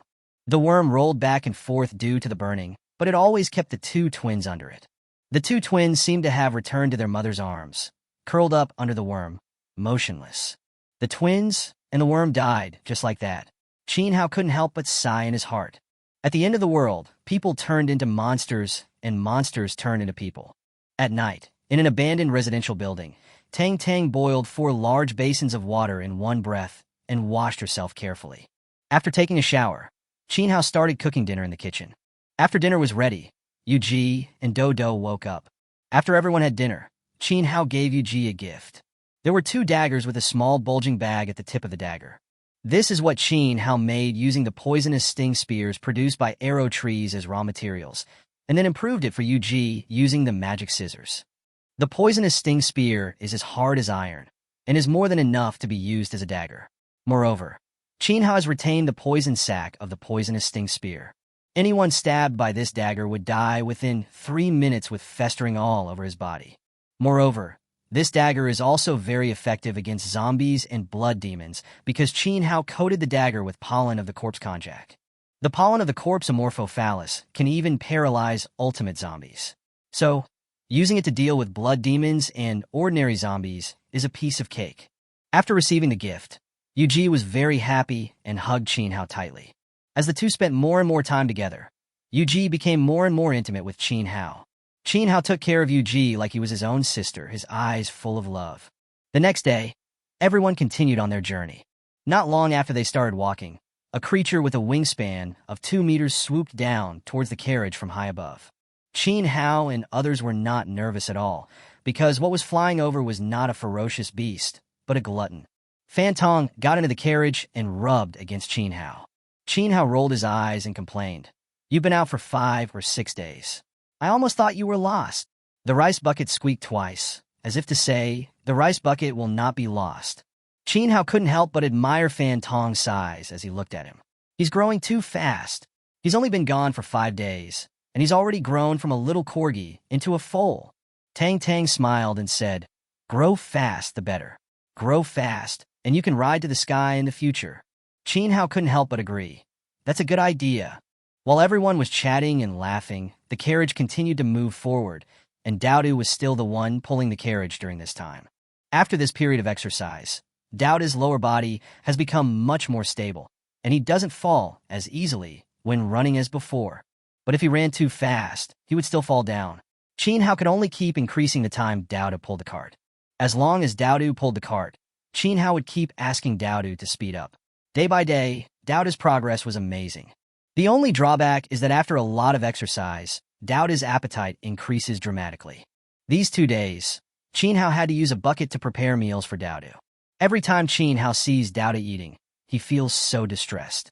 It turns out that this is a real glutton. But on this day, after finishing his meal, Daodu said to Chin Hao, How, I seem to be different from before." Chin Hao took a closer look and found that Daodu had actually been promoted to an S-level mutant. Chapter 60, It's Nice to Take Shelter Under a Big Tree. Daodu was promoted to an S-class mutant. Chin Hao was very happy and immediately asked Daodu to demonstrate his abilities. In the past, after Daodu was petrified, he would become stronger. But this time, Daodu's petrification directly turned him into a 2-meter-tall giant stone man. Moreover, After being petrified, Dowdu can use stones in nature to repair his body after being attacked. This ability is simply a bug. Qin Hao feels excited just thinking about the invincible stone man. Hearing Qin Hao's praise, Dowdu asked in a muffled voice, "Does that mean I don't have to pull a card anymore?" Even though you've advanced, your lower body is still unstable. You'd better just keep pulling." Dowdu felt aggrieved and pulled the card again. Dowdu has advanced, so it seems I have to work hard too. Qin Hao exchanged 3 primary gene enhancers from the farm store and used one on himself first. It was that excruciating pain again, but this time it lasted only a short time, less than 5 minutes. Qin Hao frowned. The primary gene enhancer seemed to have no effect on him. At this moment, a system prompt sound suddenly rang in Qin Hao's mind. Ding! The intermediate gene enhancer has been unlocked successfully. Please check it carefully. Special reminder. Intermediate gene enhancers are only suitable for mutants of level A and above. If used by mutants below level A, it will cause genetic collapse. No wonder the system has only now unlocked the intermediate gene enhancer. Qin Hao is now A level. There should be no problem using the intermediate gene enhancer. Qin Hao hurried into the farm store and decisively exchanged one.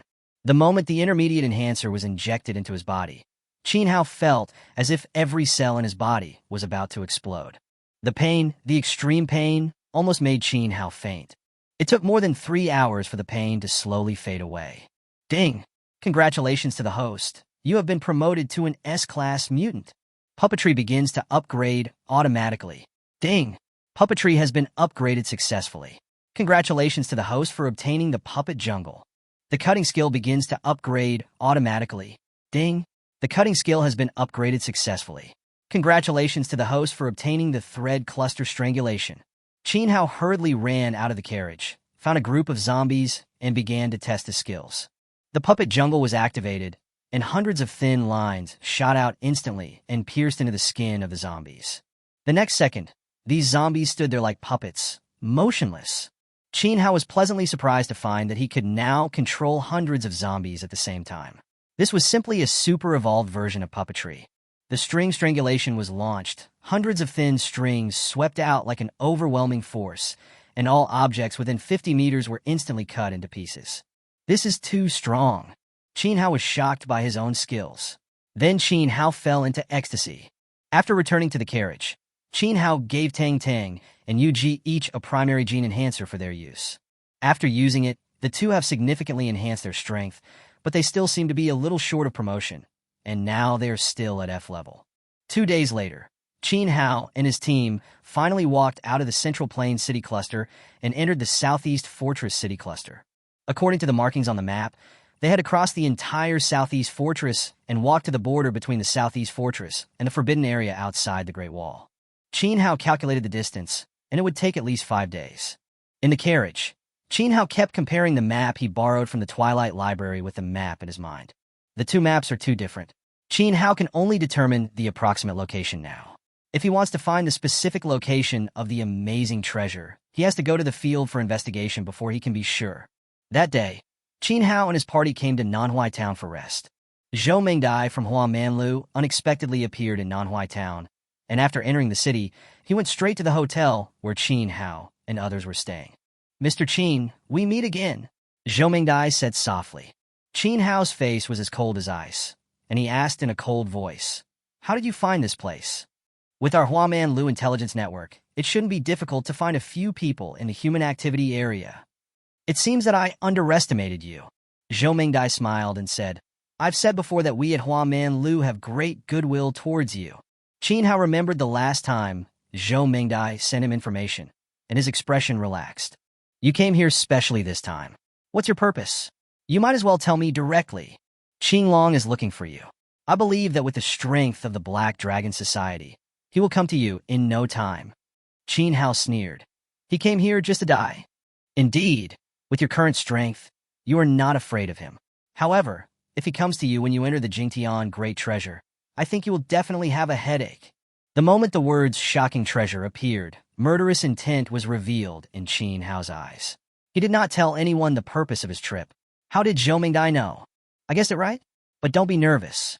The maid looking at the sea has been circulating in the world for hundreds of years.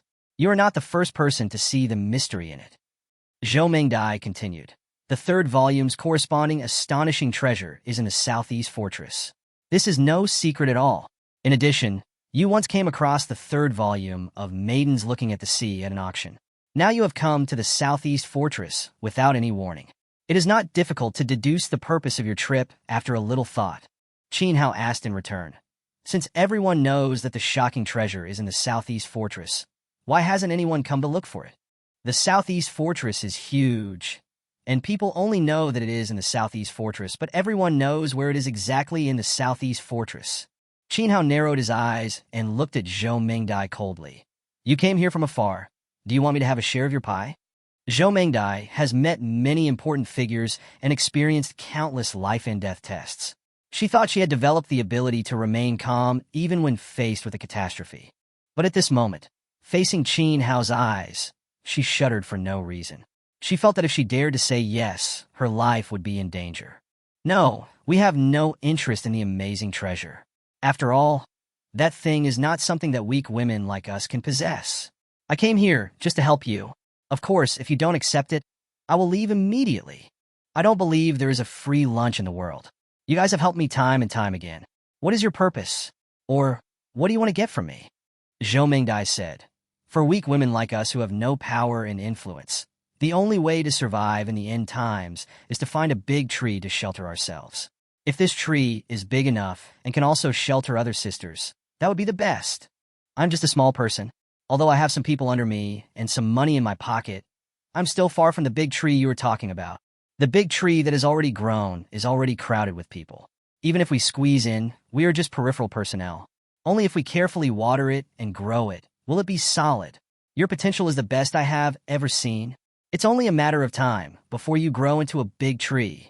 For Hua Manlu, Qin Hao is a potential stock. For Qin Hao, Hua Manlu is an intelligence station. What Qin Hao lacks most now is information. After thinking it over again and again, Qin Hao said to Zhou Mingdai, Then I wish us a happy cooperation. Chapter 61. At the foot of Baya Mountain. On the moving carriage, Zhou Mingdai threw a popcorn into his mouth and asked with a smile, You beat those second-generation rich kids, right?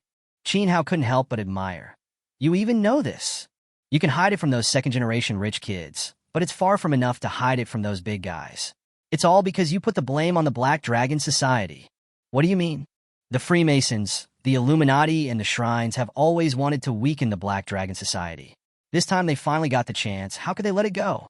Even if they knew it wasn't Qin Long who beat the man, they would insist that it was Qin Long who did it. You have managed to avoid obvious trouble by accident. Why do you say it's an obvious trouble? Qin Long took the blame for you. But since you beat up someone's precious son and daughter, they will definitely cause trouble for you in secret. Oh, that's interesting. As long as their fathers dare to cause trouble for me, I will teach their sons and daughters a lesson. Zhou Mingdai suddenly laughed and said, You know what? You are really good at dealing with those playboys. The little devil in Luoyuan City has now become a well-behaved boy that everyone loves. This is all thanks to you. No, I just taught him a lesson in morality through words and deeds. Zhou Mingdai curled her lips and said, I don't believe you at all. While the two were chatting, Qin Hao asked a question that he was most concerned about at the moment. Where is the blood demon around here? Zhou Mingdai asked with a puzzled look on his face. Why are you looking for the blood demon? Anyway, it's not about dating a blood demon. Zhou Mingdai thought for a moment and said, There is a Baya mountain about 40 kilometers north of here. I heard that blood demons often appear there. I wonder if they're still there. Just go and take a look and you'll know. Qin Hao asked Daodu to pull the pumpkin carriage and continue on the journey with everyone. He rode on a small hill and went to Baya Mountain with the rice bucket. Half an hour later, Qin Hao appeared at the foot of Baya Mountain. There is not much vegetation on Baya Mountain, and the rocks are exposed, looking bare. Qin Hao can see the whole picture of Baya Mountain at a glance. There are no zombies, no monsters, and no blood demons.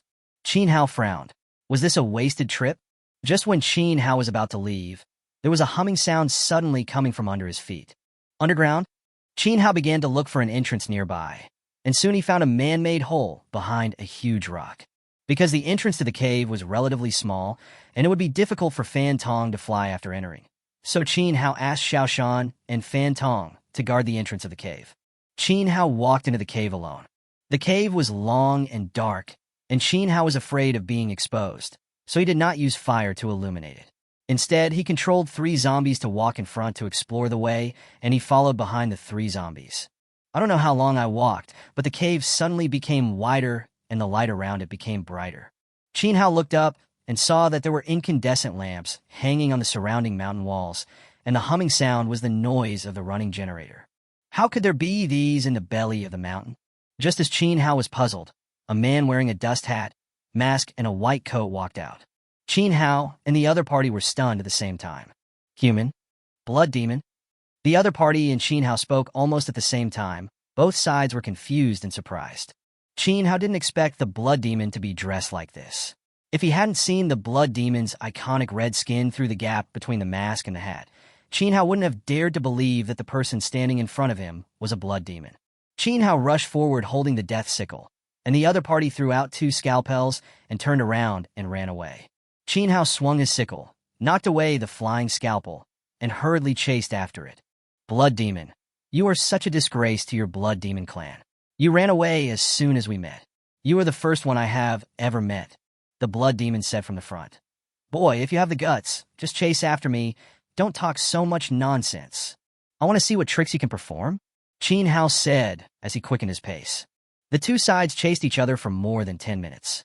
Just when Qin Hao vaguely realized that something was wrong, the blood demon suddenly stopped and opened a large iron door on the stone wall. Human, you must be quite capable to be able to get here by yourself. That's perfect. I'll use you to test the killing machine I just trained.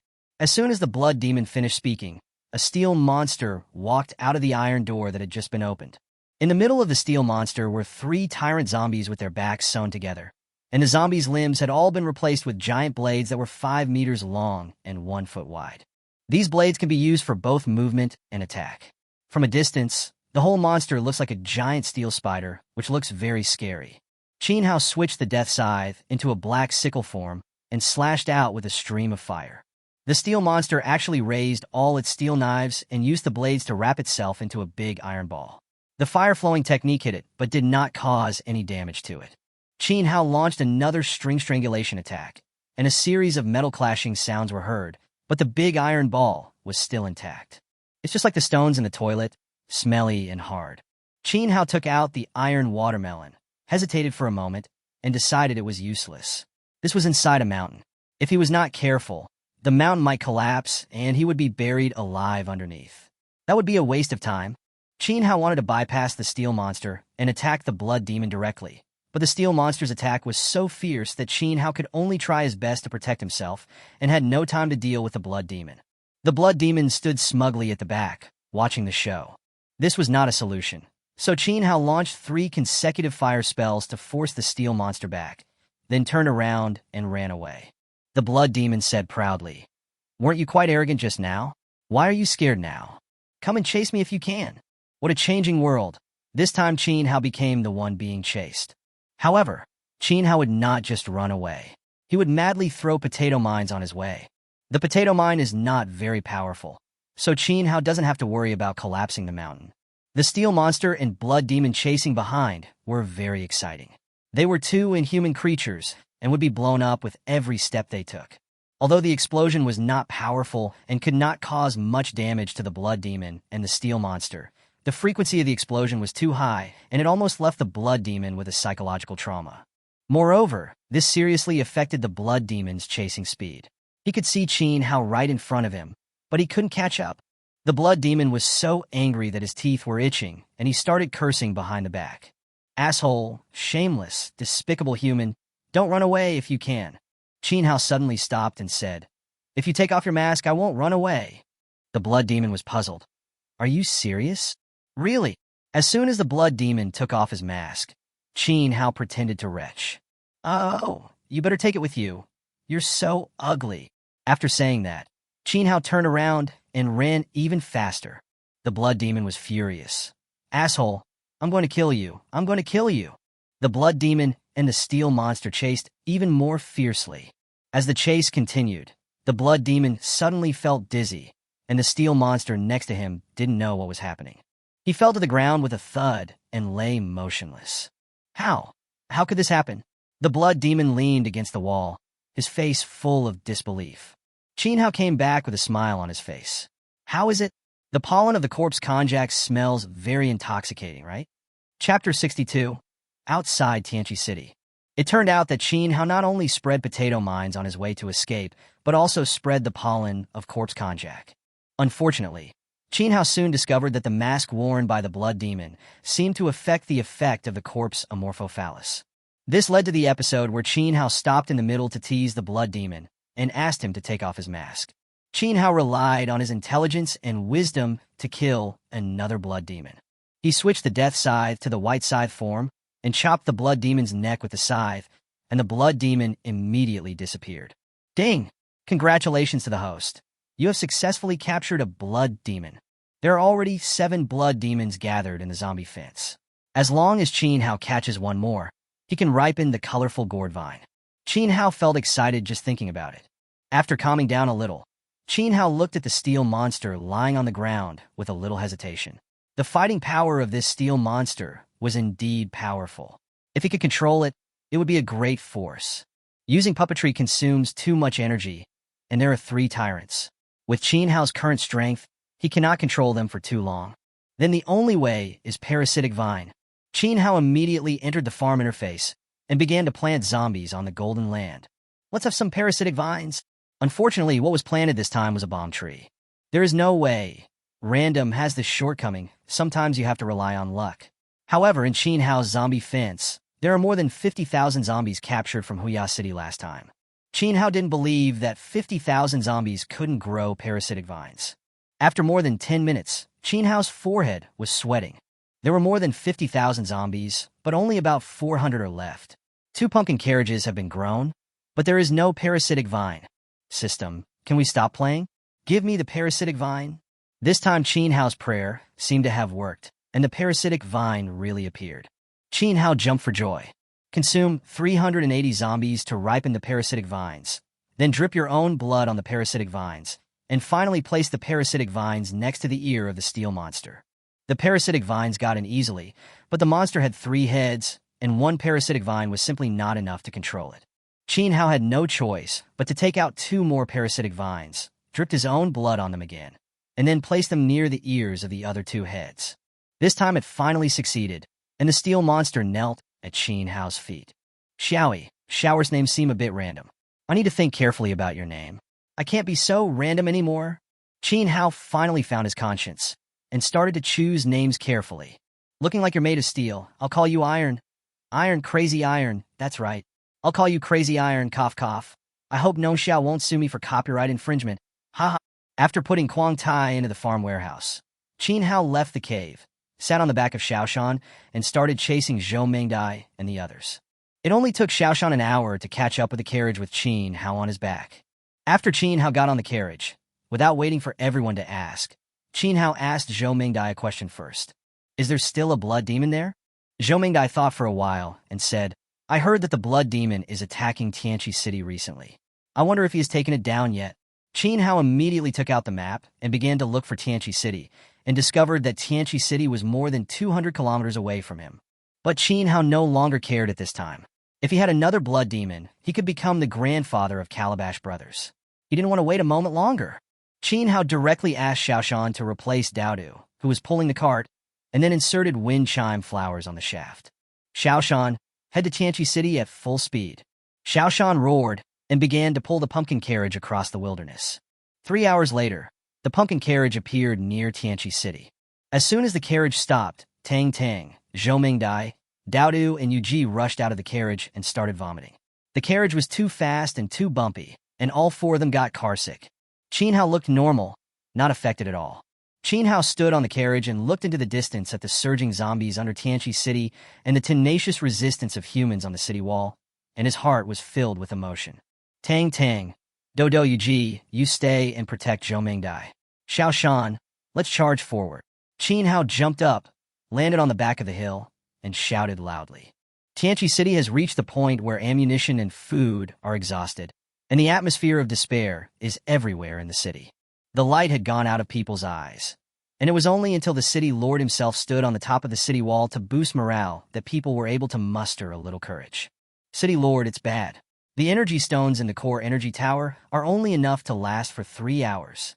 The core energy tower is the energy supply station for the entire city, and is also the energy source for the energy shield and energy cannon. Once the core energy tower stops supplying energy, all defenses will be in vain. Tianqi City will also be destroyed. The City Lord couldn't help but sigh. Oh God, you are going to kill hundreds of thousands of people in Tianqi City. City Lord, please pay attention. What should we do next? The City Lord said in despair. Let them turn off the energy cannon. If we only maintain the defense shield, maybe we can buy everyone a little more time. Yes. After his subordinates left, the City Lord said to himself, I want to buy some time to say goodbye to my family and loved ones. The energy cannon stopped, and the people in the city seemed to understand the City Lord's intention. They all returned to their families and began to say their final goodbyes. People hugged each other and expressed their deepest feelings to each other. Without the suppression of the energy cannon, the zombies flooded over the city wall like a flood, and then flooded over the energy shield. After a while, zombies crawled all over the energy shield, and their hideous faces were roaring and bumping above people's heads. Cracks began to appear on the energy shield. When the energy shield was completely cracked, the zombies on top of it would fall directly down. People held their heads, curled up their bodies, and waited for the final judgment of the end of the world. Boom, boom, boom. The continuous explosions caused the entire earth to shake slightly. Everyone in the city looked up in surprise. Aren't the energy cannons stopped? Why are there still explosions? Just as people were puzzled, the zombies on the energy shield seemed to be attracted by something and all left the energy shield. How could this happen? What happened outside? With curiosity and doubt, people walked up to the city wall, dragging their relatives and loved ones with them. They saw a scene that they would never forget in their lifetime. The young man in white, leading his black armored warriors, faced the setting sun and slaughtered crazily among the zombie army. This magnificent scene cannot be captured even by the best painter in the world. The young man in white was none other than Qin Hao. Qin Hao held the death sickle in the shape of a white sickle and chopped left and right as if he was in an empty space. Large groups of zombies disappeared and were captured by Qin Hao. On the left of Qin Hao were Xiaoyi, Xiaoer, Xiaosan, Xiaoxi, Xiaowu, and Xiaolu, led by Quantia. To the right of Qin Hao were Xiaoqi, Xiaoba, Xiaojiu, Xiaoshi, Xiaolevin, and Xiaowelv, led by Xiaoshan. The crazy killing continued, but this time the victims were not humans, but zombies. Chapter 63, Zombie Army. The zombies fell down in large numbers like harvested wheat. Qin Hao led Xiaoshan and his men to push forward. The zombies kept rushing up like a tide, but they could not stop Qin Hao and his men from moving forward. Qin Hao controlled the white sickle, which grew to 7 or 8 meters long. He held the sickle with both hands and could capture a large number of zombies with one sweep. Before the zombies got close, they disappeared, leaving a clearing.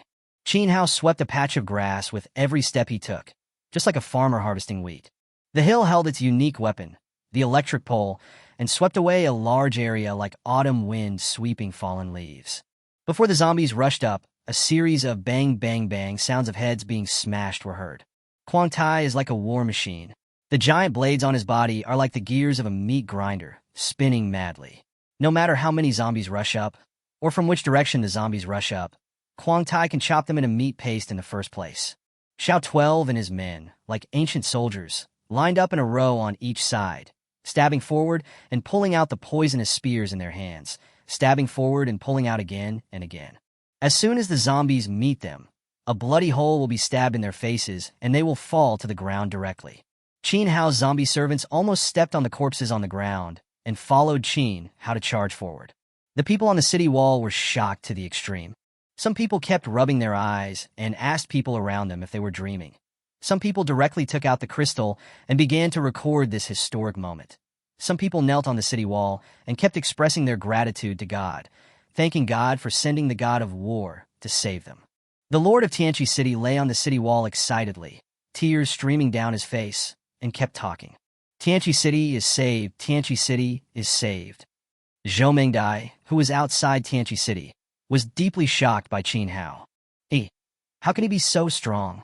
Tang Tang said proudly. He has always been very strong. Zhou Mengjia's face flushed, as if she had drunk fake wine. He has such fighting power at such a young age. If he continues to grow, what kind of existence will he become? Tang Tang didn't know why she said that, so she didn't respond. Zhou Mingdai has made up her mind that she must assist him with all her strength. He is not just a potential stock, but he is the greatest possibility for the sisters to change their destiny. For this possibility, Zhou Mingdai is willing to give everything. Unlike the surprise of humans, the blood demon hiding among the zombies at this time had a frosty face. I didn't expect that there would be such a person among the cowardly humans. Then I will have some fun with you. After the blood demon finished speaking, he raised his neck and his cheeks began to vibrate rhythmically. All the zombies in the entire area were shocked and stopped their mindless attacks, instead forming zombie legions one after another. The front row of each zombie army is composed entirely of high-level zombies above mutated zombies. Each zombie army has exactly 10,000 zombies, more than 20 in total, which looks extremely grand. Qin Hao couldn't help but laugh. I didn't expect the blood demon to be able to march and fight. Okay, then I'll see how you play. Soon, the first zombie army rushed towards Qin Hao. Qin Hao directly asked Xiaoshan and the others to go forward. The zombies that rushed up this time were obviously different from the previous ones. They knew how to cooperate and knew how to dodge and sneak attack. Although Xiaoshan was carrying the electric pole and swinging it widely, after each swing, there was a gap of 4 or 5 seconds before he could swing the pole back again. The zombies seized the 4 or 5 seconds of opportunity and pounced on Xiaoshan.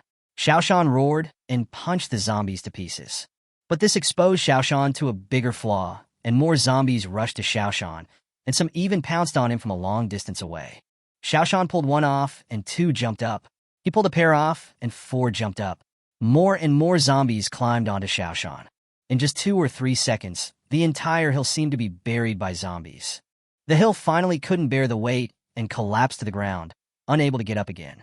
Looking at Xiao 12 and the others, the zombies directly adopted a roundabout encirclement strategy, dividing and surrounding Xiao 12 and the others in various places. Then they used their numerical advantage to completely suppress Xiao 12 and the others. Only Quang Tai is still powerful. No matter what tactics the zombies use, they can't gain the upper hand.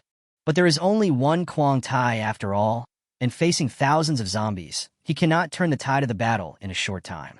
Seeing the situation on the battlefield take a sharp turn for the worse, both the people on the city wall and Zhou Mingdai outside the city were suddenly nervous. Is he going to lose again? Is the hope that had just been ignited going to be shattered again? Is that young man of extraordinary talent going to fail here? Zhou Mingdai quickly looked at Tang Tang and the other 2. Quick, Qin Hao is in danger, go save him. Zhou Mingdai stopped talking halfway because she saw Tang Tang and the other 2 squatting on the ground, playing a stone-catching game with apricot kernels. It's already this late, and you're still in the mood to play around here? Aren't you Qin Hao's men? Why don't you go save him? Faced with Zhou Mingdia's questioning, Daodu and Yuji looked aggrieved, pouting and keeping silent. The corners of Tang Tang's mouth twitched. Ahem, Miss Zhou, you have only been with Qin Hao for a short time, so you don't know his character. I believe it won't be long before he can crush the blood demon's IQ and his whole being.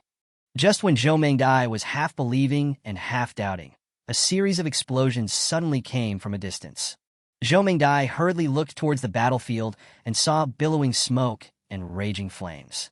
When the smoke and dust dispersed, Xiaoshan and the others stood behind Qin Hao one by one. Qin Hao had just used an iron watermelon to rescue Xiaoshan and the others from the zombie army. The blood demon hiding among the zombies said with disdain, "Humph, I wonder how many times you can save me." As the blood demon spoke, he controlled the second zombie army to charge from the front. The third zombie army went around behind Qin Hao and others and launched a charge. Now you are attacked from both sides. I wonder how you can save me. Qin Hao had just dealt with the first zombie army when he saw 2 more zombie armies rushing towards him from the front and back. There's something.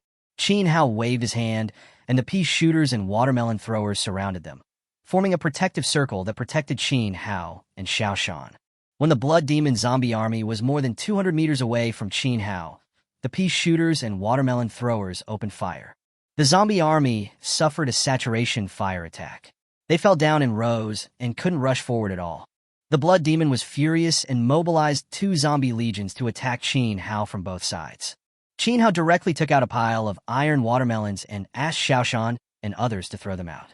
The attack of the zombie army was once again thwarted. The blood demon gnashed his teeth and said, 20 zombie legions are not enough. Then I will give you 100. I want to see whether you have more bombs, or I have more zombies. The blood demon stretched his neck and began to summon more zombies to gather here. Just as the blood demon was concentrating on gathering zombies to form a legion, a dozen zombies walked up to him with stiff movements. Strange. Why don't these zombies form a legion, but come to me? When the blood demon's gaze moved to these zombies, he immediately exclaimed, I'm Raf. Chapter 64. Look at my wife, isn't she pretty? The blood demon was horrified to find that all these zombies had big golden balls tied to their bodies. It had just seen these big balls. Aren't they the bombs that some human boy used to blow up zombies? There were at least 40 of them around him now, and the blood demon's first reaction was to run away. But before it could act, the zombies around it simultaneously detonated the iron watermelons on their bodies. Boom!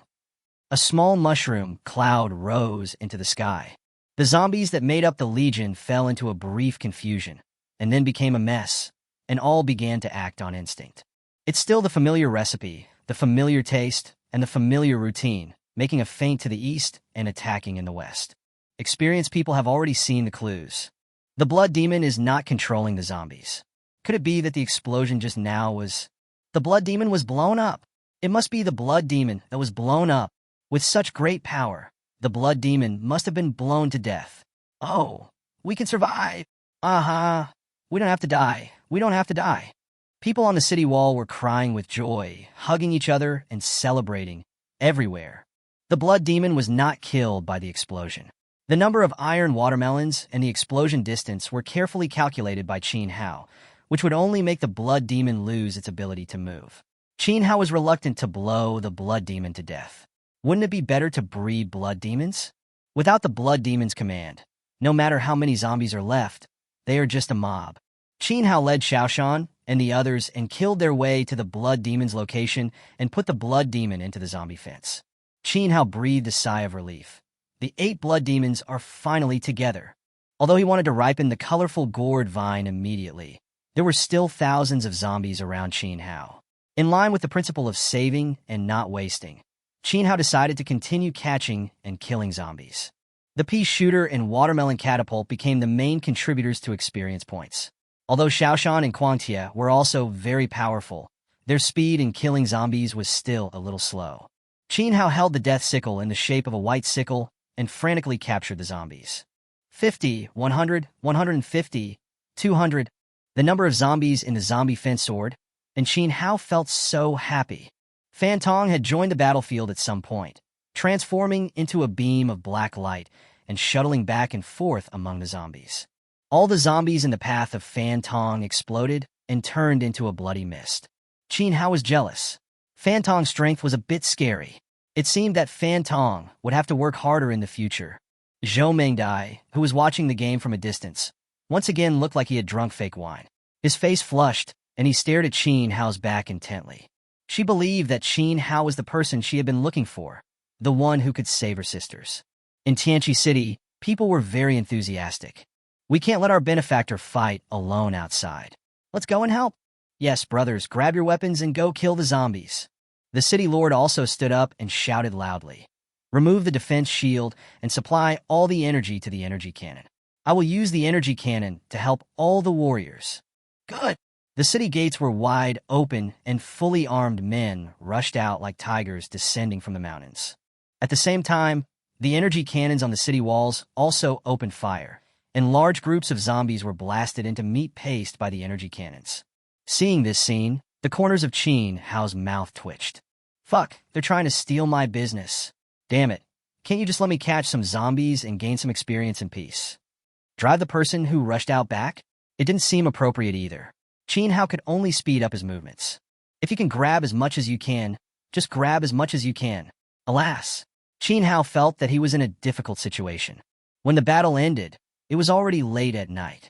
The searchlights on the top of the city walls vigilantly scanned every corner outside the city. The lord of Tianqi City, Xiao Zhuo, brought the people of the city out of the city in person to express his gratitude to Qin Hao. My lord, please accept our greetings. Xiao Zhuo, a man in his 50s, brought a group of common people to kneel down and kowtow to Qin Hao. Qin Hao dared not accept it, so he quickly stepped aside and helped everyone up one by one. No, no, no, no, I can't accept such a big gift from you, a young man. These are just a small favor. You really don't need to take it to heart. After everyone introduced themselves to each other, they quickly became familiar with each other. Xiaozhua invited Qin, Hao, and others to enter the city. Qin Hao had nowhere to stay, so he agreed. Xiaozhua enthusiastically brought Qin Hao and others to his city lord's mansion. Qin Hao saw Xiaozhua's city lord's mansion, which was very shabby. Thinking of Xiaozhua's performance on the city wall today, Qin Hao couldn't help but respect Xiaozhua. How could Qin Hao not admire a city lord who was honest, courageous, and stood by the people? Xiaozhua also liked Qin Hao very much, and he called Qin Hao little friend. Qin Hao did not dare to be disrespectful and called Xiaozhua Uncle Xiao. Xiaozhua asked people to prepare a sumptuous meal to entertain Qin Hao and others. To Qin Hao, the food didn't taste that good, but when it comes to eating, the most important thing is who you eat with. If Qin Hao eats with people who suit his taste, even if he has to eat coarse food, he will enjoy it. While drinking, Xiaozhua asked Qin Hao if he could get married. Qin Hao was startled. Why did this operation seem so familiar? Qin Hao knew that as long as he dared to say no, Xiaozhua would dare to marry his daughter to him. Qin Hao didn't want to offend Uncle Xiao, so he hugged Zhou Mengdai, who was sitting next to him. Uncle Xiao, do you think my wife is pretty? Zhou Mengdai was an expert at observing people's words and expressions. She understood Qin Hao's intention with just one look, without any communication. She leaned on Qin Hao's shoulder, just like a young couple, and started to show their love. Xiaozhua smiled awkwardly and said with envy, "Whoever's daughter can be with you is really blessed." Everyone laughed, and the matter was over. However, things became awkward when arranging the rooms at night. Xiaozhua thought the two were a couple, so he arranged Qin Hao and Zhou Mengdai in the same room. In the room, Qin Hao coughed awkwardly. You sleep on the bed, I'll sleep on the floor." Zhou Mengdai was generous and let Qin Hao go to bed. Qin Hao smiled and said, "Aren't you afraid that I can't help but do something at night?" Zhou Mengdai shrugged and said seriously, "From the moment you received the flower cards, I am yours. You can do whatever you want. I am mentally prepared." As she spoke, Zhou Mengdai began to take off her clothes until she was completely naked. Qin Hao was stunned. It was just a joke. Why'd he take it seriously? Okay, I can't afford to offend you. Qin Hao covered his nose and ran out of the room. At this age, when you are full of vigor and vitality, you'll easily get nosebleeds due to the slightest stimulation. What a failure. In the room, Zhou Mengdai was wrapped in a quilt, her face blushing. She couldn't help laughing when she thought of Qin Hao's escape just now. He is really a good man, Zhou Mengdai said to himself. If Qin Hao knew that Zhou Mengdai said she was a good person, Qin Hao would definitely curse back. You are the good person. Your whole family is good people. Chapter 65. The Birth of the Big Baby. Qin Hao was bored and wandering around the city lord's mansion, but he didn't want to walk outside Xiaozhua's house. At this time, Xiaozhua seemed to be arguing with his wife. Qin Hao was curious and went over to eavesdrop. You spent 4 crystal coins on a meal tonight. What are we going to eat and drink next month? I haven't even found a place to pay for my son and daughter's tuition. Look at which city lord lives as poorly as we do. Even those small castle lords and town lords live richer than us. I don't expect to be like those city lords' wives, wearing gold and silver. Let's just live a stable life and have a full meal, okay? Yes, my wife is right. I was too impetuous this time. I shouldn't have been extravagant. Don't worry, my wife. I will definitely be able to take care of the children's tuition. Also, stop paying the residence tax for those people. There are too many people who can't pay, and we can't help them all. Don't worry about this matter. Qin Hao knew that no matter what level of city it was, one had to pay 1 day's residence tax for each day one stayed in. This was the rule. If one could not afford it, one could only fend for oneself in the wild. Listening to the conversation between the two, Uncle Xiao, a city lord, lives such a hard life because he often supports those poor people who cannot afford to pay. And tonight's meal made the already poor family even worse off. Alas, every family has its own problems. Qin Hao sighed and retreated to a distance. Qin Hao sat on a bench in the garden, and Fan Tong lay at Qin Hao's feet, observing his surroundings vigilantly. Qin Hao's consciousness entered the zombie farm. He clicked on the colorful gourd vine and chose to ripen it. The 8 blood demons that had been gathered in the zombie fence with great difficulty all disappeared. The next second, the colorful gourd vine grew to a height of 1 person and climbed all over the support. 7 large gourds in red, orange, yellow, green, cyan, blue, and purple hung on the vine. At this moment, Qin Hao was so nervous that his palms were sweating. The long-awaited moment was finally here.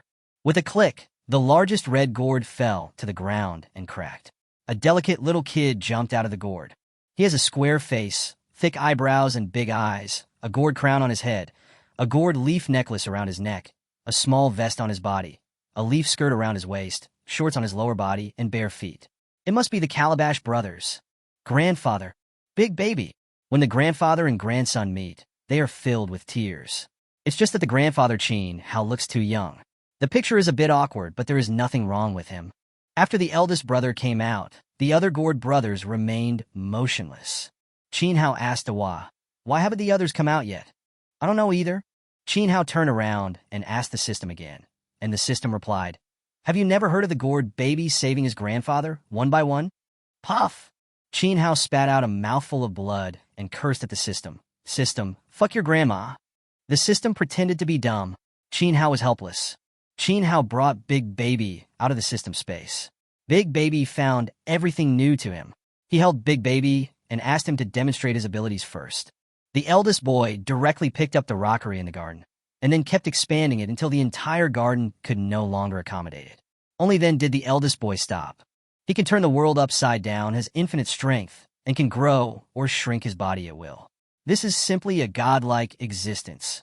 The more Qin Hao looked at it, the more satisfied he was. Besides, the Calabash brothers were so adorable. Qin Hao returned to the room, holding the Calabash brothers. Zhou Mingdai saw Qin Hao holding a child and asked curiously, "Where did this child come from? Isn't he so cute?" "I picked it up." "Where did you pick it up?" "I'll pick one up too. There are lots of them in the garden. Hurry up, or they will be gone if you're late." Zhou Mingdai was full of doubt. "Is it true?"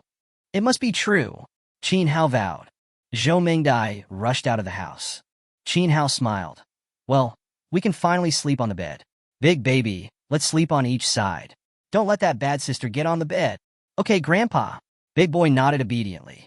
When Zhou Mingdai came back in a rage, the bed had already been occupied by the grandfather and grandson. Zhou Mingdai was so angry. Women seemed to be born with no resistance to cute things. When she woke up the next day, Zhou Mingdai tried to please Dawa in various ways. Finally, after getting Dawa's permission, she hugged Dawa and refused to let go. Xiaozhua came to call Qin Hao and others to eat, but when he saw this scene, he was stunned. He pulled Qin Hao aside and asked curiously, "Xiao Qin, it's only been one night, and the child is already so big. How did you do it?" The corners of Qin Hao's mouth twitched. This matter could not be explained and could not be explained clearly. After breakfast, Qin Hao said to Xiaozhua, "Uncle Xiao, I accidentally heard your conversation last night." Xiaozua's face turned red. "I'm sorry to have embarrassed you. I admire you very much, really. The reason I said this is because I want to help you. No, I could do it on my own. You saved the people of the entire city, and we have nothing to thank you for. How can we let you spend money again?" At this time, someone reported that someone was looking for Qin Hao outside the city lord's mansion. Qin Hao was curious, so he went to the door and saw that it was crowded with people. "The benefactor is out," quickly kowtowed to him. "If it weren't for him, Grandma and you would have been eaten by zombies long ago." An old grandmother urged her ignorant grandson. "My benefactor, these are the eggs laid by the chickens I raise. They are very fresh. Please take them and try them." A dark and thin young man kept stuffing a basket of eggs into Qin Hao's hands. "My benefactor, these are the dried wild vegetables that I dried at home. They are very delicious when used to make soup. They are not worth much, so please don't despise them." A middle-aged woman in tattered clothes carefully held up the dried wild vegetables and squeezed in front of Qin Hao. There were also many ordinary people in tattered clothes and unkempt faces expressing their gratitude to Qin Hao. They didn't have much to eat themselves, but they still brought out their best things. Qin Hao's eyes were wet unconsciously. In the end times, some people have evil hearts, but there are also simple and kind people. Qin Hao accepted all the gifts people gave him as if they were treasures, and then people dispersed. Qin Hao took out a large amount of grain and vegetables from the farm warehouse, and then took them to visit every household to return the gifts. After returning to the city lord's mansion, Qin Hao directly took out a large number of vegetable and grain seeds, and taught Xiao's of the planting methods and precautions of various seeds. Xiao's was said excitedly, With these seeds, the people in the city can survive by planting. Don't be too happy. These seeds may be fine for 1 or 2 crops, but over time they may be affected by the environment and mutate into the crops you see most often. We'll talk about it when the time comes. After all, no one can predict what will happen in the future. After doing all this, Qin Hao prepared to leave. Almost all the people in the city came out to see him off. When they arrived at the city gate, Qin Hao took out a zombie ivy and planted it at the base of the city wall, then said goodbye to everyone. I will come back again, Tianchi City. I like this place and the people here. Chapter 66, Finding the Entrance. 3 days later, Qin Hao and his party appeared at the border area of the southeast fortress. The entire border area gives people a strong sense of solemnity, and the people living here are more fierce and violent. This may be related to the fact that they have to defend against the invasion of unknown creatures in the forbidden land outside the Great Wall at all times. Walk more than 40 miles to the southeast, and you will reach the forbidden area for humans, the forbidden land outside the Great Wall. Standing on a high place, you can vaguely see the shadow of the blood vine that reaches the sky in the forbidden land outside the Great Wall. Qin Hao is not very sure about the location of the amazing treasure. Based on the comparison of the map, Qin Hao speculated 3 locations. Qin Hao had already visited the first 2, and neither of them was it. The last one was near Qingyang town. In the carriage, Qin Hao looked at Zhou Mengdai and said, "You're right. The 2 places we went to before were nothing." Zhou Mengdai said, "Some time ago, a primitive mineral vein was suddenly discovered near Qingyang town. Combined with the 3 locations you speculated, one of which is near Qingyang town, I dare to be sure that the location of the amazing treasure should be there." Qin Hao recalled that when he was in Huya City, among the intelligence he forced out of Scarface, there was a piece of information that said a raw stone mine was discovered in the southeast fortress. Several large families were fighting for the ownership of the mine, and many powerful people had rushed to fish in troubled waters. If this mineral vein is really related to the amazing treasure, then this matter will be troublesome. At this time, the sound of a car was heard outside the carriage. Qin Hao looked outside and found that it was a convoy full of people. This would be the 4th convoy Qin Hao encountered on the road, and they were all heading towards Qingyang town. Qin Hao's brows furrowed even deeper. When Qin Hao and his party arrived at Qingyang town, there were people everywhere inside and outside the town. There were no rooms left in the city that could accommodate people. So many people set up tents outside the city as a temporary place to stay. There are also many business-minded vendors who set up their stalls outside the city. There was no place to stay in the city, so Qin Hao planned to park the carriage outside the city as a place to stay before his death. At this time, several strong men who were sitting outside the city and joking saw Qin Hao's pumpkin carriage, looked at each other, and as if they understood each other's minds, they picked up the weapons beside them and surrounded Qin Hao's pumpkin carriage. "Oh, this carriage is great. It's much better than that crappy tent. Yes, please lend us this carriage for 2 days." Alas, why are there always people looking for trouble? Isn't it good to live a good life? Qin Hao's voice came from the carriage. A man holding a mace laughed and said, "Oh, you are so arrogant. If you have the guts, come out and have a good chat." Seeing that something was about to happen here, many people gathered around with greedy eyes, clamoring for Qin Hao and the carriage to get out quickly. On the one hand, they wanted to watch the fun, and on the other hand, they were ready to get a piece of the pie in this farce. These people are like hungry wolves in the wilderness. As long as Qin Hao shows a little weakness, these people will swarm up and bite him. Qin Hao got out of the carriage, stretched, and asked, "Do you want a carriage? There's so much nonsense. Get out of here now. I'll chop you up if I do it again." Qin Hao smiled. "Okay, then I won't do the ink." The next moment, the strangulation started. Before everyone could figure out what was going on, they saw several big men surrounding the carriage, all with their heads missing and blood splattered on the spot. The people watching the excitement around were not only not afraid, but also howled with excitement. Some even ran up to grab the property on the corpse, and some even did not hesitate to fight for it. In the end, someone even snatched the body. After Qin Hao watched all this with cold eyes, his eyes became even colder. After releasing Xiao 12 and the others and guarding them around the carriage, Qin Hao returned to the carriage. Zhou Mengdai was curious. Why not take action directly? There are too many people now. Please wait a little longer. At this time, behind a tent not far from the carriage, a man in black carefully put away the burning crystal in his hand, then turned and entered the communication station in Qingyang town. "Hey!" Qin Hao is in Qinyang town. He doesn't seem to be leaving in the short term. Yes, I'll keep an eye on him. Ugh.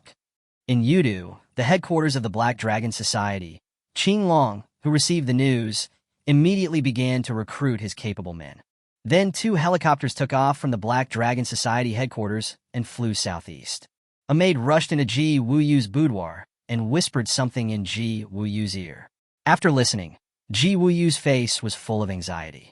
After hesitating for a while, Ji Wuyu rushed out of the room with the maid. Outside Qinyang town, ever since Qin Hao killed more than a dozen big men in one move, no one dared to cause trouble for Qin Hao. The area around the carriage also became a place that bad people would try their best to avoid. Not long after, a middle-aged man in butler's clothes appeared outside the carriage and asked softly, "Excuse me, is the person in the carriage Qin Hao, young Master Qin?" Qin Hao lifted the car curtain and asked, "Who are you?" "I am from the Ning family in Huayang City." Qin Hao was puzzled and looked at Zhou Mengdai. Zhou Mengdai explained softly in Qin Hao's ear. There are 3 major families in the southeast fortress, namely the Ning family in Huayang City, the Yuan family in Nanfeng City, and the Feng family in Yuelong City. These 3 families are also the main competitors for the raw stone veins. Qin Hao understood and asked, "What does the famous Ning family want from me?" "Young Master Qin, you came here at this time for the raw stone vein, right? I have heard about young Master Qin's battle against the blood demon in the wild a long time ago. I just saw young Master Qin use his thundering methods, and I was full of admiration." The butler was rudely interrupted by Qin Hao just halfway through his speech.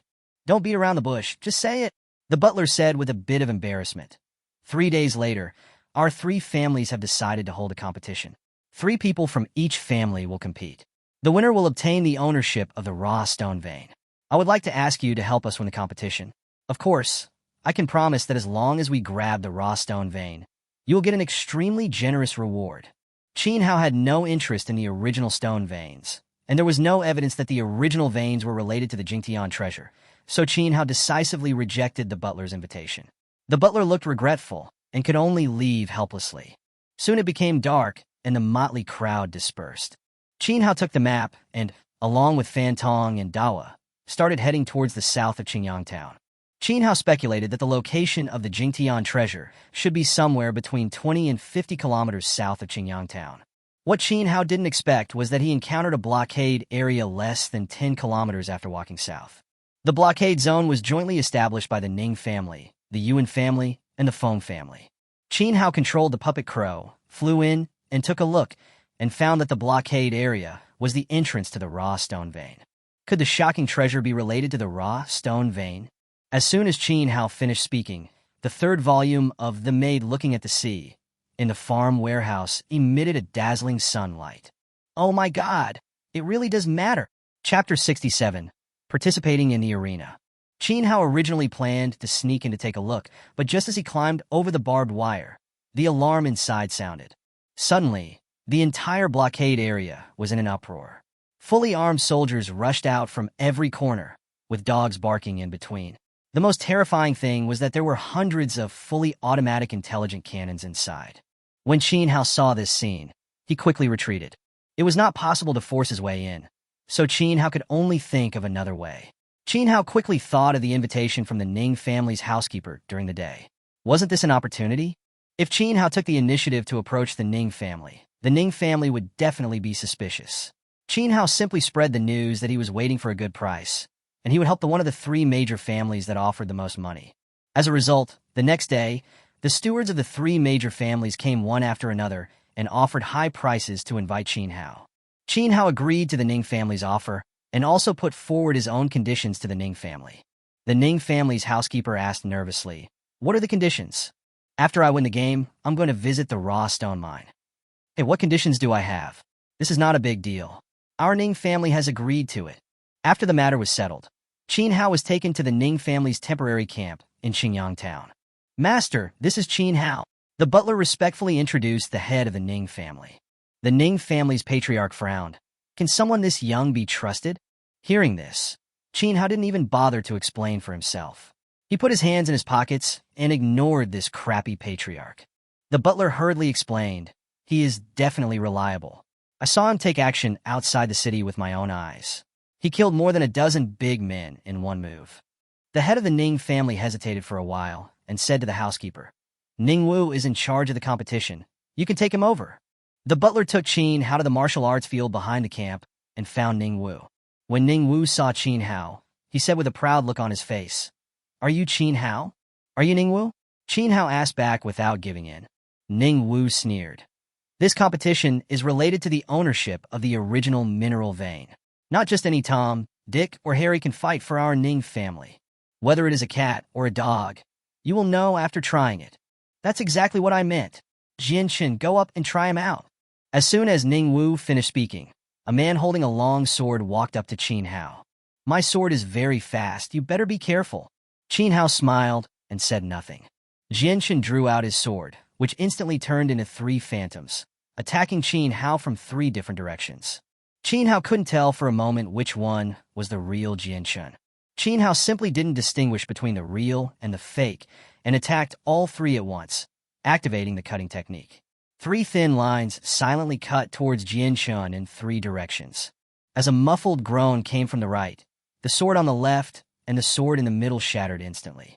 Half of the real Jianchen's body was stained red with blood, and there was a very long wound on the arm holding the sword. Although the wound looked scary, it was not very deep. Qin Hao obviously showed mercy. Jianchen raised his hand and saluted Qin Hao. Thank you for showing mercy. Thank you. It was not until this moment that the onlookers in the martial arts arena woke up from their dreams. That's it. Just one move, and you lose. That's Jianchen. Oh my god. Is the rumor about fighting the blood demon alone true? At this moment, Ning Wu only felt a burning pain on his face. The person he looked down upon just now turned around and defeated the strongest Jianchen here with one move. This was a slap in the face. However, Ning Wu also knew the importance of the situation and knew that this was not the time to destroy himself. So he said to Qin Hao, Ahem, I recognize your strength. You will join us in the competition in 2 days. Qin Hao shrugged indifferently. Next, Ning Wu explained the rules of the game to Qin Hao. There are 3 families, each of which sends out 3 people. They draw lots to decide the defender. Then the other 2 families can choose to attack at any time. If the attack is successful, the champion will be replaced. This cycle repeats until there is no one left to send from the other 2 families. The remaining family becomes the champion and the winner. Qin Hao confirmed the time and location of the competition with Ning Wu and prepared to leave. Ning Wu asked hurriedly, Are you not going to prepare anymore? There's nothing to prepare. I'll just make sure your family wins when the time comes. After Qin Hao returned to the carriage, he explained the rules of the game to Zhou Mengdai. After hearing this, Zhou Mengdai frowned and said, Then the first defender will be at a disadvantage. Yeah, I was just wondering which unlucky person would get to be the first defender. Qin Hao was joking when he suddenly felt like there were ants crawling on his chest. It was very itchy. I unbuttoned my shirt and found that the ghost face on my chest was even more obvious. Could it be that the beautiful monster is here? What beauty monster? It's a long story, Qin Hao said, then rushed out of the carriage and started looking around with Dehua and Fantong. On an iron tower not far from Qin Hao, the beautiful monster looked at Qin Hao, then looked at the big kid beside Qin Hao, with a look of fear in her eyes. The eldest boy who was following Qin Hao seemed to sense something. He raised his head suddenly and looked towards the top of the tower, but there was nothing. Qin Hao quickly asked, Big baby, what did you see? I just felt like someone on the tower was watching us. Qin Hao raised his head, glanced at the empty top of the iron tower, and shook his head helplessly. That beautiful monster was really difficult to deal with. 2 days passed in a blink of an eye, and the 3 major families set up a huge arena in the central square of Qingyang Town. People all gathered spontaneously to watch the excitement. After the people from the 3 major families were seated, the host took the microphone and walked onto the stage. Ladies and gentlemen, welcome to this open and fair competition. This is not an ordinary competition. The contestants will represent the 3 major families and compete for the title of champion. The final champion will decide the final ownership of the raw stone vein. As you all know, since the discovery of the raw stone vein in our southeast fortress, countless people have lost their lives in vain in the fight for this raw stone vein. In order to avoid causing more deaths and to avoid vicious competition, the 3 wise families jointly proposed this suggestion. What a great feat! Faced with the host's flattery, the people from the 3 major families couldn't help but blush. Fortunately, the host quickly brought the topic back. The next step is the drawing of lots. All contestants, please go backstage to draw lots. Qin Hao said something to Tang Tang and the others, then went backstage to draw lots. Not long after Qin Hao left, a man covered in a black robe appeared behind Tang Tang. Tang Tang was startled. "Who are you?" The man pulled down his hood, and Tang Tang exclaimed, "Ji Wu Yu." The person who came was Ji Wu Yu, who was now anxious. "Where is Qin Hao? Where is Qin Hao? Go backstage to draw lots." "We can't draw lots. Qing Long wants to use this opportunity to kill Qin Hao." "What?" Tang Tang and Zhou Mingdai stood up at the same time, and everyone rushed to the backstage together. Chapter 68, Qing Long's Conspiracy. Tang Tang and the others had just rushed halfway when the host announced the result of the draw. The first champion is the contestant representing the Ning family of Huayang City, Qin Hao. Please invite Qin Hao to the stage to defend the ring. The Ning family members all beat their chests and stamped their feet. "Oh my god, this luck is so bad." Qin Hao was speechless. He had said the day before yesterday that some unlucky person would be the first one to be drawn, but he didn't expect that he would be the unlucky one now. Qin Hao walked onto the stage speechlessly.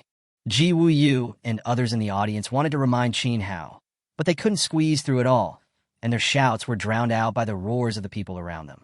The host held the microphone and asked, which contestant would like to be the first to challenge the challenge?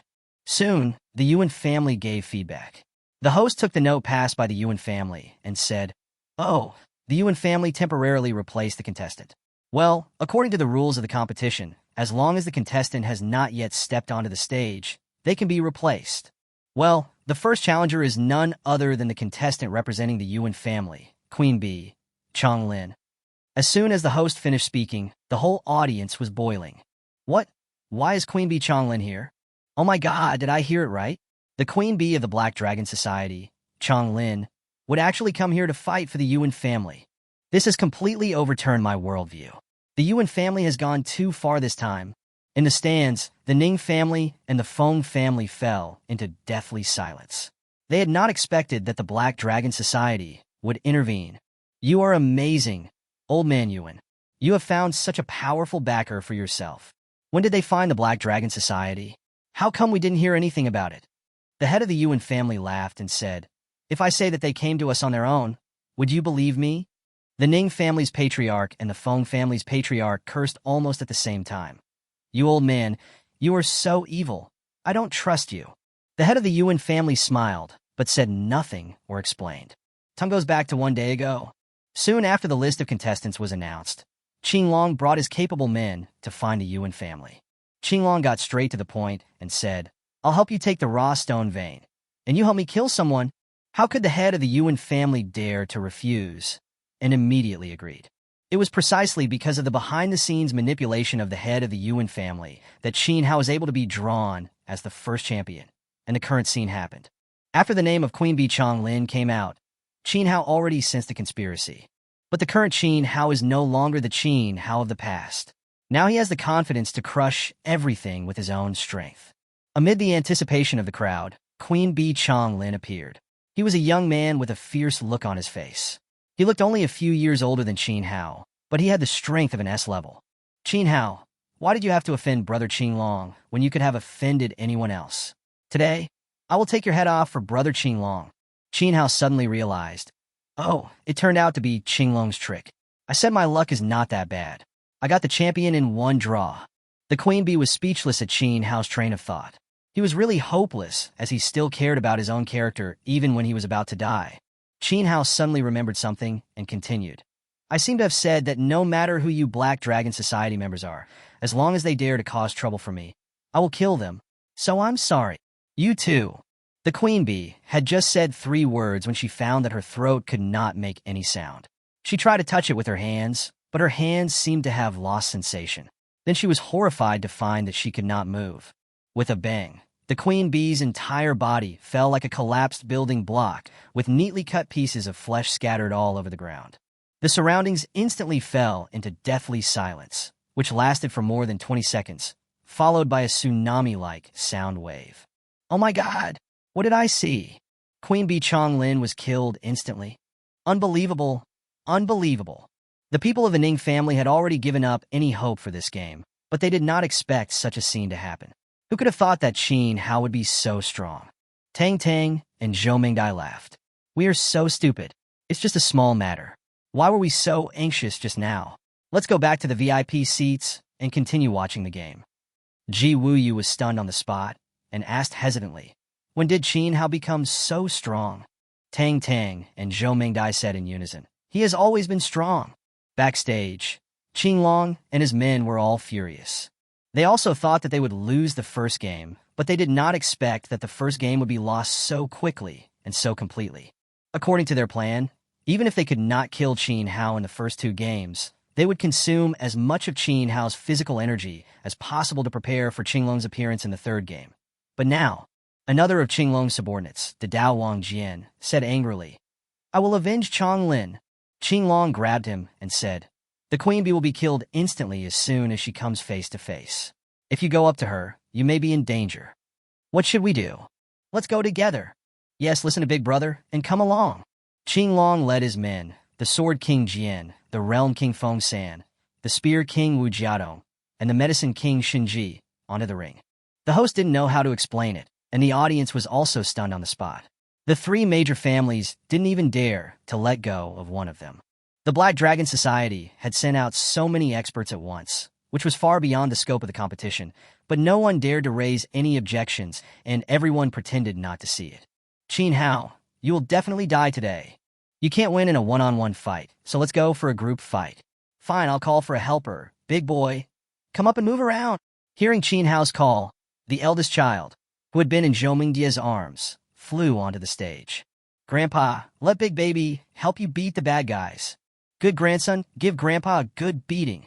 Qinglong's face turned purple, and he said angrily, Qin Hao, have you become so shameless that you actually let an underage child fight with us? You look down on us too much. You misunderstood me. I asked Dawa to take action, because I think highly of you. Asshole! Whoever dares to block my way must die. Brothers, take action. Ko Fengzhou was the first to take action. He waved his arms continuously, and 4 walls of white light immediately appeared around the arena, sealing everyone in. It seemed that he was going to seal the surroundings and completely cut off Qin Hao's possibility of escaping. Medicine King Shinji followed closely behind, continuously sprinkling blue poisonous powder, and in just 2 seconds, blue smoke floated in the entire space. Wang Jian, the Sword King, came from the left holding a broadsword, and Wu Jiadong, the Gun King, came from the right holding a red tassel iron gun. The green dragon was in the center, and then with a flick, hundreds of steel needles flew towards Qin Hao. The few people cooperated tacitly, and the most powerful killing move came out. No matter the 3 major families or the audience below, they all felt that Qin Hao would definitely die now.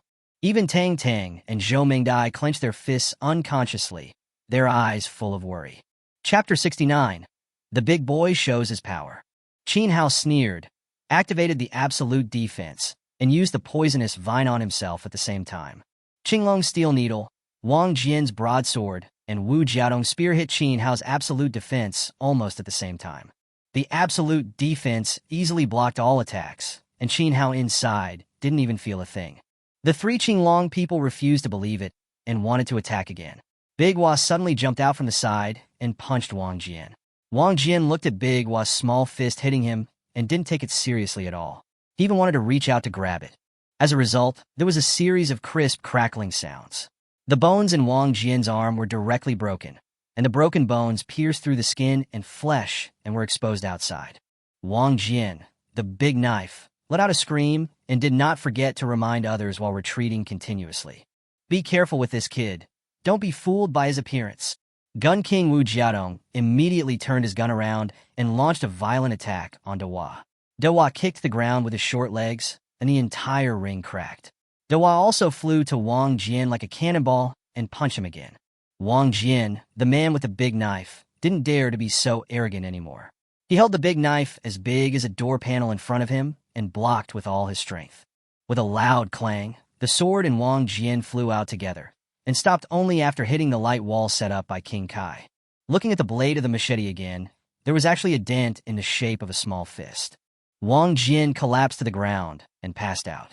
Dao Hua rushed up again, picked up Wang Jian's sword, and chopped at the head of the Gun King Wu Jiadong. Wu Jiadong raised his spear high and blocked with all his strength. But Dawa possessed the power of a dragon and an elephant, and there was no way Wu Jiadong could block the attack. Wu Jiadong was directly shaken open by the force of the knife, and his knees could not bear the heavy pressure, and he knelt directly on the ground. Dawa was still exerting force, and seeing the blade getting closer and closer to Wu Jiadong's head, Wu Jiadong quickly called for help. "Help me! I can't hold on anymore!" The King of Realms, Feng San, and the King of Medicine, Shinji, attacked Dawa at the same time. While a black poison was sprinkled on Dawa, a small barrier trapped Dawa inside. Dawa shouted big in a childish voice. Dawa's figure quickly grew in size, bursting through the barrier, and continued to grow, finally stopping when he turned into a giant over 50 meters tall. Dawa took a deep breath at high altitude, and then blew lightly against the poisonous mist below. The people below only felt a hurricane coming, and the entire poisonous fog completely dispersed. The Realm King is granted the third title, the Medicine King is Shinji, and the Gun King Wu Jiadong has a bitter look on his face. How can he fight? Looking at Qin Hao, Qinglong tried every possible means, but failed to break Qin Hao's absolute defense. Qin Hao, hiding in his own defense and eating melon seeds, watched Qinglong attack and occasionally provoked Qinglong with words. "Hey, didn't you eat today? Try harder. Isn't this move of yours called the combination of people and meanness? There's something there. I can already feel your meanness. This move doesn't work very well. It looks really weak. Let me teach you. When you use this move, it will be much better if you shout great and mighty heavenly dragon." "Shut the fuck up." Qinglong was so angry that his whole body was shaking. He felt like countless flies were buzzing in his ears. "If you tell me to shut up, I'll shut up. Wouldn't that make me lose face? I haven't told you the story of the demon. As the saying goes, humans are born from human mothers, and demons are born from demon mothers." Qin Hao's trash talk made Qinglong, who was already upset, even more irritated, and Qinglong's attacks became more and more fierce. Just when Qinglong was about to lose his mind, Qin Hao took decisive action. The cutting technique was activated, and Qinglong was directly cut in half. "Brother Qinglong! Qinglong!" Qinglong's men exclaimed in surprise. Ji Wuyu in the audience had a complicated expression on her face. No matter what, she and Qinglong knew each other before. Seeing Qinglong fall into this situation, she naturally felt bad. Qin Hao walked up to Qinglong and said helplessly, "I know why you must kill me, but I still want to tell you that I don't have any feelings for Ji Wuyu.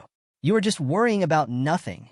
Qinglong fell in a pool of blood, with blood constantly gushing out of his mouth. It was obvious that he was dying, but he still used his last bit of strength to take out a small ball that was flashing with dazzling light and roared, "Even if I die, I will drag you down with me." "Oh no, it's the annihilation ball. Everyone run!" Screams of terror instantly spread throughout the venue, and all the people who had gathered there fled for their lives. Qin Hao also retreated immediately, but the dazzling light had already lit up. Qin Hao only had time to launch an absolute defense. There was no explosion, no shock wave, only dazzling light, and all objects illuminated by the light were rapidly evaporating and disappearing. Qin Hao's absolute defense was originally surrounded by transparent thin lines, and it could not block the light at all. Qin Hao's skin was rapidly festering, melting, and evaporating. "Am I going to die here today?" At this moment, the giant big boy covered the light source with his huge hands. Qin Hao thought he was safe, but then Big Hua also let out a scream, and his hands were evaporated.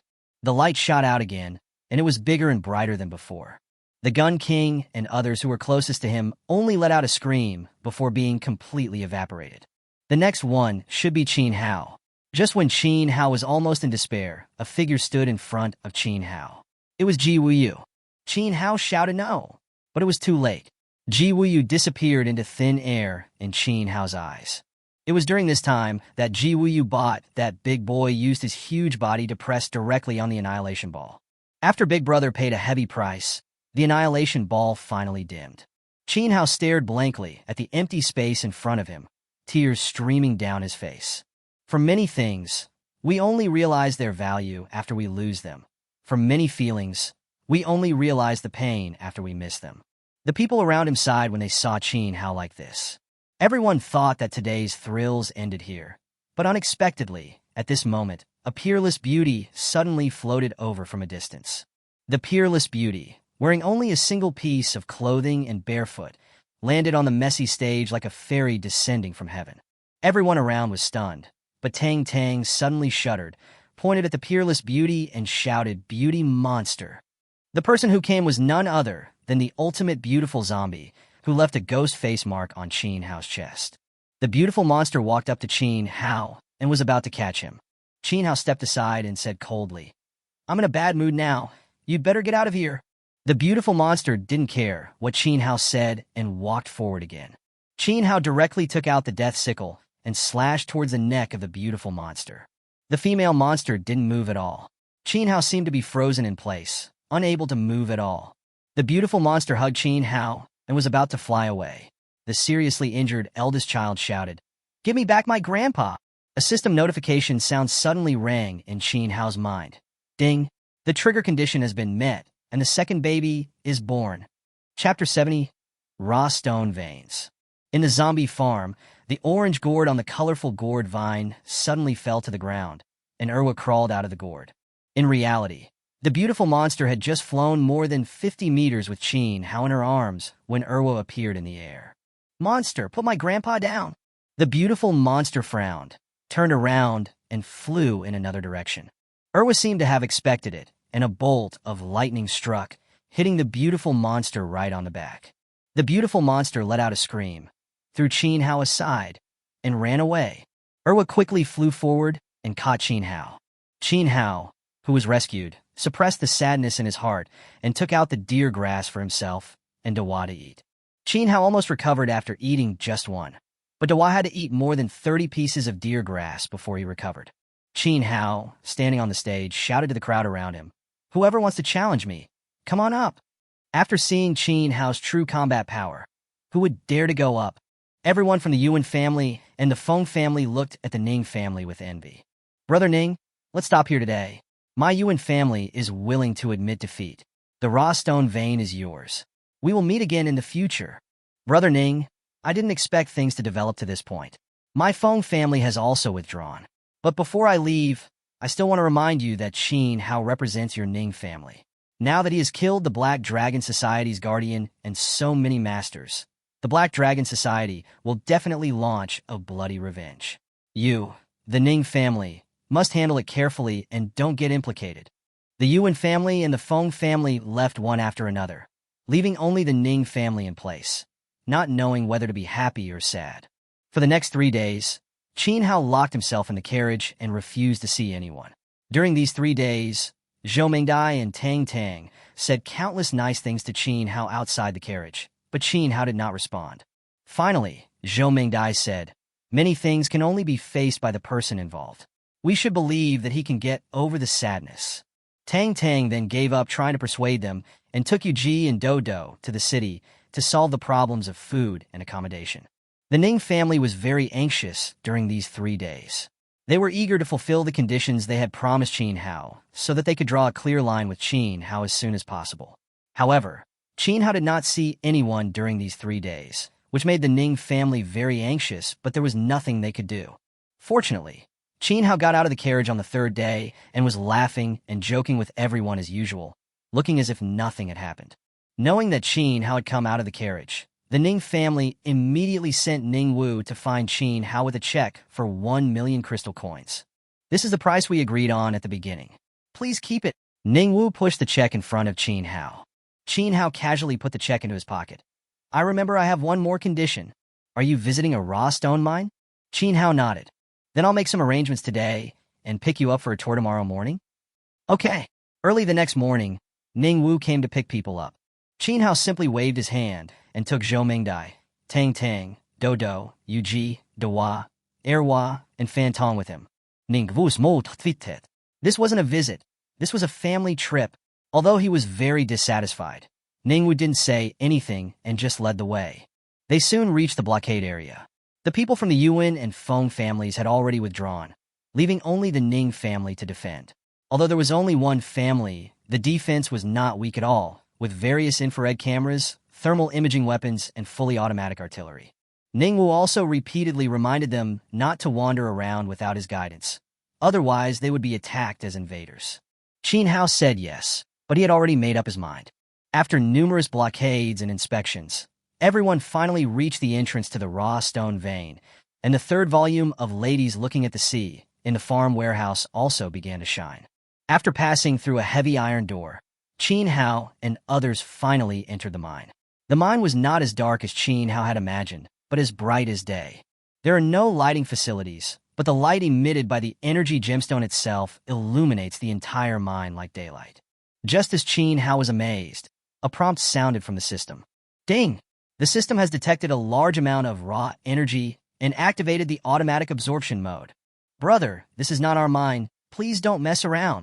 Well, Qin Hao's advice was directly ignored by the system. Everyone saw that the originally sparkling energy stones where Qin Hao walked past were all destroyed in an instant. Ningwu panicked and said, "What's going on? How could this happen? The energy stone was destroyed like this." Qin Hao quickly said, "It's not me, I didn't move anything."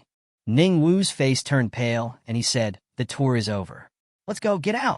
Qin Hao had managed to sneak in. How could he just leave? Just when Qin Hao was hesitating whether to kidnap Ningwu, Zhou Mingdai had already put a gun to Ningwu's head. The guards around them immediately raised their guns and surrounded them. Ningwu questioned Qin Hao and the others. "What do you want to do? Do you want to steal the energy stones?" Qin Hao said helplessly, "I am not interested in energy stones, but the current situation is very complicated. I can only say sorry." Zhou Mingdai said to Qin Hao, "Don't apologize to them. Even if we rob the raw stone vein, it doesn't matter. The family that discovered this vein was killed by the three major families. They can rob others, so why can't we rob theirs? The three major families are just blood-sucking worms that suck blood from people. Don't be polite to them."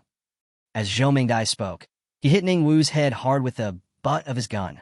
A large cut was made on Ningwu's forehead, and blood kept flowing. "Hearing what you said, I feel relieved. Everyone put down your weapons, or I will kill people." Not only did the guards not put down their weapons, they also opened fire on Qin Hao and others. Qin Hao was no longer polite and used the cutting technique. All the guards were killed instantly. Ningwu looked ashen, but he still said stubbornly, "I advise you not to do anything rash. There are surveillance cameras here. People outside already know the situation here. Even if you grab the raw stone, you can't escape. Master Ning, you don't need to worry about this. Let's just keep going." Everyone continued to walk down. Wherever Qin Hao passed, all the energy stones were extinguished and turned into ordinary stones. Ningwu felt heartbroken when he saw this. After walking down for a while, they saw the busy miners. The miners were all unkempt, half-naked, skinny, with shackles on their feet. They held pickaxes in their hands and kept digging for raw stones. Those who were a little slower would be beaten by the supervisors. If someone suddenly fell down, they would be thrown into the death pit.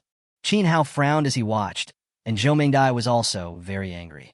As luck would have it, a supervisor saw Ningwu, ran over quickly, and flattered Ningwu. "Hey, why are you here, Master Wu? This place is so dirty. Aren't you afraid of dirtying your shoes? Hey, what's wrong with your head? Why is it bleeding?" "I beat him," Zhou Mingdai said coldly. You. The supervisor looked at Zhou Mingdai with shock on his face and was speechless for a moment. Chapter 71. Entering the Shocking Treasure. Qin Hao was much more direct than Zhou Mingdai. He used the cutting technique and directly chopped off the supervisor's head.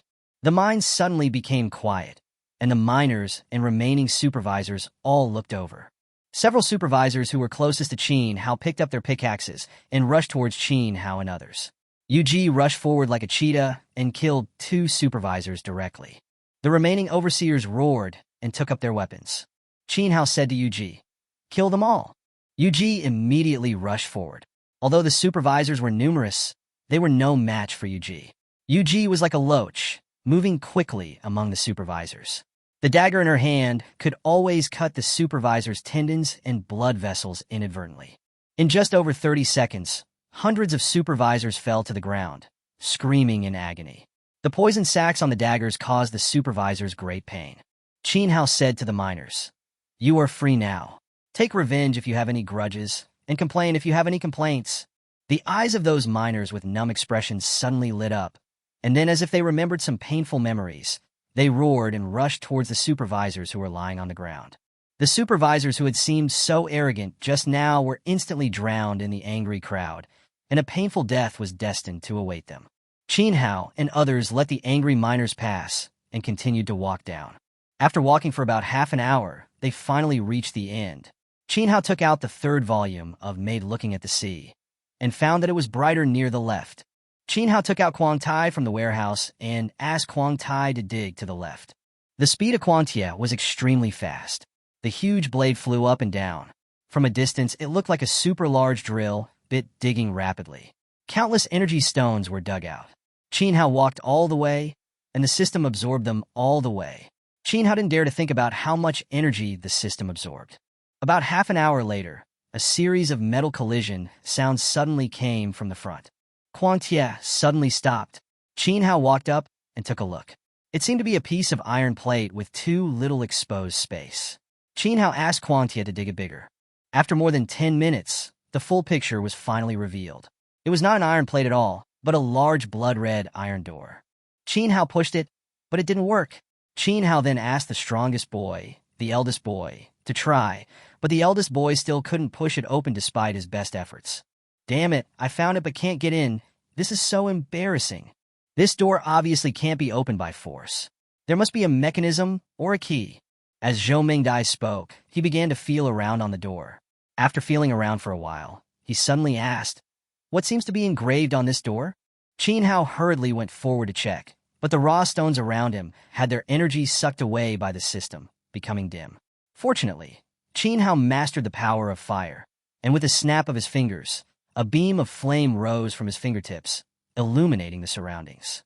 Looking at the picture engraved on the big iron gate, it is exactly the same as the one in the third volume, Ladies Looking at the Sea.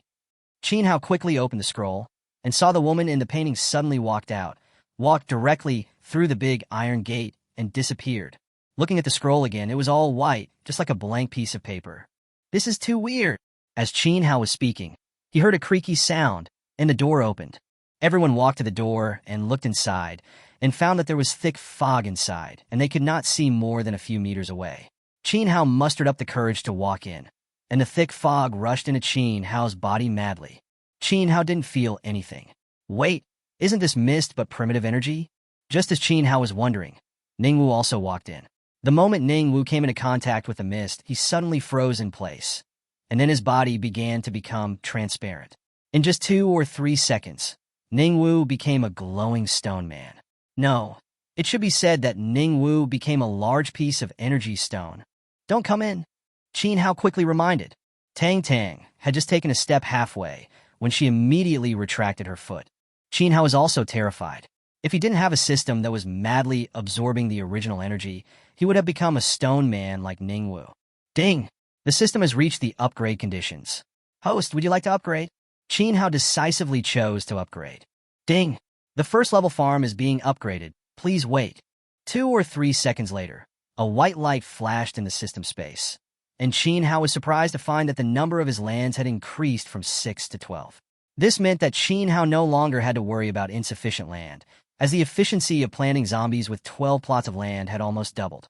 After the system was upgraded, it was still madly absorbing the surrounding raw energy. Qin clenched his fists excitedly and deliberately walked towards the dense fog. The system was absorbing faster and faster. The system sucked for 2 hours before the reminder tone sounded again. Ding! The system answered the upgrade conditions. Host, do you want to upgrade? Qin chose to upgrade again. Ding! The second level farm is being upgraded. Please wait. After 4 or 5 seconds, another white light flashed, and the farm shop in the upper right corner turned into a farm store. Qin excitedly clicked in to check and found that there were many more seeds inside, and he could exchange zombies for seeds. In other words, Qin no longer had to rely on luck to get what he wanted. Qin was so happy that he almost fainted. Suck it like crazy, and try to reach the next level. Unfortunately, at this moment, there was no more fog inside the door. Looking inside, there was only a long corridor. Nothing else. Qin shook his head helplessly, and then let the people outside come in. Qin released Xiaoshan and Xiao 12 to explore the way ahead, and he and everyone else followed closely behind. The corridor was very long. It took them more than 10 minutes to walk to a dark hall. Qin found that there were oil lamps on the walls of the hall, so he lit them.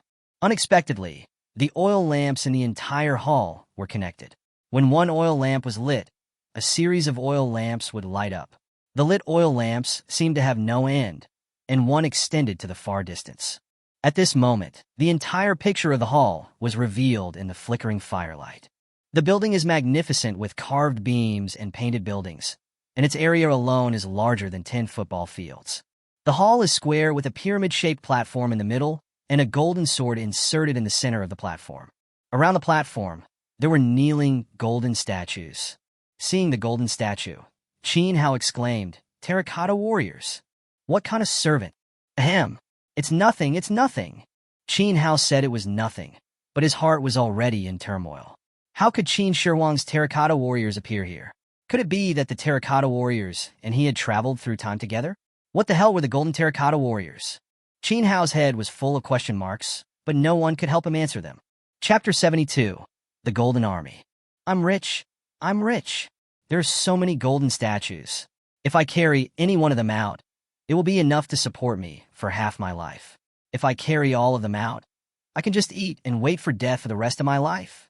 Tang Tang's eyes sparkled as she looked at these golden statues, not to mention the gold, silver, and jewels piled up like mountains around the hall. Even Zhou Mengdai, who was used to seeing gold, silver, and jewelry, couldn't help but exclaim, "The shocking treasure is indeed worthy of its reputation." Just as everyone was shocked, there was a sudden sound of dense footsteps behind them. Qin Hao frowned and quickly became alert. Soon, a large number of fully armed soldiers rushed in. It was roughly estimated that there were thousands of them. All of these soldiers were carrying energy guns. Behind the soldiers, there were 2 energy cannons. They immediately blocked the corridor tightly. Pa, the head of the Ning family clapped his hands and walked out from behind. I never expected it. I never expected it. The amazing treasure was actually found by my Ning family. Ha ha ha, this is really God helping my Ning family. Tang Tang angrily retorted. How shameless are you? We were the ones who discovered this amazing treasure. The Ning family's patriarch sneered. Do you think you are qualified to say such things now? Tang Tang wanted to say something else, but was stopped by Qin Hao. Qin Hao smiled and said to the head of the Ning family, "We also stumbled in by accident. Since this was found in your Ning family's mine, it naturally belongs to your Ning family's property. We don't want anything, and we didn't see anything." The Ning family's patriarch nodded in satisfaction. That's more like it. Tang Tang was furious and questioned Qin Hao in a low voice. How did you do this? We spent so much effort to find it. How can we just give it to them for nothing? Qin Hao asked back. Then can you withstand the attack of thousands of energy guns? Tang Tang's face darkened. Energy guns are the most powerful weapons of mankind. Even if Qin Hao defended with all his strength, he could only withstand 2 shots at most. What's more, there were 2 energy cannons behind them. If they fought, Qin Hao and his group would definitely be blasted into pieces. I still can't accept it, Tang Tang said with a sad face. Qin Hao whispered to comfort him. Don't worry. Such a great treasure must be guarded by something. We can just hide behind and watch the show. It would be great if they could test the water for us. Tang Tang's eyes lit up immediately. Good for you, old Qin. It turns out you've already thought about it. While the two were talking, the head of the Ning family had already ordered his men to start moving things out. Qin Hao and others were surrounded by more than a dozen energy guns and could only watch others move. Just when several Ning family warriors were about to leave with a box of jewels, the big red iron door suddenly slammed shut. Master, something bad has happened. The door is closed, and we can't open it. A soldier ran back in a panic to report the news. The head of the Ning family kicked the soldier who reported the news and shouted, Are you stupid? If you can't open it, just blast it open. Don't we have energy cannons? I don't believe there is a door that can't be blasted open by energy cannons. The soldiers quickly began to turn their guns, aim at the gate, and fire decisively. An energy gun can penetrate a 50mm armored steel plate 300 meters away. The power of an energy cannon is hundreds or thousands of times that of an energy gun. Logically speaking, nothing can withstand the close-range attack of an energy cannon. But the result of this bombardment surprised everyone. The big red iron gate was intact. Instead, everyone was dizzy and had tinnitus due to the sound made by the big iron gate after the bombardment. Tang Tang's mouth twitched. Lao Qin, it seems we are trapped in there too. Qin Hao scratched his head and said with a bit of embarrassment, I saw it. It seems we got out of control. Lao Qin, please don't say that. I'm scared. Don't worry. There should be other exits. As soon as Qin Hao finished speaking, the entire hall began to shake violently. What's going on? Is there an earthquake? Look, what is that? A soldier suddenly said, pointing at the stone dragon carved on the pillar. Everyone looked in the direction of the sound and discovered that the stone dragon was slowly shedding its skin. Everyone was so frightened that they stepped back. It was unheard of for a stone dragon to shed its skin. Qin Hao was closest to the stone dragon, so he used the cutting technique directly and chopped the stone dragon, leaving a huge gap in the dragon. Qin Hao felt that something seemed to be stuck on the thin thread he was using to cut the stone dragon. He picked up the thread and took a closer look. It was mercury. Looking at the stone dragon again, it was still motionless, so Qin Hao walked forward to take a closer look. This is not a stone dragon shedding its skin. It's simply mercury flowing down the stone pillar and onto the stone dragon. When illuminated by the firelight, it looks bright and looks like it is just shedding its skin. Everyone is just scaring themselves. After Qin Hao explained to everyone, he also reminded everyone that mercury is highly toxic and asked everyone to cover their mouths and noses as much as possible. Just as everyone relaxed for a moment, they saw more and more mercury flowing down the stone pillar. After the mercury flowed onto the ground, it continued to flow along the grooves on the ground. Qin Hao discovered that these grooves were deliberately designed by someone. All the grooves, like lines on a chessboard, were clearly separated and formed countless intersections. And without exception, all of these intersections fell at the feet of the golden terracotta warriors. Qin Hao felt a strong sense of crisis and quickly signaled Tang Tang and the others to gather behind him. Xiao Shan, Quang Tai, Xiao 12, and the others stood guard around him, on full alert. At this moment, a soldier suddenly pointed at the golden terracotta warrior beside him and said, "This statue seems to be moving." The next second, a golden spear emerged from his chest. The soldier turned around in disbelief and found that the person holding the spear was a golden terracotta warrior. "The statue is killing people," someone screamed and stepped back. The entire hall fell into chaos, and at this time, the kneeling golden statues all stood up one after another.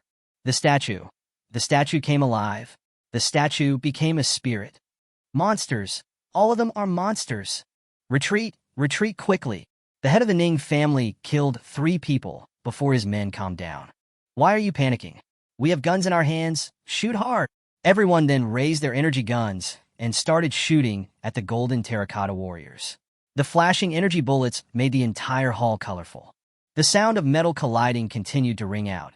Countless golden terracotta warriors were knocked down and smashed. The entire hall was in a mess, and the ground was littered with gold fragments. The head of the Ning family said proudly, "So what if the statue moves? Smash it all and see how it can move again." As soon as the head of the Ning family finished speaking, the broken statues turned into a pool of golden water. 2 or 3 seconds later, the golden water took shape again and turned into complete golden terracotta warriors. This time, the statues were more flexible and agile. Soon, all the statues formed a military formation and marched forward in unison, charging towards the crowd. The might of tens of thousands of golden statues, marching forward in unison, was like an invisible boulder, pressing down on everyone to the point where they could hardly breathe. This is not a golden statue at all. It is the Golden Legion, the immortal Golden Legion. Chapter 73, where the sword points. The gate was sealed, and everyone was crowded in the corridor. Those who faced the Golden Legion could only fire desperately in an attempt to stop the Golden Legion's advance. But it was all in vain. No matter how many times those golden terracotta warriors were broken, they could be restored to their original state within 10 seconds. As the Golden Army continued to approach, the terrified people could only desperately squeeze back. But the place behind them was already full of people, and there was no room for them at all. The one-sided massacre began. Desperate screams frequently rang out in the corridor, and the pungent smell of blood filled people's nostrils. Qin Hao and the others were squeezed in the middle of the corridor and couldn't move. Fortunately, Dehua was there, resisting most of the pressure, giving Qin Hao and the others a little room to move. "It's a dead end now. What should we do?" Tang Tang Sautet An Si Oli. The Golden Army behind was about to attack, and Tang Tang couldn't help but feel anxious. Qin Hao looked back and found that there were 4 golden statues that looked like generals around the high platform in the middle of the hall. Unlike the other statues, they did not join the Legion, but stayed around the high platform, as if guarding something. There is only a long sword inlaid with this gem on the platform. Could it be that the key to breaking the deadlock lies on that sword? Zhou Mingdai and Qin Hao had the same idea. No matter what, you should give it a try. Qin Hao nodded to show his agreement, but it would be impossible for him to kill them with only the people on his side. He would only be able to succeed if he cooperated with the Ning family. At this time, the head of the Ning family was completely confused. He did not command his men to resist, but just desperately urged them to continue bombarding the gate with energy cannons. The 2 energy cannons fired 7 or 8 times in a row, and all the energy stones they brought were used up, but they still couldn't blast open the door. The head of the Ning family sat on the ground in despair, shouting loudly, "This is God's will to destroy my Ning family. The world is very busy, so it doesn't have time to kill you." Qin Hao, with the help of Dehua, Erhua, and Xiaoshan, squeezed next to the head of the Ning family and complained. The head of the Ning family immediately understood the subtext of Qin Hao's words and asked quickly, "Do you have a solution?" Qin Hao quickly repeated his inference, and the head of the Ning family instantly became alert. "What do you think we should do? Let your people help us get the sword. I believe that as long as we get the sword, these statues will stop." A cunning light flashed in the eyes of the Ning family's head, but he said, "Okay, I'll do as you say." At the signal from the head of the Ning family, someone began to shout, "Everyone listen, kill them back. The exit is behind the hall. As long as you kill your way through, you will survive." The people who heard the shouting calmed down a little, but no one was willing to take the lead. At this time, the head of the Ning family used his own killing method again. Whoever dares to retreat will be killed without mercy. After continuous threats and inducements, everyone changed direction and headed towards the hall. With energy guns leading the way, everyone started off smoothly. However, halfway through the charge, the knockdown golden terracotta warriors recovered, and another melee was inevitable. Qin Hao asked the eldest and second sons to protect Zhou Mingdai, and the others followed him and continued to charge forward. After paying a heavy price, everyone finally rushed out of the corridor. As they were getting closer and closer to the high platform in the center of the hall, a team of golden cavalry suddenly rushed out from the side, with golden chariots behind them. The crowd was dispersed immediately. Of the more than 1,000 people from the Ning family, only about 200 were left, and Qin Hao and Tang also dispersed. Qin Hao no longer cared about anything else, and could only rush desperately to the center of the hall. But there were too many golden terracotta warriors around, and Qin Hao had no choice but to use the iron watermelon to force his way through. After walking and bombing all the way, they finally reached the high platform in the center of the hall. Unexpectedly, the 4 generals guarding the high platform raised their swords and attacked Qin Hao. The combat power of these 4 golden generals is obviously much stronger than that of ordinary golden terracotta warriors, and Qin Hao was unable to get away for a while. Just when Qin Hao was in a tough fight, the head of the Ning family suddenly climbed up from the back of the platform. Qin Hao was furious, but could do nothing. He could only watch as the head of the Ning family pulled out the sword on the platform. All the golden terracotta warriors stopped moving and knelt down in front of the Ning family master, who was holding a sword. It turns out that the real treasure is not the gold and silver treasures here, but this invincible golden army, and the sword is the key to controlling the entire golden army. The head of the Ning family, holding a sword, laughed wildly. "Ha ha ha, with this golden army, who does my Ning family have to fear? What the hell is the Illuminati? What the hell is the Black Dragon Society? I'll let you all go to hell, ha ha ha ha." At this time, Zhou Mingdai and others gathered around Qin Hao and whispered to Qin Hao, "Be careful that the other party may kill and silence you." Qin Hao nodded and led everyone to slowly retreat. The head of the Ning family suddenly looked at Qin Hao and others. "Qin Hao, you didn't expect that I would be the final winner. Oh, congratulations. If there's nothing else, we'll leave first." "Can you leave?" the head of the Ning family said coldly. Qin Hao frowned and said, "You already have the Golden Legion. There's no need to kill them all. Do you think I would let anyone take the secret of the Golden Legion out alive? That means only one of us can get out alive. Yeah, so Qin Hao, you better go die." After the head of the Ning family finished speaking, he pointed the sword in his hand at Qin Hao and others. The golden terracotta warriors in the entire hall moved again, and this time the attack was even more fierce. Xiaoshan, Guangtie, and Xiaoshir defended the rear. Dehua, Erhua, Tang, Yuji, and Do defended the front, and Qin Hao protected Zhou Mingdai while providing support in the middle. Even so, the crowd was still dispersed by the golden cavalry. Everyone fighting on their own could lose their lives at any time. The head of the Ning family laughed wildly and pointed the sword at his men. The men shouted in fear, "Master, I am on your side. Master, please don't do that. I won't tell anyone anything." Unfortunately, their cries did not make the head of the Ning family change his mind, and the crazy killing began again. In just 2 minutes, Qin Hao and others were the only ones struggling to hold on in the entire hall. Zhou Mingdai looked ashen and said to Qin Hao beside him with difficulty, "Don't worry about me anymore. Just rush out by yourself. I will only drag you down." "What nonsense! Qin Hao will never abandon my friends. You'll just die in vain if you stay here. There's no point in that." "Not necessarily." Zhou Mingdai asked quickly, "Do you have any solution? When shooting a man, shoot his horse first. When capturing a thief, capture the leader first." After Qin Hao finished speaking, 2 iron watermelons flew straight towards the head of the Ning family on the high platform. Chapter 74, The Final Winner. Just when Qin Hao's iron watermelon was about to hit the head of the Ning family, the 4 golden generals around the platform suddenly jumped up and blocked the head of the Ning family. After the huge explosion, the 4 golden generals were blown beyond recognition, but the head of the Ning family was not hurt at all. What's even more infuriating is that after the 4 golden generals recovered, they directly guarded the head of the Ning family. Qin Hao sighed helplessly. The distance was too far, and his skills were not enough.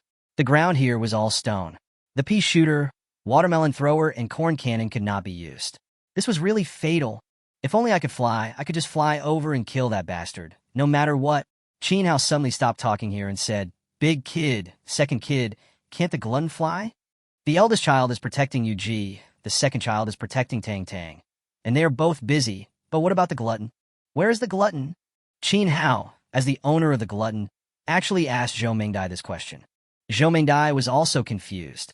After thinking for a long time, he seemed to remember something and said, "When Ningwu turned into an energy stone, everyone's attention was drawn outside the door. It seems that Fan Tong disappeared at that time. At that time, the place was still full of fog. Fan Tong must have rushed into the thick fog while no one was paying attention." Qin Hao couldn't help but yell, good for nothing, get out of here, or your master, will die." As soon as Qin Hao finished speaking, a huge snow-white monster flew out from the depths of the hall. It was as fast as a stream of light, and its appearance could not be seen at all. It was not until the huge creature came closer that Qin Hao could see clearly that the huge creature looked exactly like the rice bucket, except for the size and color. Qin Hao was not sure whether it was the rice bucket or not. Qin Hao called out again, tentatively, "Good for nothing?" The other party let out an eagle cry, then rapidly descended towards Qin Hao. Its huge wings directly fanned away the surrounding golden terracotta warriors, and then its huge body fell straight down towards Qin Hao's head. Qin Hao quickly reminded him, "Don't." Unfortunately, it was too late. Qin Hao was directly sat on. When she was little, she loved to lie on Qin Hao's head. She hasn't changed at all now. She is definitely a glutton. Even with her current size, she can press down directly. Anyway, Zhou Mingdai, who was standing next to him, was terrified. How would it feel to have a creature as big as an elephant sit on your butt? Would it kill you? Zhou Mingdai was full of questions. "Get your ass up here, you idiot. I can't breathe." A subtle sound came from under the fan bucket's buttocks. The fan bucket looked left and right, but didn't see Qin Hao. At this time, the golden terracotta warriors rushed up again. The fan bucket flapped its wings and blew the terracotta warriors away. Zhou Mingdai couldn't bear to watch it anymore, so he climbed down and pulled Qin Hao out from under the lunch bucket. "Be gentle. My neck seems to be broken. What should we do then? Please feed me some deer grass. It's in my hand." Zhou Mingdai quickly took the deer grass from Qin Hao's hand and fed it to Qin Hao, and Qin Hao recovered. It was not until Qin Hao stood up that Fan Tong could see Qin Hao clearly. Then he kept rubbing his head against Qin Hao. After rubbing for a while, Fan Tong looked at Qin Hao with strange eyes, as if wondering why Qin Hao suddenly became smaller. Qin Hao rolled his eyes. "You've grown bigger, okay? Also, you're already this old. Please stop thinking about lying on my head, okay? I'm feeling very burdened, okay?" The glutton let out a whining sound of grievance. Qin Hao said with a look of disdain, "Don't act so young. Hurry up and do your job. Kill that guy on the platform, and bring me the sword." The glutton immediately stood up, let out a long roar, and flew towards the head of the Ning family. The Ning family patriarch quickly waved his sword and pointed it at the glutton. "Quick, kill this monster." Countless golden terracotta warriors threw their golden spears with all their strength, like countless golden arrows shooting towards the rice bucket. Fan Tong accelerated and instantly turned into a white light, dodging all the spears and flying onto the platform. The four golden generals swung their swords to chop, but Fan Tong immediately flew to a high place to avoid the long swords. The Ning family's patriarch sneered. Qin Hao, the monster you found is nothing more than this. Qin Hao also sneered and said, You'd better look behind you before you speak. Before the Ning family patriarch had time to turn his head to look, a scorpion tail as thick as a wrist pierced through his chest, directly impaled the Ning family patriarch and flew high up. This scorpion tail was exactly the tail of the glutton. It was the first time that Qin Hao saw the glutton use its tail to attack. It was a surprise move that defeated the enemy in one move. It was clean and neat. The head of the Ning family was also very powerful. Even with a pierced chest, he raised his sword and chopped at the glutton's tail. The glutton swung his tail and threw the head of the Ning family out again. Bang! The head of the Ning family fell heavily at Qin Hao's feet. At this time, the golden terracotta warriors around attacked again, and Qin Hao hurriedly took the golden sword from the head of the Ning family. All the terracotta soldiers in the hall stopped moving and knelt down in front of Qin Hao. Qin Hao looked at the Ning family's patriarch lying on the ground, bleeding profusely, and said calmly, Sorry, the final winner is me. You. The head of the Ning family died in extreme unwillingness and anger. Everyone could finally breathe a sigh of relief, and Qin Hao began to check the casualties on his side. Xiao Er, Xiao Wu, Xiao Ba, and Xiao Shi were killed in the battle. Xiao Shan, Quang Tai, and Do Do were seriously injured. Yu Ji and Tang Tang were only slightly injured under the protection of Dehua and Erhua, respectively. Qin Hao took out deer live grass and blood grass and distributed them to everyone, letting them rest and recover in the hall. He took Fan Tong and Zhou Mengdai and continued to walk deeper into the hall. Qin Hao was very curious about what Fan Tong had experienced in the depths of the hall. He had grown from the size of a pony to the size of an elephant, and his color had changed from gray-black to snow-white. There must be something even more magical in the depths of the hall.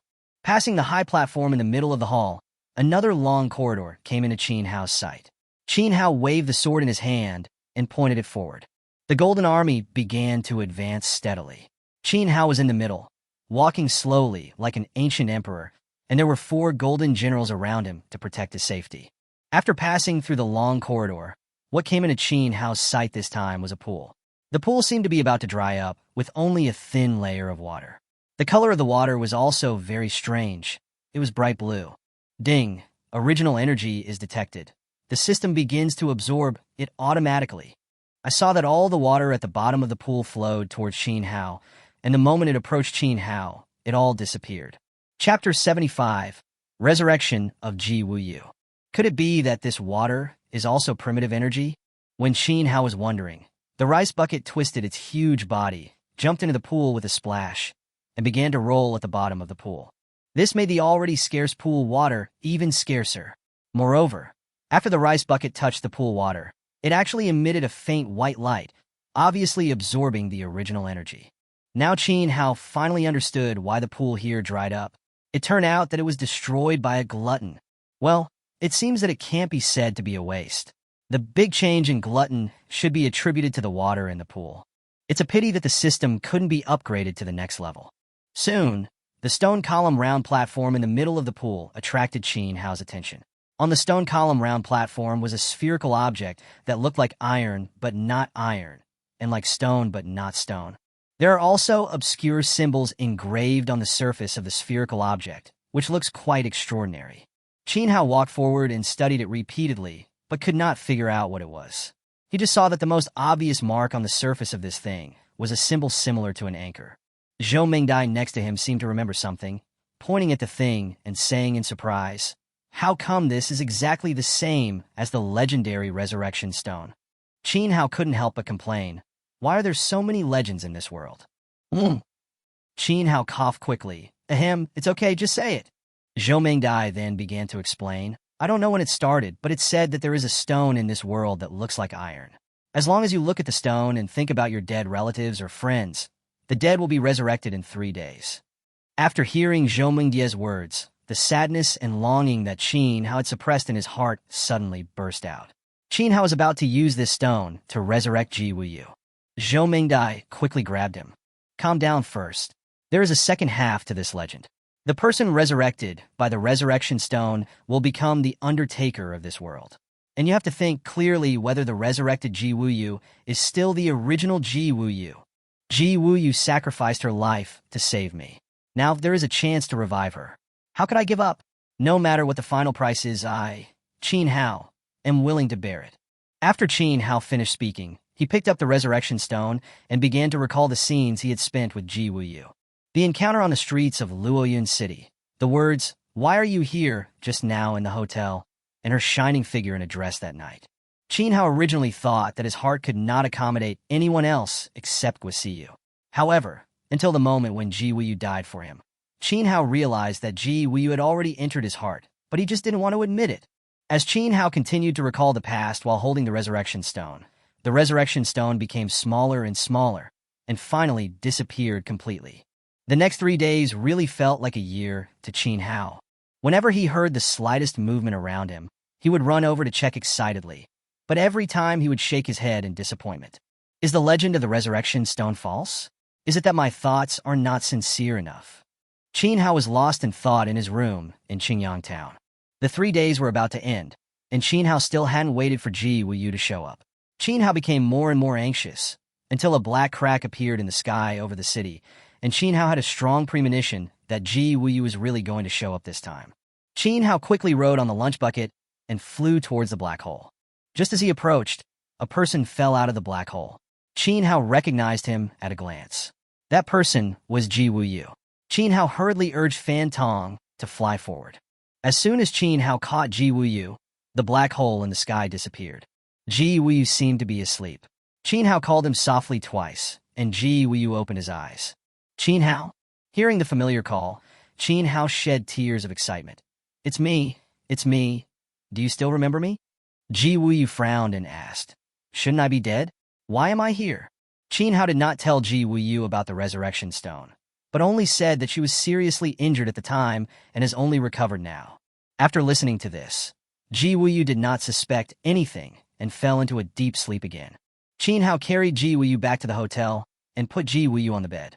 Qin Hao stayed by Ji Wuyu's side all the time, never leaving.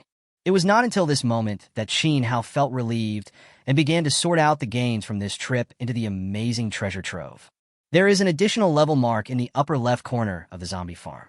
The current farm is a level 3 farm, which means that the zombie farm will be upgraded in the future. Of course, in order to upgrade, it is necessary to absorb extremely huge original energy. There are 6 more yellow lands in the farm. Together with the original lands, Qin Hao now owns a total of 12 lands. Qin Hao did not plan to upgrade the newly acquired lands directly, but to upgrade the original lands to higher-level blue crystal lands and black mirror lands. There are now 710,000 experience points in the experience slot. As long as Qin Hao collects another 300,000, he can upgrade the purple crystal land to blue crystal land. Qin Hao is looking forward to what will be grown on the blue crystal land. Although there are various kinds of seeds in the farm store, those seeds are all seeds of plants that Qin Hao has grown. Plants that Qin Hao has not grown will not appear in it. It is also clearly marked in the farm store that seeds of mythical and legendary plants will not appear there. Although there are these restrictions, the existing seeds also save Qin Hao a lot of trouble. Last time, in order to grow a parasitic vine, Qin Hao had to consume more than 50,000 zombies to grow it. This time, he only needs to spend 150 ordinary zombies in the farm store to exchange for the seeds of the parasitic vine. It just so happened that this time, Xiao Er, Xiao Wu, Xiao Ba, and Xiao 12 died in the Battle of Jingtian Dezang. Qin Hao directly exchanged for a parasitic vine seed, planted it on the Golden Land, and consumed more than 300 zombies to ripen it, and obtained 6 parasitic vines. Qin Hao not only replenished the number of Xiao 12 and others, but also directly expanded Xiao 12 to Xiao 15. These are just the harvests from the farm.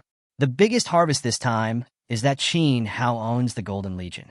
For Golden Generals, 5,000 Golden Heavy Infantry, 2,000 Golden Cavalry, 100 Golden Chariots, and 3,000 Golden Archers. What embarrassed Qin Hao was that these 3,000 Golden Archers all had bows, but no arrows. It might be because they had been buried underground for too long, and the original wooden arrow shafts had all rotted away. Fortunately, it was rotten, otherwise Qin Hao and others would be in even greater danger when facing the head of the Ning family. Qin Hao's initial idea was to connect arrow shafts to the golden arrowheads, but the workload was too huge. Qin Hao alone could not make many arrows, and arrows were consumables. They could not be retrieved after being shot. Qin Hao felt distressed when he saw the golden arrowheads being shot out like this. After much thought, Qin Hao finally decided to make full use of his expertise in farming. No arrows? Just plant them. Chapter 76, Ji Wuyu as Abnormality. In ancient times, Zhuge Kongming borrowed arrows by boat, and now I, Nicholas Qin Hao, get arrows by farming. Qin Hao did what he said. He entered the farm interface with his consciousness, first exchanged arrow tree seeds in the store, and then planted them on the golden land. After ripening the arrow tree, Qin Hao harvested 20 poisonous spears, which was a bit too much for the arrows. Although you can use magic scissors to trim and change the size of the stinger spears, how long will it take to cut them one by one? Still need to use the magic scissors' ability to graft plants. The shape of the stinger spear is very similar to the arrow, but the size is too different. It would be better if the stinger spear was smaller. Qin Hao immediately thought of his time on Earth. In order to grow bigger and better fruits, fruit farmers had to prune the branches of fruit trees every year, and after the fruit trees bloomed, they would cut off the excess flowers. Aren't poisonous spears the fruits of the arrow tree? I want the fruit to be smaller and denser, so I just need to do the opposite. Thinking of this, Qin Hao suddenly became enlightened. Qin Hao planted 3 more arrow trees in a row. Before the arrow trees grew up, he used the scissors given by the system to cut off the crowns of 2 arrow trees and connected them to the remaining arrow tree. Now the branches of the arrow tree became dense and thick. It is impossible for one tree trunk to provide nutrients to 3 tree crowns at the same time, and the result is malnutrition. This was exactly what Qin Hao wanted. The poisonous sting spears he harvested this time were small and short, and their number increased 3 times. It was a little close, but still a little short. After repeated experiments, Qin Hao finally concluded that 5 crowns on one tree trunk was just right. The sizes of the poisonous spears and arrows grown in this way were not large, but Qin Hao encountered another problem next. Although the arrow without tail feathers can be shot, its accuracy is too poor and the range is too short, only 50 meters. You can use an iron watermelon to hit the target within 50 meters, so why bother with this crappy bow and arrow? If there is a problem, solve it. Qin Hao has always been a practical person who solves problems. To solve the problem of tail feathers, Qin Hao first thought of dandelions. Dandelions can fly very far when blown by the wind. Can't they solve the problem of arrows having no tail feathers? But the dandelions were too small to be grafted. However, Qin Hao thought of a solution and planted the dandelions directly on the amethyst soil. You should know that amethyst land is where bleeding bodhisattvas are grown. The dandelions grown on amethyst land look like small trees. Now you can start grafting. Cut off the umbrella of the dandelion, graft it onto the arrow tree, and then ripen it. Ding! Congratulations to the host for cultivating a new variety, the feather tree. The seeds of the feather tree are being generated in the farm store. Ding! Congratulations to the host. The arrow feather tree seeds are now on sale. Please redeem them at any time. Qin Hao clenched his fists excitedly and directly exchanged them for 100 arrow feather tree seeds. He then planted them madly and ripened them rapidly. In just half an hour, tens of thousands of feather arrows were piled up in the farm warehouse. It's done! Qin Hao stood up, stretched his body, and found that it was getting very late outside. Qin Hao looked at Ji Wuyu sleeping peacefully on the bed, then tiptoed out of the room. He had hardly slept in the past few days and was now exhausted and in urgent need of rest. Moreover, there are Big Boy and Second Boy guarding outside Ji Wuyu's door, and Fan Tong is also on guard outside at all times, so there is no need to worry about safety issues at all. Not long after Qin Hao fell asleep, the eldest and second children rushed into Qin Hao's room. Grandpa, something bad has happened. Sister Wuyu is missing. Qin Hao was startled and sat up from the bed. He was stunned for a long time before he said to Erwa, use your clairvoyance to see where Wuyu is. Erwa had clairvoyance and super hearing, so it was easy for him to find someone. He looked around and pointed to the southeast and said, over there. Qin Hao immediately rushed out of the house, rode on the rice bucket, and flew quickly towards the southeast with the eldest and second children. After flying about 2 or 3 miles, Qin Hao saw Ji Wuyu crawling on all fours like a wild beast, biting madly among the zombies. Cece was bitten to death and had a large area of wounds on her body, and Ji Wuyu's white pajamas was also stained with blood and flesh. Under the moonlight, Ji Wuyu looked like a female ghost who had died tragically. Wuyu Qinhao called out tentatively. Ji Wuyu suddenly turned her head, and Qinhao saw that her eye sockets were dark, as if ink had dyed her entire eyes black. Qinhao shouted again tentatively, and Ji Wuyu actually jumped up and rushed towards Qinhao. Qinhao stepped on the fan bucket's back and rushed towards Ji Wuyu. The two men hugged each other in the air, and then fell heavily to the ground. Ji Wuyu opened his bloody mouth and was about to bite Qinhao's neck. While resisting, Qinhao shouted Ji Wuyu's name loudly. "Wuyu, it's me. I am Qinhao. Wuyu, wake up." It seemed that Qinhao's shouting worked. Ji Wuyu's movements gradually slowed down, and the dark air in her eyes slowly faded. Finally, Ji Wuyu fainted again, and Qinhao picked up Ji Wuyu and rushed back. After returning to the hotel, Qinhao asked Zhou Mingdai to examine Ji Wuyu carefully and found no signs of infection. Qinhao was still worried. After all, he had seen Ji Wuyu bite hundreds of zombies to death with his own eyes. If the blood of those zombies entered his body, Ji Wuyu would definitely be infected. Just in case, Qinhao took out the poisonous vine and placed it on Ji Wuyu's arm. However, the poisonous vine died before it could penetrate Ji Wuyu's blood vessels. How so? Qinhao took out another one, and it also died immediately. Qinhao didn't believe it, so he took out all the poisonous vines in his stock at once, and without exception, all of them died. How could the poison vine die? For no reason. Normally, the poison vine will die after absorbing all the toxins in the victim's body. Now it dies as soon as it comes into contact with the victim. Could it be? Qinhao couldn't continue.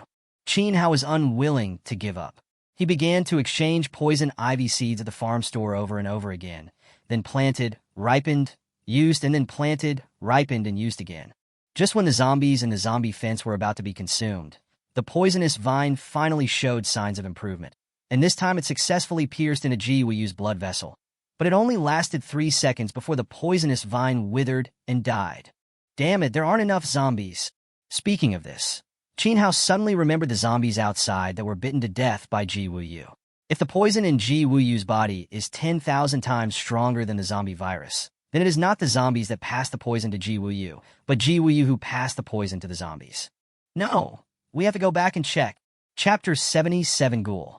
Qinhao ordered Dawa, Dodo, Tang Tang, Zhou Mingdai, and others to stay by Ji Wuyu's side and not leave at all. He himself rode on the rice bucket and flew southeast again with Erwa.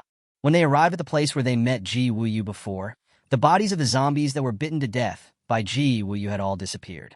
Qinhao had been away for less than an hour, so how could the zombie bodies disappear?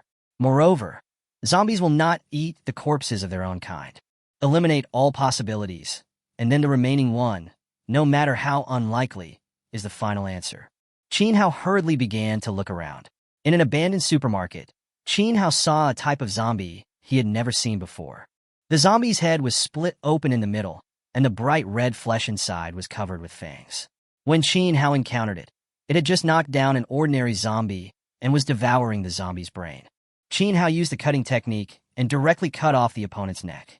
But the strange thing was that after the opponent's head fell off, he was still able to move. Qinhao used the cutting technique continuously and cut the opponent into pieces.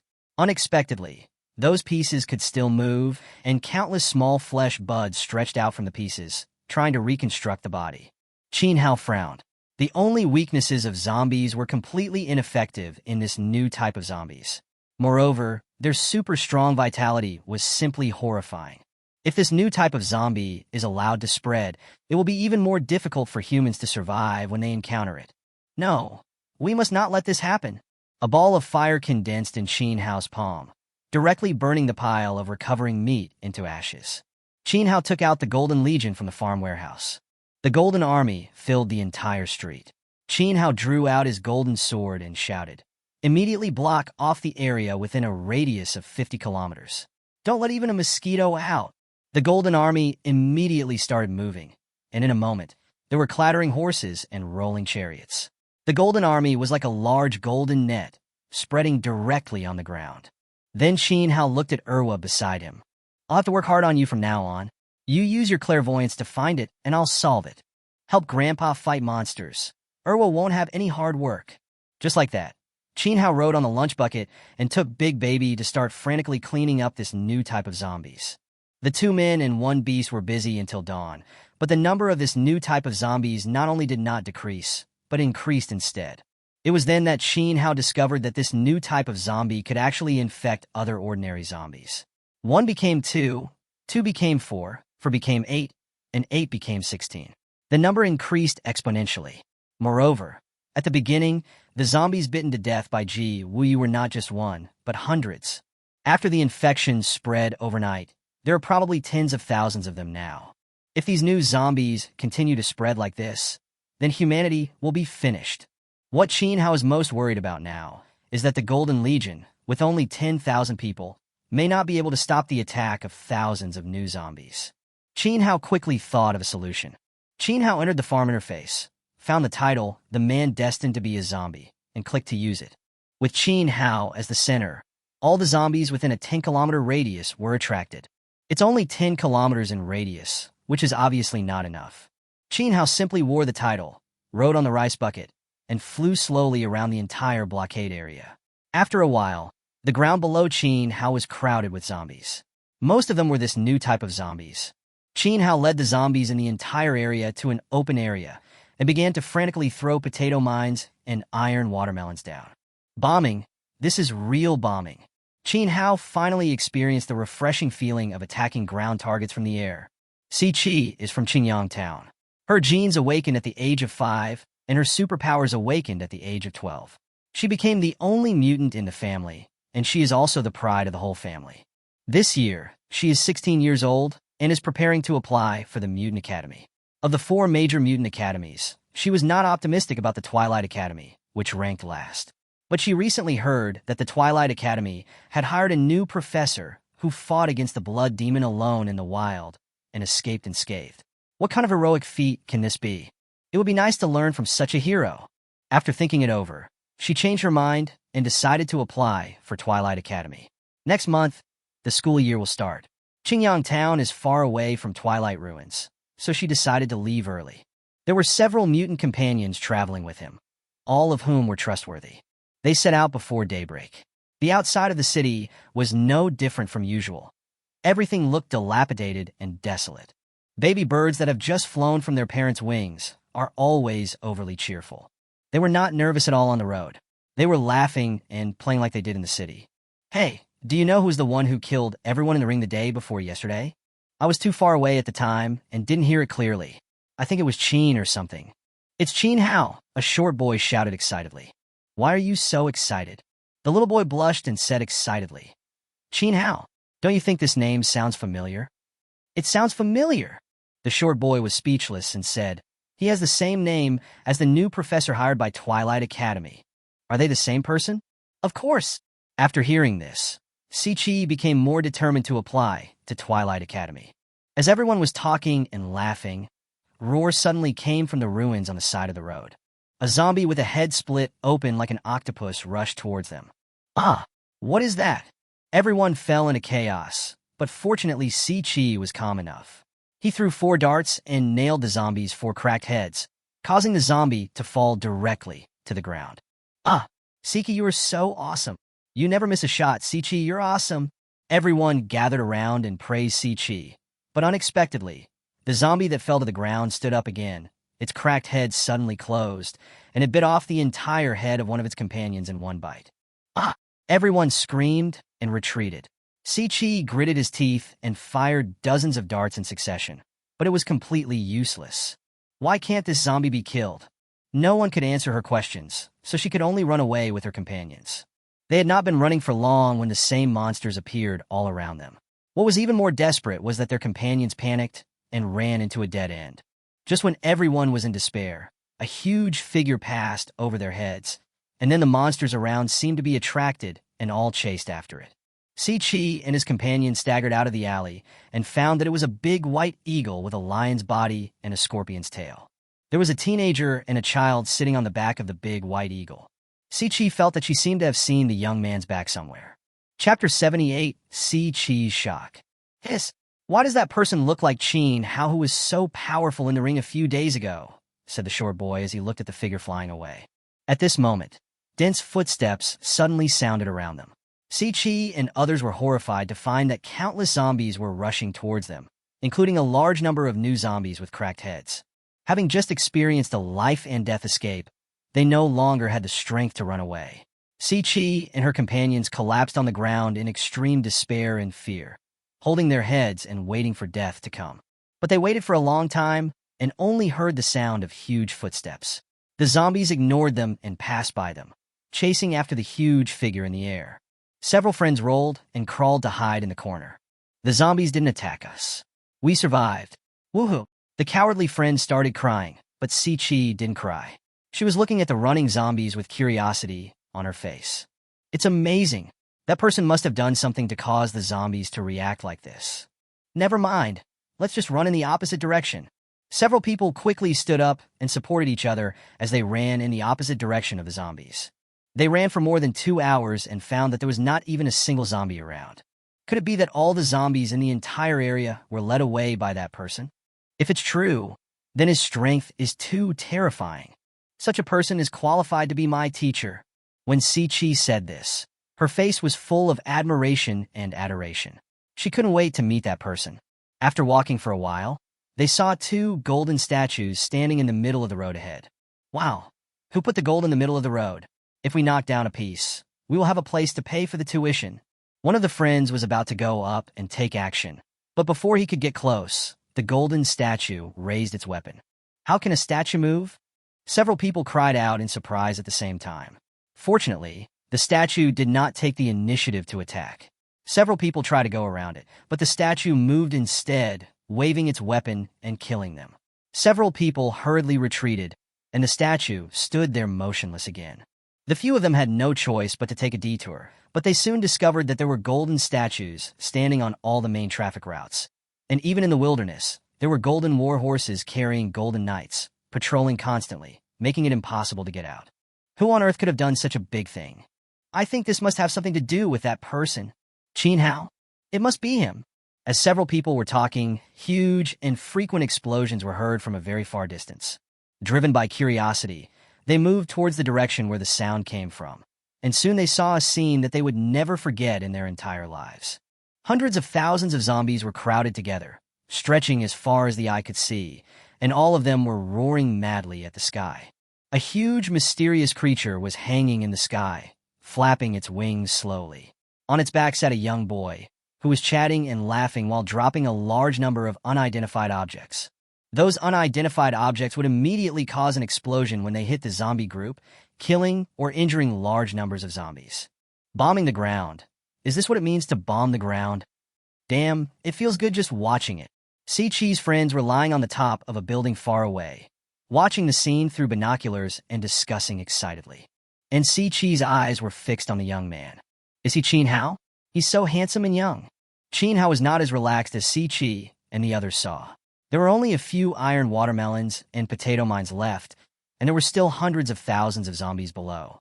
In order to stop the spread of the new zombies, he must clean up all the zombies here without leaving any, not even a piece of flesh and blood of the new zombie. Soon, Qin Hao's iron watermelons and potato mines were used up. Qin Hao could only keep using his skills to create a sea of fire. Large swathes of flames fell from the sky, igniting a large number of zombies. Thick smoke billowed, roars continued, and the air was filled with the stench of burning corpses. After a long time of continuous fire, Qin Hao's body soon couldn't bear it. But there were still many zombies below. Qin Hao said to Erwa behind him, "Use your clairvoyance to see if all the zombies are gathered here, especially the new zombies." Erwa looked at it for a long time before he said with certainty, "They are all gathered here." Qin Hao nodded, took out 4 plants of zombie ivy, and threw them in the 4 outermost directions of the zombie group. The moment the ivy came into contact with the zombies, it began to frantically capture and absorb the zombies. In just over 10 minutes, the zombie ivy grew to several thousand meters long, and all the zombies were surrounded by the ivy. From a distance, the entire area looked like a huge bird's nest surrounded by creepers, magnificent and unusual, and all the zombies were trapped inside. At this point, it is only a matter of time before the zombie creeper captures and absorbs all the zombies. Qin Hao entered the farm interface, took off the title of the man destined to be a zombie, and then ordered Fan Tong to let him go. You know, no matter how many zombies Zombie Ivy kills, Qin Hao will not get any benefits. Moreover, Qin Hao consumed so many iron watermelons and potato mines this time. How could he not catch some zombies to make up for the losses?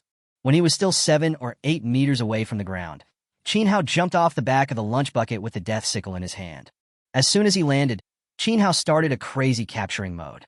No matter whether it was an ordinary zombie or a new type of zombie, it would be successfully captured the moment it touched the sickle. Faced with the zombies constantly pouring in from all sides, Qin Hao swung his sickle faster and faster. Ding! Congratulations to the host for breaking through the limits of the human body and reaching biological level 2. The sudden prompt sound of the system did not affect Qin Hao's actions at all. Qin Hao felt as if he had entered some mysterious state. The movements of the zombies around him became slower and slower, and the surrounding scenery became clearer in his eyes. Si-Chi and others who were hiding on the rooftop of the building and peeking in all opened their mouths in shock. This is too strong. The strength and speed displayed by his body alone are beyond our imagination. Oh my God, I can only see the shadow of his weapon. If he attacks me, I won't even have time to react. As time went by, finally before noon, all the zombies in the entire area were cleared away by Zombie Ivy and Qin Hao. In Qin Hao's zombie fence, there are more than 20,000 ordinary zombies and more than 30,000 new zombies. Qin Hao gave this new type of zombie a very appropriate name, Ghoul, which means a monster that eats zombies. According to the system's judgment, 1 ghoul is equivalent to 2 ordinary zombies. Qin Hao also made a small profit. Chapter 79, Ji Nanshan's Rage. After the zombies were cleared out, Qin Hao called back the Golden Legion. Qin Hao was about to put the Golden Army into the farm warehouse when Erwa quickly reminded Qin Hao that someone was peeking from a building in the distance. Qin Hao frowned, then commanded the Golden Legion to walk towards the underground parking lot next to it. After loading all the Golden Legion into the farm warehouse in the underground parking lot, Qin Hao rode on the rice bucket and flew towards the building that Erwa mentioned. When I flew up, I saw that they were just a few young people. Before Qin Hao could speak, a young girl came forward. You must be Qin Hao. Hello, my name is Si-Chi, and I will be your student soon. Qin Hao was stunned. It was the first time he met such a proactive person. Ahem, you guys don't have any video, right? As soon as Qin Hao finished asking the question, several young people started beating their chests and stamping their feet. Oops, I forgot to record it. Me too, what a pity. Qin Hao nodded. It was good that there was no video recording. He didn't want to be cheated again. Well, you guys continue, I have something urgent to do, so I'll leave first. After Qin Hao finished speaking, he sat on the back of the food bucket and prepared to leave. Hey wait, you haven't signed for me yet? It was a pity that Qin Hao had already flown away. Si-Chi felt very sorry, but she still clenched her fists and said, I will definitely see you again. Qin Hao did have something urgent to do. He was in a hurry to go back to see Ji Wuyu. When Qin Hao rushed back, Ji Wuyu had already woken up. After Qin Hao asked him indirectly, he found that Ji Wuyu didn't remember anything about what happened last night. Did I do something I don't know about? Ji Wuyu asked a little sensitively. Qin Hao quickly shook his head. No, you just snored too loudly last night. I never snore, you liar. How would you know if you were asleep? Qin Hao looked at Ji Wuyu's pretty face and decided it would be better to keep it a secret from her for the time being. In the next few days, Qin Hao was with Ji Wuyu almost all the time. After a few days of getting along, Qin Hao also summed up a pattern. Every night after 12 o'clock, Ji Wuyu would have an attack on time. If he used the poisonous vine to suppress it, the attack would be shorter.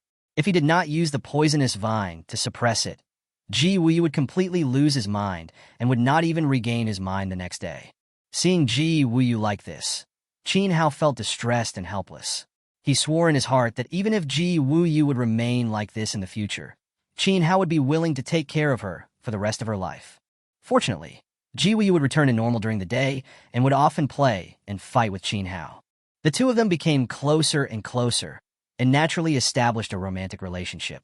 Yudu, the headquarters of the Black Dragon Society, the head of the Yuan family came to visit Ji Nantian, the president of the Black Dragon Society.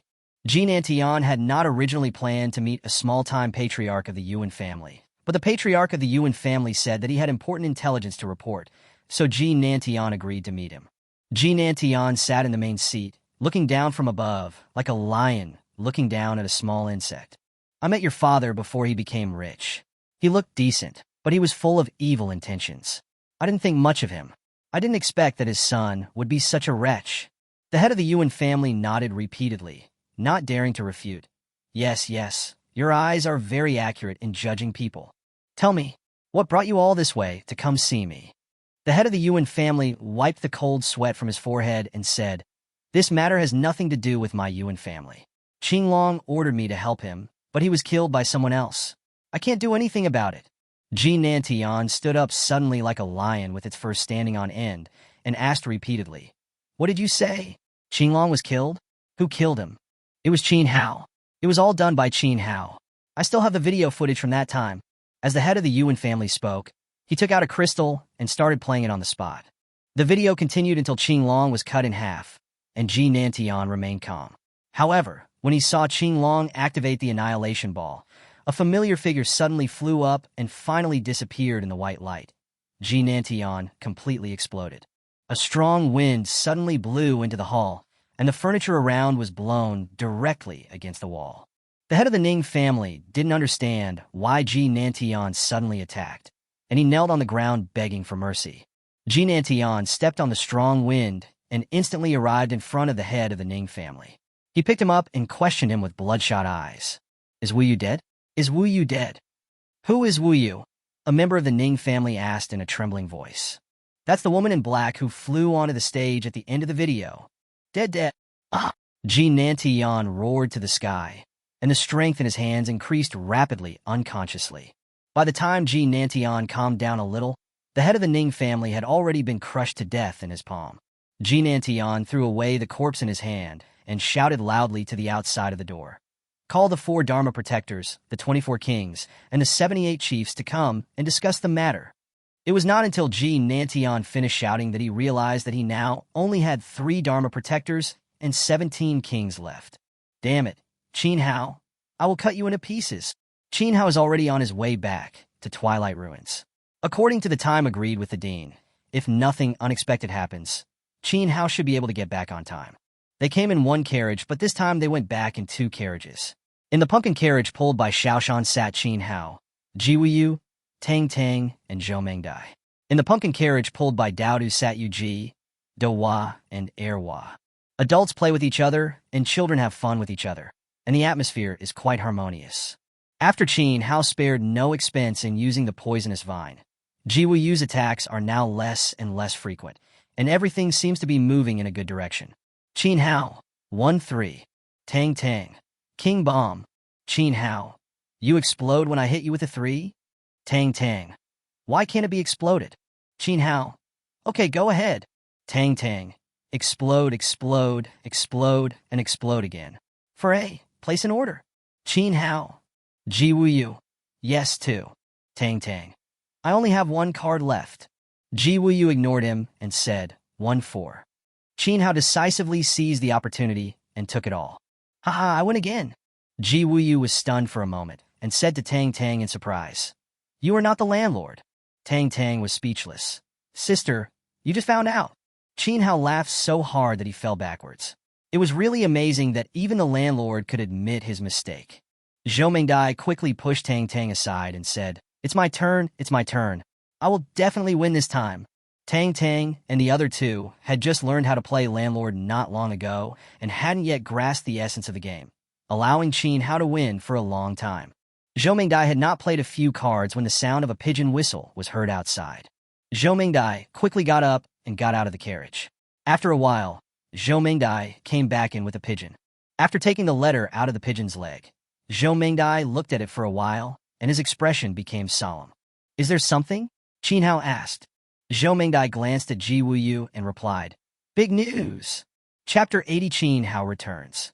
Zhou Mengdai. According to yesterday's news, the Black Dragon Society has mobilized 100,000 troops and is heading to Twilight Ruins. Qin Hao, you didn't say why? Zhou Mengdai.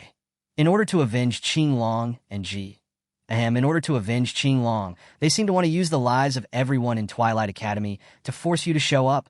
Qin Hao asked again. Who led the soldiers? The Black Dragon Society's president is leading the troops personally. Ji Wuyu exclaimed, My father. Zhou Mingdai nodded. Did the intelligence say when they would arrive?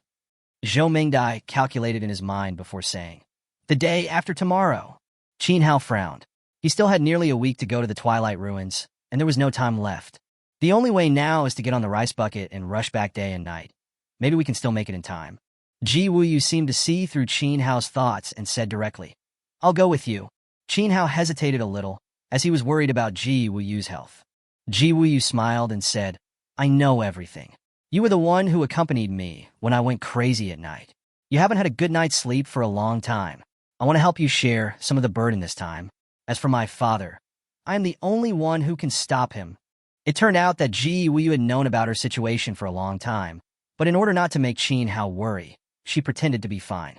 This thoughtfulness made Qin Hao both distressed and moved. Qin Hao nodded helplessly and agreed. Qin Hao kept Dawa, Xiaoshan, Quangtie, and Ziyashu behind to protect Zhou Mingdai and the others as they continued on their journey. Qin Hao took Ji Wuyu and Air Wa to sit on the back of the fan barrel and flew rapidly towards the Twilight ruins. The Lord of Twilight Ruins is a well-known figure in the Freemasons. He is not afraid of the Black Dragon Society, but that doesn't mean he wants to get involved in unnecessary trouble. Moreover, word has been passed down from above, asking the Lord of Twilight Ruins not to interfere with any actions of the Black Dragon Society. Just like that, the Black Dragon Society's army swaggered into the Twilight Ruins and surrounded the mountain where the Twilight Academy was located. Ji Nantian flew into the air, stood high in the sky, and shouted to the entire mountain, Hand over Qin Hao, or I will flatten Twilight Academy and kill everyone on this mountain. Yi Jingtang, the old dean of Twilight Academy, along with a group of teachers and students, bowed respectfully to Ji Nantian. I wonder what President Ji wants to talk to Qin Hao about? I don't need to waste time talking to an old man like you. Hand over Qin Hao immediately. If you don't want your Twilight Academy to be flooded with blood, hurry up. My patience is limited. The old dean frowned and explained. Qin Hao is out on business and hasn't come back yet. If you want to find him, you'd better look for him somewhere else. It's true that Qin Hao is a professor at your college. I don't care what method you use. Anyway, if I don't see Qin Hao in person in 2 hours, I will flatten this mountain of your Twilight College. Upon hearing Ji Nanshan's ultimatum, everyone at Twilight Academy was instantly in an uproar. Qin Hao is such a disaster. He just came to our college and caused such a big disaster. What should we do? That's right. I said at the beginning that recruiting professors should not only focus on their abilities, but also on their personalities. Now, he has dragged everyone down with him, and we can't even see his shadow. What kind of person is he? Who on earth introduced that evil Qin Hao here? Come out and solve this matter. I don't care. You guys go and solve it. In the crowd, Qiu Feng and Han Bing lowered their heads and said nothing. They didn't know how to face their former colleagues and friends. Qin Hao was introduced by them, and they were filled with guilt and helplessness after what happened today. They hoped that Qin Hao could come down from the sky like last time and solve all the difficulties easily, but the reality is often cruel. 2 hours were about to pass, and Qin Hao was still nowhere to be seen. Haha, I captured all of Qin Hao's trusted men. The vice president of Twilight Academy, Zheng Baitao, kidnapped all the employees from the Qin Trading Company headquarters, and among them was Lao Lu. Qiu Feng and Han Bing hurriedly advised, Vice President Zheng, what are you doing? Of course we should hand them over to the Black Dragon Society to show our attitude. Dean Yi frowned and asked, what attitude do you want to express? Zheng Baitao said as a matter of course. Of course we are going to cut ties with Qin Hao. Dean, are you going to sacrifice our entire college for Qin Hao? Huh. It turns out that the famous Twilight Academy is full of cowardly people who are afraid of death. It's a waste of our family to come here from afar to be your professors. It's not worth it. Although Lao Lu's hands and feet were tied, every word he said was sonorous, and he did not lose the demeanor of being Qin Hao's most trusted confidant. Zheng Baitao punched Lao Lu on the door. Lao Lu was only an F-class mutant, while Zheng Baitao was an S-class. Lao Lu couldn't bear it at all and was knocked to the ground by the punch. He vomited blood and couldn't stand up for a while. Zheng Baidao wanted to continue, but was stopped by Dean Yi. Enough! Our Twilight Academy has been established for 100 years. The reason we have been able to develop to this day, in addition to our strong strength, the most important and fundamental thing is the unyielding will and spirit passed down from generation to generation. If we betray our teachers when facing a strong enemy today, then our academy will really be doomed.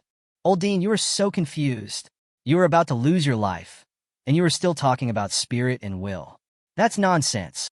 At this time, Ji Nantian spoke from high in the sky. The time is up, and I still haven't seen Qin Hao, so all of you should prepare to die. Zheng Baidao shouted quickly, President Ji, Qin Hao is really not here with us. If you don't believe me, you can ask Qin Hao's confidants. I have tied up all of Qin Hao's confidants for you. As long as you spend some time to interrogate them, you will definitely be able to find out Qin Hao's location. I said that if you haven't seen Qin Hao by the time, I will send you on your way. How can I go back on my word? So you better get going. No, please listen to our explanation. Ding Yi interrupted Zheng Baidao in a cold voice. Stop talking. Haven't you figured it out yet? Whether we hand over Qin Hao or not, Ji Nantian has no intention of letting us live. Ji Nantian laughed loudly and said, You old man are the one who sees things clearly. I will tell you directly that I will make everyone who has any relationship with Qin Hao be buried with my daughter. Then why did you give us 2 hours just now? Because I have to wait for the energy cannon at the bottom of the mountain to be ready. Everyone then realized that the mountain was already full of energy cannons. Everyone looked ashen, and their hearts were filled with despair. The old dean raised his arms and shouted, All students, please hide inside the academy. All teachers, please fight with me. Ji Nantian sneered. Old man, I will kill you with my own hands today. The old dean didn't waste any words. He stomped his feet on the ground and attacked Ji Nantian in the sky like a cannonball. Ji Nantian roared, and with the wind under his feet, he rushed forward to meet him. The two strongest men in the human world fought each other with a terrifying momentum that shook the earth. At this time, the Black Dragon Society's army at the foot of the mountain also launched an attack. Fire. Hundreds of energy cannons fired at the same time. Large parts of the buildings were overturned and destroyed. Desperate screams began to echo over the Twilight ruins. Qiu Feng and Han Bing stood there in a daze. It's over. The academy is finished. Qin Hao, please come back soon. Only you can solve this dilemma. Please. Stop it, everyone. A voice that was very familiar to both Qiu Feng and Han Bing sounded in the sky. The two looked in the direction of the voice and shed tears of excitement. That person really appeared, just like when they were besieged by the blood demon. He appeared. Chapter 81. You know nothing about the wind.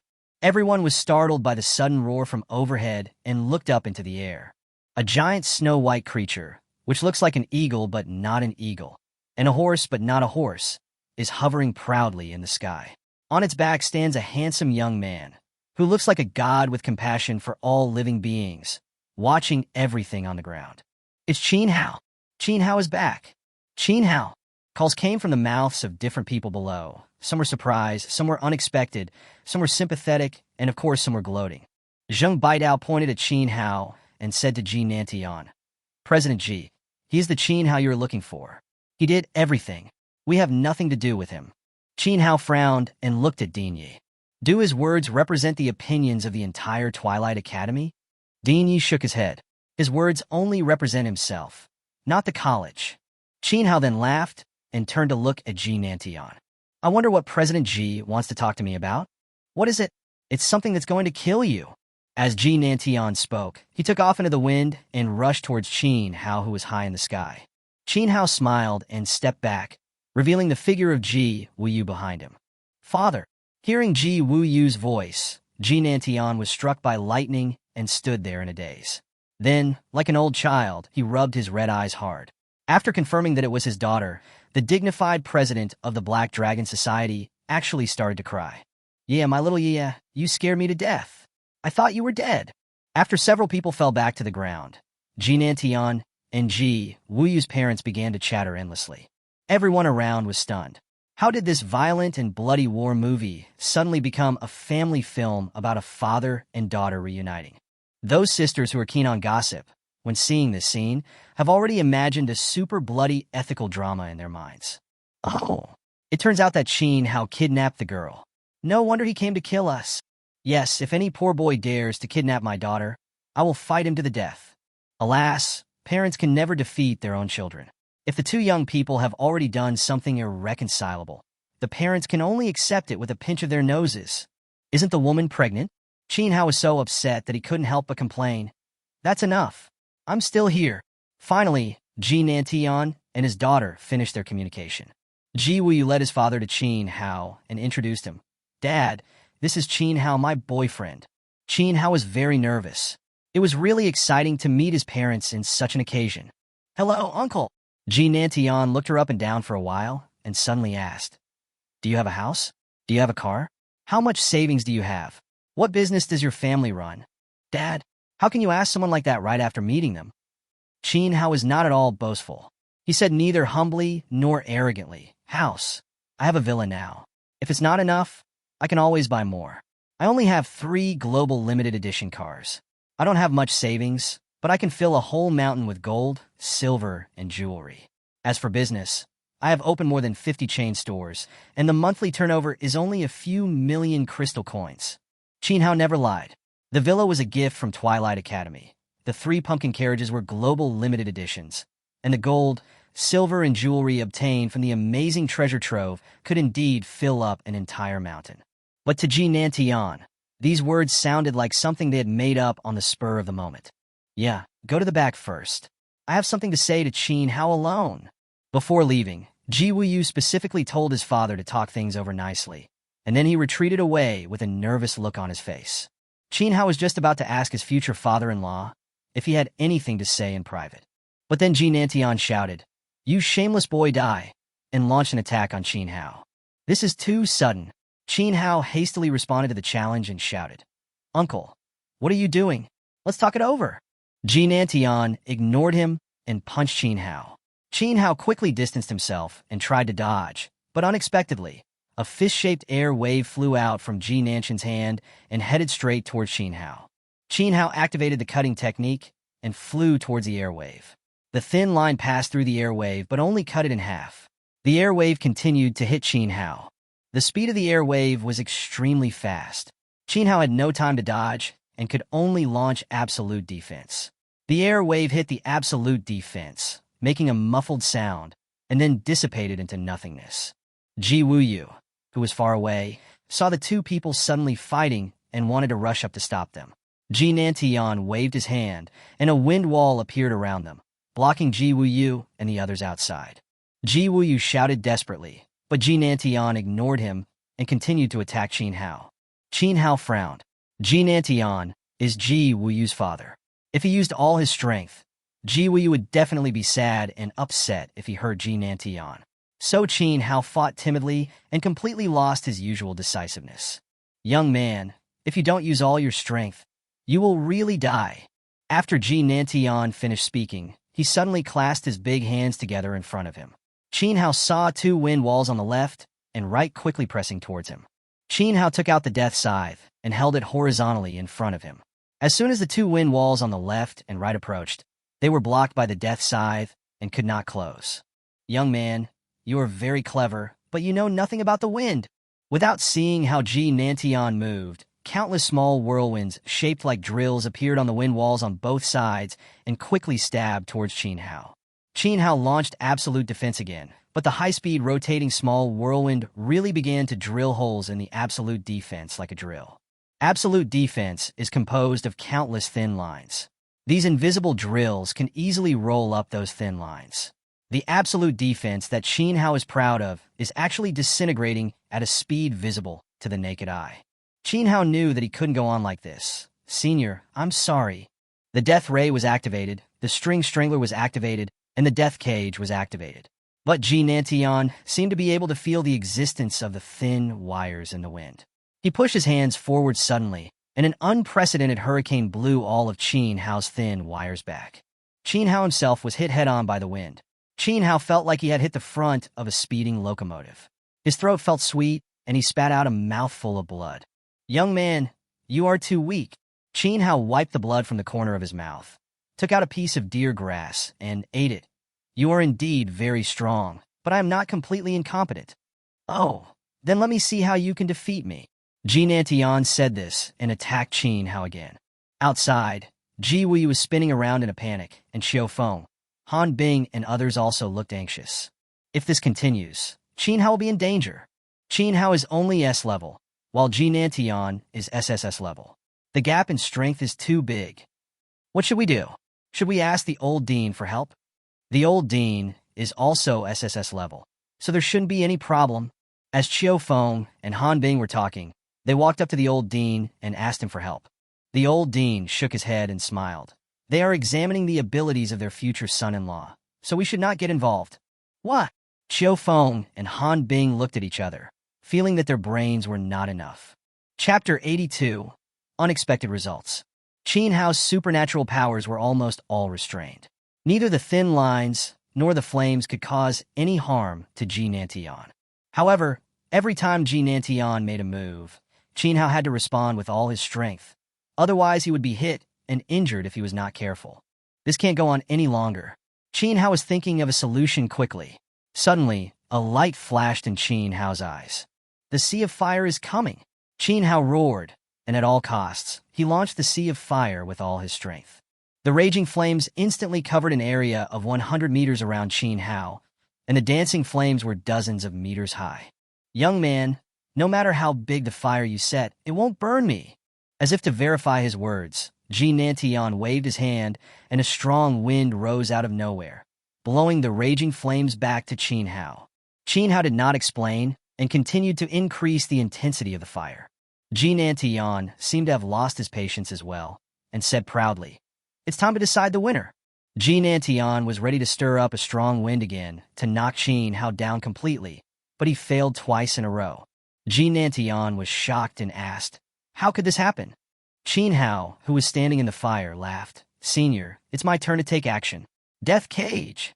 This time, Qin Hao's death cage covered Ji Nantian at once, and Qin Hao quickly activated the strangulation function of the death cage. Of course, Qin Hao didn't really want to strangle Ji Nantian to death. He just wanted to trap Ji Nantian to death completely and not allow him any chance of a comeback.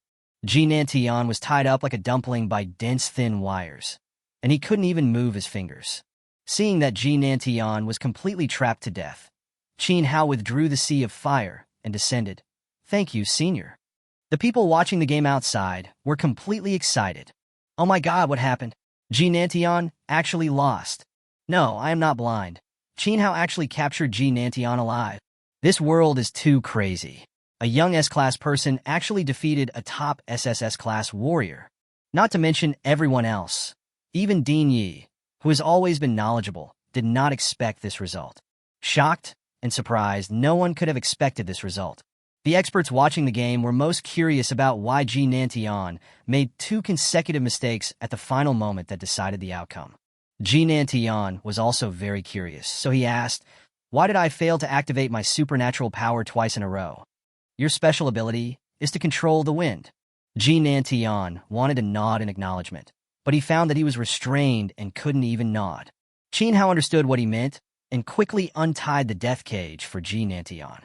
"Actually, I just used the principle that hot air is light." Ji Nantian still looked confused. Qin Hao could only patiently explain. In nature, the reason why there is wind is because the ground is heated unevenly, resulting in different degrees of cold and warm air. Warm air expands and becomes lighter and rises, while cold air cools and becomes heavier and falls. In this way, the cold and warm air form convection, which is wind. I just deliberately used a big fire to heat the air around us, in order to make the air around us lighter and rise to high altitudes. In order to prevent Ji Wu Yu and the others from coming in, you built a wind wall around us. The warm air rose to high altitudes, and the cold air could not be replenished. Therefore, an area close to a vacuum was formed around us. Naturally, your special ability has lost its effect. Oh, so that's how it is. After hearing Qin Hao's explanation, everyone finally understood what was going on. A genius rarely seen in a century.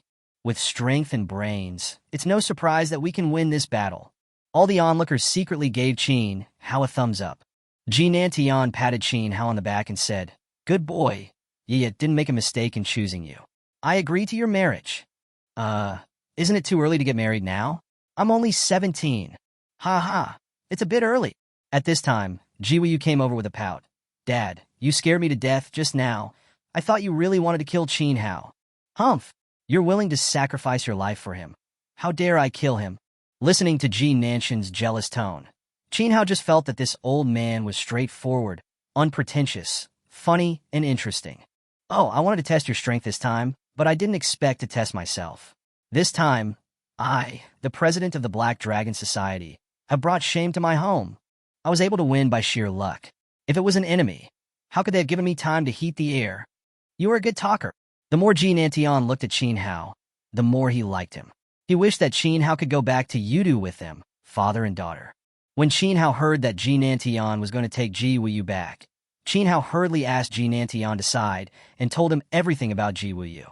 After listening to this, Ji Nantian seemed to have aged by 40 or 50 years. So the only thing that can suppress Ye's attacks is your poisonous vine. Qin Hao nodded with a guilty look on his face. Ji Nantian said with a slightly dejected look, I can see that Ye is very happy with you, so let her stay with you. Qin Hao quickly comforted her. You can also come and live with us from time to time. If that's not possible, I will bring Wuyu to Yudu to see you often. Okay, you said it. I want to move in now. Hurry up and get someone to clean up the room for me. Qin Hao. This was agreed so readily that Qin Hao didn't have any time to react. However, the words had already been said, so Qin Hao could only do it. Lao Lu. Yes, Lao Lu. Lao. Qin Hao stopped shouting halfway. He saw that Lao Lu's face was covered in blood, and he was lying on the ground, unconscious. Qin Hao roared. Who did it? Everyone looked at Zheng Baidao at the same time. Qin Hao walked towards Zheng Baidao with his eyes wide open. Zheng Baidao pretended to be calm. You. What do you want to do? I'm the vice president. If you dare to mess around. Before Zheng Baidao could finish his words, Qin Hao punched him in the nose. As expected, Zheng Baidao's nose was broken and snot. Blood and tears flowed down his face. Qin Hao was not satisfied and broke Zheng Baidao's limbs in public. Zheng Baidao fell to the ground and screamed like a pig being slaughtered. For a moment, everyone was so frightened by Qin Hao that they dared not make a sound. Qin Hao stepped on Zheng Baidao's neck and said, For the sake of the old dean, I will spare your life today. If you dare to touch my people again in the future, I will kill you. When the old dean and Ji Nantian saw how Qin Hao handled the situation, they both showed expressions of relief. The two old guys gathered together and started whispering. You are really good, old man. You tricked Qin Hao into coming to your academy to be a teacher a long time ago. This operation is a huge profit. No, President Ji still earns more. He is your family now. What else do you have to be jealous of? This kid has a bright future. Yes, it's really a turbulent wave,